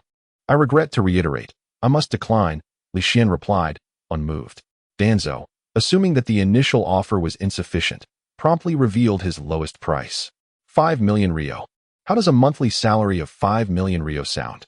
That is my final offer. In all honesty, the patrons present were nearly compelled to rush forward and take Li Xian's place. After all, 5 million ryo a month was a staggering sum, barely 100,000 ryo less than the Hokage's monthly salary. At that moment, Li Xian could not help but reflect, "Danzo, you truly are a man worthy of the title king of Konoha's pot, to possess such wealth. It seems you have indulged in considerable corruption during your tenure. Were your character but slightly more commendable, I might have reluctantly acquiesced for the sake of the monetary offer. Alas. Once again, Li Xian reiterated his refusal. Yet, Danzo remained unfazed, maintaining a calm demeanor as he replied, "Very well. Since you, Li Xian, are unwilling, I shall not press further. However, the doors of Roots shall always remain open to you." Just when everyone believed the matter was nearing its conclusion, Danzo spoke up once more. "Boss, I would kindly request a plate of explosively spicy mapo tofu. Should I find it lacking in heat, I shall exercise my rights under Article 144, Section 2 of the Leaf Village Code to remove your sign and shutter your establishment." At this moment, even the most amiable of them, Haku, could not restrain himself from saying, "Sir, our business hours have already concluded. Might I suggest that you arrive early tomorrow to Q? We shall certainly accommodate you then." "No, I wish to eat now, and I entered your establishment before closing time. According to the provisions of the Leaf Village Code, I have the right to continue ordering." Just as Zabuza was about to take action, Li Xian remarked calmly, "Very well, if you insist on dining, I shall prepare it for you. However, prior to indulging in this dish, you must sign a life safety waiver. Any adverse consequences will be solely the responsibility of the consumer." Fine, I will sign it." "Hurry and bring it to me," Danzo said impatiently. After Danzo signed the life safety waiver and settled the payment, Li Xian was about to send the other patrons away when Danzo interjected once more. "Please, do not let the other customers leave just yet. Let them stay as our witnesses." Li Xian furrowed his brow and replied, "But the village will impose a curfew tonight, and I cannot accommodate so many guests." Danzo produced a black token from his pocket and slammed it onto the table, stating, "Here is a special pass. Please, Li Xian, proceed with your cooking without concern." The special pass, as its name implies, grants exceptional passage, allowing one to move freely even during curfew, provided they possess this item. It was unexpected that Danzo would carry such a token, yet given his current standing in the village, it seemed rather normal. With no lingering worries, Li Xian could now fully devote himself to preparing an extravagant meal. At that moment, the system began to issue its daily hidden tasks. Ding! Congratulations, host. You have triggered a hidden task. Punish the malicious guest. Task description: a customer filled with ill intent has entered the restaurant. As the future culinary deity, you must not let him go unpunished. Deliver a severe reprimand to establish your reputation. Task reward: Buddha jumps over the wall. This reward is not applicable for this issuance due to early distribution. Upon entering the kitchen, Li Xian concentrated, and the ingredients for mapo tofu promptly appeared on the counter. Most excitingly, a jar of abyss chili sauce was among them, and the system informed him that he could use as much as he desired this time. Haha, Danzo, prepare to receive the special gift I shall bestow upon you. Taking a block of tender, square tofu, Li Xian began to expertly cut it into cubes. The small pieces of tofu seemed to possess a springy quality, bouncing slightly as they landed in the pristine white bowl.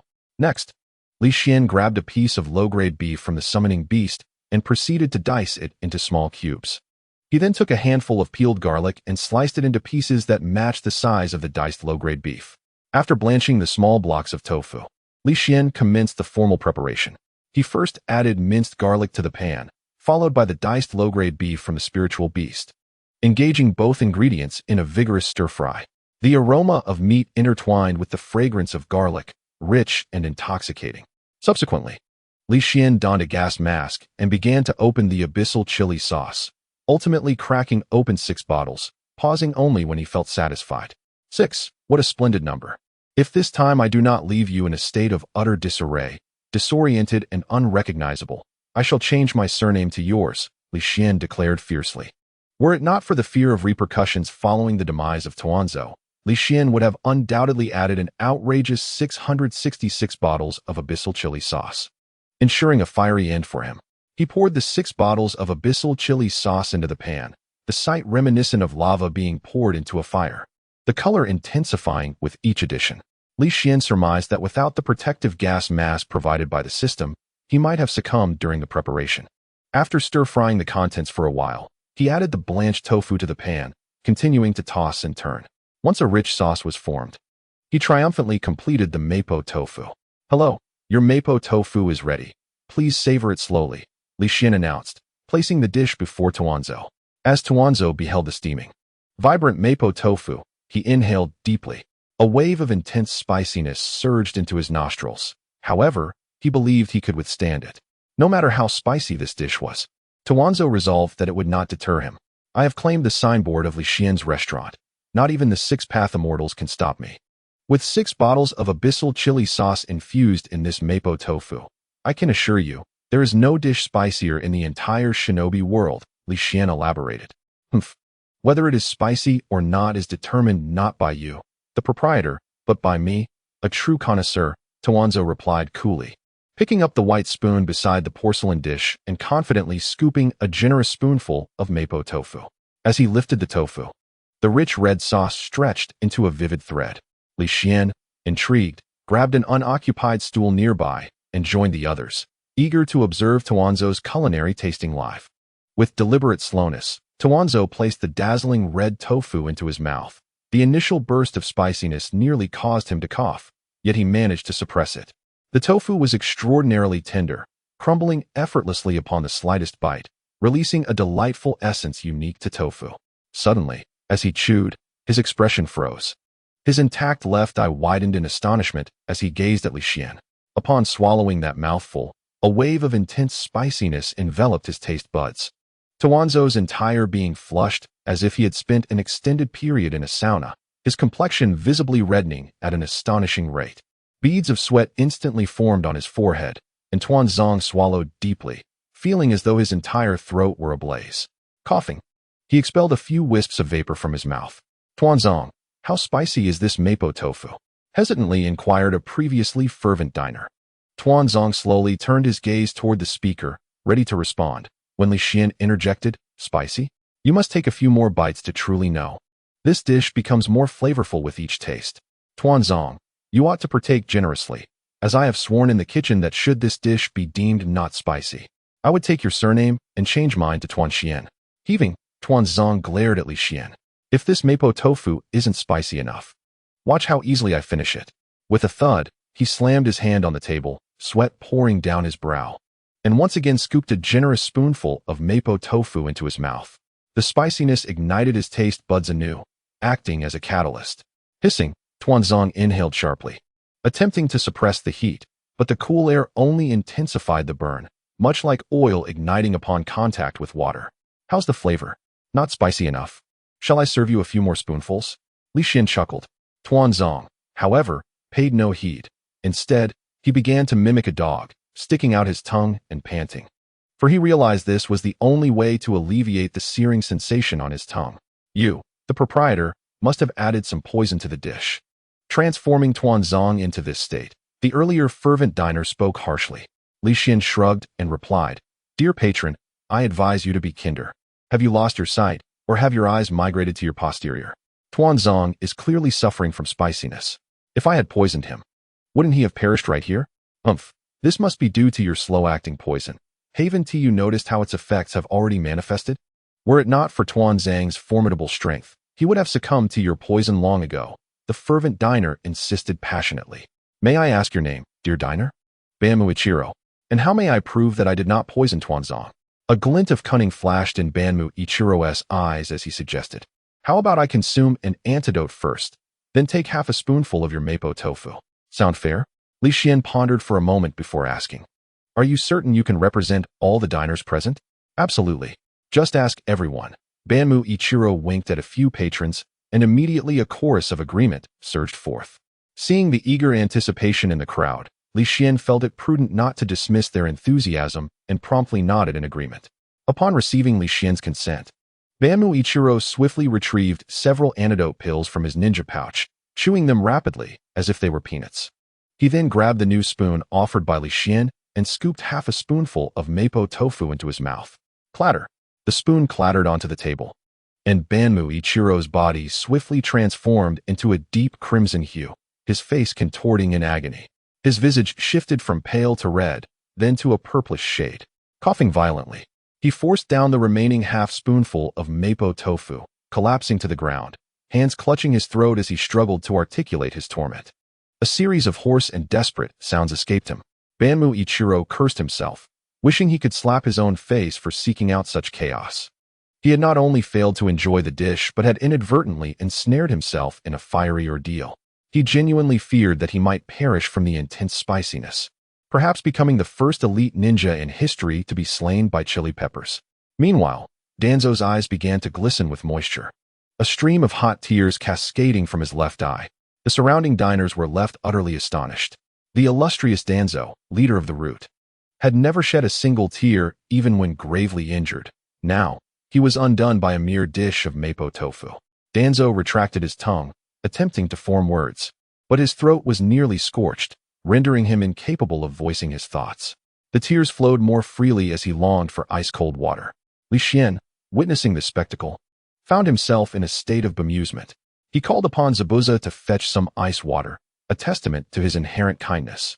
Just as they were about to pour the water, Li Xian inquired, "By the way, have you yet determined whether this mapo tofu is truly spicy?" Zabuza seemed to grasp the essence of the situation, retracting the water and observing the two with a knowing smirk. They nodded vigorously in agreement. "Is there poison in it?" They shook their heads in fervent denial. Satisfied with their responses, Li Xian instructed Zabuza to hand over the ice water to the pair, who immediately began to drink deeply. Then, as if struck by inspiration, Li Xian opened his mouth to speak. Suddenly, two loud popping sounds echoed, and upon inspection, they noticed a peculiar mixture of red and yellow liquid trickling down the legs of their trousers. Zabuza, upon witnessing this, pinched his nose and reprimanded, "At your age, you should be ashamed to soil yourself right here. Depart at once, lest you disrupt our business tomorrow." Initially, the other diners had not paid attention, but as Zabuza's words rang out, they turned to look, promptly pinching their noses in disgust. How utterly embarrassing to have such a mishap in public. Yet, the odor was a curious blend of foulness intermingled with an intense spiciness. Banmu, Ichiro, and Danzo, realizing that they had become the center of attention, felt their embarrassment deepen, wishing they could vanish from sight. Particularly Danzo, who had been mute until now, suddenly found his voice, rasping. "I shall reward anyone who takes us to the Konoha Medical Institute with 100,000 ryo." The 8 diners present, each eager for the monetary reward, began to coordinate their efforts to assist him and Banmu Ichiro. After all, the Konoha Medical Institute was just a little over 2 kilometers away, a mere stroll for a chance to earn such a fortune, akin to a windfall from the heavens. With their roles assigned, they set off on their journey. Li Xian noticed the special pass had been inadvertently left on the table and promptly dashed outside. While Danzo and Itachi were indeed despicable, the remaining individuals were innocent. After delivering the special pass, Li Xian returned to the restaurant's interior. Beep. "Congratulations, host, on completing the hidden task, punishing the malefactor." Task description: a customer filled with ill intent has entered the restaurant. As the future culinary master, the host cannot easily grant him clemency. Please mete out severe punishment to establish your formidable reputation. Task reward: Buddha jumps over the wall, due to early distribution. This reward will not be issued again. Upon observing the busy staff, a sudden doubt gripped him. Where did all these people reside? While Kazama Chun had his own dwelling. What about Bai and Zabuza? The system seemed to sense Li Xian's concern and began to respond. Beep. Detected the host's uncertainty. The restaurant has now open staff accommodations. Boom. A commotion erupted above the restaurant, causing Zabuza and the others to believe they were under attack, immediately surrounding Li Xian in a defensive posture. Seeing this, Li Xian quickly reassured them, explaining the situation, which finally calmed their nerves. Once matters were settled, due to the curfew, Kazama-chin too would have to spend the night at the restaurant. After leading everyone to the staff quarters, Li Xian returned to his own room. Today, he had scarcely rested. After a brief wash, he swiftly drifted into slumber. Meanwhile, Zabuza, Bai, and Kazama-chan, upon experiencing the luxury of the 50-square-meter staff dormitory, felt their admiration for their boss, Li Xian, surge once more, before peacefully entering the realm of dreams. On the other side, the diners escorting Danzo and Itachi were soon intercepted by a patrol team. Fortunately, they possessed Lord Danzo's special pass, allowing them to pass safely. Otherwise, they would have been taken to the prison for AT party. Just 800 meters from the Konoha Medical Center, Danzo and Itachi's posteriors began to emit an alarming series of sounds, disturbing several villagers who had just fallen asleep. What in the world is that racket? Is someone setting off firecrackers in the dead of night? What? Are your ancestors getting remarried, and you're obliged to assist them with timing? Exclaimed one villager. Good heavens, the noise carries an odd blend of foul and spicy scents. How peculiar. Enough chatter, the stench is intensifying. Hurry, close the windows, cried another. Where are the patrols? Someone unleashed a stink bomb. Come help. Listening to the discussions and the collective sound of windows slamming shut, the diners closest to the source of the foul odor began to look increasingly uneasy. The cunning Danzo, upon noticing this, quickly exclaimed, 500,000 Rio. Please, get us to the hospital swiftly. Some of us cannot endure much longer. Hearing Danzo's raised offer, the others silently urged themselves onward, hastening their pace. Just as they were about to enter the Konoha Medical Center, Danzo and Itachi produced another round of resounding disturbances. However, the crowd, accustomed to the sounds around them, paid little heed and continued with their escorting task, unaware that the trousers of the two individuals had completely changed color. Is there a medical ninja present? They shouted loudly. What is all this noise? Do you not realize there are patients recuperating here? Keep it down. A female ninja, clad in the distinctive medical attire of Konoha, emerged and chastised the crowd. Upon seeing Danzo, her expression shifted dramatically, and she respectfully inquired, Lord Danzo, what brings you here? Is there anything I can assist you with? Quickly, assist us with anal treatment, and hastily summon additional medical personnel to aid us. It must be urgent, Danzo rasped. His voice strained. Yes, of course, Lord Danzo, the female ninja replied, promptly rushing to gather help. The remaining patrons, having followed the two men's instructions, laid them flat on the ground and prepared to demand compensation. Observing this, Danzo produced a check from his pocket, dripping with yellow liquid, and instructed them to come forward and collect it. Trembling at the sight of the noxious check, the patrons hurriedly seized it and fled the Konoha Medical Center as if escaping a disaster. Meanwhile, several medical ninjas arrived to transfer the two men to a hospital ward. One young medical ninja, catching a whiff of the air, remarked, What is that foul odor mixed with spice? It seems the source is right before us. The others glanced at Danzo and Ikaru, their faces flushing red. Danzo threatened, Should anyone dare to speak of today's events, I would not hesitate to pay a visit to the root. At this, the crowd turned pale. After all, everyone in the village knew the fearsome reputation of the root, where one could enter but never return. The crowd quickly nodded in agreement. After a night of treatment, the injuries of Danzo and Ikaru had finally stabilized, and their once foul-smelling trousers had been replaced with clean ones. Lying in their hospital beds, they gazed up at the ceiling. Ikaru asked, Lord Danzo, shall we still pursue our intentions against that proprietor? Danzo cast him a glance and replied nonchalantly, Abandoning a course midway is not in my nature. Fear not. I have a clever plan. Ikaru, somewhat exasperated, retorted, Do you truly possess a brilliant plan? Given the state we are in, continuing to pursue that individual could lead to our own downfall. Suddenly, a figure slipped through the window and respectfully addressed Danzo from Root. Team C's Matsuyama pays his respects to Lord Danzo. A few days later, Li Xian's restaurant once again experienced a surge in patrons. This spike was not due to the excellence of Li Xian's dishes, but rather the rumor of a beautiful new waitress, said to wear a white-maid outfit paired with black stockings, captivating all who beheld her. To encapsulate her allure in a single phrase, in the north lies a fair maiden, unparalleled and independent. A single glance can topple cities, a second can sway nations. Possessing the grace of a fish sinking beneath the waves and the beauty that shames the flowers. Initially, Bai exhibited some reluctance, yet under Li Xian's unwavering demeanor, he ultimately resigned himself to becoming a figure in women's attire. This transformation attracted an increased number of patrons to Li Xian's restaurant, even drawing the Third Hokage to dine frequently, though his gaze often lingered on Bai. Had Bai possessed the strength to confront him, he might have resorted to sealing him away with ice techniques long ago. As for the matter concerning Danzo, the Third Hokage merely reminded himself to be cautious, indicating that he likely intended to impose some pressure on him. Li Xian mused.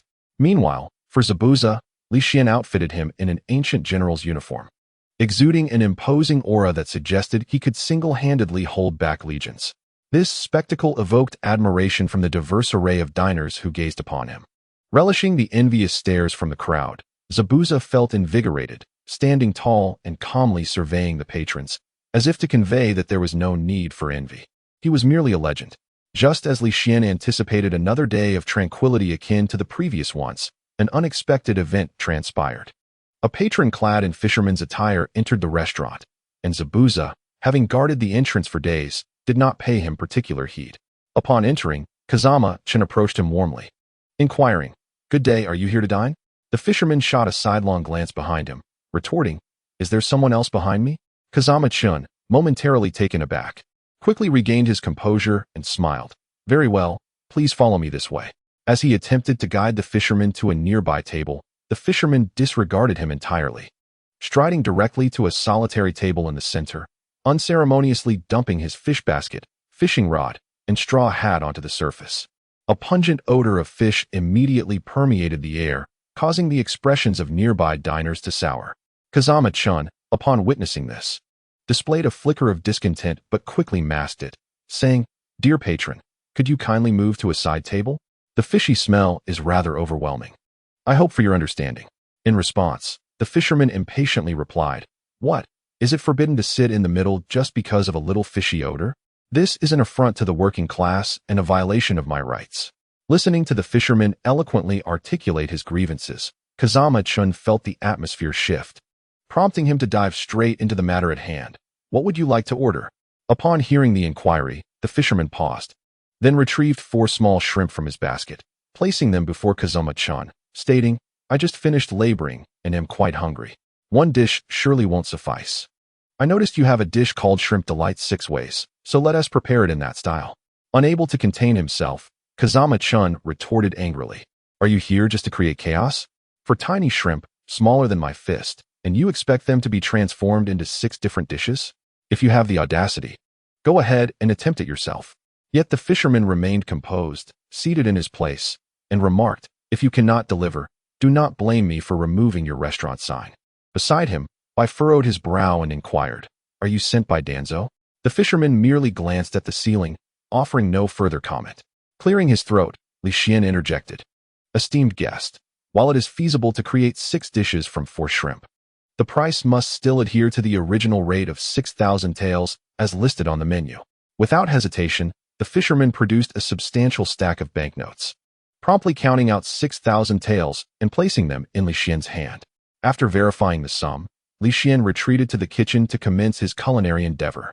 However, he felt a twinge of perplexity, for the system had not triggered any hidden tasks this time. The system explained that the activation of hidden tasks could not overlap. This revelation transformed Xuan's earlier willingness to allow Danzo's interference into annoyance. If no tasks could be activated and no rewards obtained, what purpose did he serve? How splendid it would be to gather all members of Akatsuki or to resurrect an obedient Uchiha Madara through impure reincarnation, without the need for caution or restraint. In the face of absolute power, all else becomes trivial. Shaking off such fanciful thoughts, Xuan dedicated himself to his cooking.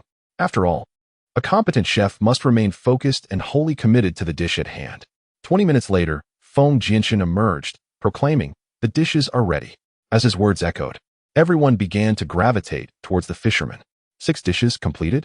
That was remarkably swift, they murmured in astonishment. The fisherman frowned, a flicker of surprise in his eyes. Feng Jinshin approached the fisherman's table, placing down a platter to reveal 4 golden shrimp elegantly nestled on a bed of cabbage, both generous and aesthetically pleasing. The fisherman paused, nodding in approval, and remarked, "Indeed, this dish is visually appealing. I trust the flavor will not disappoint. However, this is but 1 dish, and it appears I have exhausted the ingredients. What of the remaining 5? Feng Jinshin smiled confidently. "There is no need for concern, dear guest." He then turned to Bai, asking, "Are you ready?" Yes, it's coming." Bai replied, emerging with a tray that held 4 small saucers, each containing a sauce-like liquid, which he then placed on the table. The fisherman, observing this, questioned, "Are these also part of the dishes?" Feng Jinshin chuckled lightly, explaining, "These 4 sauces consist of shredded ginger with rice vinegar, dabanjiang, spicy sauce, and honey fish sauce. You simply dip the shrimp meat into these sauces for direct consumption." The fisherman scoffed, "These few sauces can impart different flavors? Humph, today I shall test their distinctions." Just as he reached for the chopsticks nearby, Feng Jinshin unexpectedly seized them first. Witnessing the fisherman's fury brought him great joy, yet he quickly composed himself, stating, "Esteemed guest, allow me to assist you in dividing the shrimp meat. This will also enable you to savor the sauces more thoroughly." Upon hearing Kazama-chan's explanation, the fisherman remained silent, merely nodding in agreement with a wave of his right hand. Observing this, Kazama-chan deftly severed the heads of 2 shrimp with his chopsticks. then employed a miniature kunai to split the shells, extracting the tender white flesh within, which he then cut into 4 segments before returning the chopsticks with a courteous, "Please enjoy, dear guest." The fisherman cast a sidelong glance at Kazama-chan, then picked up the chopsticks, dipping the shrimp meat into the accompanying sauces. As he savored each bite, his brow furrowed increasingly with intensity. Once he had finished, he paused in silence before inquiring, "There are only 5 dishes in total. What about the final one?" The other diners gasped in astonishment, realizing that the seemingly unremarkable 4 sauces possessed such formidable qualities that even this notoriously difficult fisherman acknowledged their individuality. In that moment, the interest in the shrimp tail 6-eat dish surged among the patrons present. Meanwhile, Kazama-chan continued to prepare the remaining 2 shrimp, deftly removing their heads and donning a disposable glove from his pocket, demonstrating a commendable level of hygiene. Once gloved, he took one of the severed shrimp heads and, with a firm pinch, let several drops of thick, yellow shrimp paste fall onto the previously prepared shrimp meat. He repeated this process with the remaining 3 heads, ensuring that every morsel was generously coated. Having completed his task, Kazama-chan discarded the greasy glove and proclaimed, "This 6th dish is called shrimp paste mixed with shrimp, renowned for its remarkable health benefits, encouraging you to indulge further." The fisherman picked up a piece of shrimp meat lavishly coated in shrimp paste, savoring it with gentle deliberation before taking another bite, relishing the taste. He sighed and remarked, "Boss Li Xian's culinary skills are extraordinary. I have learned much today." With that, he donned his hat and prepared to depart from this awkward situation. "Wait," Kazama-chan suddenly called out to him. The fisherman turned, surprised, and asked, "Is there something else? You have forgotten your fish basket." "Thank you." The fisherman accepted the basket and hastened away. Following this commotion, the crowd began to disperse, with some diners intrigued by the shrimp-flavored 6-eat dish placing their orders. Li Xian welcomed this, as the more dishes ordered, the greater the profits, and most importantly, his culinary creations would not disappoint his patrons. Meanwhile, the fisherman, upon reaching a secluded spot, revealed his true identity. Upon closer inspection, it became evident he was Matsuyama, a member previously introduced to Danzo's roots. Surprised by the chef's considerable skill, he mused that his plans would need to be approached with caution in the future. Suddenly sensing something amiss, he prepared to leave, only to find himself encircled by 3 elite Umbu ninjas. The leader stepped forward, stating, "Matsuyama of the roots, please accompany us. As for the reason, you likely have some understanding." Hearing these words, Matsuyama felt a chill in his heart, realizing that he and Danzo had underestimated the Third Hokage's regard for the chef. With a resigned shrug, he allowed himself to be taken away. As for the reason behind the lack of resistance, once he dared to oppose, he would inevitably face the onslaught of the other 3, and, most critically, Danzo would be implicated as well. Matsuyama, who remained loyal to Danzo, would naturally not allow his superior's reputation to be tarnished. Days passed by, and soon, the village of Konoha welcomed the Chunin exams. To ensure that the restaurant owned by Li Xian, which had the potential to elevate chakra, remained undiscovered by outsiders, the Third Hokage took the initiative to visit Li Xian's establishment a few days in advance for discussions. Ultimately, he persuaded Li Xian to suspend operations for a few days in exchange for a compensation of 15 million ryo. This was fortuitous, as Li Xian had been feeling somewhat fatigued from cooking lately, and a respite was quite welcome. Most importantly, this sum of 1,500 ryo was entirely his own, while the salaries of Zabuza, Haku, and Kaze no Kaze were dispensed by the system. During Li Xian's brief hiatus, Naruto and Rock Lee sought him out. One wished to invite him to witness his match, while the other inquired about his physical training regimen. Li Xian promptly agreed to the former, but felt a twinge of guilt regarding the latter. Ever since that training session, he had been preoccupied with his culinary pursuits, and he admitted to a certain laziness regarding his physical exercises. Upon noticing this, Li offered some words of encouragement before returning to prepare for the Chunin exams. Just as they were parting ways, Li Xian cautioned, "Li, if you encounter a ninja named Gaara, do not engage him in a prolonged battle. It would be wise to surrender early." Before Li Xian could finish, Li interjected, "Li Xian, there is no need for further warning. No matter how formidable the adversary, I shall fight until the very last moment. Is not youth meant to be ignited in such a manner? After the Chunin exams, I shall frequently patronize your restaurant. I hope you won't mind." "Not at all. Your presence would bring me joy," Li Xian replied. Ultimately, the two bid farewell under the setting sun. Watching Rock Lee leap away, Li Xian couldn't help but feel a pang of concern for him. A few days later, the Chunin exams officially commenced. That day marked the match between Rock Lee and Gaara. However, at that moment, Lee appeared somewhat distracted, his gaze fixed outward, seemingly awaiting someone's arrival. Mike Guy, noticing this, patted his shoulder and remarked, "Lee, you seem to be anticipating the arrival of Li Xian, do you not?" As if his secret had been unveiled. Lee's face flushed with embarrassment as he replied, "How could that be, Teacher Guy? I merely find today's scenery particularly beautiful and wish to admire it a little longer." Guy, with a hint of exasperation, responded, "Then how do you explain the blush upon your cheeks? Youth does not permit us to deceive ourselves." Upon hearing this, Lee's expression calmed, and he asked, "Teacher, the last time I had a disagreement with Li Xian, you mentioned that we might be destined to tread unfamiliar paths as a result. Is that truly the case?" Mike Guy pondered for a moment and remarked, "Disagreements are a common occurrence. Even between Kakashi and myself, we often find ourselves at odds. Albeit most of our disputes end in my own defeat. However, if one wishes to prove their correctness, one must strive to excel in their beliefs. Only then can one demonstrate the fallibility of the other. From my understanding of Boss Li Xian, he is indeed a person of great magnanimity." "Well said, young Kai." A voice suddenly resonated from behind the two. They turned to find Li Xian accompanied by Zabuza, Haku, and Kazekage Gaara. As for Wang Kai, he remained in slumber. Upon seeing the approaching figures, Mike Guy's cheeks flushed with embarrassment. "Brother, what brings you here?" he inquired. "I merely came to see how you were faring," Li Xian replied with a smile. "By the way, in the future, when introducing me, simply refer to me as Brother Li Xian, otherwise the famed dog doesn't care Baozi may cease to be available to you. Please no, Brother Li Xian, this title I shall cherish dearly. Do not deprive me of my dog doesn't care Baozi, for it symbolizes my youth," Mike Guy pleaded earnestly. At that moment, Li Xian's gaze shifted to Li Rock. "Little Li, prior to my arrival today, I engaged in profound contemplation, and there is something I must convey to you.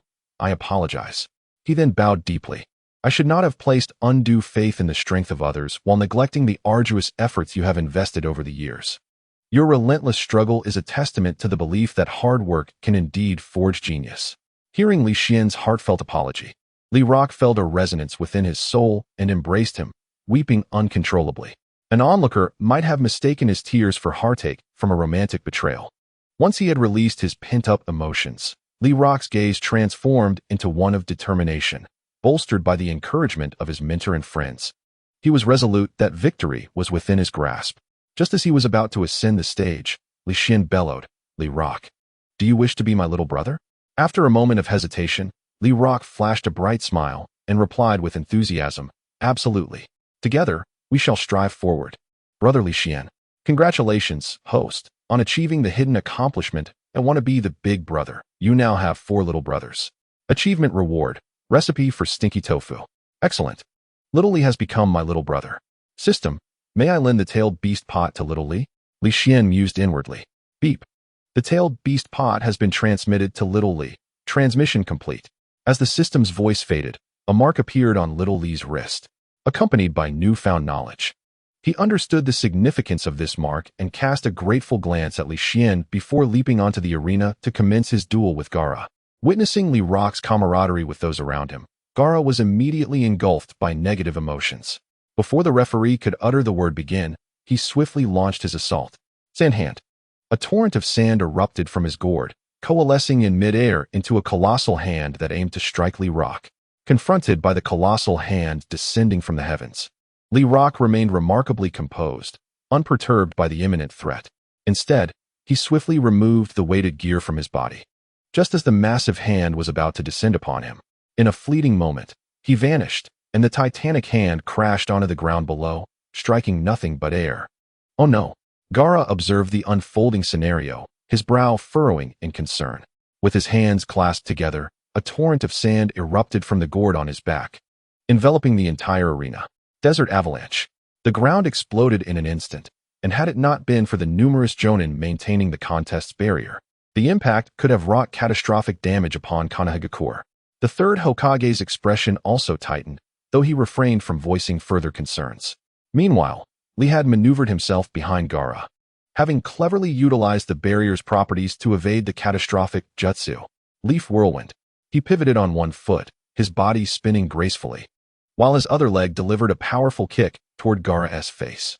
With a resounding thud, Gaara transformed into sand and dispersed into the wind. Oh no, a substitution.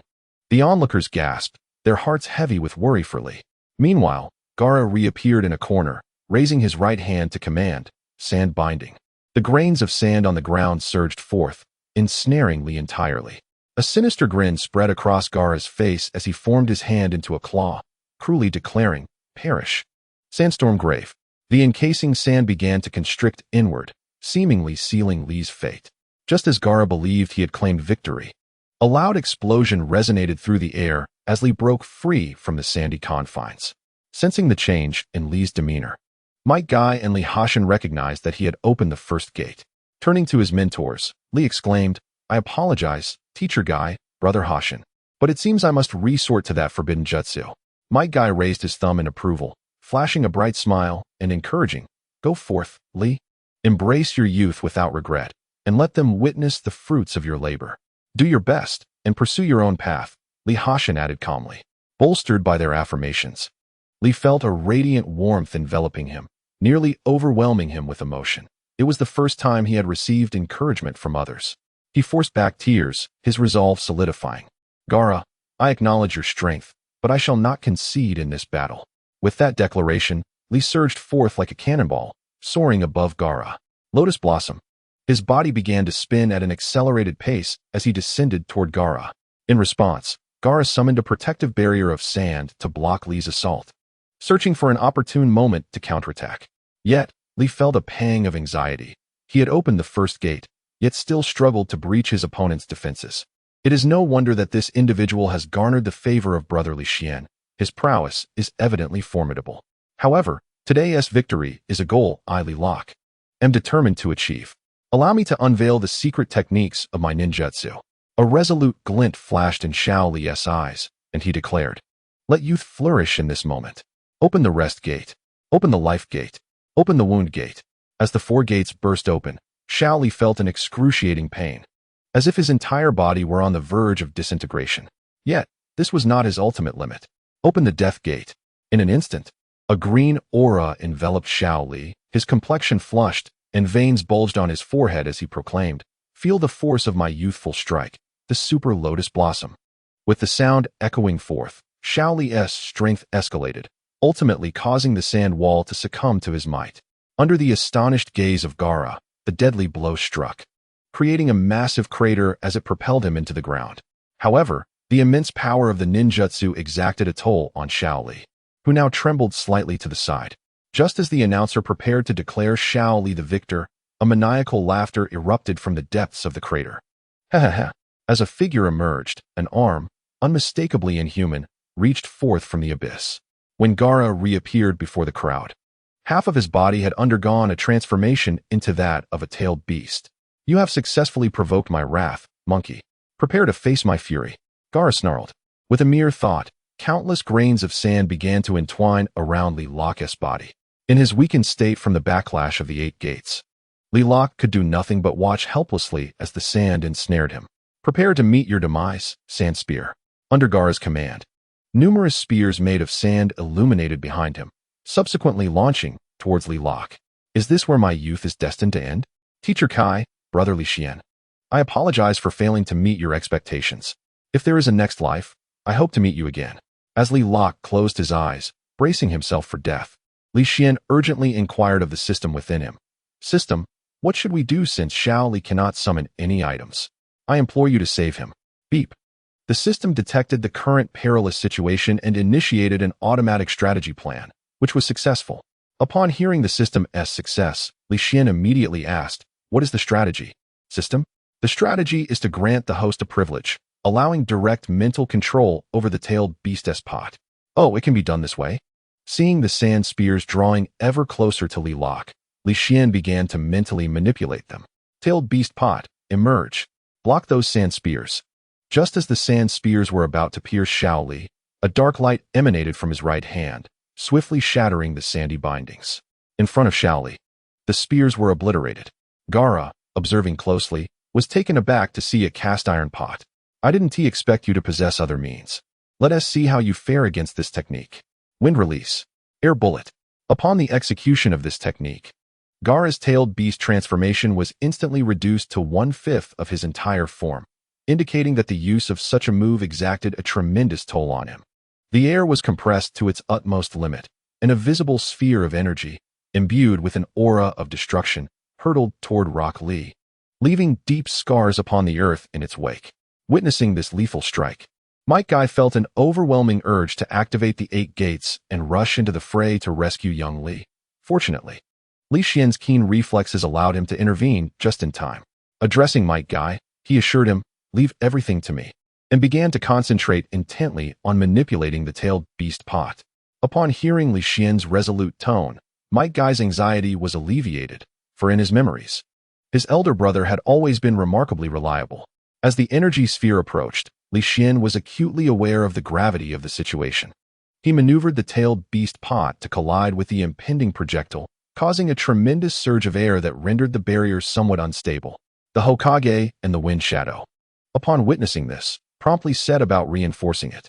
With the assistance of these two formidable shadow-level warriors, the barrier swiftly regained its stability and fortitude. Meanwhile, the standoff between the tailed beast pot and the energy sphere persisted, but as time elapsed, the sphere began to gain the upper hand, advancing forward. How vexing! This tailed beast is indeed formidable. Even this incomplete form of the One Tail is proving to be quite overwhelming, Li Xian thought to himself with a bitter smile. Yet, the thought of young Li behind him reignited his determination, and he resolutely braced himself against the energy sphere. Today, I, Li Xian, shall protect you, Li, even at the cost of my own life. Not for any other reason, but for that heartfelt call of brother. Tailed beast pot, charge forth. Through Li Xian's steadfast resistance, the energy sphere finally halted its advance, but at that moment, his complexion had turned pale, just as he was on the brink of succumbing. Young Li grasped the handle of the pot, having seized the opportunity to escape when Gaara had momentarily relaxed his grip. Realizing how fiercely his elder brother was guarding him, Li felt compelled not to let him down. 8 gates, the door of death opens once more. At that moment, Li and Li were in perfect harmony. Grasping the tailed beast pot together, Li fervently declared, "Youth knows no regrets. Let us soar, youth." With their synchronized movements, the energy sphere altered its trajectory, shattering the barrier and ascending into the sky. Ultimately, it exploded into a visage resembling a smiling face formed from clouds. Upon witnessing this, Gaara murmured to himself, "Is this the power of friendship? No, I cannot lose. I must prove my worth."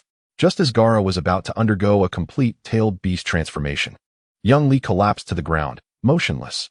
In the end, the referee was left with no choice but to declare Gaara the victor. Subsequently, Might Guy and Li Xian rushed into the arena. After listening to Li's heartbeat and checking his breathing, Might Guy exhaled a sigh of relief, saying, "There are no major issues. His breathing is stable. With some time for recuperation, he should return to his former self." Upon hearing this, Li Xian could not help but feel the weight lift from his heart. As young Li was carried away by medical personnel, Li Xian approached Naruto. "Naruto, it seems that the next match is your turn. You must give a splendid performance. I, your elder brother, shall be watching your contest closely." Upon hearing his brother's words, Naruto felt a surge of emotion. It was the first time in many years that someone had offered such encouraging words. He silently resolved that he would not bring shame to his brother in this battle. Stepping onto the stage, Naruto faced Neji, both of them poised for confrontation. Meanwhile, murmurs rippled through the audience. I never imagined that the little fox could make it this far. It was merely luck. He should be prepared to bow out in this match. Indeed, his opponent is the genius of the Hyuga clan, young Master Neji. Go, young Master Neji.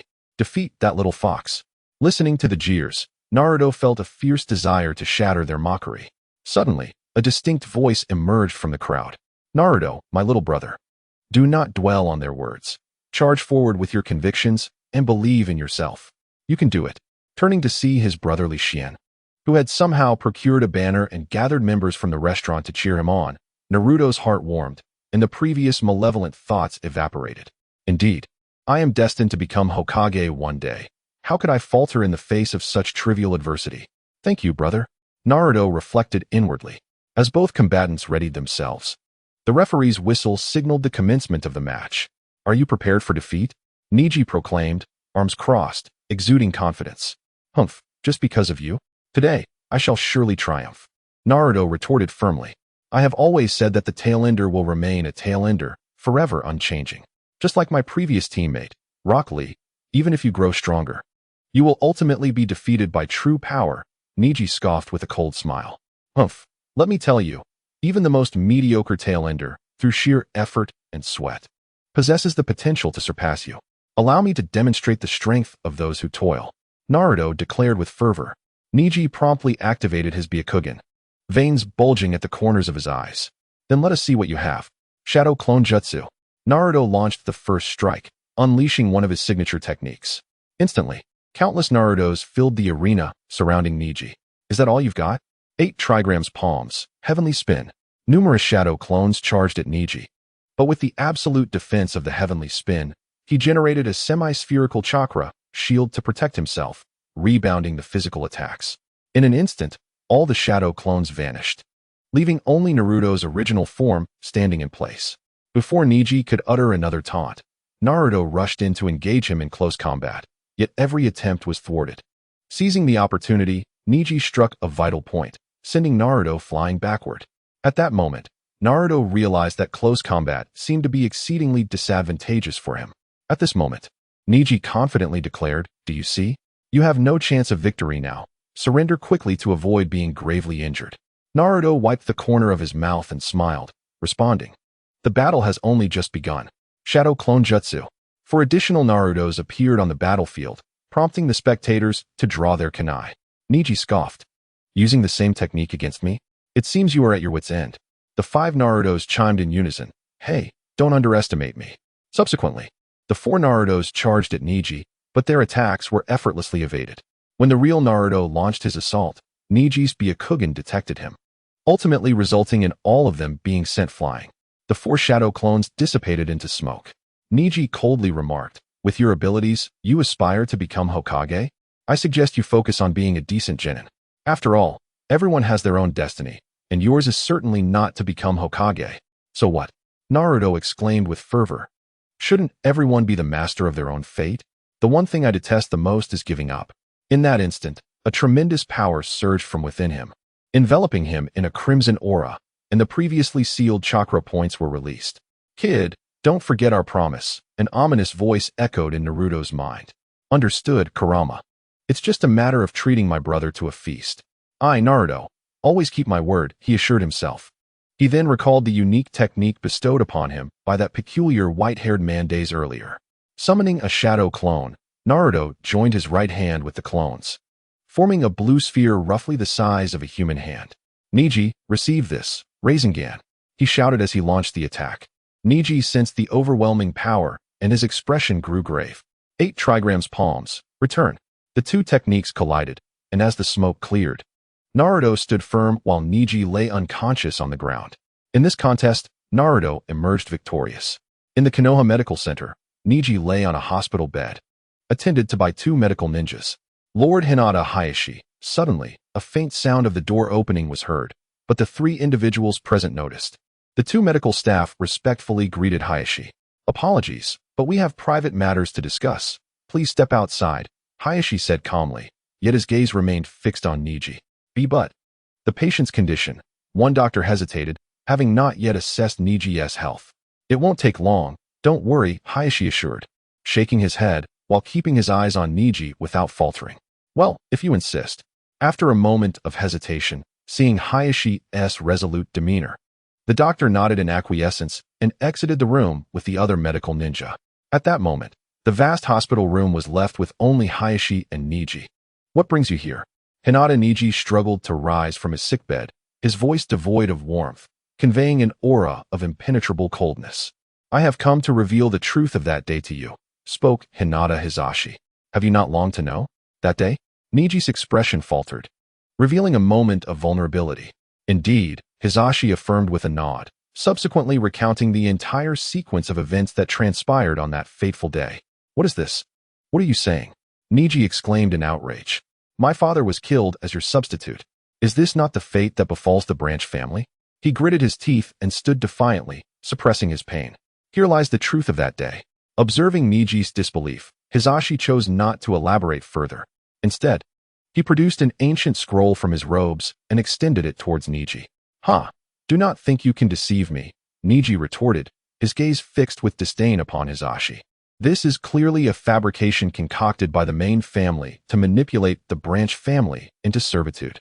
Niji refrained from taking the scroll, instead glaring at Hisashi with clenched teeth. "You should now be able to comprehend," Hisashi continued, undeterred by Niji's contempt, placing the scroll upon Niji's bedside before turning to leave without hesitation. "Is this handwriting my father's?" Niji pondered for a long while before finally unrolling the scroll and uncovering the truth of that year. The ninjas from the Land of Lightning had attempted to abduct Hinata, only to be thwarted and killed by Hisashi in a timely manner. This incident escalated significantly. The Land of Lightning not only denied the abduction attempt, but also demanded an explanation from Konoha for the death of their ninja. At that time, only Sarutobi Hiruzen remained in Konoha, while the legendary Sannin were absent from the village, rendering Shimura Danzo a negligible factor. Consequently, in discussions between the two villages, Konoha was pressured to surrender Hisashi or face war. To protect the village, Hiruzen insisted that Hisashi sacrifice himself. Hisashi, too, acquiesced, fully aware of his duty to the village and the Hinata clan. However, his father implored him not to embrace death, for every pair of eyes in the main family was invaluable. Thus, under the directive of their father, the then head of the Hinata clan, Hisashi voluntarily took Hisashi's place, being sent forth as a substitute. To ensure Hisashi would not resist, they forcibly sealed his chakra points and bound him, preventing any disruption. This tragic circumstance culminated in Hisashi's demise. Upon reaching this revelation, Niji's resentment towards the main family dissipated.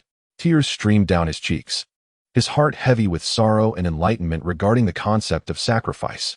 Perhaps it was the cowardice of the Third Hokage that allowed one of the legendary Sannin to defect, another to wander from the village in despair over gambling, while the last sought the prophesied child destined to end the strife of the ninja world, only to meet his demise at the hands of his own disciple. Thus, the narrative returns to the Chunin exams. The next match features Kankuro facing off against Shino Aburame. But to everyone's astonishment, Kankuro concedes defeat before even stepping onto the field, granting victory to Shino. This unexpected turn of events leaves many spectators in shock. Following this, the highly anticipated battle between Gaara and Sasuke unfolds. On one side stands Gaara, the Sand Emperor capable of manipulating sand, and on the other, the prodigious Uchiha Sasuke, renowned for his fearsome Sharingan, which instills dread in countless ninja. The two are evenly matched, making the outcome uncertain. As the match commences with the referee's signal, both combatants retreat simultaneously, creating distance while fixating intently on each other, assessing their opponent. Gaara gestures, causing the gourd on his back to release a torrent of sand that engulfs the arena. Sasuke, having witnessed the previous bout between Rock Lee and Gaara, is aware of the sand's capabilities and promptly retreats. "Surely, my exceptional lineage will please my mother," Gaara muses to himself, observing the arena now cloaked in sand.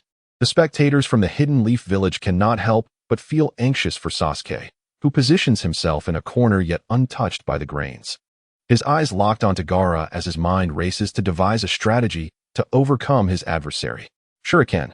Sasuke produces 6 shuriken from his ninja tool pouch and hurls them towards Gaara. However, Gaara displays no inclination to evade. As the shuriken near him, a sand shield materializes before him, effortlessly absorbing the assault. "Damn it," Sasuke mutters under his breath, retrieving 2 kunai, each bearing an explosive tag, and launches them at Gaara once more. Boom. The kunai collide with the sand shield, releasing a cloud of smoke, yet the shield remains unscathed. Suddenly, Sasuke appears behind Gaara, delivering a powerful punch. This feint is executed with remarkable finesse, but to Sasuke's astonishment, the figure before him is merely a sand clone. As he shatters the illusion, the sand clone morphs, ensnaring Sasuke's right hand with its sandy tendrils. "Damn it!" Sasuke retaliates with a punch to free his trapped hand, only to find Gaara materializing behind him. Without a moment's hesitation, Sasuke resumes his assault on Gaara. The latter remains unperturbed by the approaching fist, as a sand shield unexpectedly manifests, blocking the blow. "Humph, you've fallen for my ruse," Sasuke sneers, swiftly reappearing behind Gaara. If Lee were present, he would undoubtedly be astounded. for this was the very technique he had used to wound Gaara previously. Gaara, witnessing this maneuver, is left perplexed.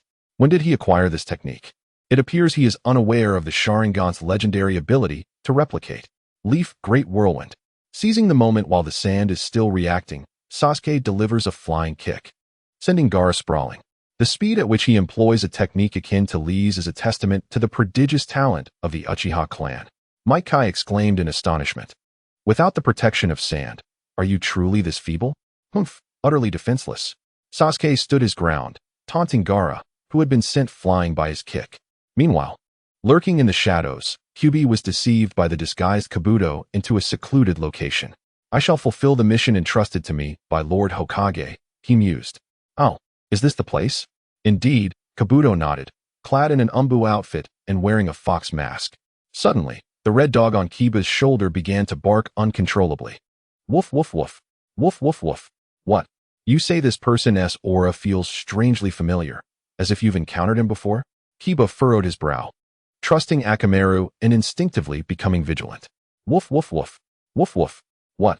You mean this scent was present at the onset of the Chunin exam? Could he be the proctor who oversaw us? Kiba appeared puzzled. Although he understood Akamaru's words, some of their literal meanings eluded him. Indeed, before the mission commences, it's necessary for you all to have a little rest. My apologies, Kabuto said regretfully, turning around, just as Kiba intended to retaliate upon hearing his voice. Kabuto's speed surpassed his own, swiftly knocking him unconscious with a chop, followed by another strike that rendered Akamaru senseless as well. Get up. Is this all the strength you possess? Sasuke provocatively challenged. Noticing that Gaara remained unfazed and composed in his stance, Sasuke realized that Gaara intended to engage in a war of attrition. It was crucial to note that the advantage of the terrain lay with his opponent. If he wished to emerge victorious, he must act decisively. Humph. Sasuke snorted, commencing a rapid circuit around Gaara. In an instant, a whirlwind of sand engulfed the area, obscuring Gaara's line of sight. Seizing the opportunity to incapacitate his opponent and launch an offensive, Gaara was not without a countermeasure. With a clap of his hands, the sand surrounding him coalesced, enveloping him in a colossal sand sphere. What? Sasuke, momentarily taken aback, quickly aimed for the gap before the sphere fully formed. Bang! The sound of his fist colliding with the sand sphere echoed, yet in that critical moment, the sphere had solidified, and Sasuke's strike landed with force upon it. However, this vigorous blow failed to breach the sphere. Instead, he found himself reeling from the impact, blood streaming from his wounds. Hiding within the sand, are you? Sasuke leaped back to create distance. Just a mound of sand. Let me show you how to dismantle it. He formed hand seals. Fire style, fireball jutsu. A fireball, as large as a basketball, erupted from Sasuke's mouth, hurtling toward the sand sphere with tremendous force. Yet, upon collision, the fireball extinguished, leaving the sphere unscathed. It seemed that the sphere's defensive capabilities rivaled the Hyuga clan's technique, Heavenly Spin. Alas, it could not repel attacks. Is this truly the extent of the Uchiha clan's prodigious prowess? In the sphere of sand, Gaara taunted, I shall not permit you to insult the Uchiha. Sasuke rushed forward like a man possessed, delivering one punch, two punches, a kick, and then another. Even after he drew his kunai, he was unable to shatter the sand sphere. You have forced my hand. Do not blame me when you descend into hell. Sasuke activated his Sharingan, leaping into the air, hands forming seals, as bolts of lightning coalesced in his grasp, resembling a cacophony of 1,000 birds. This was the Chidori. That's not your technique, Kakashi, my guy exclaimed, turning in shock to look at Kakashi. Indeed, this technique is one I taught him. Consider it a repayment for the favor of the Sharingan. Kakashi-sensei, what kind of ninjutsu is this? It feels incredibly potent, Naruto inquired, bewildered. This is Kakashi's sole original technique, specifically designed for assassination. It rapidly stimulates the body's vitality, allowing the piercing speed to reach the limits of human capability, materializing vast amounts of chakra. Those struck by this technique rarely see the light of day again. It appears that this sand ninja shall meet his demise today, Might Guy elucidated. Sasuke, wielding the Chidori, thrust it with lightning speed toward the sand sphere. Gaara, sensing the impending danger, formed hand seals, causing the sand outside the sphere to morph into spears aimed at Sasuke. However, he deftly evaded them with the aid of his Sharingan. With the name of Uchiha, Let your blood resound through the ninja world once more, Chidori. Sasuke pierced the sand sphere, wounding Gaara within, though he too sustained injuries from the barbs inside. Yet, his wounds were considerably less severe than Gaara's. No way. He actually shattered Gaara's absolute defense? Kankuro stared in disbelief at the breached sand sphere, recalling that this was likely the first time he had witnessed such a phenomenon. How is this possible? Temari echoed Kankuro's astonishment, her expression mirroring his shock. In the corner, Maki observed with a face of disbelief. After all, this was their village's Jinchuriki. Although he had not fully unleashed his power, it should not be so easily overcome by a mere genin. Uchiha Sasuke, when the plan commences, your life shall be claimed by me, Maki, for the future of Sunigakure. Maki silently resolved in his heart. Meanwhile, the Kazekage and Hokage in the highest viewing platform could not help but reflect upon the unfolding events, one marveling at the actions, the other at his own circumstances. Blood. It is blood. Gaara inside the sphere screamed in madness, and suddenly, Sasuke felt as if something had grasped his hand, an immense force rendering him immobile. Damn it, Chidori. Sensing an overwhelming danger that constricted his breath, Sasuke unleashed the Chidori once more. Countless bolts of lightning struck at the entity within, allowing him to withdraw his hands and swiftly retreat. Yet, a thick, brownish-yellow arm shot forth from the sand sphere, aiming to strike at Sasuke's retreating form. It is unfavorable. Could it be that it is to be born prematurely? It seems I must keep a close watch on the remaining personnel. Orochimaru, I hope you do not let me down, Maki murmured in a voice audible only to himself. He then summoned the oblivious Kanjuro and Temari to his side, preparing to safeguard them.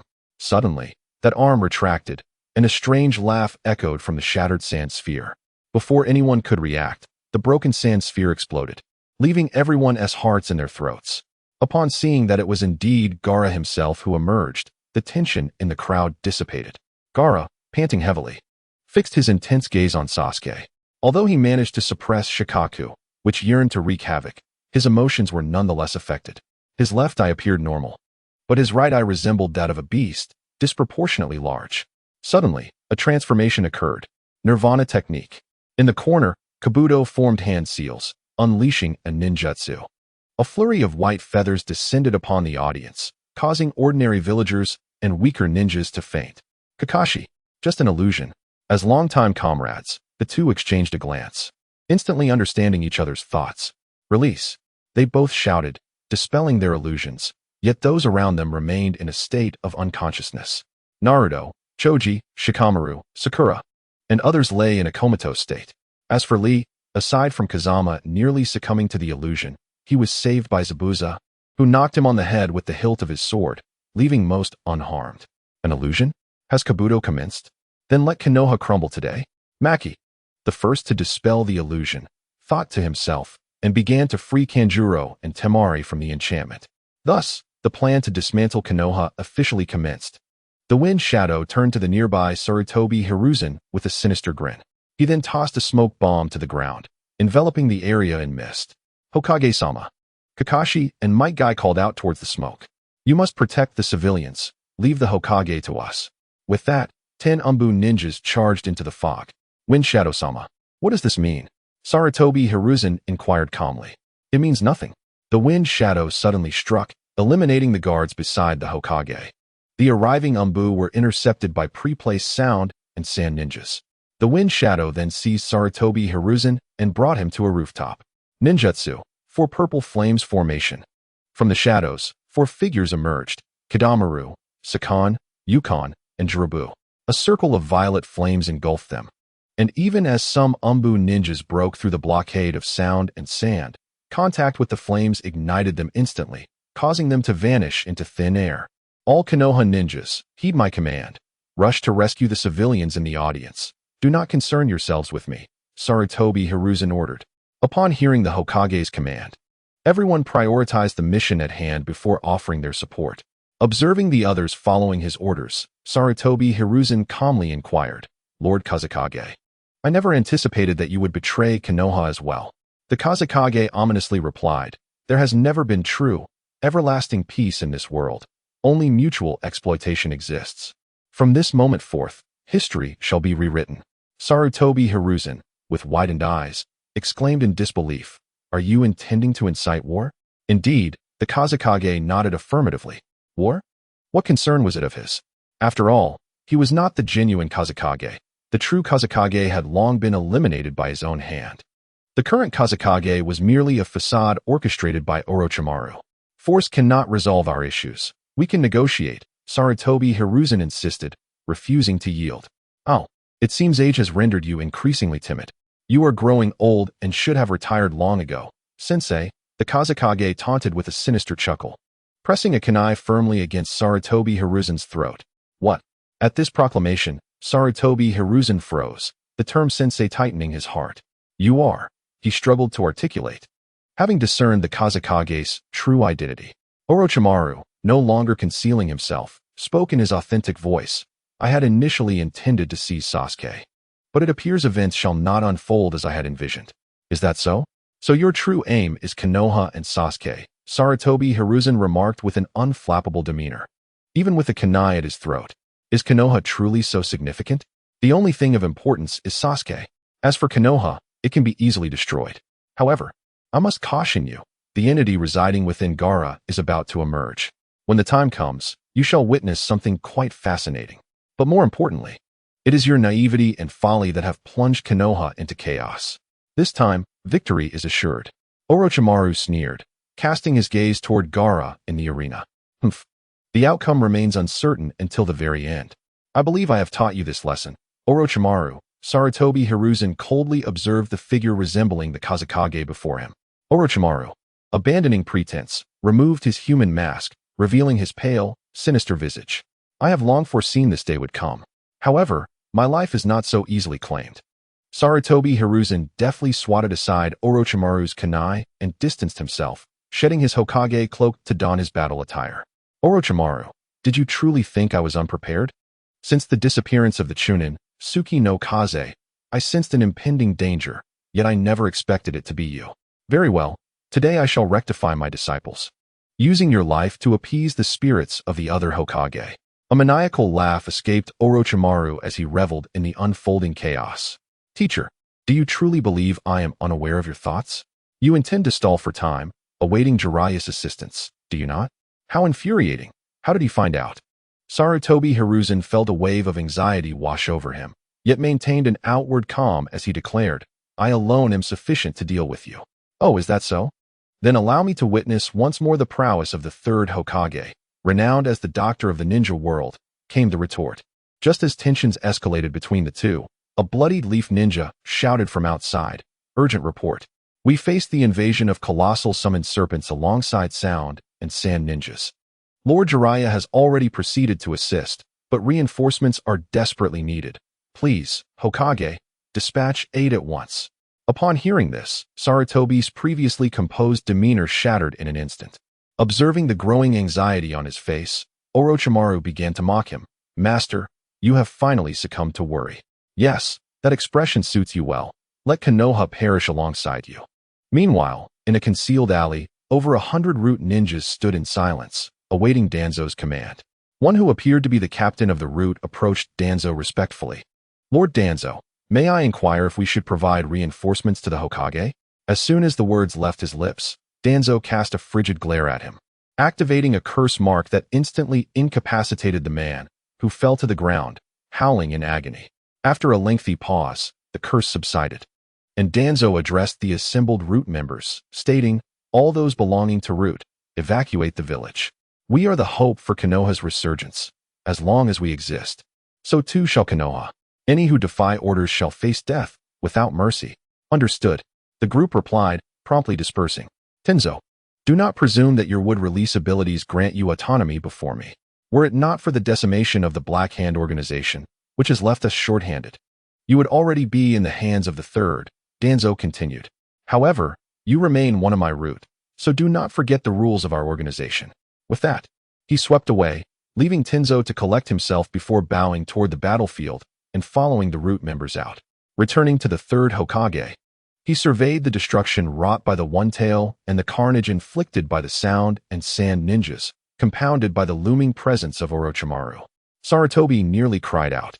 Is it possible that Konoha is destined for annihilation today? Suddenly, he spotted Lee Hoshigaki, calm and collected, nearby. A thought surged in his mind. Perhaps this individual could spare Konoha from its impending doom. At that moment, although Lee had anticipated the unfolding events, the reality of the situation still stirred a sense of trepidation within him. Throughout the chaos, several sound and sand ninjas approached him, but they were swiftly dispatched by Zabuza and his comrades. This formidable display of strength encouraged numerous villagers to seek refuge alongside them. Lee did not object to this influx. Rather, he urged Zabuza and the others to protect the incoming villagers diligently.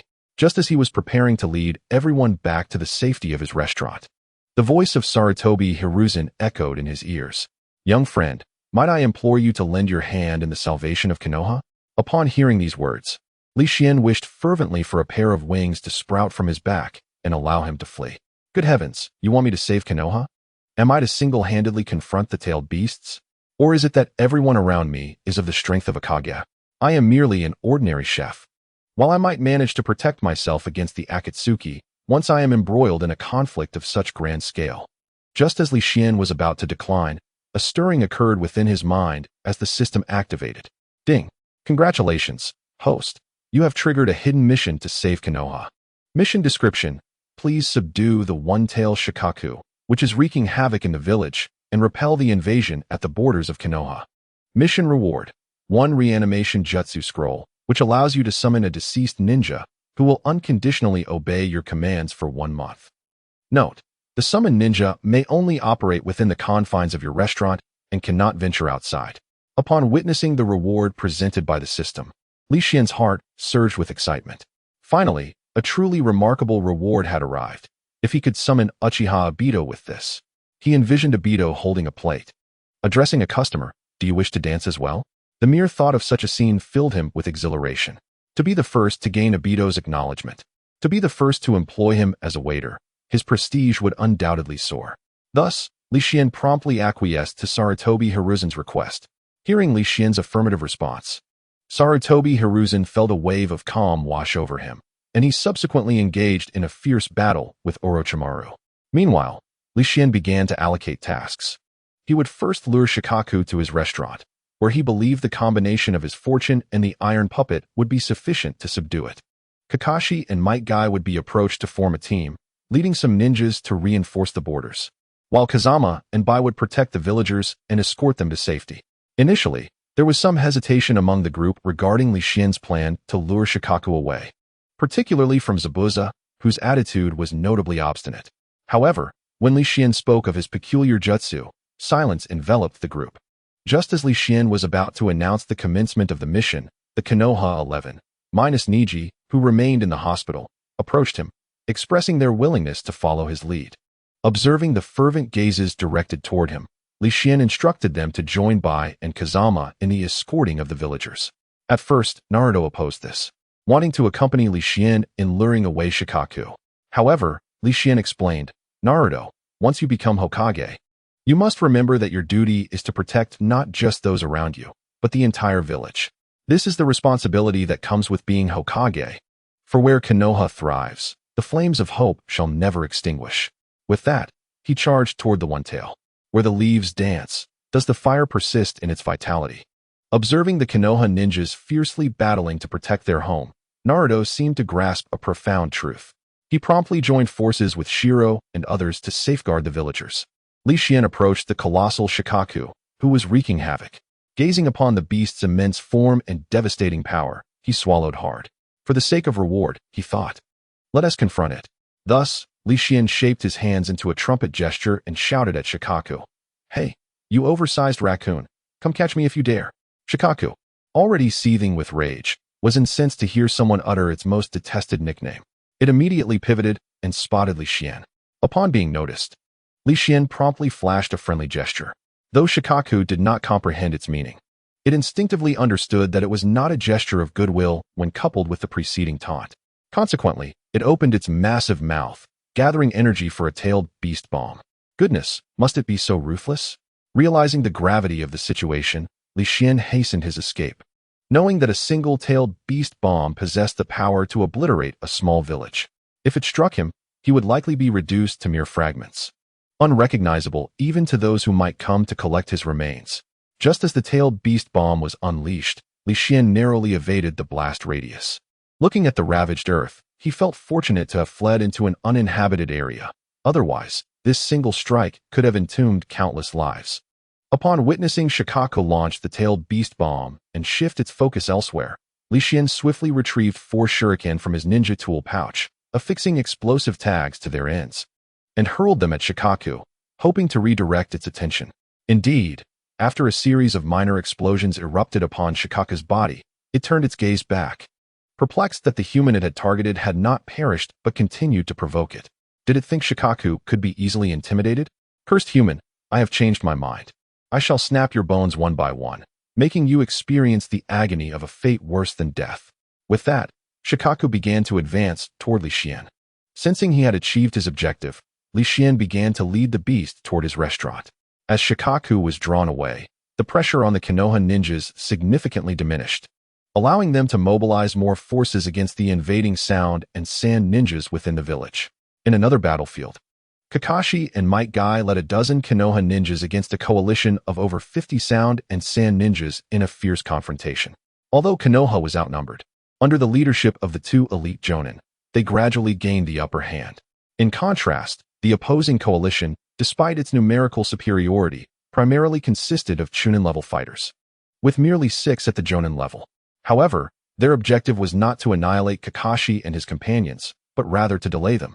Only by holding back the formidable enemy forces could their own allies inflict greater damage upon Konoha.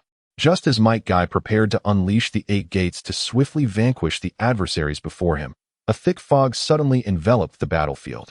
Ninjutsu, hidden mist technique. The air was filled with the sound of bodies being cleaved by a great blade. As the mist dissipated, Zabuza, brandishing his bloodied sword, approached Kakashi and the others. Upon witnessing Zabuza's appearance, Kakashi and the dozen or so leaf ninjas behind Might Guy instinctively drew their weapons, assuming defensive stances. Ah, Kakashi, is this how you treat a savior? Zabuza jested. Put down your weapons. I am no longer a rogue ninja, but rather a guardian of Boss Li Xian. Kakashi replied with solemnity. It was known that since the infamous culinary contest, the legendary chef Li Xian's name had circulated throughout Konoha, and nearly everyone was aware of his fame, further amplified by Kakashi's own reputation. In an instant, the leaf ninjas sheathed their weapons. Observing this, Zabuza approached Kakashi and said, The boss has instructed me to summon some ninjas to reinforce the border. Which of you 2 shall accompany me? Before Kakashi could respond, Might Guy interjected. I shall go with you. He then turned to Kakashi with a serious expression. Kakashi, I know you wish to join, but the village requires a capable strategist and formidable ninja to oversee its defenses. I believe you are more than capable of fulfilling this role. After a moment of internal reflection, Kakashi conceded that remaining in the village was indeed the most prudent choice. After dispatching the leaf ninjas who were to accompany Might Guy and Zabuza, Kakashi retrieved his eye mask from his ninja pouch and unveiled his Sharingan. He was preparing to engage in battle with unwavering resolve. Sprinting deeper into the village, Kakashi, utilizing his immense strength and the prowess of his Sharingan, swiftly dispatched numerous foes, rallying many leaf ninjas to his cause. As the streets cleared of enemies, Kakashi's contingent swelled to over 100. Confirming the absence of any remaining adversaries, they hastened towards the Chunin exam venue. Meanwhile, on the outskirts of Konoha, Might Guy and Zabuza, while advancing toward the village's perimeter, eradicated any enemies in their path and gathered a number of local ninjas, bolstering their ranks to over 60. All were bent low, racing with all their might toward the borders of Konoha. Shifting the focus to the Konoha border, upon learning of the attack, Jiraiya immediately mobilized a contingent of ninjas for rescue efforts. Under Jiraiya's formidable leadership, the initially panicked crowd gradually regained their composure and began to counterattack. The opposing force consists of 10 colossal serpentine summoning beasts and approximately 200 members of the Sand Ninja allied forces. In stark contrast, Jiraiya commands a mere 100 or so, most of whom are already injured. This unfortunate disparity renders Jiraiya hesitant to unleash his full potential. The enemy, seemingly aware of Jiraiya's predicament, dispatches a select few elite ninjas to engage him, while the remainder of their forces descends upon the remaining ninjas of Konoha with lethal intent. Naturally, this infuriates Jiraiya, whose summoning beast, the Toad Fukusaku, has already set off to intercept the serpentine beasts. His only remaining trump card is the Sage Mode, yet entering this state demands an extensive time for hand seals. Cursed be this situation. Jiraiya curses inwardly, lamenting that had Tsunade still been in the village, the circumstances might have been considerably more favorable. Just as he prepares to employ the Raging Lion's main technique to create distance from his foes, a figure, seemingly the leader of the enemy, approaches him, flanked by 12 captured Konoha ninjas. Jiraiya's pupils dilate as he recognizes several familiar faces among the captives, involuntarily exclaiming, Matsubara, Inoyama. It turns out that 2 of the captured individuals are old acquaintances from his days in the ninja war, yet their reunion occurs under such dire circumstances. Upon recognizing Jiraiya, the hot-headed Matsubara hastily calls out, Lord Jiraiya, do not concern yourself with us. The defense of the borders of Konoha must take precedence. Enough with the nonsense. Silence yourself. One of the sand ninjas escorting him, enraged by Matsubara's words, kicks him to the ground. Had you not ambushed us unexpectedly, causing me severe injury, I could take on 10 of you single-handedly. You, the sand ninja, incensed by this insult, swiftly draws a kunai, intending to strike Matsubara. Halt! Jiraiya shouts vehemently. Witnessing Jiraiya's urgent plea, the apparent leader of the enemy makes a gesture to cease hostilities and states, I never imagined the illustrious Jiraiya would be such a sentimental individual. This makes negotiations much simpler. If you permit us passage beyond the borders of Konoha, I can vow to release these 12 Konoha ninjas and ensure that the remaining ninjas here will not be harmed. Upon hearing this, Matsubara, disregarding his position on the ground, cries out, Lord Jiraiya, please do not agree to their terms. Allowing them to pass will undoubtedly bring greater harm to Konoha and the Land of Fire. Oh, how unexpected it is that Konoha still has chatty ninjas among them. Quite commendable. The leader of the allied forces approaches Matsubara, offering him a begrudging compliment before producing a kunai and, under Jiraiya's furious gaze, slits Matsubara's throat. Long live Konoha. The light in Matsubara's eyes fades as he collapses to the ground, lifeless. Matsubara. Jiraiya bellows in anguish. It appears our esteemed Jiraiya is still somewhat hesitant. It seems I must expedite your decision-making process. He then strides toward another Konoha ninja. No, regrettably, he was still a step too late. That Leaf Village ninja met a gruesome fate, collapsing to the ground with a slit throat. At this moment, Jiraiya's eyes were bloodshot, yearning to unleash Sage Mode and eliminate the adversary immediately. Just then, the voice of Fukasaku echoed in his mind. Jiraiya, have you dispatched the enemy? I can scarcely hold on any longer. With comrades in front and the village behind, Jiraiya found himself in a dire dilemma, forced to make a harrowing choice. The commander of the allied forces said little, advancing towards the next Leaf Ninja. Damn it, Jiraiya thought impatiently. The remaining Leaf Ninjas, seeing an opportunity amidst the distraction of their captors, swiftly rose to their feet and lunged toward the kunai in their possession. Lord Jiraiya, we shall take our leave first. Long live the Leaf. We cannot allow them to endanger our village. Lord Jiraiya, you must stop them. A chorus of impassioned voices resonated before falling into silence. The commander of the allied forces gasped, realizing the gravity of the situation. Indeed, Jiraiya had summoned 2 toads from Sage Mode, who, upon witnessing his furious expression, refrained from asking questions and began to assist him in entering Sage Mode. The commander immediately urged everyone to intervene. As Jiraiya prepared to use his hair as a shield, a sudden mist enveloped the area. Ninjutsu, hidden mist technique. Soon, the enemies within the fog began to howl. The commander ordered the nearby ninjas to disperse the mist with wind release, just as Zabuza, drenched in blood and wielding his massive sword, appeared before them. Zabuza grinned menacingly and taunted, prepare to meet your demise, you wretches. A chill swept through the hearts of the enemies at his words. Just as they contemplated retreating, reinforcements from the Leaf arrived, engaging them in fierce combat. Fortunately, Jiraiya's Sage Mode was fully activated. As he prepared to leave to support Fukasaku, Zabuza halted him, curiously inquiring, Hey, why aren't you helping everyone eliminate the enemy before you run off? What? Has your appearance turned ugly, prompting you to flee? Had Zabuza not been there to aid him, Jiraiya would have been tempted to unleash a fire jutsu upon him.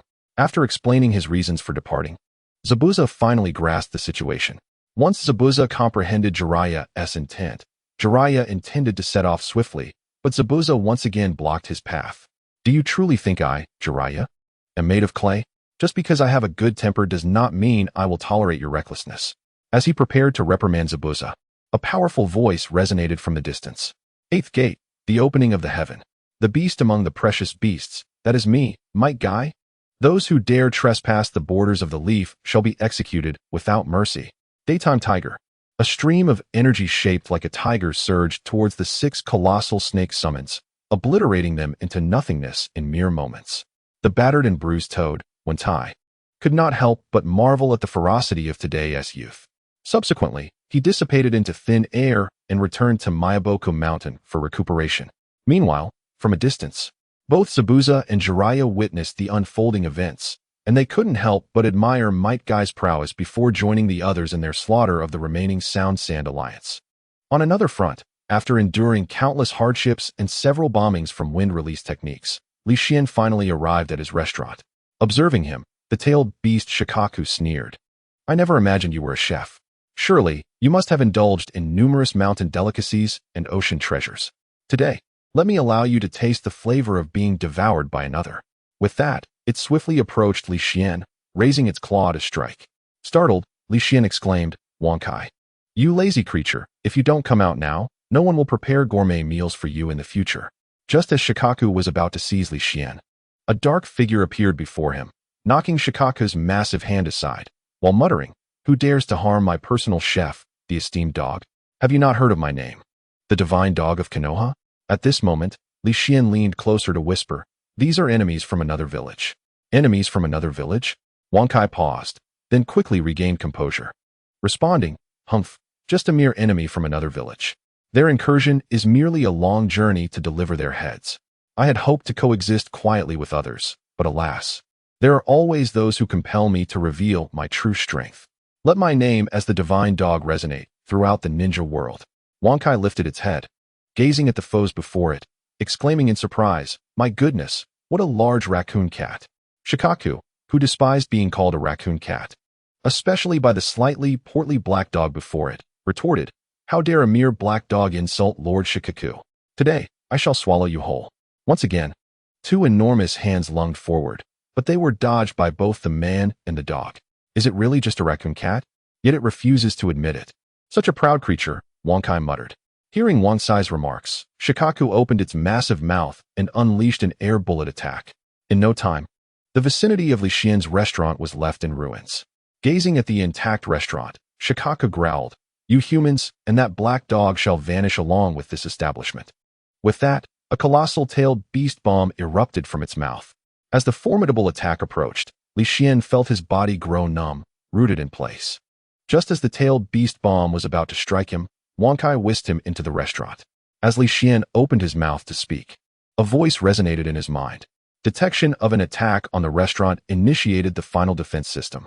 Suddenly, the iron puppet, which had been performing menial tasks in the kitchen, had its eyes glow red, retrieving a cast iron pan from the kitchen. It assumed a poised stance, charging towards the incoming tailed beast bomb. Having spent considerable time together, an emotional bond had formed. And just as Li Xian prepared to mourn for it, an unexpected event unfolded. The iron puppet, typically relegated to menial tasks, astonishingly rebounded the tailed beast bomb with an iron pot. Under its incredulous gaze, the beast bomb was deftly directed into the mouth of Shikaku, causing the beast to collapse. Unconscious and unresponsive, witnessing the formidable prowess of the iron puppet, Li Xian hastily exited the restaurant, fervently approaching the puppet and its iron pot, frequently expressing his admiration. He even contemplated exchanging the tailed beast pot for the iron pot held by the puppet. Observing Li Xian's fervent obsession, the system could not resist providing an explanation. This iron pot possessed such formidable power only in moments of dire need within the restaurant. At all other times, it remained an ordinary cooking vessel. Upon hearing this, Li Xian felt a pang of regret.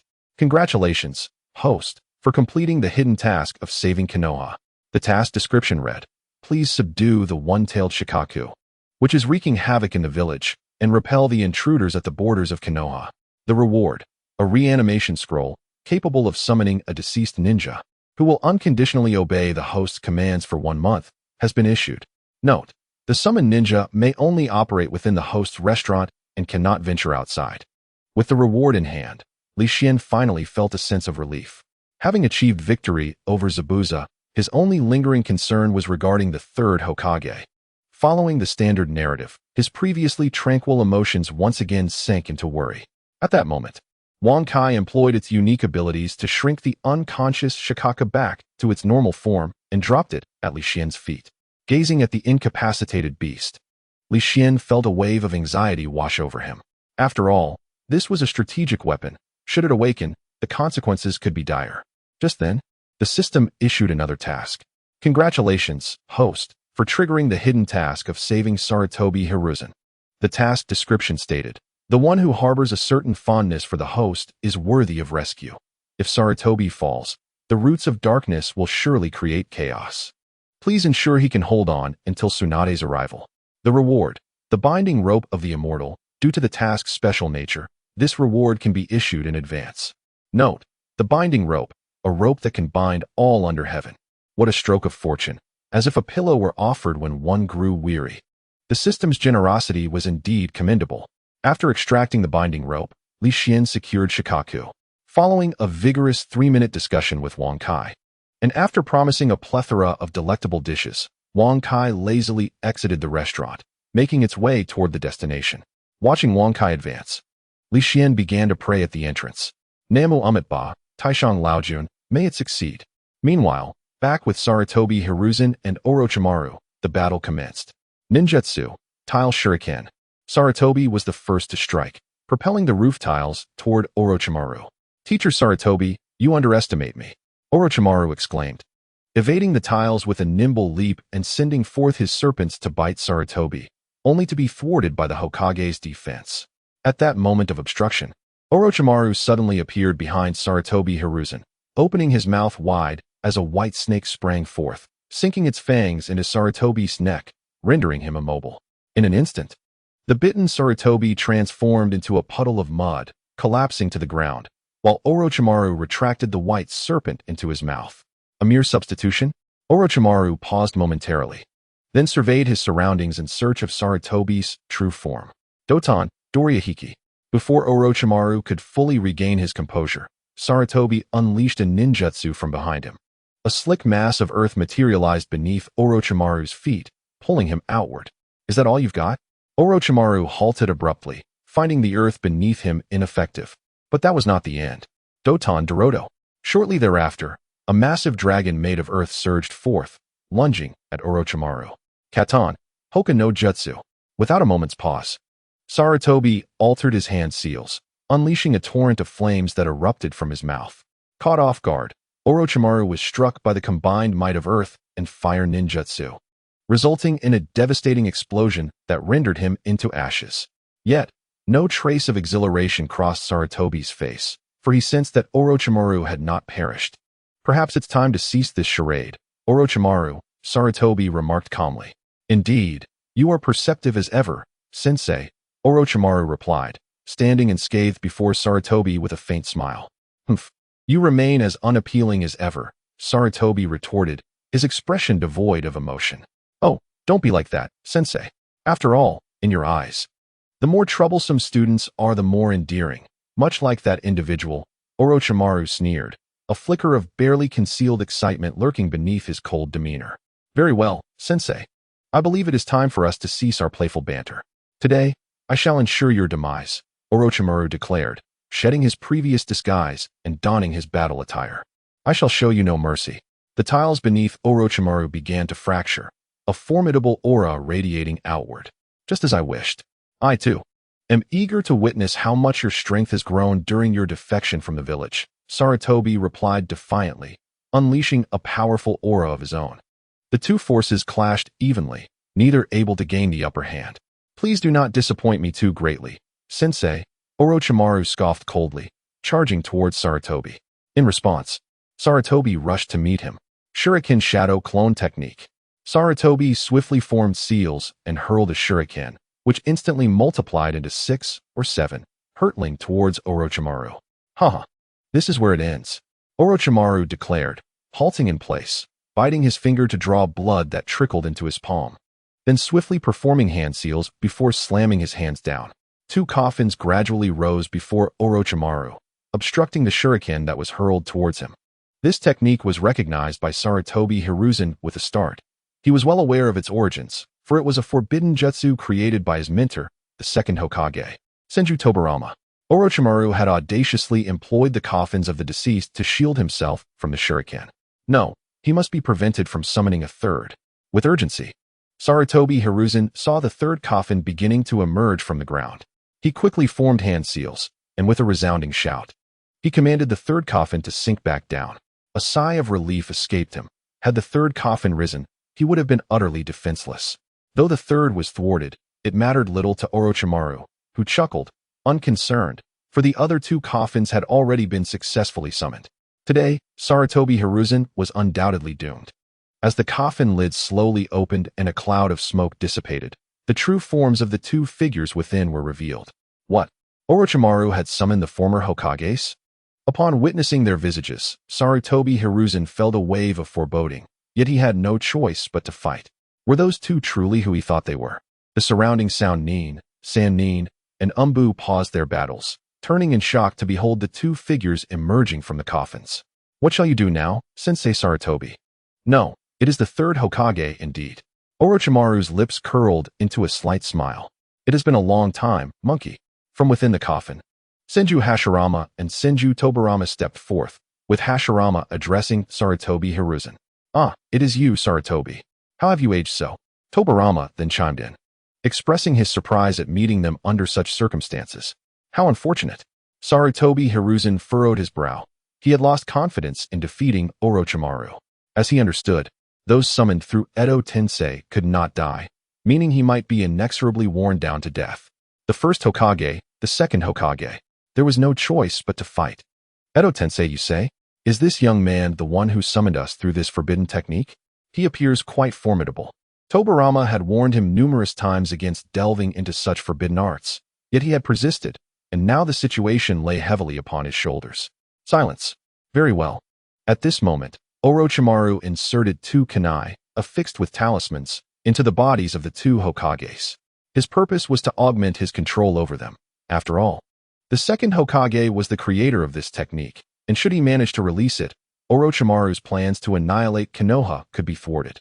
This was not a favorable outcome for one who was intent on seeing his ambitions fulfilled. With the two under his control, a great battle was about to commence. Wood release. Advent of the Divine Tree. As Senju Hashirama clasped his hands together, countless trees erupted from beneath the ground, ensnaring the unresponsive Sarutobi Hiruzen. Cough. Summoning technique. Arise. King of Monkeys, Saruma. Sarutobi Hiruzen coughed up blood, enduring the suffocating pain as he formed hand seals, then bit his finger and pressed it onto the ground. As a plume of smoke dissipated, the formidable Saruma, clad in white fur and wearing the Leaf Village headband, appeared with a sudden flourish. Oh, what a troublesome opponent has emerged, Orochimaru sneered coldly upon witnessing the summoning, recognizing that this Saruma was far superior to other summoned beasts. Not only did it possess formidable combat prowess, but it could also transform into a weapon for Sarutobi Hiruzen. Their combination would yield a power that transcended mere addition. Indeed, Orochimaru, I anticipated this outcome. Your moment of mercy back then has led to the current predicament. Had you heeded my counsel and eliminated him sooner, we would not be facing such turmoil now. The Saruma, upon its arrival, comprehended the unfolding situation. It cast a cold glance at Orochimaru before turning its attention to the bound Sarutobi Hiruzen, retorting, It's not too late to act. It is time to take matters into my own hands. Orochimaru now poses a threat to the safety of the Leaf. I must eliminate my former student. Sarutobi Hiruzen spoke slowly, yet the Saruma chuckled lightly, shaking its head. How unfortunate. I entrust this to you, Saruma. The Rui Jingu Bang. Sarutobi Hiruzen cried out. Understood. Saruma nodded in acknowledgement. Hurry toward him. Do not allow him to transform. Orochimaru urged, glancing anxiously at Senju Hashirama and Senju Tobarama. Without uttering a word, Hashirama and Tobarama charged towards Sarutobi Hiruzen. You shall not pass so easily.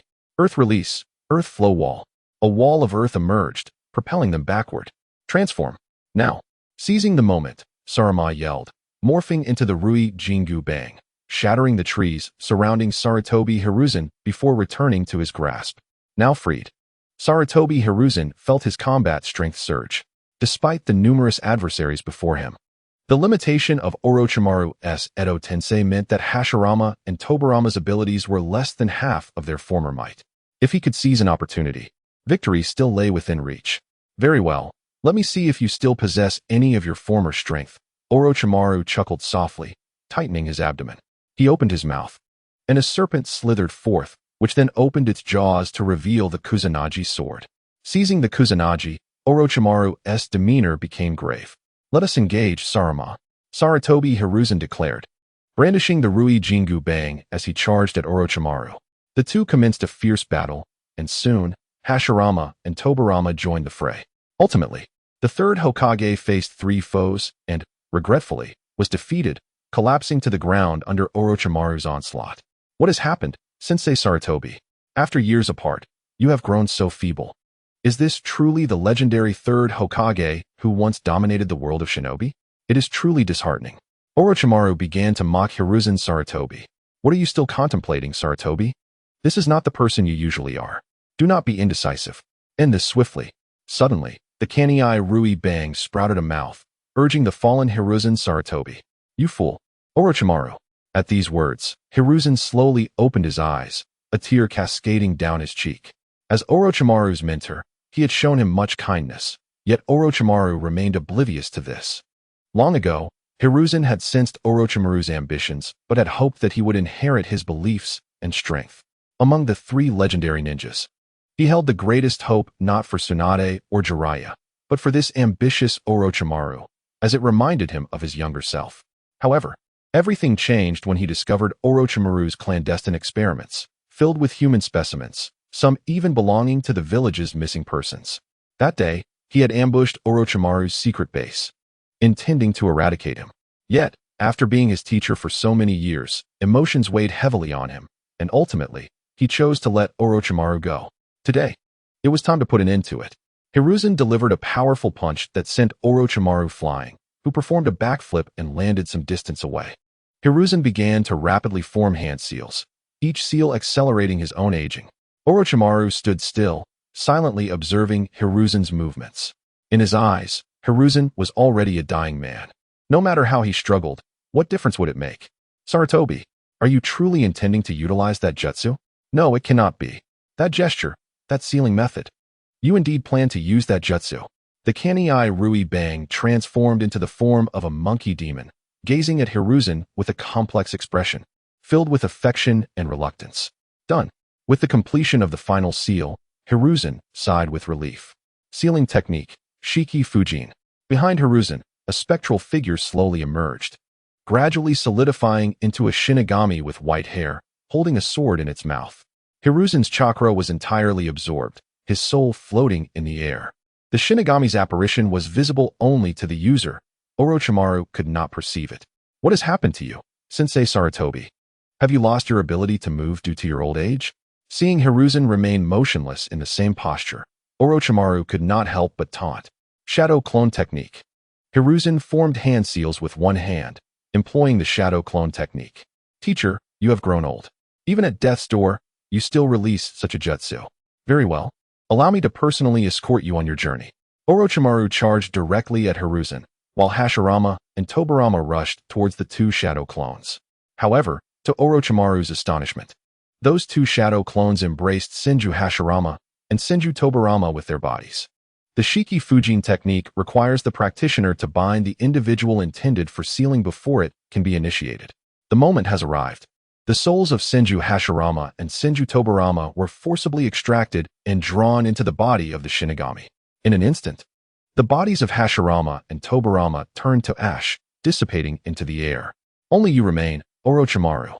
Sarutobi Hiruzen cast a cold gaze at Orochimaru, feeling a pang of reluctance in his heart, yet he charged towards him. Though I am unaware of the method you employ to make them vanish. Your chakra must be nearly depleted. Teacher, bid farewell to this world. With that, he raised the Totsuka blade and lunged at Sarutobi, prepared to end his life. You wretched fool. Come forth, Sarutobi. Sarutobi Hiruzen shouted, and the Sarutobi transformed back into the Vajra staff, soaring into Hiruzen's grasp. The two then engaged in a fierce taijutsu confrontation, and under the relentless assault of Sarutobi, Orochimaru found himself retreating, momentarily pressed back. Suddenly, a branch snagged Orochimaru's foot, and seizing this momentary distraction, Sarutobi cast aside his weapon, swiftly grasping both of Orochimaru's hands. Orochimaru, let us embark on the path to hell together. Sarutobi spoke calmly. Once, he had regarded Orochimaru as his successor. Now, he was compelled to eliminate him, a bittersweet anguish that only he could truly comprehend. Behind Sarutobi, the figure of the Shinigami emerged, placing a hand upon Orochimaru, gradually pulling his soul from his body. This is bad. Deep within, Orochimaru felt something within him attempting to detach, and his sixth sense warned him that if this essence were to be drawn out, his life would be all but extinguished.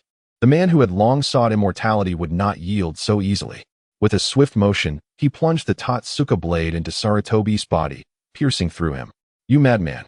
Orochimaru's pupils constricted, realizing he had underestimated Sarutobi's resolve to perish alongside him. Humph! This is the essence of the Shiki Fujin sealing technique. The practitioner must sacrifice their own soul to the Shinigami, while the subject is consumed by the deity. This represents the ultimate sealing technique of mutual destruction. Sarutobi coughed up blood, yet he suddenly burst into laughter, a grin that sent shivers down Orochimaru's spine. What a joke. How could I possibly die here? Orochimaru retorted coldly, his face twisted in disbelief. He formed hand seals, ready to execute a jutsu, but upon completion, he found himself unable to cast any ninjutsu. How can this be? Why can I not use my jutsu? Orochimaru snarled, his face contorted in frustration. Ha ha ha ha. Orochimaru, accept your fate.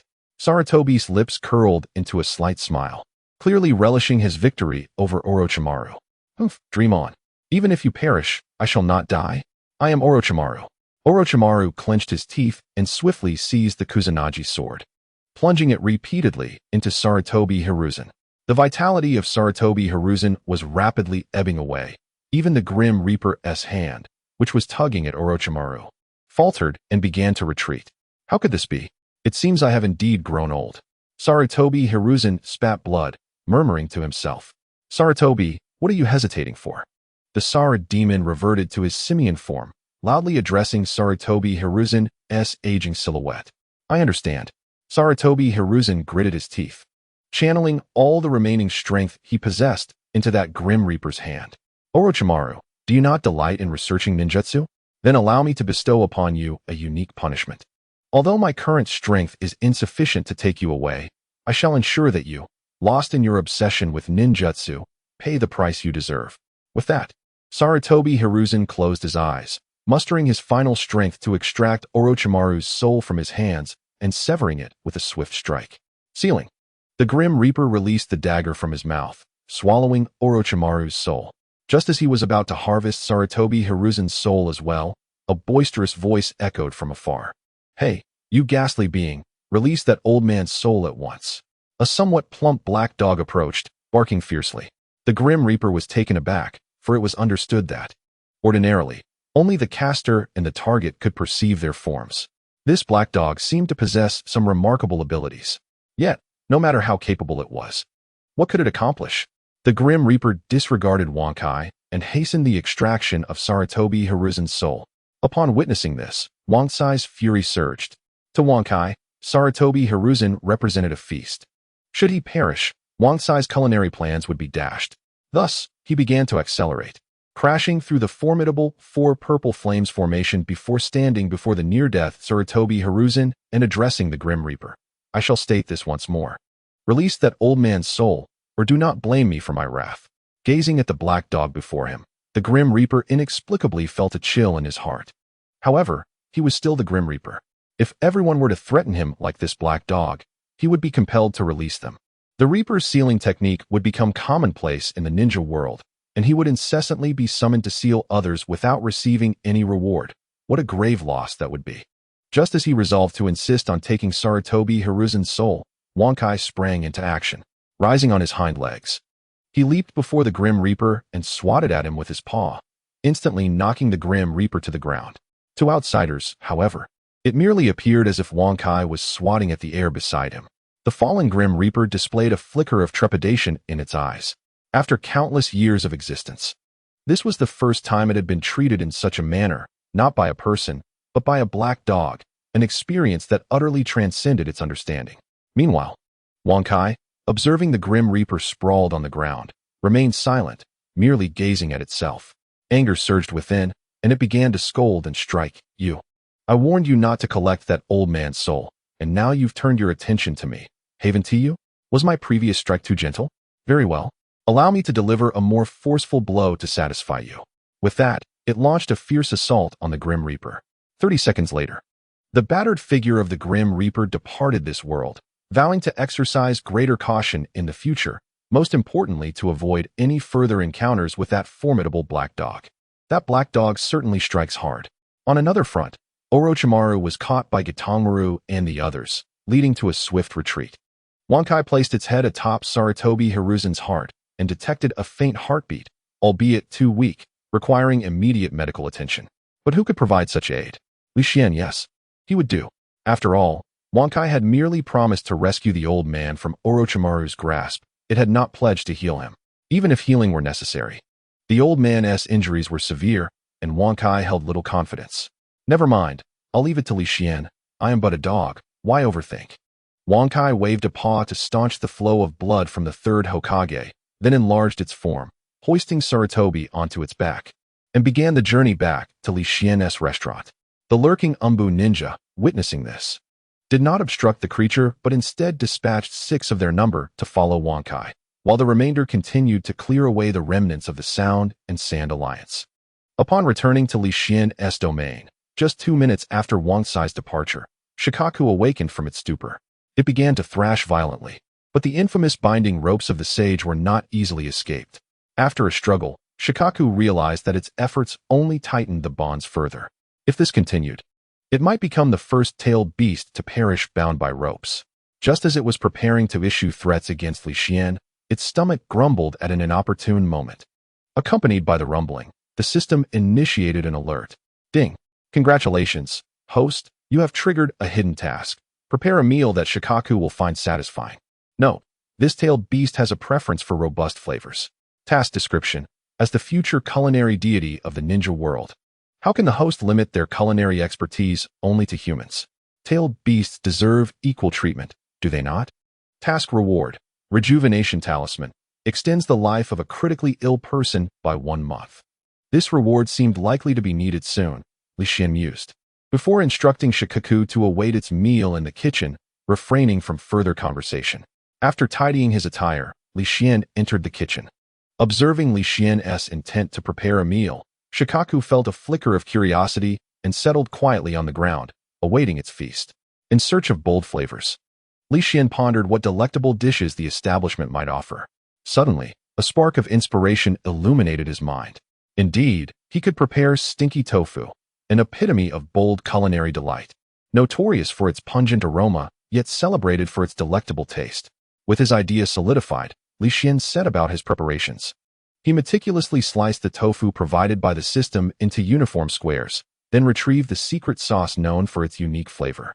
A pungent scent reminiscent of a poorly flushed restroom enveloped Li Xian as he coated the tofu with the sauce. Had he not donned a gas mask in time, he might have succumbed to the overwhelming odor before the dish was even completed. To prevent any unwelcome guests from being lured by the stench, he promptly activated the kitchen's exhaust fan, averting the spread of the foul odor. After coating each piece of tofu with the secret sauce, Li Xian commenced the frying process, carefully placing the tofu into the hot oil and flipping them with chopsticks. Once the stinky tofu reached the desired crispiness, he retrieved them and placed them into small bowls. With an ample supply of tofu provided by the system, he managed to prepare 3 bowls in total. Next, he adorned the tofu with minced garlic, mustard, ginger, and various sauces, before lifting the tray to serve the 3 bowls of stinky tofu. Instantly, a robust aroma began to permeate the air. However, the bold guardian crane expressed no displeasure. Rather, it appeared eager with anticipation. When Li Xian presented a bowl of stinky tofu before it, the guardian crane could not contain its salivation, which dripped onto the floor. Yet, it maintained an air of haughty pride, quickly turning its head away when Li Xian glanced its way. Amused by the crane's pretentious demeanor, Li Xian chuckled softly and tucked away the binding rope. Free from restraint, the guardian crane was poised to launch another attack on Li Xian, only to find that the very rope that had once ensnared it was now in Li Xian's grasp. Embracing the adage that a wise man does not suffer defeat in vain, the crane decided to sample the enticing dish before it. As it prepared to indulge, Li Xian's chopsticks intercepted its hand. The guardian crane, unaccustomed to such treatment, was about to activate its giant mode when the puppet that had previously subdued it dashed out of the kitchen, brandishing a large iron pot behind it. Faced with a pot as large as its own head, and recalling the earlier lesson it had endured, the guardian crane resolved to bide its time. Adopting a strategy of patience, following Li Xian's example, it awkwardly grasped the chopsticks, enduring numerous trials before finally managing to bring the stinky tofu to its mouth. As it savored the contrasting textures, crisp yet tender, soft with a hint of spice, and subtly sweet, it experienced an unexpected sensation of warmth blossoming within. Aside from the warmth experienced from the Sage of Six Paths, the next source of solace was undoubtedly the bald monk named Fanfu. Initially, Shoha believed that apart from these two, he would never again experience warmth in this world. However, to his astonishment, today he felt warmth once more, emanating from the exquisite dish before him. "Thank you, boss," Shoha murmured softly. He then reverted to his true form as Gaara, surrendering to a deep slumber. The first time in decades that he felt such comfort in sleep. Observing Gaara, who bore dark circles under his eyes, Li Xian couldn't help but express his admiration. Just as he finished his bowl of stinky tofu and prepared to close up shop, the voice of Wang Kai echoed from a distance. "Li Xian, hurry and prepare a feast for me. The old man is on his way, and the rest is up to you." With that, Wang Kai entered the restaurant, shaking his body and dropping Sarutobi Hiruzen to the ground, then began awaiting the arrival of the culinary delights. Suddenly, Wang Kai wrinkled his nose in disdain and remarked, "What is that foul odor? It's as if something unpleasant has entered the restaurant." Subsequently, he began to trace the scent. Soon discovering its origin, 2 bowls of black tofu smeared with sauce on the table. Trusting in Li Xian's culinary skills, Wang Kai fetched his food bowl, scooping a portion of the stinky tofu into it. Struggling to endure the pungent aroma, he hesitantly took a bite of the tofu. After a moment of savoring, he exclaimed, "This isn't bad," and began to devour it with gusto. Meanwhile, Li Xian observed the critically injured Sarutobi Hiruzen with a furrowed brow. The injuries were grave, particularly the gaping wound in his abdomen, where the bones were nearly visible. At that moment, the system's reward notification echoed in Li Xian's mind. "Congratulations, host, for completing the hidden task of preparing a satisfactory meal for Shoha. Note, this tailed beast favors dishes with robust flavors." Task description: as the future culinary deity of the ninja world, how can one only focus on humans? One must also treat tailed beasts with equal regard. Task reward: revitalizing talisman, which extends the life of a critically ill person by 1 month, has been issued. Li Xian couldn't help but question the system. Are you certain that the revitalizing talisman will be effective given his severe injuries? Please trust that products from the system are of the highest quality. Moreover, has the system ever let you down with its rewards? Faced with the system's sharp response, Li Xian reflected and realized that the system's rewards had indeed never failed him. With renewed trust in the system, Li Xian proceeded to use the revitalizing talisman on Sarutobi Hiruzen. A radiant burst of white light emerged from within Li Xian, enveloping Sarutobi Hiruzen's body. In an instant, Hiruzen was surrounded by a brilliant glow, which gradually faded after several minutes. When the light dissipated, Sarutobi Hiruzen appeared as if entirely restored, with not a trace of battle scars remaining, even the previously damaged areas having been mended. Li Xian could not help but internally exclaim in admiration for the system, "Old buddy, you're incredible. Congratulations to the host for completing the hidden task of saving Sarutobi Hizashi." Task description: he, who possesses a certain fondness for the host, is worthy of being saved. Otherwise, should Sarutobi Hizashi perish, the roots of darkness will surely come to wreak havoc. Please ensure he can endure until Tsunade's arrival. Task reward: the binding god has been dispatched in advance. Note, the binding god, a rope that can bind all under heaven. Goodness, I have effectively saved Sarutobi Hizashi. This speed rivals that of my previous life in the Dragon Kingdom. At that moment, Sarutobi Hizashi began to awaken from his stupor. Upon seeing himself entirely unharmed, he turned to Li Xian and was about to kneel in gratitude. However, just as he was about to bow, Li Xian prevented him from doing so. After all, in his memories of the past life, The elder generation should express gratitude to the younger generation, and if the younger generation accepts, it could lead to a shortening of their lifespan. Moreover, his contribution to saving Sarutobi Hizashi was not the greatest. It was primarily the work of the system and Wankai. After helping Sarutobi Hizashi to his feet, Li Xian began to explain the matter of his remaining month of life. Surprisingly, Sarutobi Hizashi did not display the anxiety Li Xian had anticipated. Instead, he wore a calm expression. After expressing his thanks for Li Xian's assistance, he dashed out of the restaurant, for there were remnants awaiting his attention. At that moment, the members of the Umbu escorting Sarutobi Hizashi arrived breathlessly at the entrance of Li Xian's restaurant. The speed of that black dog was indeed akin to lightning. None could catch up despite exerting their utmost effort. A profound sense of reverence began to settle among them towards Li Xian's establishment. Suddenly, they observed a figure emerging from the restaurant, approaching them. As the figure drew closer, astonishment enveloped the crowd. It was none other than the previously gravely injured Hokage. They rubbed their eyes in disbelief, confirming that the radiant figure before them, unscathed, was indeed the Hokage of the village. A person who appeared to be of Umbu captain rank immediately sought to voice his questions. Sarutobi Hizashi raised a hand to signal for silence, stating, "I understand that you have many questions, but all I can say is that Boss Li Xian has treated me. Now, let us together clean up the remnants in the village." "Understood," they replied, with hearts full of admiration for Li Xian. They began to assist Sarutobi Hizashi in eliminating the remaining enemies. As for why he did not disclose to them that he had only a month left to live, the paramount reason was to maintain stability among them. No one knew if there were any infiltrators among his trusted allies. He hoped he could hold on until Tsunade's arrival. After Sarutobi Hizashi departed, Gaara awakened from his stupor. Strangely, the first thing he did upon waking was to finish the stinky tofu before him. For reasons unknown, he felt a warmth reminiscent of the time when his mother was still by his side. He immediately knelt before Li Xian and proclaimed loudly, "Please, master, take me as your disciple." Li Xian glanced at him and replied nonchalantly, "I only accept younger brothers, never disciples." Upon hearing Li Xian's response, Gaara momentarily faltered. He then gritted his teeth and declared, "Gaara, farewell, boss." As these words escaped his lips, he felt as though half of his strength had dissipated. Congratulations to the host for achieving the hidden accomplishment of becoming the elder brother, now possessing 5 subordinates. Achievement reward, the recipe for soup dumplings. 3 days had passed since the collapse of Konoha's plans. During this week, aside from a few instances when he was summoned for questioning, Gaara faced no difficulties, primarily because, at the moment of his departure, Li Xian had referred to him as his subordinate. After all, he was a benefactor of the Third Hokage and had made significant contributions during the recent battle alongside the staff at the restaurant. Hearing his words, the ninjas who were to interrogate Gaara immediately adopted a respectful demeanor, enthusiastically escorting him away, only to personally return him to Li Xian's restaurant 2 hours later. This turn of events left Gaara greatly appreciative of Konoha's service attitude. Consequently, in the days that followed, he began to seek Li Xian's guidance in culinary arts.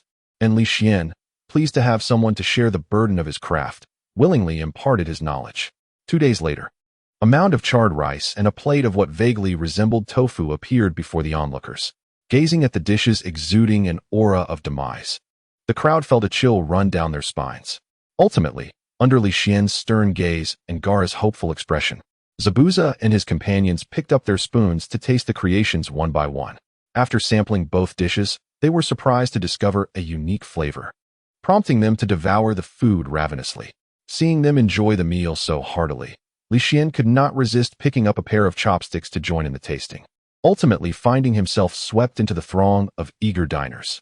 From that day forth, a master of dark cuisine emerged in Konoha, garnering the admiration of many within the village. As for why he was dubbed the master of dark cuisine, it was due to the predominant black hue of all his dishes. Those overly particular about the color of their food were advised to refrain from trying his creations. A new day dawned, the weather remained warm, and the streets of Konoha continued to bustle with life. "Hello, Shiro. It's been a few days. You look even more beautiful," Sarutobi Hiruzen greeted as he entered the shop. Ever since he learned of his dwindling lifespan, Sarutobi had taken 3 days to tidy up all matters in Konoha and now visited Li Xian's humble establishment daily for a meal, never repeating a dish. It seemed he wished to leave without regrets. Shiro placed a serving of soup dumplings before Sarutobi, and before she could offer any reminders, he hastily seized one and took a big bite. The result was predictable. Soup splattered everywhere, rejuvenating the old man as he began to bounce around like a youth once more. As he instinctively slurped the broth from his hands, his dim eyes suddenly sparkled with delight, exclaiming, "This broth is truly exquisite." Observing Sarutobi Hiruzen's initial awkwardness while indulging in soup dumplings, I couldn't help but cover his mouth with both hands, breaking into a smile. This very smile, however, drew the attention of numerous gentlemen within the restaurant. It appeared that even celestial beings are capable of laughter. Once he managed to suppress his mirth, I proceeded with the customary explanation. With his dulcet voice, he began, "Lord Hokage, one must not be too hasty when enjoying these soup dumplings.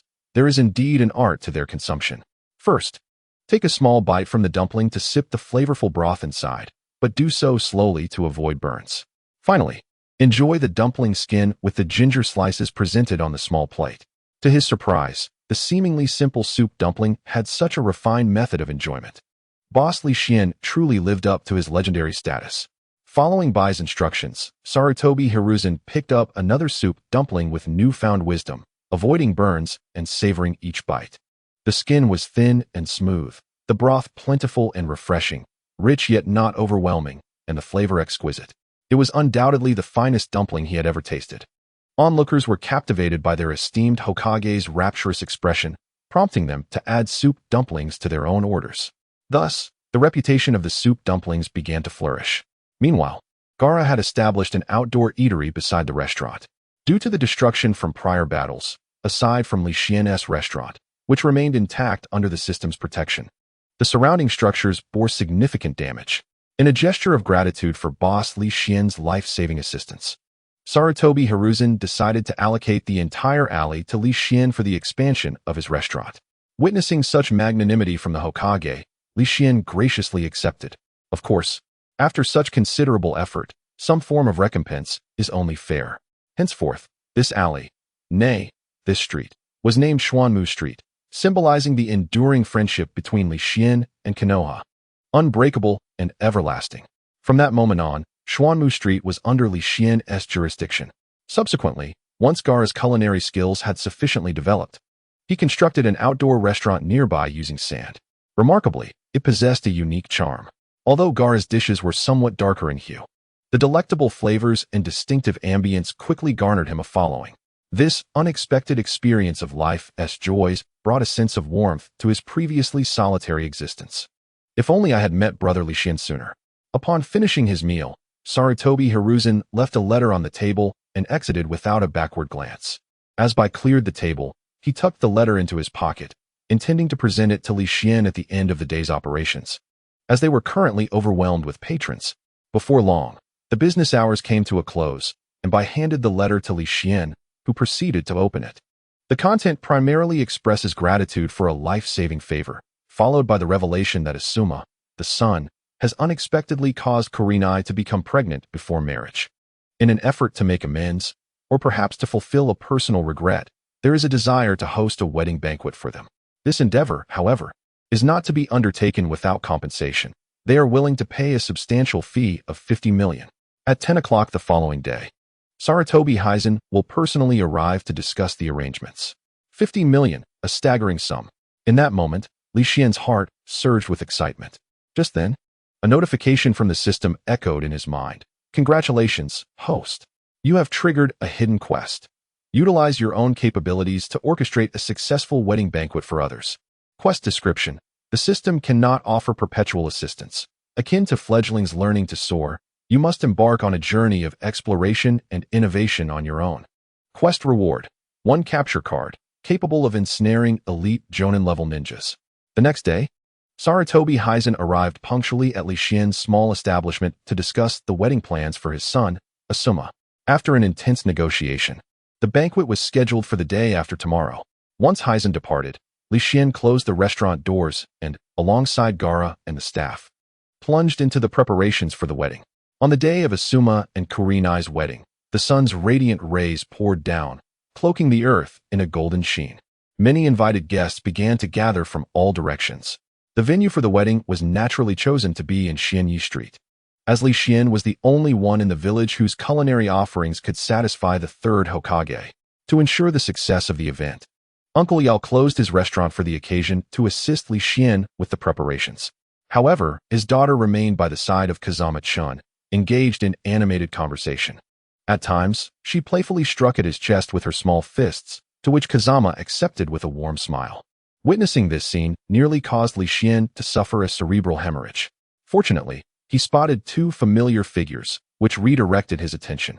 Kakashi and Might Guy had traded their usual attire for suits and ties, presenting themselves as successful individuals. Truth be told, Kakashi was not particularly eager to attend, but the stern gaze of the Third Hokage sent a chill down his spine. The allure of a romantic partner paled in comparison to the importance of his duties. Of course, Rin was an exception. Regrettably, he shook his head, dispelling such thoughts before entering the wedding venue with his friend, Might Guy. At the banquet, a grand cake adorned the center of the table, embellished with 99 roses. Meanwhile, the ever-diligent Haku employed his ice release technique to maintain the cake's temperature, causing a refreshing breeze that enveloped the guests, evoking a sense of otherworldly enchantment. Moreover, it is of utmost significance that behind the grand cake, there are numerous smaller cakes adorning the walls, all centered around photographs of Asuma and Kurenai, showcasing their blissful moments together. This sight inevitably rekindles a longing for love in the hearts of many. Even Kakashi finds himself momentarily yearning for romance once again. It appears that expressing affection can manifest in such delightful ways. Truly, it is quite perplexing. Yet, no matter how exasperated one may feel, the meal must be completed. Observing Kakashi's frustrated demeanor, his dear friend, Might Guy, could not help but offer some words of comfort. Kakashi, do you feel a sense of solitude? Fear not, for I shall remain by your side, as youth does not permit me to allow my companions to feel lonely. Kakashi muses inwardly. Indeed, Might Guy remains as foolish as ever. It is quite a headache to have a friend like him. At that moment, a throng of guests began to arrive. Predominantly the village's elite shinobi and the students of Asuma and Kurenai. However, what astonished Li Xian the most was the unexpected presence of Danzo at the wedding. Presumably invited by the Third Hokage, after exchanging glances, they each proceeded to their respective places. Following the introduction by the wedding host, the preliminary festivities concluded, and it was time for the toast. The dashing Asuma and the enchanting Kurenai made their way toward Kakashi. After presenting their gifts and engaging in a brief exchange, Kakashi and Might Guy withdrew, as the couple had numerous guests to attend to. At the dining table, Kakashi and Might Guy encountered a plethora of novel dishes: smashed cucumber, cold noodles, shredded potato salad, grilled lamb skewers, and spicy prawns, which left them both in awe. However, after tasting the fare, Kakashi felt a tinge of disappointment, for the flavors were not quite as exquisite as those found in restaurants. Nevertheless, given the variety and abundance of dishes prepared that day, such shortcomings could be forgiven. Unbeknownst to him, this was a true reflection of Li Xian's capabilities. Simultaneously, after much toil, Li Xian finally received a notification from the system. Congratulations, host. On completing the hidden task, successfully organize a wedding banquet through your own abilities. Task description: the system cannot perpetually provide assistance to the host. Akin to fledglings learning to soar, the host must begin to innovate and explore independently. Task reward: 1 card for recruitment has been issued, capable of recruiting a ninja with elite Jonin strength. Before he could revel in his excitement, the system's voice resonated once more. Congratulations, host. On completing the hidden task, ensure that the cakes in your shop become a Valentine's Day essential in the world of Naruto. Task description: as the future culinary deity of the ninja realm, how could one lack commendable achievements? Ignite the spirit of Valentine's Day in the Naruto world, and let countless couples remember your name. Task reward: the Sharingan has been activated. Instantaneously, Li Xian felt an unusual sensation, as if something was crawling upon his eyes, causing an itch that demanded attention. However, after a brief interval of 3 minutes, the discomfort gradually dissipated. Casting a glance around and noticing that no one was paying attention to him, Li Xian activated his single Tomo Sharingan, which allowed him to observe his surroundings with greater clarity. It appeared that summoning Susanoo would require further effort on his part. With the Sharingan deactivated, Li Xian returned to the task of preparing for the wedding banquet. A week had passed since the conclusion of the festivities, during which Jiraiya, Kakashi, and his team had been dispatched to search for Tsunade. As for the others, Li Xian expressed his preoccupation with the restaurant, indicating a lack of concern for the ongoing matters. After a week of being engrossed in restaurant duties, Li Xian finally seized a moment to venture out in search of some ninja tools for self-defense. Unexpectedly, he encountered his junior, Might Guy, along the way. After exchanging pleasantries, Might Guy willingly volunteered to assist Li Xian with the transportation of the ninja tools. While the two were on their way back to the restaurant, Li Xian suddenly spotted two mysterious figures clad in Akatsuki attire, standing by the riverside. Uchiha Itachi, Kisame Hoshigaki, Li Xian instinctively exclaimed, for as an ordinary fan of Hokage, he was somewhat familiar with their appearances. But why were they here? I didn't expect my reputation to have reached this far, Kisame chuckled. Might Guy, it's been a while.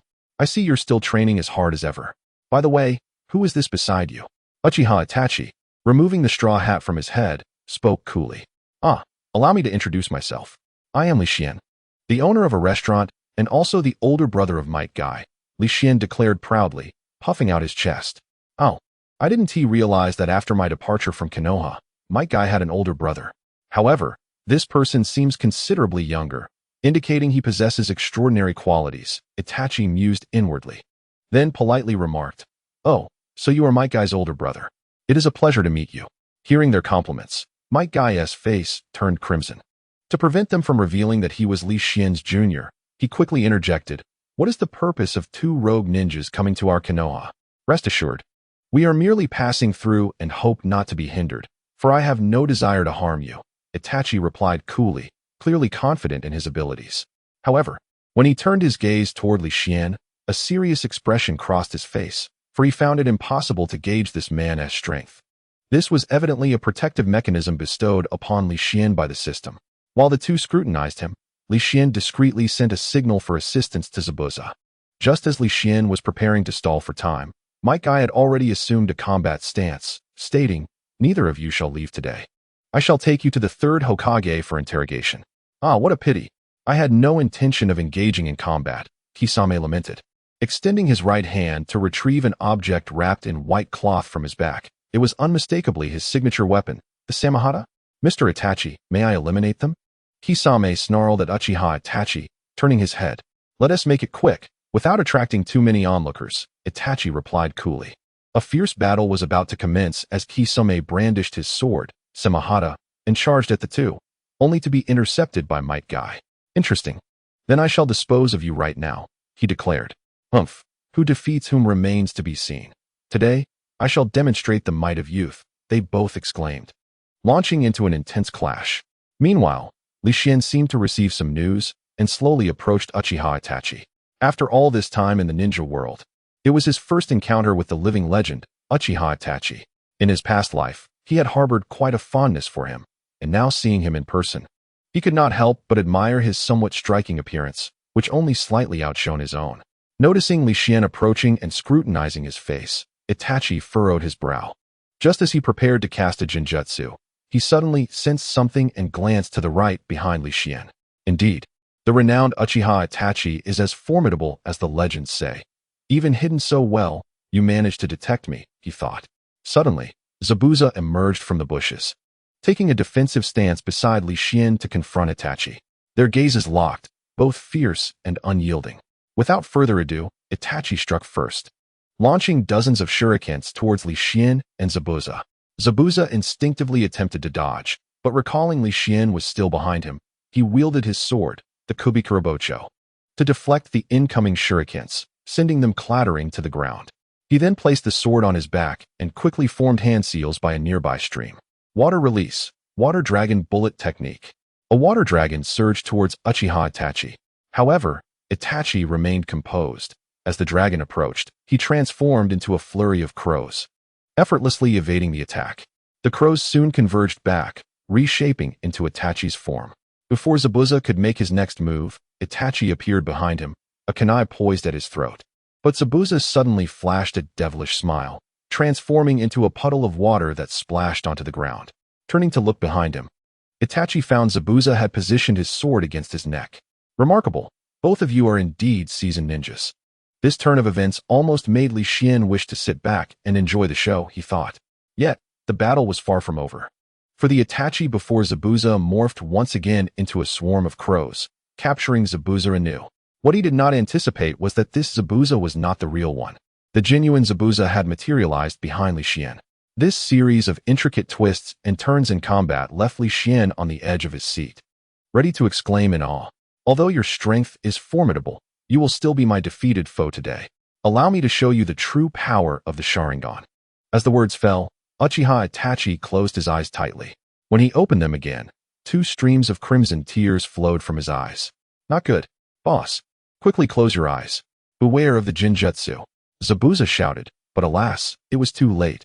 Not only did Li Xian fail to shut his eyes, but Zabuza himself did not manage to do so either. This is the Mangekyo Sharingan, and merely closing one's eyes cannot shield against it, Itachi remarked. A subtle smile gracing his lips, evidently brimming with confidence in his Jinjutsu prowess. When Zabuza finally reopened his eyes, he was met with a scene drenched in blood red, and found himself bound to a cross. Countless Itachis stood beside him, wielding kunai, mercilessly stabbing at his body. Once, twice, thrice. It is essential to understand that the world of Tsukuyomi is entirely under Uchiha Itachi's dominion. Within this realm, an hour equates to merely 1 minute in the outside world.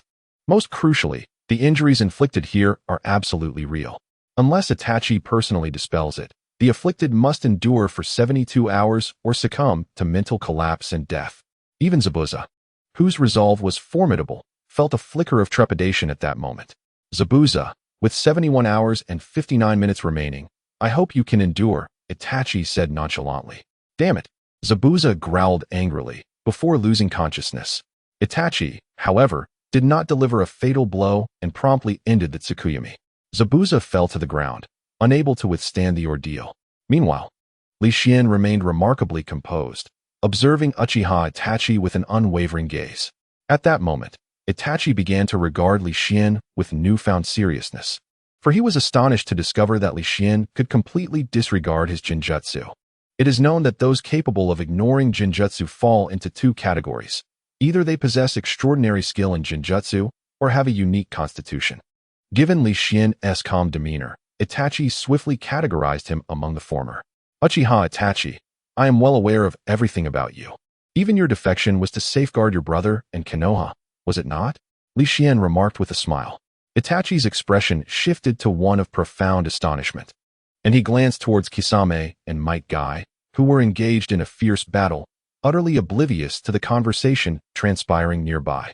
Hence they would not have heard Li Xian's previous words. What do you mean by that?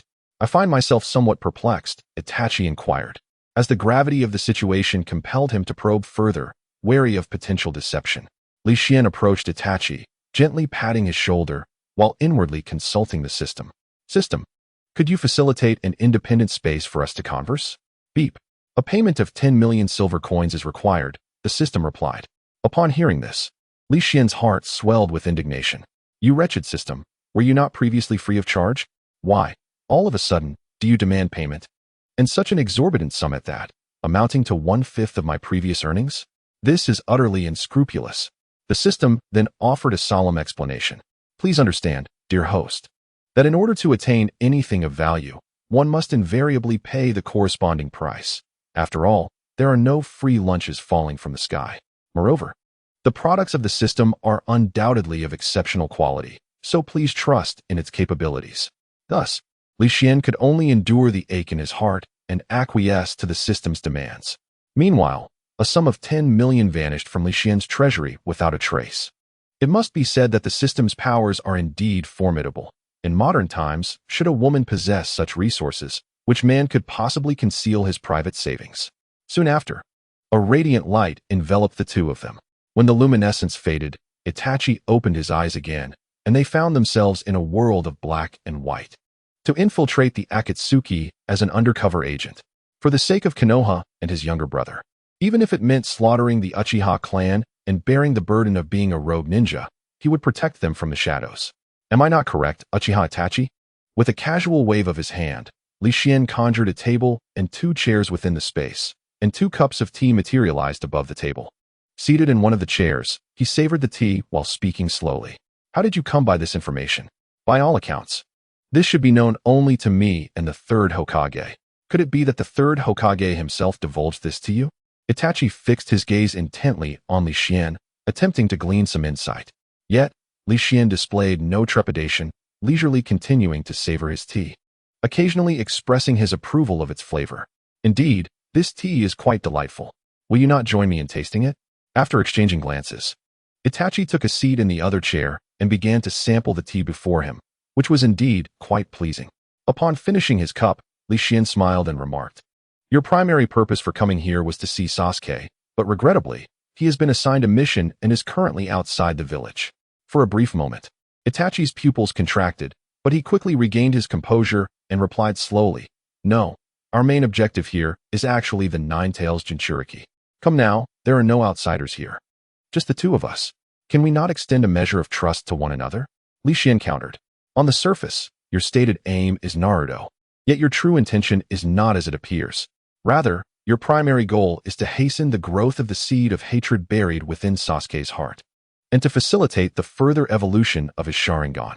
Li Xian shrugged in resignation. "How do you know of this? Can you truly peer into the depths of my thoughts?" Itachi immediately activated his Mangekyo Sharingan, regarding Li Xian with caution. Observing Itachi's wary demeanor, Li Xian felt a pang of apprehension, fearing that in a moment of panic Itachi might unleash Amaterasu upon him. Just as he prepared to deflect the matter casually, a prompt from the system resonated within his mind. Ding! Host need not fear the opponent's ninjutsu. In this realm, the host reigns supreme, capable of commanding all that exists within, even against the likes of Uchiha Madara and Senju Hashirama, who would still stand no chance here. Given the system's assurance, Li Xian resolved to bestow upon Uchiha Itachi a visage of a transcendent being. After all, in the world of Naruto, one's might commands respect and obedience. Much like Nagato, who embodied the six paths, relying on sheer force to elevate the Akatsuki, with not a small measure of assistance from Uchiha Madara. Ahem.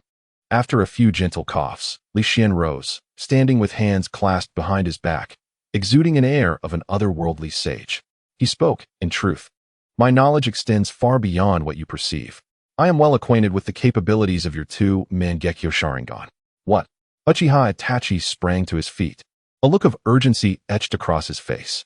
This was a grave taboo in the ninja world. Should an adversary become aware of one's abilities, they would inevitably devise countermeasures.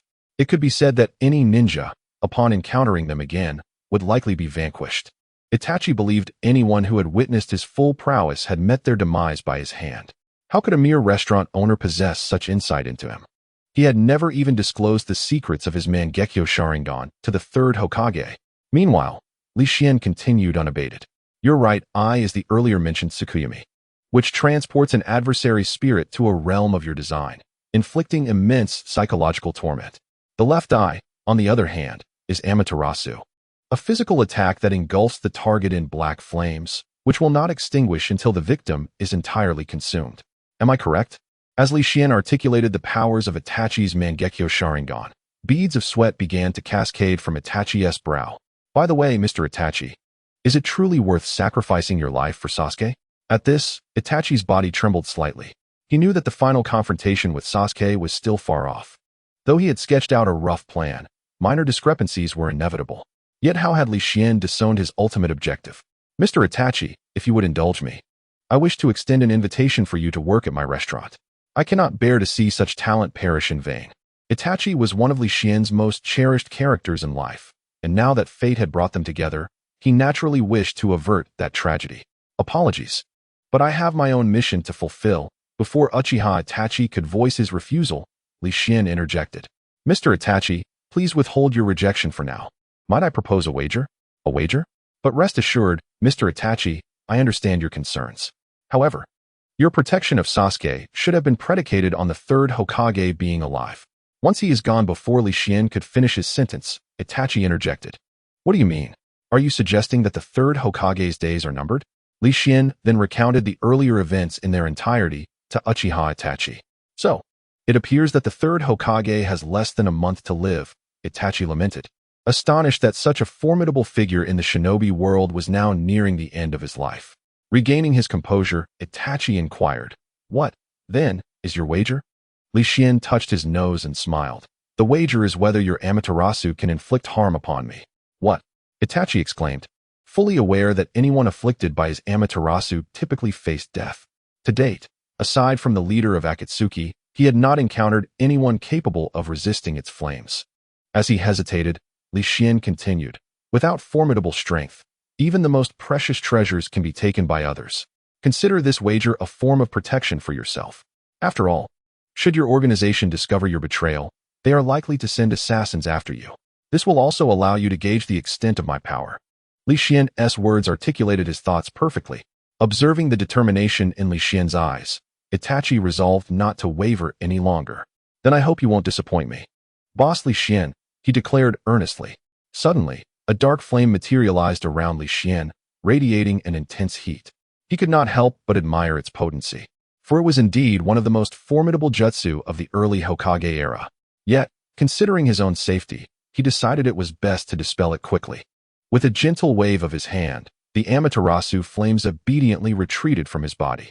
Itachi was left in stunned silence, having never witnessed anyone so effortlessly dismiss the flames of Amaterasu. Noticing Itachi's astonishment, Li Xian approached and patted him on the shoulder. Now, Itachi, it's time to fulfill your wager. At Li Xian's words, Itachi snapped out of his shock and knelt on one knee, placing his right hand on his left shoulder. I vow to serve you loyally, Boss Li Xian, and should I betray this oath, may heaven and earth conspire against me. Seeing Itachi's solemn vow, Li Xian immediately helped him to his feet. At that moment, the voice of the system echoed once more, congratulations, host, on acquiring an employee of elite Jonin caliber. Reward, a portion of the black and white space. Upon hearing the system's reward, Li Xian's eyes sparkled with delight, realizing that his investment of 10 million Ryo had not been in vain. Just as he was about to indulge in his daydreams, Itachi's voice interrupted him. Boss, we have been in this space for quite some time. The outside world may not be at ease. The flow of time in this space is similar to your Tsukuyami, so we can observe the battle between your teammates and Might Guy.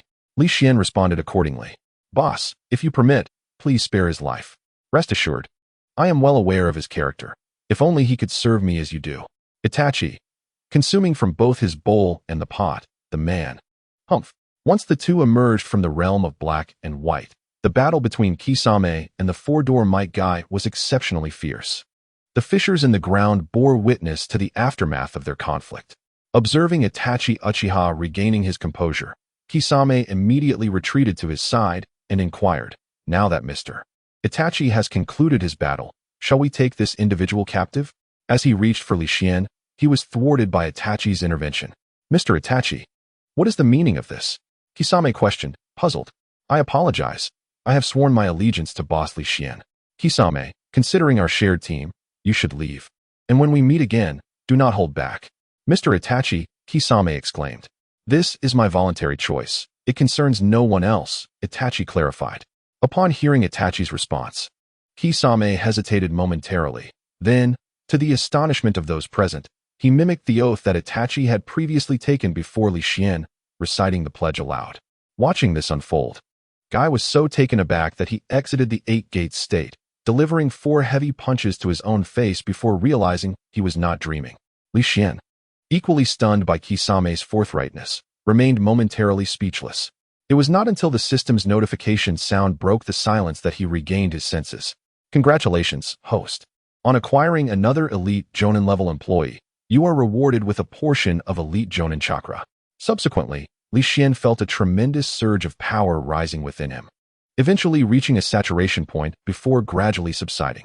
Faced with the series of surprising developments today, Li Xian felt as though he had stumbled upon an extraordinary stroke of luck.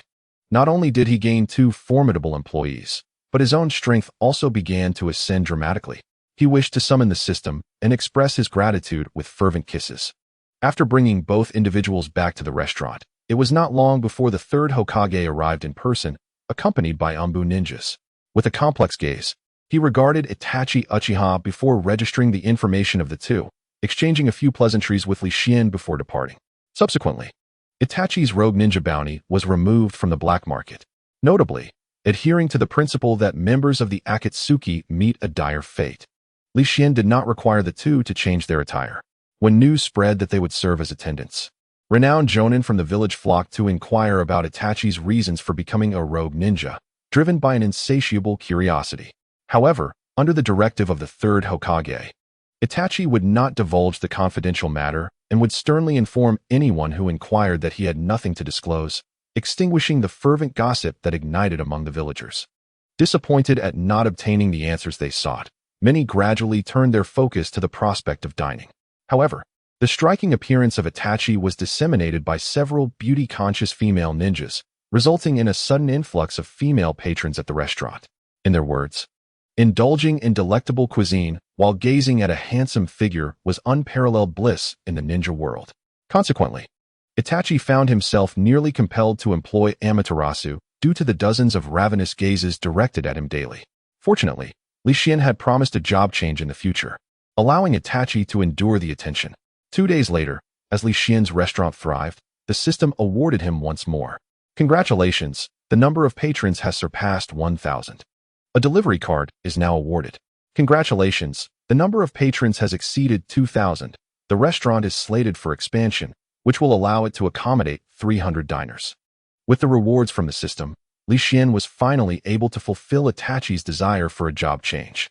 The next day, upon witnessing the suddenly enlarged restaurant, the townsfolk were further convinced of Li Xian's legendary prowess, and their enthusiasm grew. As patrons entered, they had grown accustomed to the peculiarities of the establishment, as they remarked. If the boss did not create such oddities, they would find it strange instead. Meanwhile, Team 7 and Tsunade returned to the village. However, Tsunade soon parted ways with them, citing hunger and the desire to eat first. Jiraiya and Kakashi paid little mind to this, reasoning that since she voluntarily returned to the village, they could hardly deny her this small request. They then proceeded to the Hokage building to report to the Third Hokage. As Tsunade and Shizun wandered, they unknowingly arrived at Li Xian's restaurant. Upon seeing the long queue, their interest was piqued. After waiting for about half an hour, they finally entered. However, their expressions were less than favorable, clearly startled by the prices listed outside, as it was the first time they had encountered meals starting at a minimum of 100 ryo after so many years outside the village. With the coins they carried, they could barely afford a single serving of fried rice. This infernal establishment has outrageous prices. Once I become Hokage, I shall mandate a price adjustment, Tsunade grumbled. Fortunately, her complaints were only audible to Shizun. Otherwise, the restaurant's regular patrons would undoubtedly engage her in a spirited debate. By the entrance, it appeared the legendary Zabuza, the demon of the mist, was present, which suggested that this was indeed the restaurant run by the elder brother that Naruto had so often praised. Once inside, the two chose a secluded spot to sit. At that moment, Haku approached them. Tsunade, upon seeing the beautiful girl, couldn't help but exclaim how wonderful youth was, though she lamented the lack of ample bosom. Upon learning that the two would only order a single serving of fried rice, Haku was momentarily taken aback. Yet, her excellent service training quickly quelled her surprise. After collecting their payment, she headed to the kitchen to place their order. Approximately 5 minutes later, a steaming plate of fragrant fried rice was presented to their table by Bai. The enthusiastic Bai had even thoughtfully provided 2 spoons for the duo, earning silent admiration from both. As they took up their spoons and began to savor the lavish fried rice before them, a single bite transported them to an ethereal realm. In that moment, both Shizun and Tsunade felt a profound elevation of their spirits, particularly Shizun, who sensed a subtle enhancement of her chakra. They soon began to devour the dish voraciously, and in no time, the entire plate of fried rice was consumed. The plate, now gleaming and devoid of any remnants, could have reflected their faces. An unsuspecting guest might have assumed they had been served an empty dish. Although the fried rice had left them immensely satisfied, their appetites were now piqued. Glancing at the long queue outside the restaurant, the thought of returning home for money was swiftly extinguished. Just as they felt despair creeping in, Tsunade had a sudden flash of inspiration and whispered her brilliant idea into Shizun's ear. Shizun's face flushed, and just as she was about to protest loudly, Tsunade swiftly covered her mouth, compelling her to yield under Tsunade's authoritative gaze. At that moment, Kisame had just finished serving the customers beside them and was about to leave when Tsunade called him over. "Excuse me, could we have a sour fish soup, dog-bite steamed buns, and a cream cake, please?" "Oh, certainly. That will be." Before Kisame could finish stating the price, Tsunade confidently pointed at Shizun and exclaimed, "What? Do we have to pay for food?" Do you not realize who this beautiful lady beside me is? Kisame's head was suddenly filled with question marks as he scrutinized Shizune, only to realize after a lengthy gaze that he did not recognize her. Just as he was about to voice his confusion, Tsunade interjected, "This lady is your future boss, do you understand?" As her words settled, all the diners turned their attention to Shizune, igniting a flurry of whispers. So this is the boss's girlfriend. She is indeed lovely. Though perhaps not quite as striking as Bai. I wonder if the boss's girlfriend will overshadow Miss Bai when she arrives. Miss Bai, come work at our barbecue restaurant. The salary offered by Boss Lee can be tripled here. Upon hearing the gossip, Bai felt a surge of embarrassment, nearly revealing that he was, in fact, a male. However, recalling how seriously the boss had entrusted him with this matter, clearly demonstrating his trust, Bai resolved to endure for the sake of his employer. Thus, he shifted into a state of selective hearing, allowing the chatter to wash over him as he continued his enthusiastic service. Meanwhile, upon receiving this sensational news, Kisame dashed into the kitchen to relay the entire story to Li Xian, who, after hearing the tale, wore an utterly bewildered expression. At that moment, the system also stirred to life. Beep. Congratulations, host, you have triggered a hidden quest. I am a heartless boss. Quest description. 2 female patrons have cunningly attempted to employ their charms to swindle a complimentary meal at the restaurant. As the future culinary god of the ninja realm, I cannot allow such deceit. They must wash a staggering 666 pristine plates as a lesson to deter future transgressions. Quest reward. Rebirth beef balls, a miraculous ingredient that allows the deceased to return to the world. My goodness, the system is exceedingly generous, akin to a father bestowing blessings upon his son. For the sake of this reward, no matter how enchanting or alluring a girl may be, I, Li Xian, remain the heartless boss. After discussing the plan with Kisame, he nodded in understanding. Soon, the dishes mentioned by Tsunade were brought out by Kisame from the kitchen. To ensure that they would indeed wash 666 plates, I even added a serving of Buddha jumps over the wall for them. The 2 women, confronted with such a lavish feast, ceased their scheming and began to indulge heartily, while Kisame quietly observed from a distance. Once they finished their meal, the 2 women, rubbing their full bellies, gazed contentedly at the restaurant's ceiling. After a brief respite, returning their protruding stomachs to their previous state, they intended to exit the restaurant. However, Kisame, having anticipated their movements, swiftly positioned himself to block their path. Tsunade, slightly irritated, exclaimed, "Hey, why are you obstructing our way?" Kisame replied, "Because you have not paid for your meal." Tsunade immediately pulled Ino beside her and said, "Hey, take a good look. This is your future boss.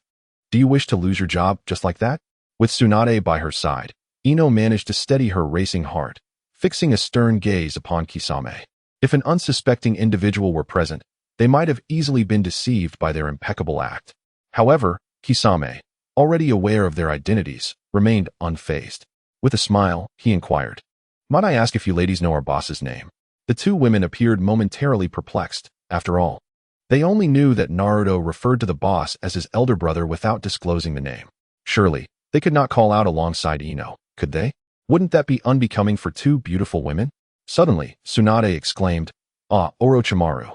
This outburst caught Kisame off guard. Seizing the moment, Tsunade exchanged a glance with Ino, and they both attempted to sidle past him.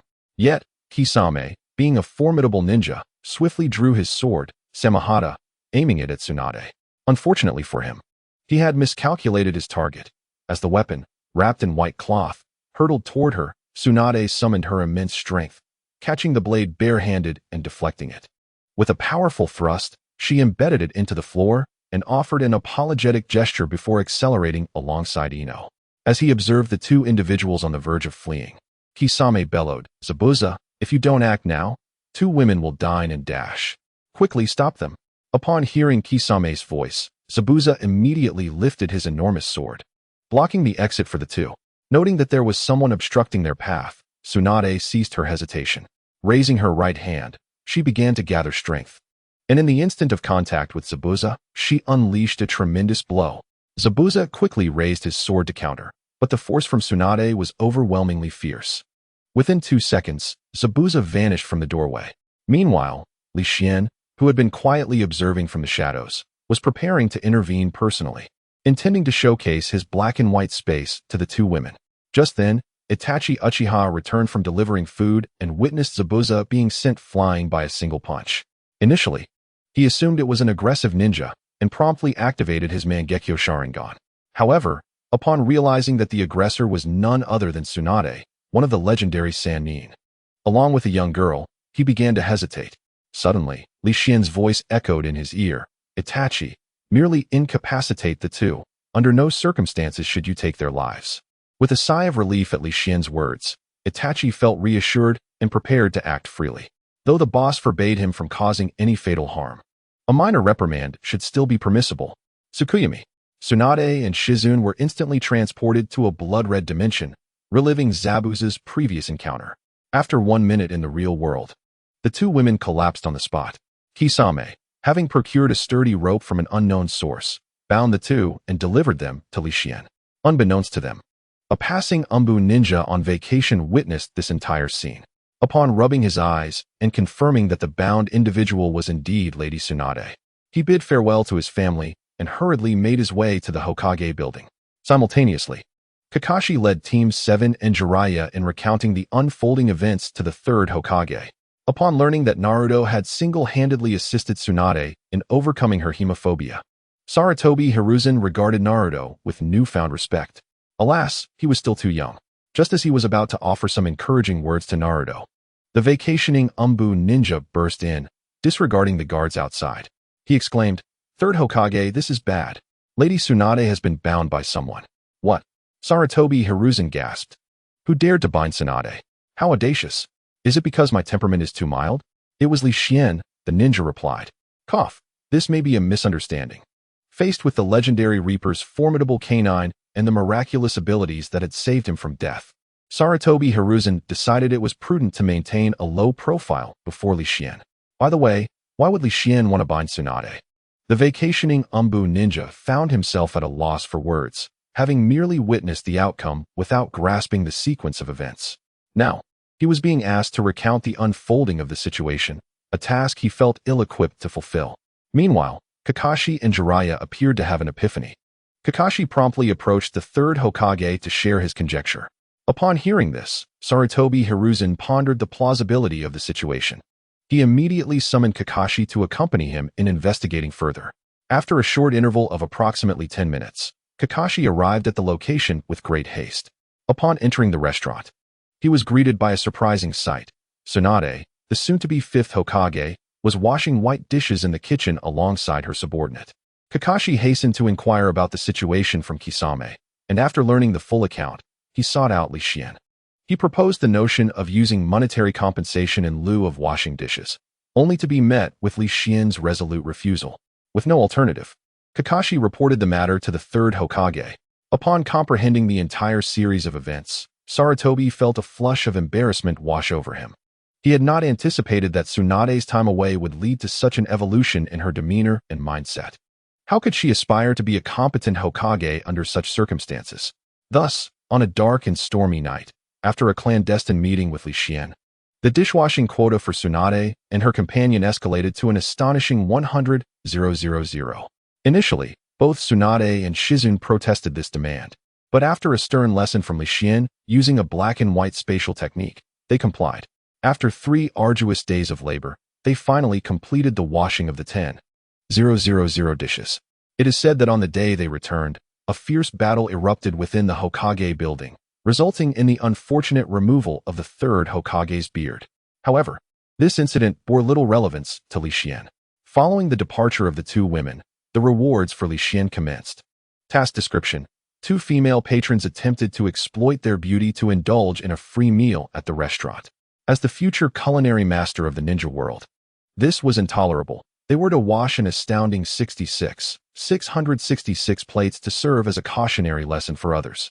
Task reward: reincarnation beef balls have been dispensed, a miraculous ingredient that allows the deceased to return to the world. Before Li Xian could take further action, the system's reward notification chimed once more. Due to the host's exceptional completion of the task, they were now granted shadow-level chakra. In an instant, a power akin to molten magma began to surge within Li Xian, continuously rising. If previously, Li Xian could shatter a large tree with a single punch. Now he could effortlessly demolish a hill with one strike. Truly, the reputation of a shadow-level warrior was well-deserved. At that moment, Uchiha Itachi approached Li Xian, having sensed the remarkable change within him. "Boss, what has happened to your body?" he inquired. "Oh, it's nothing serious. I merely fortuitously broke through to shadow-level strength," Li Xian replied. This was the epitome of bravado. Yet, against all odds, he managed to break through the shadowy realm. Do you have any idea how many souls in the ninja world yearn for such a stroke of luck? Indeed, the master is beyond the comprehension of mere mortals like us. Just as Uchiha Itachi was preparing to withdraw, Li Xian spoke softly. "Sasuke must have returned by now. How do you plan to reconcile with him?" Itachi was at a loss for words. After all, he had driven his younger brother to the brink, and now Sasuke's heart was likely consumed with hatred towards him. Observing the perplexed expression on Itachi's face, Li Xian sighed and continued, "If he encounters you again, bring him to me. I shall do my utmost to counsel him." Upon hearing these words, Itachi's eyes brightened, and he respectfully bowed before retreating. "Well, it seems he believes he has a handle on the situation. I merely wish to give it a try," he mused. Indeed, one must face challenges head-on, no matter how daunting they may seem. The following day, upon learning that Uchiha Itachi was working at Li Xian's restaurant, Sasuke rushed over. Heedless of the obstacles in his path, he fortuitously encountered Itachi, who was still busy loading food into a cart. The atmosphere shifted dramatically, as if the temperature had plummeted. The surrounding patrons, wishing to flee, found their limbs growing numb and immobile. Itachi gazed at his brother, filled with animosity, and could not help but lament, "Oh, my foolish brother." Before he could finish, Sasuke erupted in fury. "Silence. You, the butcher of the Uchiha clan. Today I shall avenge our fallen kin." With that, he activated his double Tomo Sharingan and swiftly formed hand seals. Lightning release, Chidori. Bolts of electricity converged in his hands as he charged towards Itachi. Witnessing the panic-stricken diners, Itachi shook his head slightly. He then activated his Mangekyo Sharingan. Just as Sasuke was about to strike him with Chidori, he suddenly collapsed to the ground, unconscious. It was evident that Itachi was responsible. He brought Sasuke to Li Xian, where he began to unravel the Jinjutsu. However, just as the illusion dissipated, Sasuke swiftly drew a kunai from his ninja pouch and lunged at Itachi. Yet, Itachi's skill was formidable. With a swift kick, he sent the kunai flying from Sasuke's grasp. Undeterred, Sasuke prepared to unleash the great fireball technique once more, but a black and white space enveloped them, and they vanished from sight. "I hope Li Xian can truly persuade Sasuke," Itachi thought silently to himself. He then resumed his duties, for the master had provided him with assistance, and it was only fitting that he repay such kindness with diligence. As for the task of cooking, it naturally fell to Gaara, known for his dark culinary reputation. It must be said that after a period of learning and practice, Gaara's culinary skills had reached 80% of the level of Li Xian's previous life, were it not for Li Xian's enhancement from the system's ingredients. The title of the culinary god of Konoha would likely have been snatched away by Gaara long ago. During this period, Shoha awakened from his coma. Initially, he still harbored considerable animosity towards Gaara, but with the aid of delectable cuisine, their relationship blossomed into a bond akin to that of the Eight Tails and Killer Bee. Indeed, as the esteemed Li Xian once remarked, if a single feast fails to win someone's heart, then let it be 2 or 3 until they are thoroughly convinced. Subsequently, upon returning to Sunagakure, Gaara employed this very tactic and successfully ascended to the position of the village's latest Kazekage. A day later, Li Xian and Sasuke emerged from the realm of black and white. It was evident that Sasuke had improved somewhat, though his face bore several red marks, and it appeared considerably swollen. Nevertheless, the hatred in his eyes had notably diminished. Casting a resentful glance at his counterpart, Itachi Uchiha, Sasuke uttered not a word and exited the restaurant. However, the following day, Sasuke returned to Li Xian's establishment, determined to join his ranks. Before Li Xian could fully comprehend the situation, Sasuke swiftly inflicted a cut upon his own arm, blood gushing forth instantaneously, accompanied by a fervent declaration of loyalty. This forceful display compelled Li Xian to acquiesce without hesitation, especially since Itachi stood nearby, visibly distressed, prompting Li Xian to consider that if he did not promptly agree to Sasuke's request, Itachi might resort to similar drastic measures to compel his acceptance. Congratulations to the host for acquiring another subordinate. The delivery cart began to expand, increasing the quantity of deliveries with one available space remaining. Seizing this fortuitous opportunity, Li Xian arranged for the two to undertake delivery tasks together. Although both wished to converse, neither initiated the dialogue, adopting a stoic demeanor. As the saying goes, only the one who ties the knot can untie it. Thus, Li Xian silently wished for their relationship to eventually return to its former state over time. With the passage of time, Tsunade rightfully ascended to the position of Fifth Hokage, allowing the aging Third Hokage to finally retire from his burdensome duties and enjoy a well-deserved respite, relishing the days spent dining at Li Xian's restaurant. On that very day, Gaara was also welcomed back to the village. Although he felt a deep attachment to his mentor, the village needed him more than ever. As time gradually slipped away, the life of Sarutobi Hiruzen came to an end after a month. It was said that he had been playing with Asuma's newborn son when he fell silent. Initially, those present assumed that the elderly Sarutobi had simply succumbed to fatigue and thus paid little heed. An hour passed, then 2, and finally, after a full 5 hours, Asuma's son sensed something amiss and promptly summoned his parents, eventually taking Sarutobi to the hospital. Alas, the final diagnosis confirmed that Sarutobi had indeed departed from this world.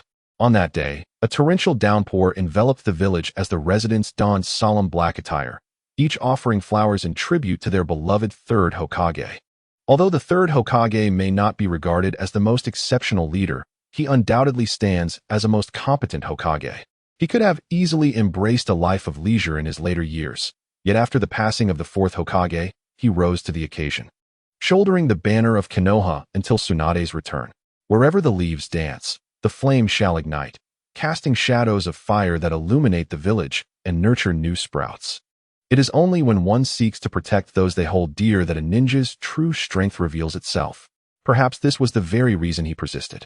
In the grove adjacent to the cemetery, Li Xian, accompanied by his restaurant staff, quietly bowed before the grave of the Third Hokage, Sarutobi Hiruzen, honoring his memory. It has been 6 days since the passing of the Third Hokage, and the villagers have gradually begun to process their grief. Just as Li Xian anticipated a tranquil day akin to the previous ones, the arrival of Danzo and his associates shattered his serene thoughts. This time, it was not only Danzo who had come, but the entirety of his root organization as well. Witnessing such a formidable display, many ordinary villagers discreetly set down their food and left the restaurant, while those who had previously fought alongside Li Xian stood firm, shielding him with their bodies. Brandishing weapons in solidarity against Danzo, Li Xian was profoundly moved by this scene. Coincidentally, at that moment, Itachi and Sasuke Uchiha returned from delivering takeout. Upon observing the gathering, they promptly positioned themselves alongside Li Xian, confronting the root organization. Noticing Itachi's unexpected alliance with his subordinates, Danzo felt a twinge of frustration. However, he was reassured by the fact that he had brought a trump card with him. The outcome of this confrontation remained uncertain. As the atmosphere grew increasingly tense, Danzo stepped forward from the ranks of Root to articulate his intentions. Li Xian, rest assured, we have come with sincerity today. Li Xian appeared taken aback by this statement. Sincerity? Are you suggesting that Lord Danzo intends to treat your 100 or so Root members to a grand feast at my establishment? That would indeed be quite a gesture. He replied with sarcasm. Humph. Danzo snorted disdainfully. To speak plainly, I have my sights set on your chakra-enhancing cuisine, and I hope you will give it serious consideration. Li Xian could not help but recall a certain organization that seemed to share a similar ambition and instinctively responded. Could it be that the Konoha Black Hand is also yours? Indeed, that organization was founded by me, aimed at acquiring greater resources to bolster Konoha's overall strength. Danzo replied with a hint of pride. Yet, as soon as he finished speaking, Li Xian contemptuously spat on the ground, expressing his disdain. I express my disdain. The ability to twist black into white is indeed a hallmark of shamelessness. Only a scoundrel like you, Danzo, with a fortitude of face akin to a city wall, could utter such words. I inquire, where were you when the Third Hokage was ambushed by Orochimaru? What of the destruction wrought by the Sound and Sand Alliance within our village? Where were you when the borders of Konoha were attacked? Speak, what exactly were you doing? Under the relentless questioning from Li Xian, Danzo found himself retreating, and by the time he regained his composure, he was nearly outside the restaurant. Infuriatingly, this mere junior had managed to corner him so. It seems today, I cannot let you leave, Danzo thought as he stepped forward, signaling with one hand to those behind him. The instructed individuals began to disperse silently, preparing to encircle Li Xian and his companions. Yet, Li Xian remained undeterred. Continuing his discourse, "Since you refuse to speak, allow me to articulate for you. That day, you and your root operatives hid in the shadows, claiming to preserve hope for Konoha, while quietly withdrawing from the village. Am I not correct?" Infuriated, Danzo retorted, "How could you possibly know?"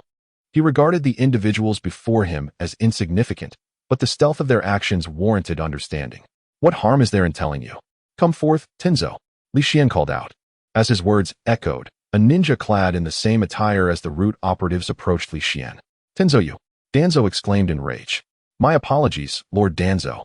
But I cannot obey your will," Tenzo replied solemnly. "Then do not blame me when I take lethal action. Seal, release," Danzo proclaimed as he performed the hand seals. However, 5 minutes later, Tenzo remained unscathed in his position.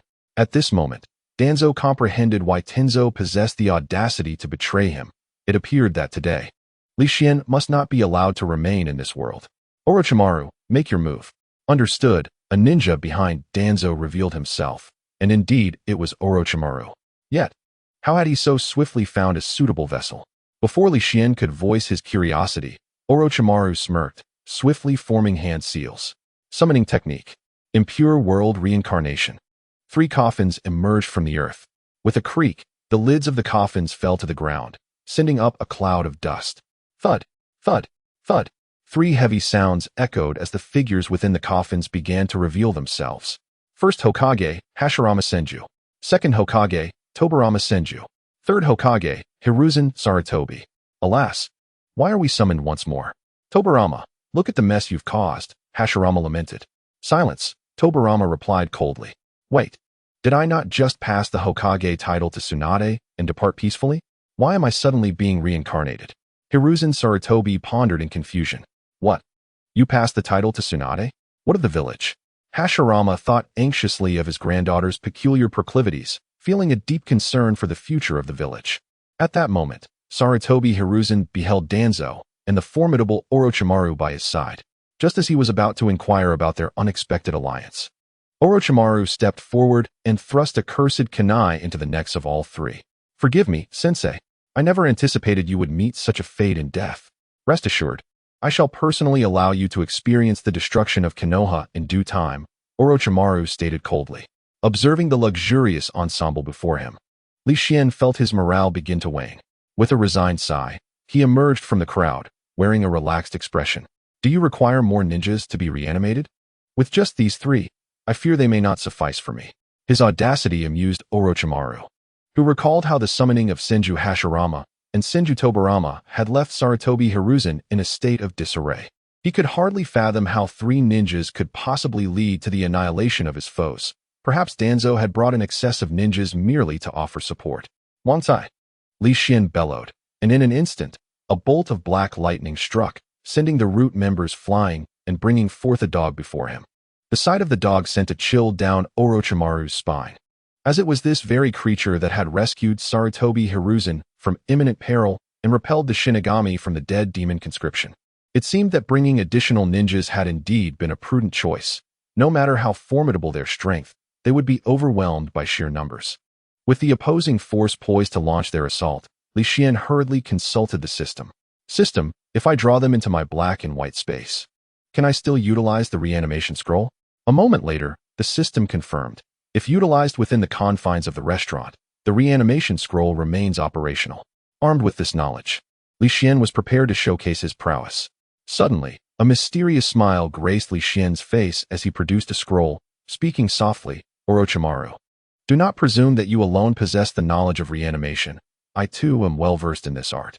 If you can indeed perform reanimation, I, Orochimaru, shall willingly serve you." He retorted, recalling the arduous effort he had put into refining the technique based on the research of the second Hokage. The mere chef before him could hardly grasp its intricacies. Was he to believe that Li Xian could transform reanimation into a culinary delight? However, as Li Xian unfurled the scroll, a vast cloud of smoke erupted, and simultaneously, a coffin identical to those used in previous reanimations rose from the earth. Creak, bang. As the lid of the coffin crashed to the ground, the onlookers beheld the figure within, their pupils constricting in shock. A towering, imposing man emerged from the coffin. At last, have I succeeded? It appears it is time to reclaim what was taken from me by that little brat Nagato. Just as he was about to articulate his intentions, he caught sight of Senju Hashirama, Senju Tobarama, and an elder who bore a striking resemblance to a monkey. Hashirama? What on earth is happening? Uchiha Madara felt a whirlwind of confusion. Wasn't Hashirama dead? How could he still be alive? Could it be that he was merely dreaming? Soon after, he began to stretch his body in place. How vexing. This did not resemble the reanimation technique at all. Despite the turmoil within, Madara maintained an outwardly calm demeanor, perhaps inheriting the icy countenance characteristic of the Uchiha clan. Upon his appearance, Orochimaru, Danzo, and the members of Root behind him felt an icy chill, their expressions grave and tense, with a few of the less courageous individuals trembling slightly. After all, no matter how formidable Danzo's sealing techniques were, they surely could not control a person's very physiology. If they could, Danzo would undoubtedly deserve the title of Friend of Women. Boss Li Xian, is this truly something you inadvertently mastered while cooking? Orochimaru swallowed hard, astonished. Li Xian shrugged nonchalantly and replied, it merely requires the use of one's hands. Oh, so you summoned me here? Madara turned, arms crossed defiantly, an aura of dominance radiating from his eyes. Quickly, release the curse. No sooner had he spoken than a wave of blood-red killing intent surged toward Li Xian, causing many lower-ranked ninjas to faint from its pressure. Even the powerful elite like Itachi Uchiha were beginning to sweat. This overwhelming aura of death likely required the slaughter of thousands to manifest. To think that after all these years, Madara's killing intent had not diminished in the slightest. Indeed, he remained as formidable and imposing as ever. However, in the face of Madara's immense killing intent, Li Xian stood resolute, like a sturdy tree unyielding against the tempest. Observing this, Madara smirked slightly, a glint of mockery in his eyes. It was important to note that he was a peer of Senju Hashirama, a being of high combat prowess in the ninja world, possessing a pride unique to the strong, one that would never accept subservience. Susanoo, Madara declared calmly. Suddenly, a massive blue arm appeared in the air, descending toward Li Xian. Should this strike land, it would either result in a crippling blow or instant death. Seeing this, Orochimaru and Danzo exchanged mocking smiles. If you don't court disaster, you won't meet your demise. Oh, Li Xian, even if you can utilize the impure world reincarnation, how foolish to forsake control spells purely for the sake of enhanced power. This is the price of your arrogance. I hope you can exercise caution in your next life. Ha ha ha. Yet, in the face of Madara's impending assault, Li Xian remained unfazed. This scene left the members of the restaurant in a state of anxious anticipation. Had it not been for the killing intent rendering their feet numb, they would have rushed to absorb the blow for Li Xian. As Uchiha Itachi was about to impart the Uchiha clan's forbidden technique, Izanagi, into Li Xian's mind, a miracle occurred. Li Xian suddenly exclaimed, Susanoo, disperse. In the next moment, the colossal hand suspended in midair vanished entirely, and Uchiha Madara found himself standing in shock, having automatically released Susanoo. Yet, this was not the end. Li Xian commanded, Uchiha Madara, dance the horse-riding dance. Instantly, Uchiha Madara felt as if his body were under the influence of some mysterious force, moving uncontrollably. He straightened his back, leaned slightly backward, and spread his arms wide. His arms mimicked the reins of a horse, while his legs positioned themselves in a half-squat stance. One arm pointed skyward, shaking violently as if electrified, while the other arm remained bent at the chest, fist clenched with the palm facing inward. His legs maintained a spread posture, performing broad lateral jumps from left to right. Subsequently, he began to twist his waist and legs vigorously, thrusting his hips while loudly proclaiming, Open Gangnam Style. One could not help but think that if a background score were added for Uchiha Madara, it would rival that of the renowned Sai. Observing Madara's enthralling dance, the members behind Li Xian breathed a sigh of relief, realizing that perhaps they had a sliver of a chance at victory today. However, where there was joy, there was also sorrow. Witnessing his body dance so seductively against his will, Uchiha Madara felt an immense humiliation to his very soul. Had he been able to control his body, anyone who laid eyes on his disgraceful display would not have survived to tell the tale. He cast a chilling glare at Li Xian, seething with anger as he demanded, What have you done to me? A tumult of rage, astonishment, and a hint of fear surged within him. He had not anticipated that, in the time since his demise. A ninja as formidable as Li Xian would emerge in the ninja world. Despite Madara's fury, Li Xian remained composed, calmly stating, "Do not concern yourself with what I have done to you. First and foremost, remember this. Since I summoned you to the ninja realm, you must obey my commands. Otherwise, do not blame me if I compel you to dance this dance throughout the entire ninja world." Upon hearing Li Xian's threatening words, Madara's anger flared. Were it not for his inability to control his own body, he would have summoned Susanoo and obliterated Li Xian without hesitation. Yet, now he found himself at the mercy of another. No matter how furious he felt, he had to comply with Li Xian's orders. Fearing what further humiliating dances he might be forced to perform, he forcibly suppressed his indignation and retorted, "Understood, I will heed your commands. Now please stop this embarrassing dance." As his words fell, Uchiha Madara sensed the control over his body returning. Crack, crack. He twisted his stiff neck. Since he could not resist Li Xian's commands, he could only redirect his fury towards Li Xian's enemies. Gazing at the figures of Hashirama and the others before him, he began to speak with fervor. "Hashirama, let us continue the unfinished battle between us." However, the only response he received was a profound silence. After all, the consciousness of the original Hokage had long been eradicated by the curse, rendering them mere emotionless puppets. Observing this, Uchiha Madara sensed something was amiss. Although he and Senju Hashirama were lifelong adversaries, they were also steadfast friends. Now, witnessing his beloved comrade being controlled like a marionette ignited a fierce flame within Madara's heart. "Damn it, you shall pay for this." A gust of wind swept across, revealing Madara's countenance to all, including his uniquely formidable eyes. Those eyes, filled with endless chill, fixated on Orochimaru, the one controlling Hashirama and the others. Had it been an ordinary person, they would have been paralyzed with fear. Yet, as a scientist of the ninja world, Orochimaru had encountered many things. Upon seeing those eyes, he immediately recognized them. They belonged to the legendary Rinnegan. Wasn't that a privilege reserved for the leader of Akatsuki? To his surprise, he was fortunate enough to behold them once more today, and thus he felt no hesitation. After all, even when faced with Itachi's Mangekyo Sharingan, he was filled with overwhelming curiosity, and now, encountering the more powerful Rinnegan, his heart soared with joy. Consequently, he began to manipulate the three Hokage before him, preparing to launch an offensive. Upon witnessing this, Li Xian swiftly enveloped everyone in a realm of black and white. Shifting the battlefield, just as they vanished from the restaurant, the fifth Hokage, Tsunade, arrived with reinforcements, albeit a moment too late. Tsunade then ordered the assembled ninjas to encircle the restaurant as a precaution. Meanwhile, Jiraiya entered the restaurant to uncover the reason behind their disappearance.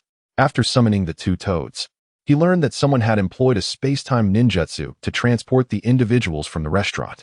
It seemed that Naruto's brother was indeed a figure of legend, capable of relocating so many people at once, suggesting a strength surpassing even that of the Kage.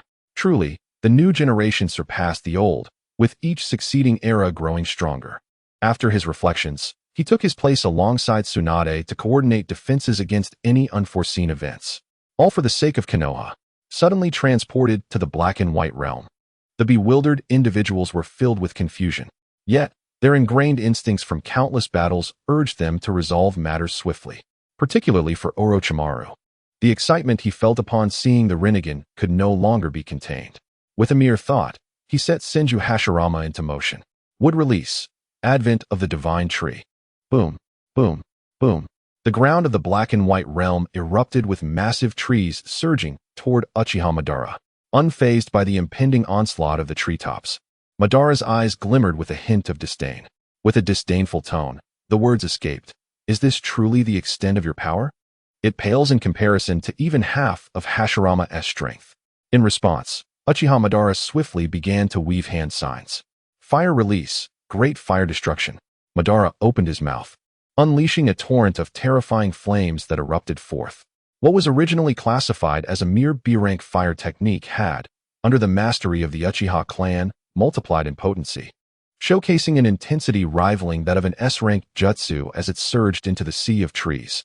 Upon collision, the tumultuous waves of flames and the expansive forest were reduced to ashes at an observable pace, scattering in the wind. In a mere instant, the signature technique of Hashirama, the first Hokage, was utterly vanquished by his adversary. This cannot be. How could the first Hokage's would release be so feeble? Orochimaru's face contorted in disbelief, beginning to question the strength of Senju Hashirama. At that moment, Uchiha Madara emerged from the inferno, his voice calm and measured. It is not that Hashirama is weak. Rather, your own strength is insufficient. Were your abilities to reach even half of what Hashirama possessed in life, he would not have fallen to such a lowly state. Orochimaru gritted his teeth, a glint of malice flickering in his eyes.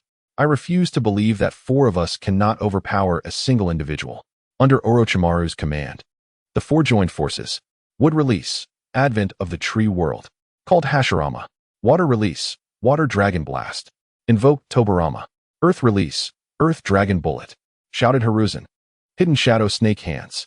Hissed Orochimaru. Faced with the combined assaults of 3 shadow-level warriors and 1 nearly shadow-level adversary. Even though the effects of the Edo Tensei and the curses had diminished their power, their collective jutsu was not to be underestimated. Yet, standing before them was the pinnacle of strength, Uchiha Madara, a man whose might approached that of the divine. Weakness is the original sin. You, who tarnish the dignity of the strong, shall repent in the depths of hell. As his words fell, Madara's aura began to surge. Susanoo. Instantly, a colossal blue figure enveloped Madara's form. The blue giant raised its arms, emanating an overwhelming presence as it collided with the 4 formidable jutsu. The aftermath forced the surrounding ninjas to retreat gradually.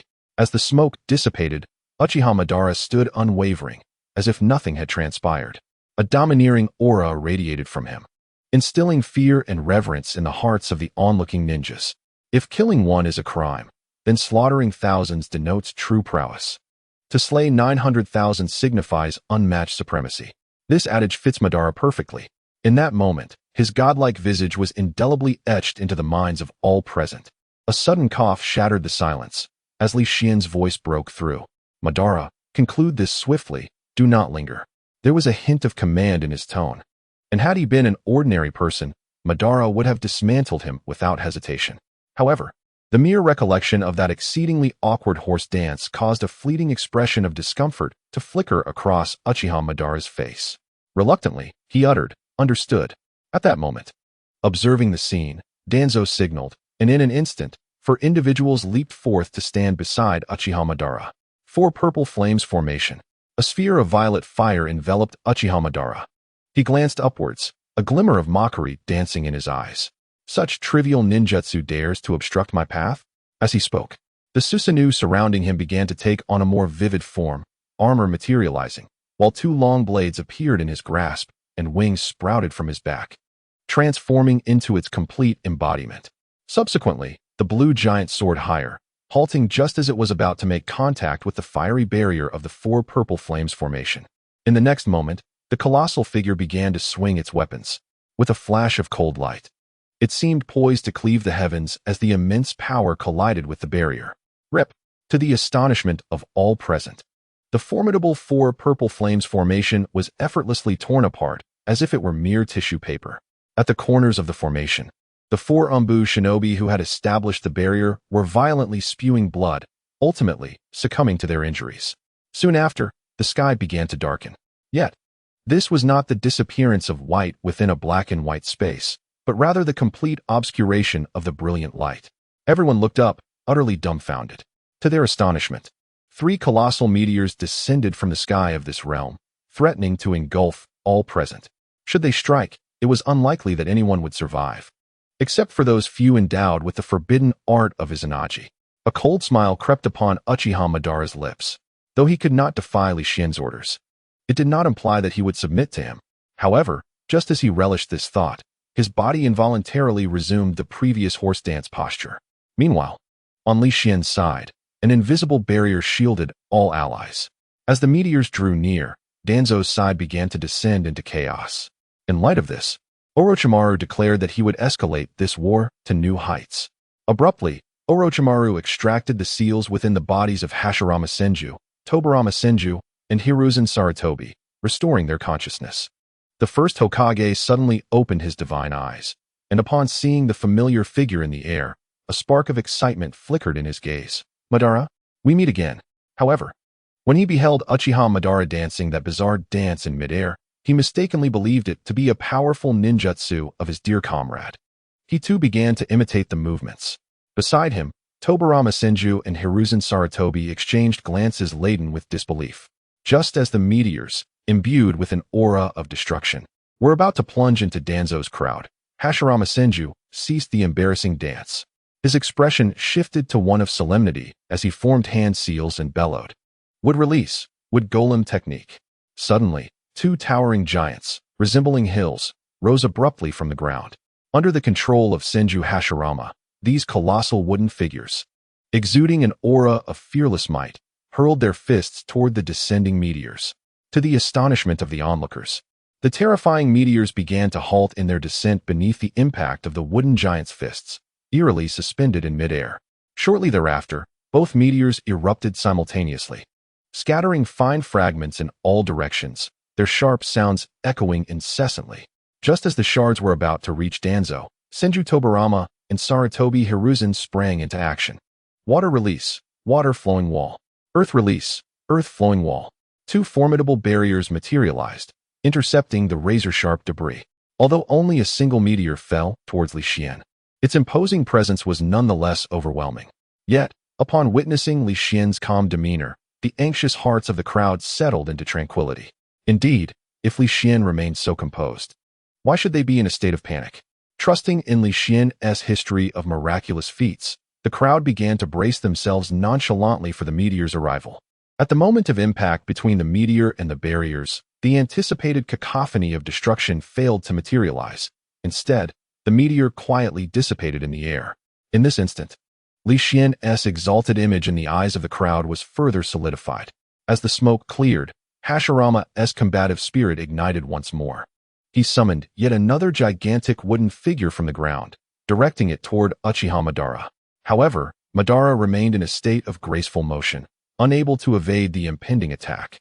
In a swift mental command, the Susanoo manifested once again, colliding with the wooden giant's fist, sending clouds of dust swirling into the air. Astonishingly, the Susanoo emerged unscathed. Observing this, Li Xian placed his hands behind his back, a mysterious smile gracing his face. What does it mean that a product of the system must be of exquisite quality? This is it. At this moment, Uchiha Madara was at the pinnacle of his power, far beyond the capabilities of Senju Hashirama, who was only operating at 70% of his strength. Both Senju Tobirama and Sarutobi Hiruzen, initially believing they could remain mere spectators, realized that they would need to unite their strengths for the battle ahead. Water release, water severing wave. Earth release, earth dragon bullet. Two immensely powerful jutsu surged toward Madara from behind, their potency significantly amplified compared to before. Madara's expression grew grave as he regained control over his body. He swiftly pivoted, wielding the long blade of the Susanoo to meet the oncoming attacks. After successfully dispelling the formidable jutsu, Tobirama and Hiruzen reached Hashirama's side. As the three prepared to launch their next offensive, Li Xian urgently called out, "Madara, if you do not unleash your ultimate technique soon, do not blame me for compelling you to continue dancing." Madara's countenance darkened. Were it not for the constraints imposed by the system, he would have long since dispelled the reanimation jutsu and departed in solitude. Planetary devastation, Madara shouted, causing the entire black and white space to tremble violently. With a resounding thud, a dark sphere was propelled into the sky by Uchiha Madara. At that moment, Senju Hashirama, Senju Tobirama, and Sarutobi Hiruzen felt an overwhelming pull emanating from the sphere, rendering them powerless as they were forcibly launched into the air. Senju Tobirama had intended to employ the Flying Thunder God technique to whisk the three of them away from the perilous situation. However, he was taken aback when the source of chakra that sustained him suddenly vanished. The Edo Tensei was undone. Consequently, Hashirama and Hiruzen were returned to the realm of the deceased. It was during this moment of distraction that Li Xian seized the opportunity to dispatch Wang Kai to launch a surprise attack on Orochimaru, resulting in the failure of the Edo Tensei. As Orochimaru's technique faltered, Li Xian began to exert his will, compelling Uchiha Madara to cease his movements. Initially, Madara was reluctant, but the chilling memory of his prior dance sent a shiver down his spine. He swiftly formed hand seals to dispel the jutsu. With the formidable support he once relied upon now absent, It was time for Li Xian and his allies to rise and retaliate. Under the offensive formation spearheaded by Uchiha Madara, Li Xian commenced a fierce counterattack, overwhelming Danzo's side with sheer force. Zabuza Momochi charged towards Danzo. And though he was the strongest among Li Xian's earliest followers, he had long suppressed his anger whenever Danzo sought confrontation. Now, with the opportunity to unleash his pent-up fury, what more was there to hold back? Zabuza swung his decapitating blade, and in that instant, he appeared as a divine being, too radiant to behold. Danzo, surrender your life. A blinding arc of the blade cleaved through the air. In the blink of an eye, Danzo's body was severed in two, just as Zabuza believed he had triumphed. His finely honed sixth sense, developed over many years, warned him of impending danger. Trusting his instincts, he rolled away from his previous position. Yet, at that very moment, a sharp wind blade descended from above, cleaving through the ground and creating a deep fissure. Zabuza glanced back, relieved to have evaded disaster. Indeed, a powerful ninja can conjure endless possibilities, even in the direst of circumstances. However, today, while the battle may be lost, Danzo must perish. Panting heavily, Danzo retreated to a concealed location, struggling for breath, as his advancing age made such exertion a challenge. If only I were a few decades younger, I would not be in this predicament. He cursed inwardly. He hastily retrieved several military rations from his clothing and swallowed them to regain his strength. Yet, before he could recuperate, a dark flame ignited upon him. It was Uchiha Itachi who had arrived, accompanied by a crow perched on his shoulder. Upon seeing the crow, Danzo's heart sank. He had initially mistaken it for a summoning beast of his own, only to realize it belonged to Uchiha Itachi. Due to his own carelessness, Danzo met his demise at the hands of Amaterasu. As the flames extinguished, just as Uchiha Itachi was about to depart, several shurikens swiftly assailed him from behind. In that perilous moment, Uchiha Itachi's form fragmented into countless crows, deftly averting the impending crisis. Witnessing the failed attack, Danzo prepared to retreat. However, Li Xian had arrived just in time. Though he lacked formidable ninjutsu, his chakra and strength as a shadow-level warrior were sufficient to impede Danzo's escape. Simultaneously, Li Xian cautioned those around him. Be wary. Danzo has transplanted Uchiha Shursui's Mangekyo Sharingan in his right eye, and his right arm bears 10 Sharingan, alongside the legendary Izanagi. Upon hearing Li Xian's warning, the arriving Zabuza and others immediately adopted a vigilant stance. Conversely, Danzo, upon having his secrets unveiled by Li Xian, was left pale and bewildered. He could not fathom how Li Xian was aware of matters that only he should have known, especially since he had eliminated all those privy to such information years ago. Had he known that Li Xian gleaned this knowledge from an anime, one could only wonder what thoughts would have crossed his mind. In the ensuing battle, the group took turns striking with blades or unleashing another Amaterasu, swiftly depleting Danzo's 9 lives. As he hovered on the brink of death, Danzo seemed to devise a desperate plan and charged at Li Xian, only to be instinctively cleaved apart by Zabuza's executioner blade. Yet, in the next instant, Danzo reappeared unscathed behind Zabuza, hurtling towards Li Xian. Just as the tension escalated, Danzo unwrapped the bandage from his right eye. Koto Amatsukami. It became evident that he intended to control Li Xian, using him as a hostage to save his own life. Unfortunately for him, he was unaware of the existence of a system within the ninja world. Just as he believed he had succeeded in his jutsu, Li Xian appeared before him, plunging a shuriken into his abdomen, extinguishing his final eye of survival. Danzo stared blankly at Li Xian and asked, "Why is this happening?" Li Xian replied nonchalantly, "I apologize, but I am immune to Genjutsu." No sooner had he finished speaking than Itachi's Amaterasu surged forth, sealing Danzo's fate. During this time, Danzo attempted to release the seals on his body in a bid to perish alongside everyone present, but Itachi had anticipated Danzo's sinister tactics.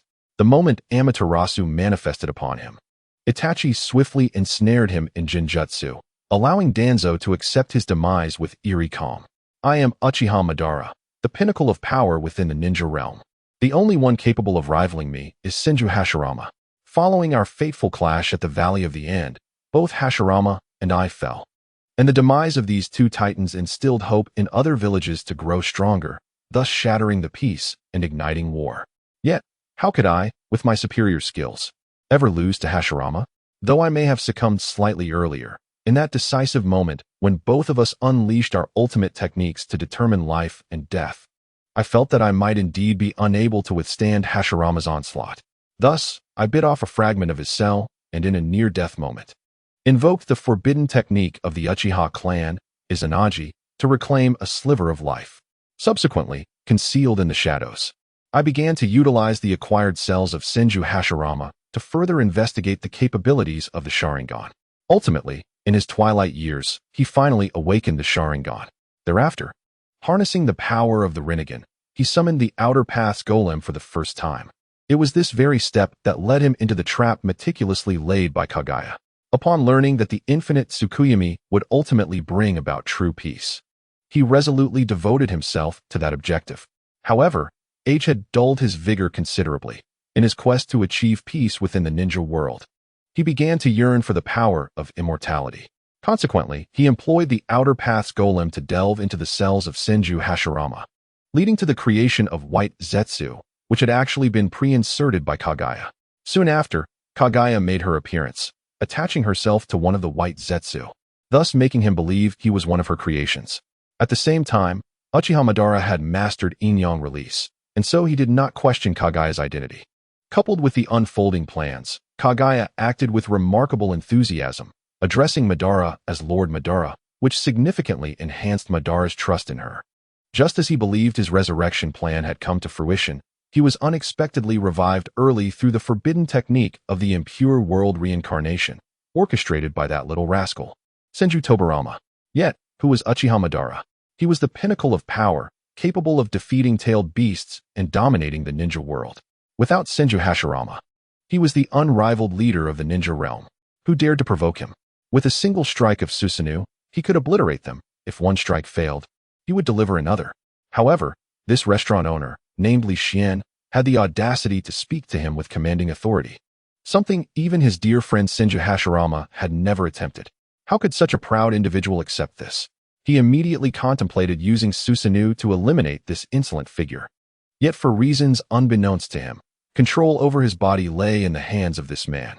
He was even compelled to perform an embarrassing horse-riding dance in public, a scene that now filled him with acute discomfort.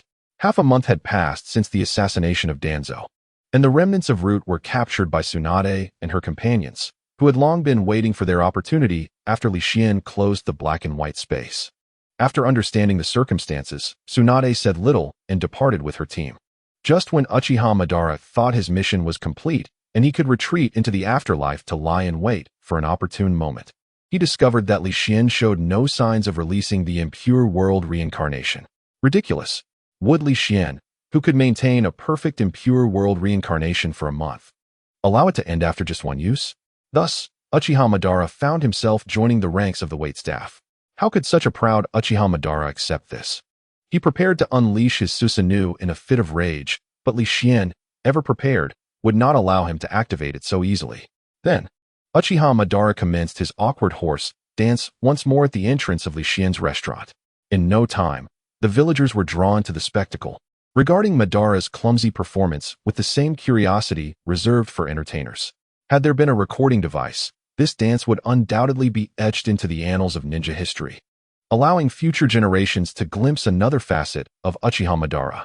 To swiftly remedy this embarrassing situation, Madara had no choice but to humble himself before Li Xian, subsequently taking on the role of a waiter in the restaurant. Despite his perpetually stoic expression, his cold yet handsome visage attracted a host of female admirers, even surpassing the combined fan base of Uchiha Itachi and Uchiha Sasuke. Among these admirers were not only young women in their 20s and 30s, but also grandmothers in their 60s, for Madara's reputation was undeniably formidable. By age, those grandmothers might well consider him their grandson.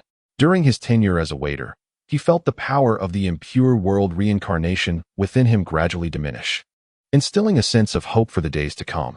Occasionally, he would even display a semblance of a smile, leaving many regular patrons, accustomed to his cold demeanor, feeling somewhat disoriented, a phenomenon that could only be described as irony. At last, the month-long duration came to an end, and he could return to the realm of the dead. As he prepared to depart, he cast several fierce glances at Li Xian, seemingly intent on etching his image in memory for future retribution. Finally, A brilliant white light enveloped Uchiha Madara, and he was granted his wish to return to the afterlife. Li Xian felt a twinge of regret. After all, Madara had performed admirably as a waiter over the past few days, attracting numerous patrons to his establishment. His departure left a void in Li Xian's heart. Alas, he could only hope to earn another reward of the Impure World Reincarnation Scroll in the future, for the restaurant still required the services of this remarkable individual. In the days following Madara's disappearance, numerous female fans visited Li Xian, inquiring about his well-being. Upon learning that Madara had returned to the afterlife, some fervent fans even implored Li Xian to utilize the Impure World Reincarnation to summon him again. This was reminiscent of the fervent fans of their past lives. Moreover, without the aid of a system, relying solely on his meager skills, even if he could successfully bring Madara back, there was no guarantee he would heed his commands. It was well known that in the anime, Madara had freed himself from the constraints of the Impure World Reincarnation, wreaking havoc on the battlefield. Should Li Xian attempt to summon him, Madara's prideful nature would likely compel him to retaliate for the injustices endured during that month.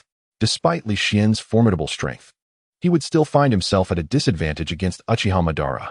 Meanwhile, in the Akatsuki organization, Zetsu had been dispatched by Pain to infiltrate Konoha as a mere passerby to investigate the whereabouts of the missing Uchiha Itachi and Kisame Hoshigaki. Upon discovering that the two had been employed as waitstaff and delivery personnel by a restaurant owner, his expression was nothing short of astonishing. Subsequently, he began to personally visit the establishment, yet the surprises only multiplied. Indeed, he had also witnessed Uchiha Obito serving as a waiter, which made him, who had previously exercised caution, grow wary of the restaurant's owner, fearing that his plans might be uncovered and thwarted. However, after several weeks of observation, he discerned that the owner did not possess any overtly formidable qualities. Rather, his culinary skills were commendable, leading him to contemplate enlisting the man as a personal chef for his mother after rescuing her. Yet, how had this owner managed to summon Uchiha Obito through Edo Tensei? With this question lingering in his mind, he resumed his covert surveillance. Nevertheless, even until Obito's disappearance, he gleaned no further insights. The time frame allotted by Nagato for his investigation was drawing to a close. He then returned to Amigakure and relayed the entirety of the events to Nagato, who controlled the Pain. However, he omitted the details regarding Obito's resurrection, as Obito was the linchpin of his plans. Until his mother was rescued, he needed to tread carefully in all matters. To his surprise, upon learning of this situation, Nagato immediately began to recall the members of Akatsuki. In his words, "If one is born into Akatsuki, then in death they must also be Akatsuki's specter. If everyone acted as recklessly as Itachi Uchiha and Kisame Hoshigaki, then how could he maintain his authority to command them in the future?" Observing Nagato's resolute demeanor, he understood that decisive action was imminent, compelling him to act with caution in hopes of preserving the chef. The following day, the Akatsuki members arrived near Konohagakure, preparing to launch an offensive to forcibly enter the village and eliminate the traitors, Itachi Uchiha and Kisame Hoshigaki. Suddenly, a powerful presence surged above them, and a portly middle-aged man clad in yellow silk emerged from a dark void. At last, he had located them, Ryujetsu and that mixed-breed mongrel. "You have truly proven difficult to find," this man declared with disdain upon seeing those around him. Immediately, a colossal force emanated from his being, and before Pain and the others could utter a word, an aura of destruction erupted from him. In the blink of an eye, the Akatsuki forces were annihilated, with only the adept at concealment, Zetsu, surviving. However, his relief was short-lived as the man seized him in his grasp. Then, a blinding light enveloped his head, followed by a chorus of anguished screams. Zetsu's presence faded, marking the demise of a once influential puppet master. After assimilating Zetsu's memories, he finally uncovered the information he sought. In an instant, he vanished, arriving at Li Xian's restaurant. Sensing the potent aura, Wankai immediately became restless, rising swiftly to reveal his true form. His body expanded threefold, and a crescent moon appeared at the center of his forehead, manifesting an imposing presence. At that moment, Li Xian also began to exhibit unusual phenomena.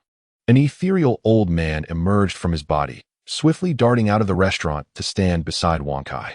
As the elder materialized, Li Xian wore a puzzled expression, astonished to discover that he too had an ancient spirit accompanying him. However, why had this spirit never communicated with him before? Thus, he promptly called upon the system, yet received no response, leading him to a dawning realization. Outside the restaurant, the elder remarked, Wu Sanpeng, you truly are a persistent specter. Even after I and Xiaodian have come this far, you refuse to relent, clinging to us like a shadow. Bah! Lu Weiyue and that hybrid mutt are merely touched by a trace of the bloodline of the devouring hound. How audacious they were to slaughter numerous souls in the Xiantian realm. Now, reduced to this state, they have only themselves to blame. Enough of this banter. Hand over the chef's secret manual today, and I might spare your lives. Otherwise what? Li Xian interjected as he stepped forward. Li Xian, you must return. This matter does not concern you, Lu Weiyue urged. You must be the system residing within me. Thank you for your guidance over the years. Today, let us strive together. With that, Li Xian joined forces with them to confront Wu Sanpeng. Wang Kai and Lu Weiyue exchanged glances, a smirk creeping onto their lips. It seems our judgment this time has proven sound. Of course, otherwise how could I, the esteemed dog, be so devoted? Silence, Wang Kai. It was my culinary promises that compelled you to act, not your own will. Witnessing the banter between the man and the dog, Wu Sanpeng's fury surged, prompting him to attack. In response, Li Xian swiftly drew him into his black and white space, briefly conferring with the restaurant's members before entering the realm alongside Wang Kai and Lu Weiyue, disappearing from sight. In the days that followed, although Li Xian no longer appeared in the shinobi world, his legend continued to echo throughout the realm. Meanwhile, in a secluded corner of the Xiantian world, the figures of an elder, a youth, and a black dog flitted beneath the shadow of a great tree.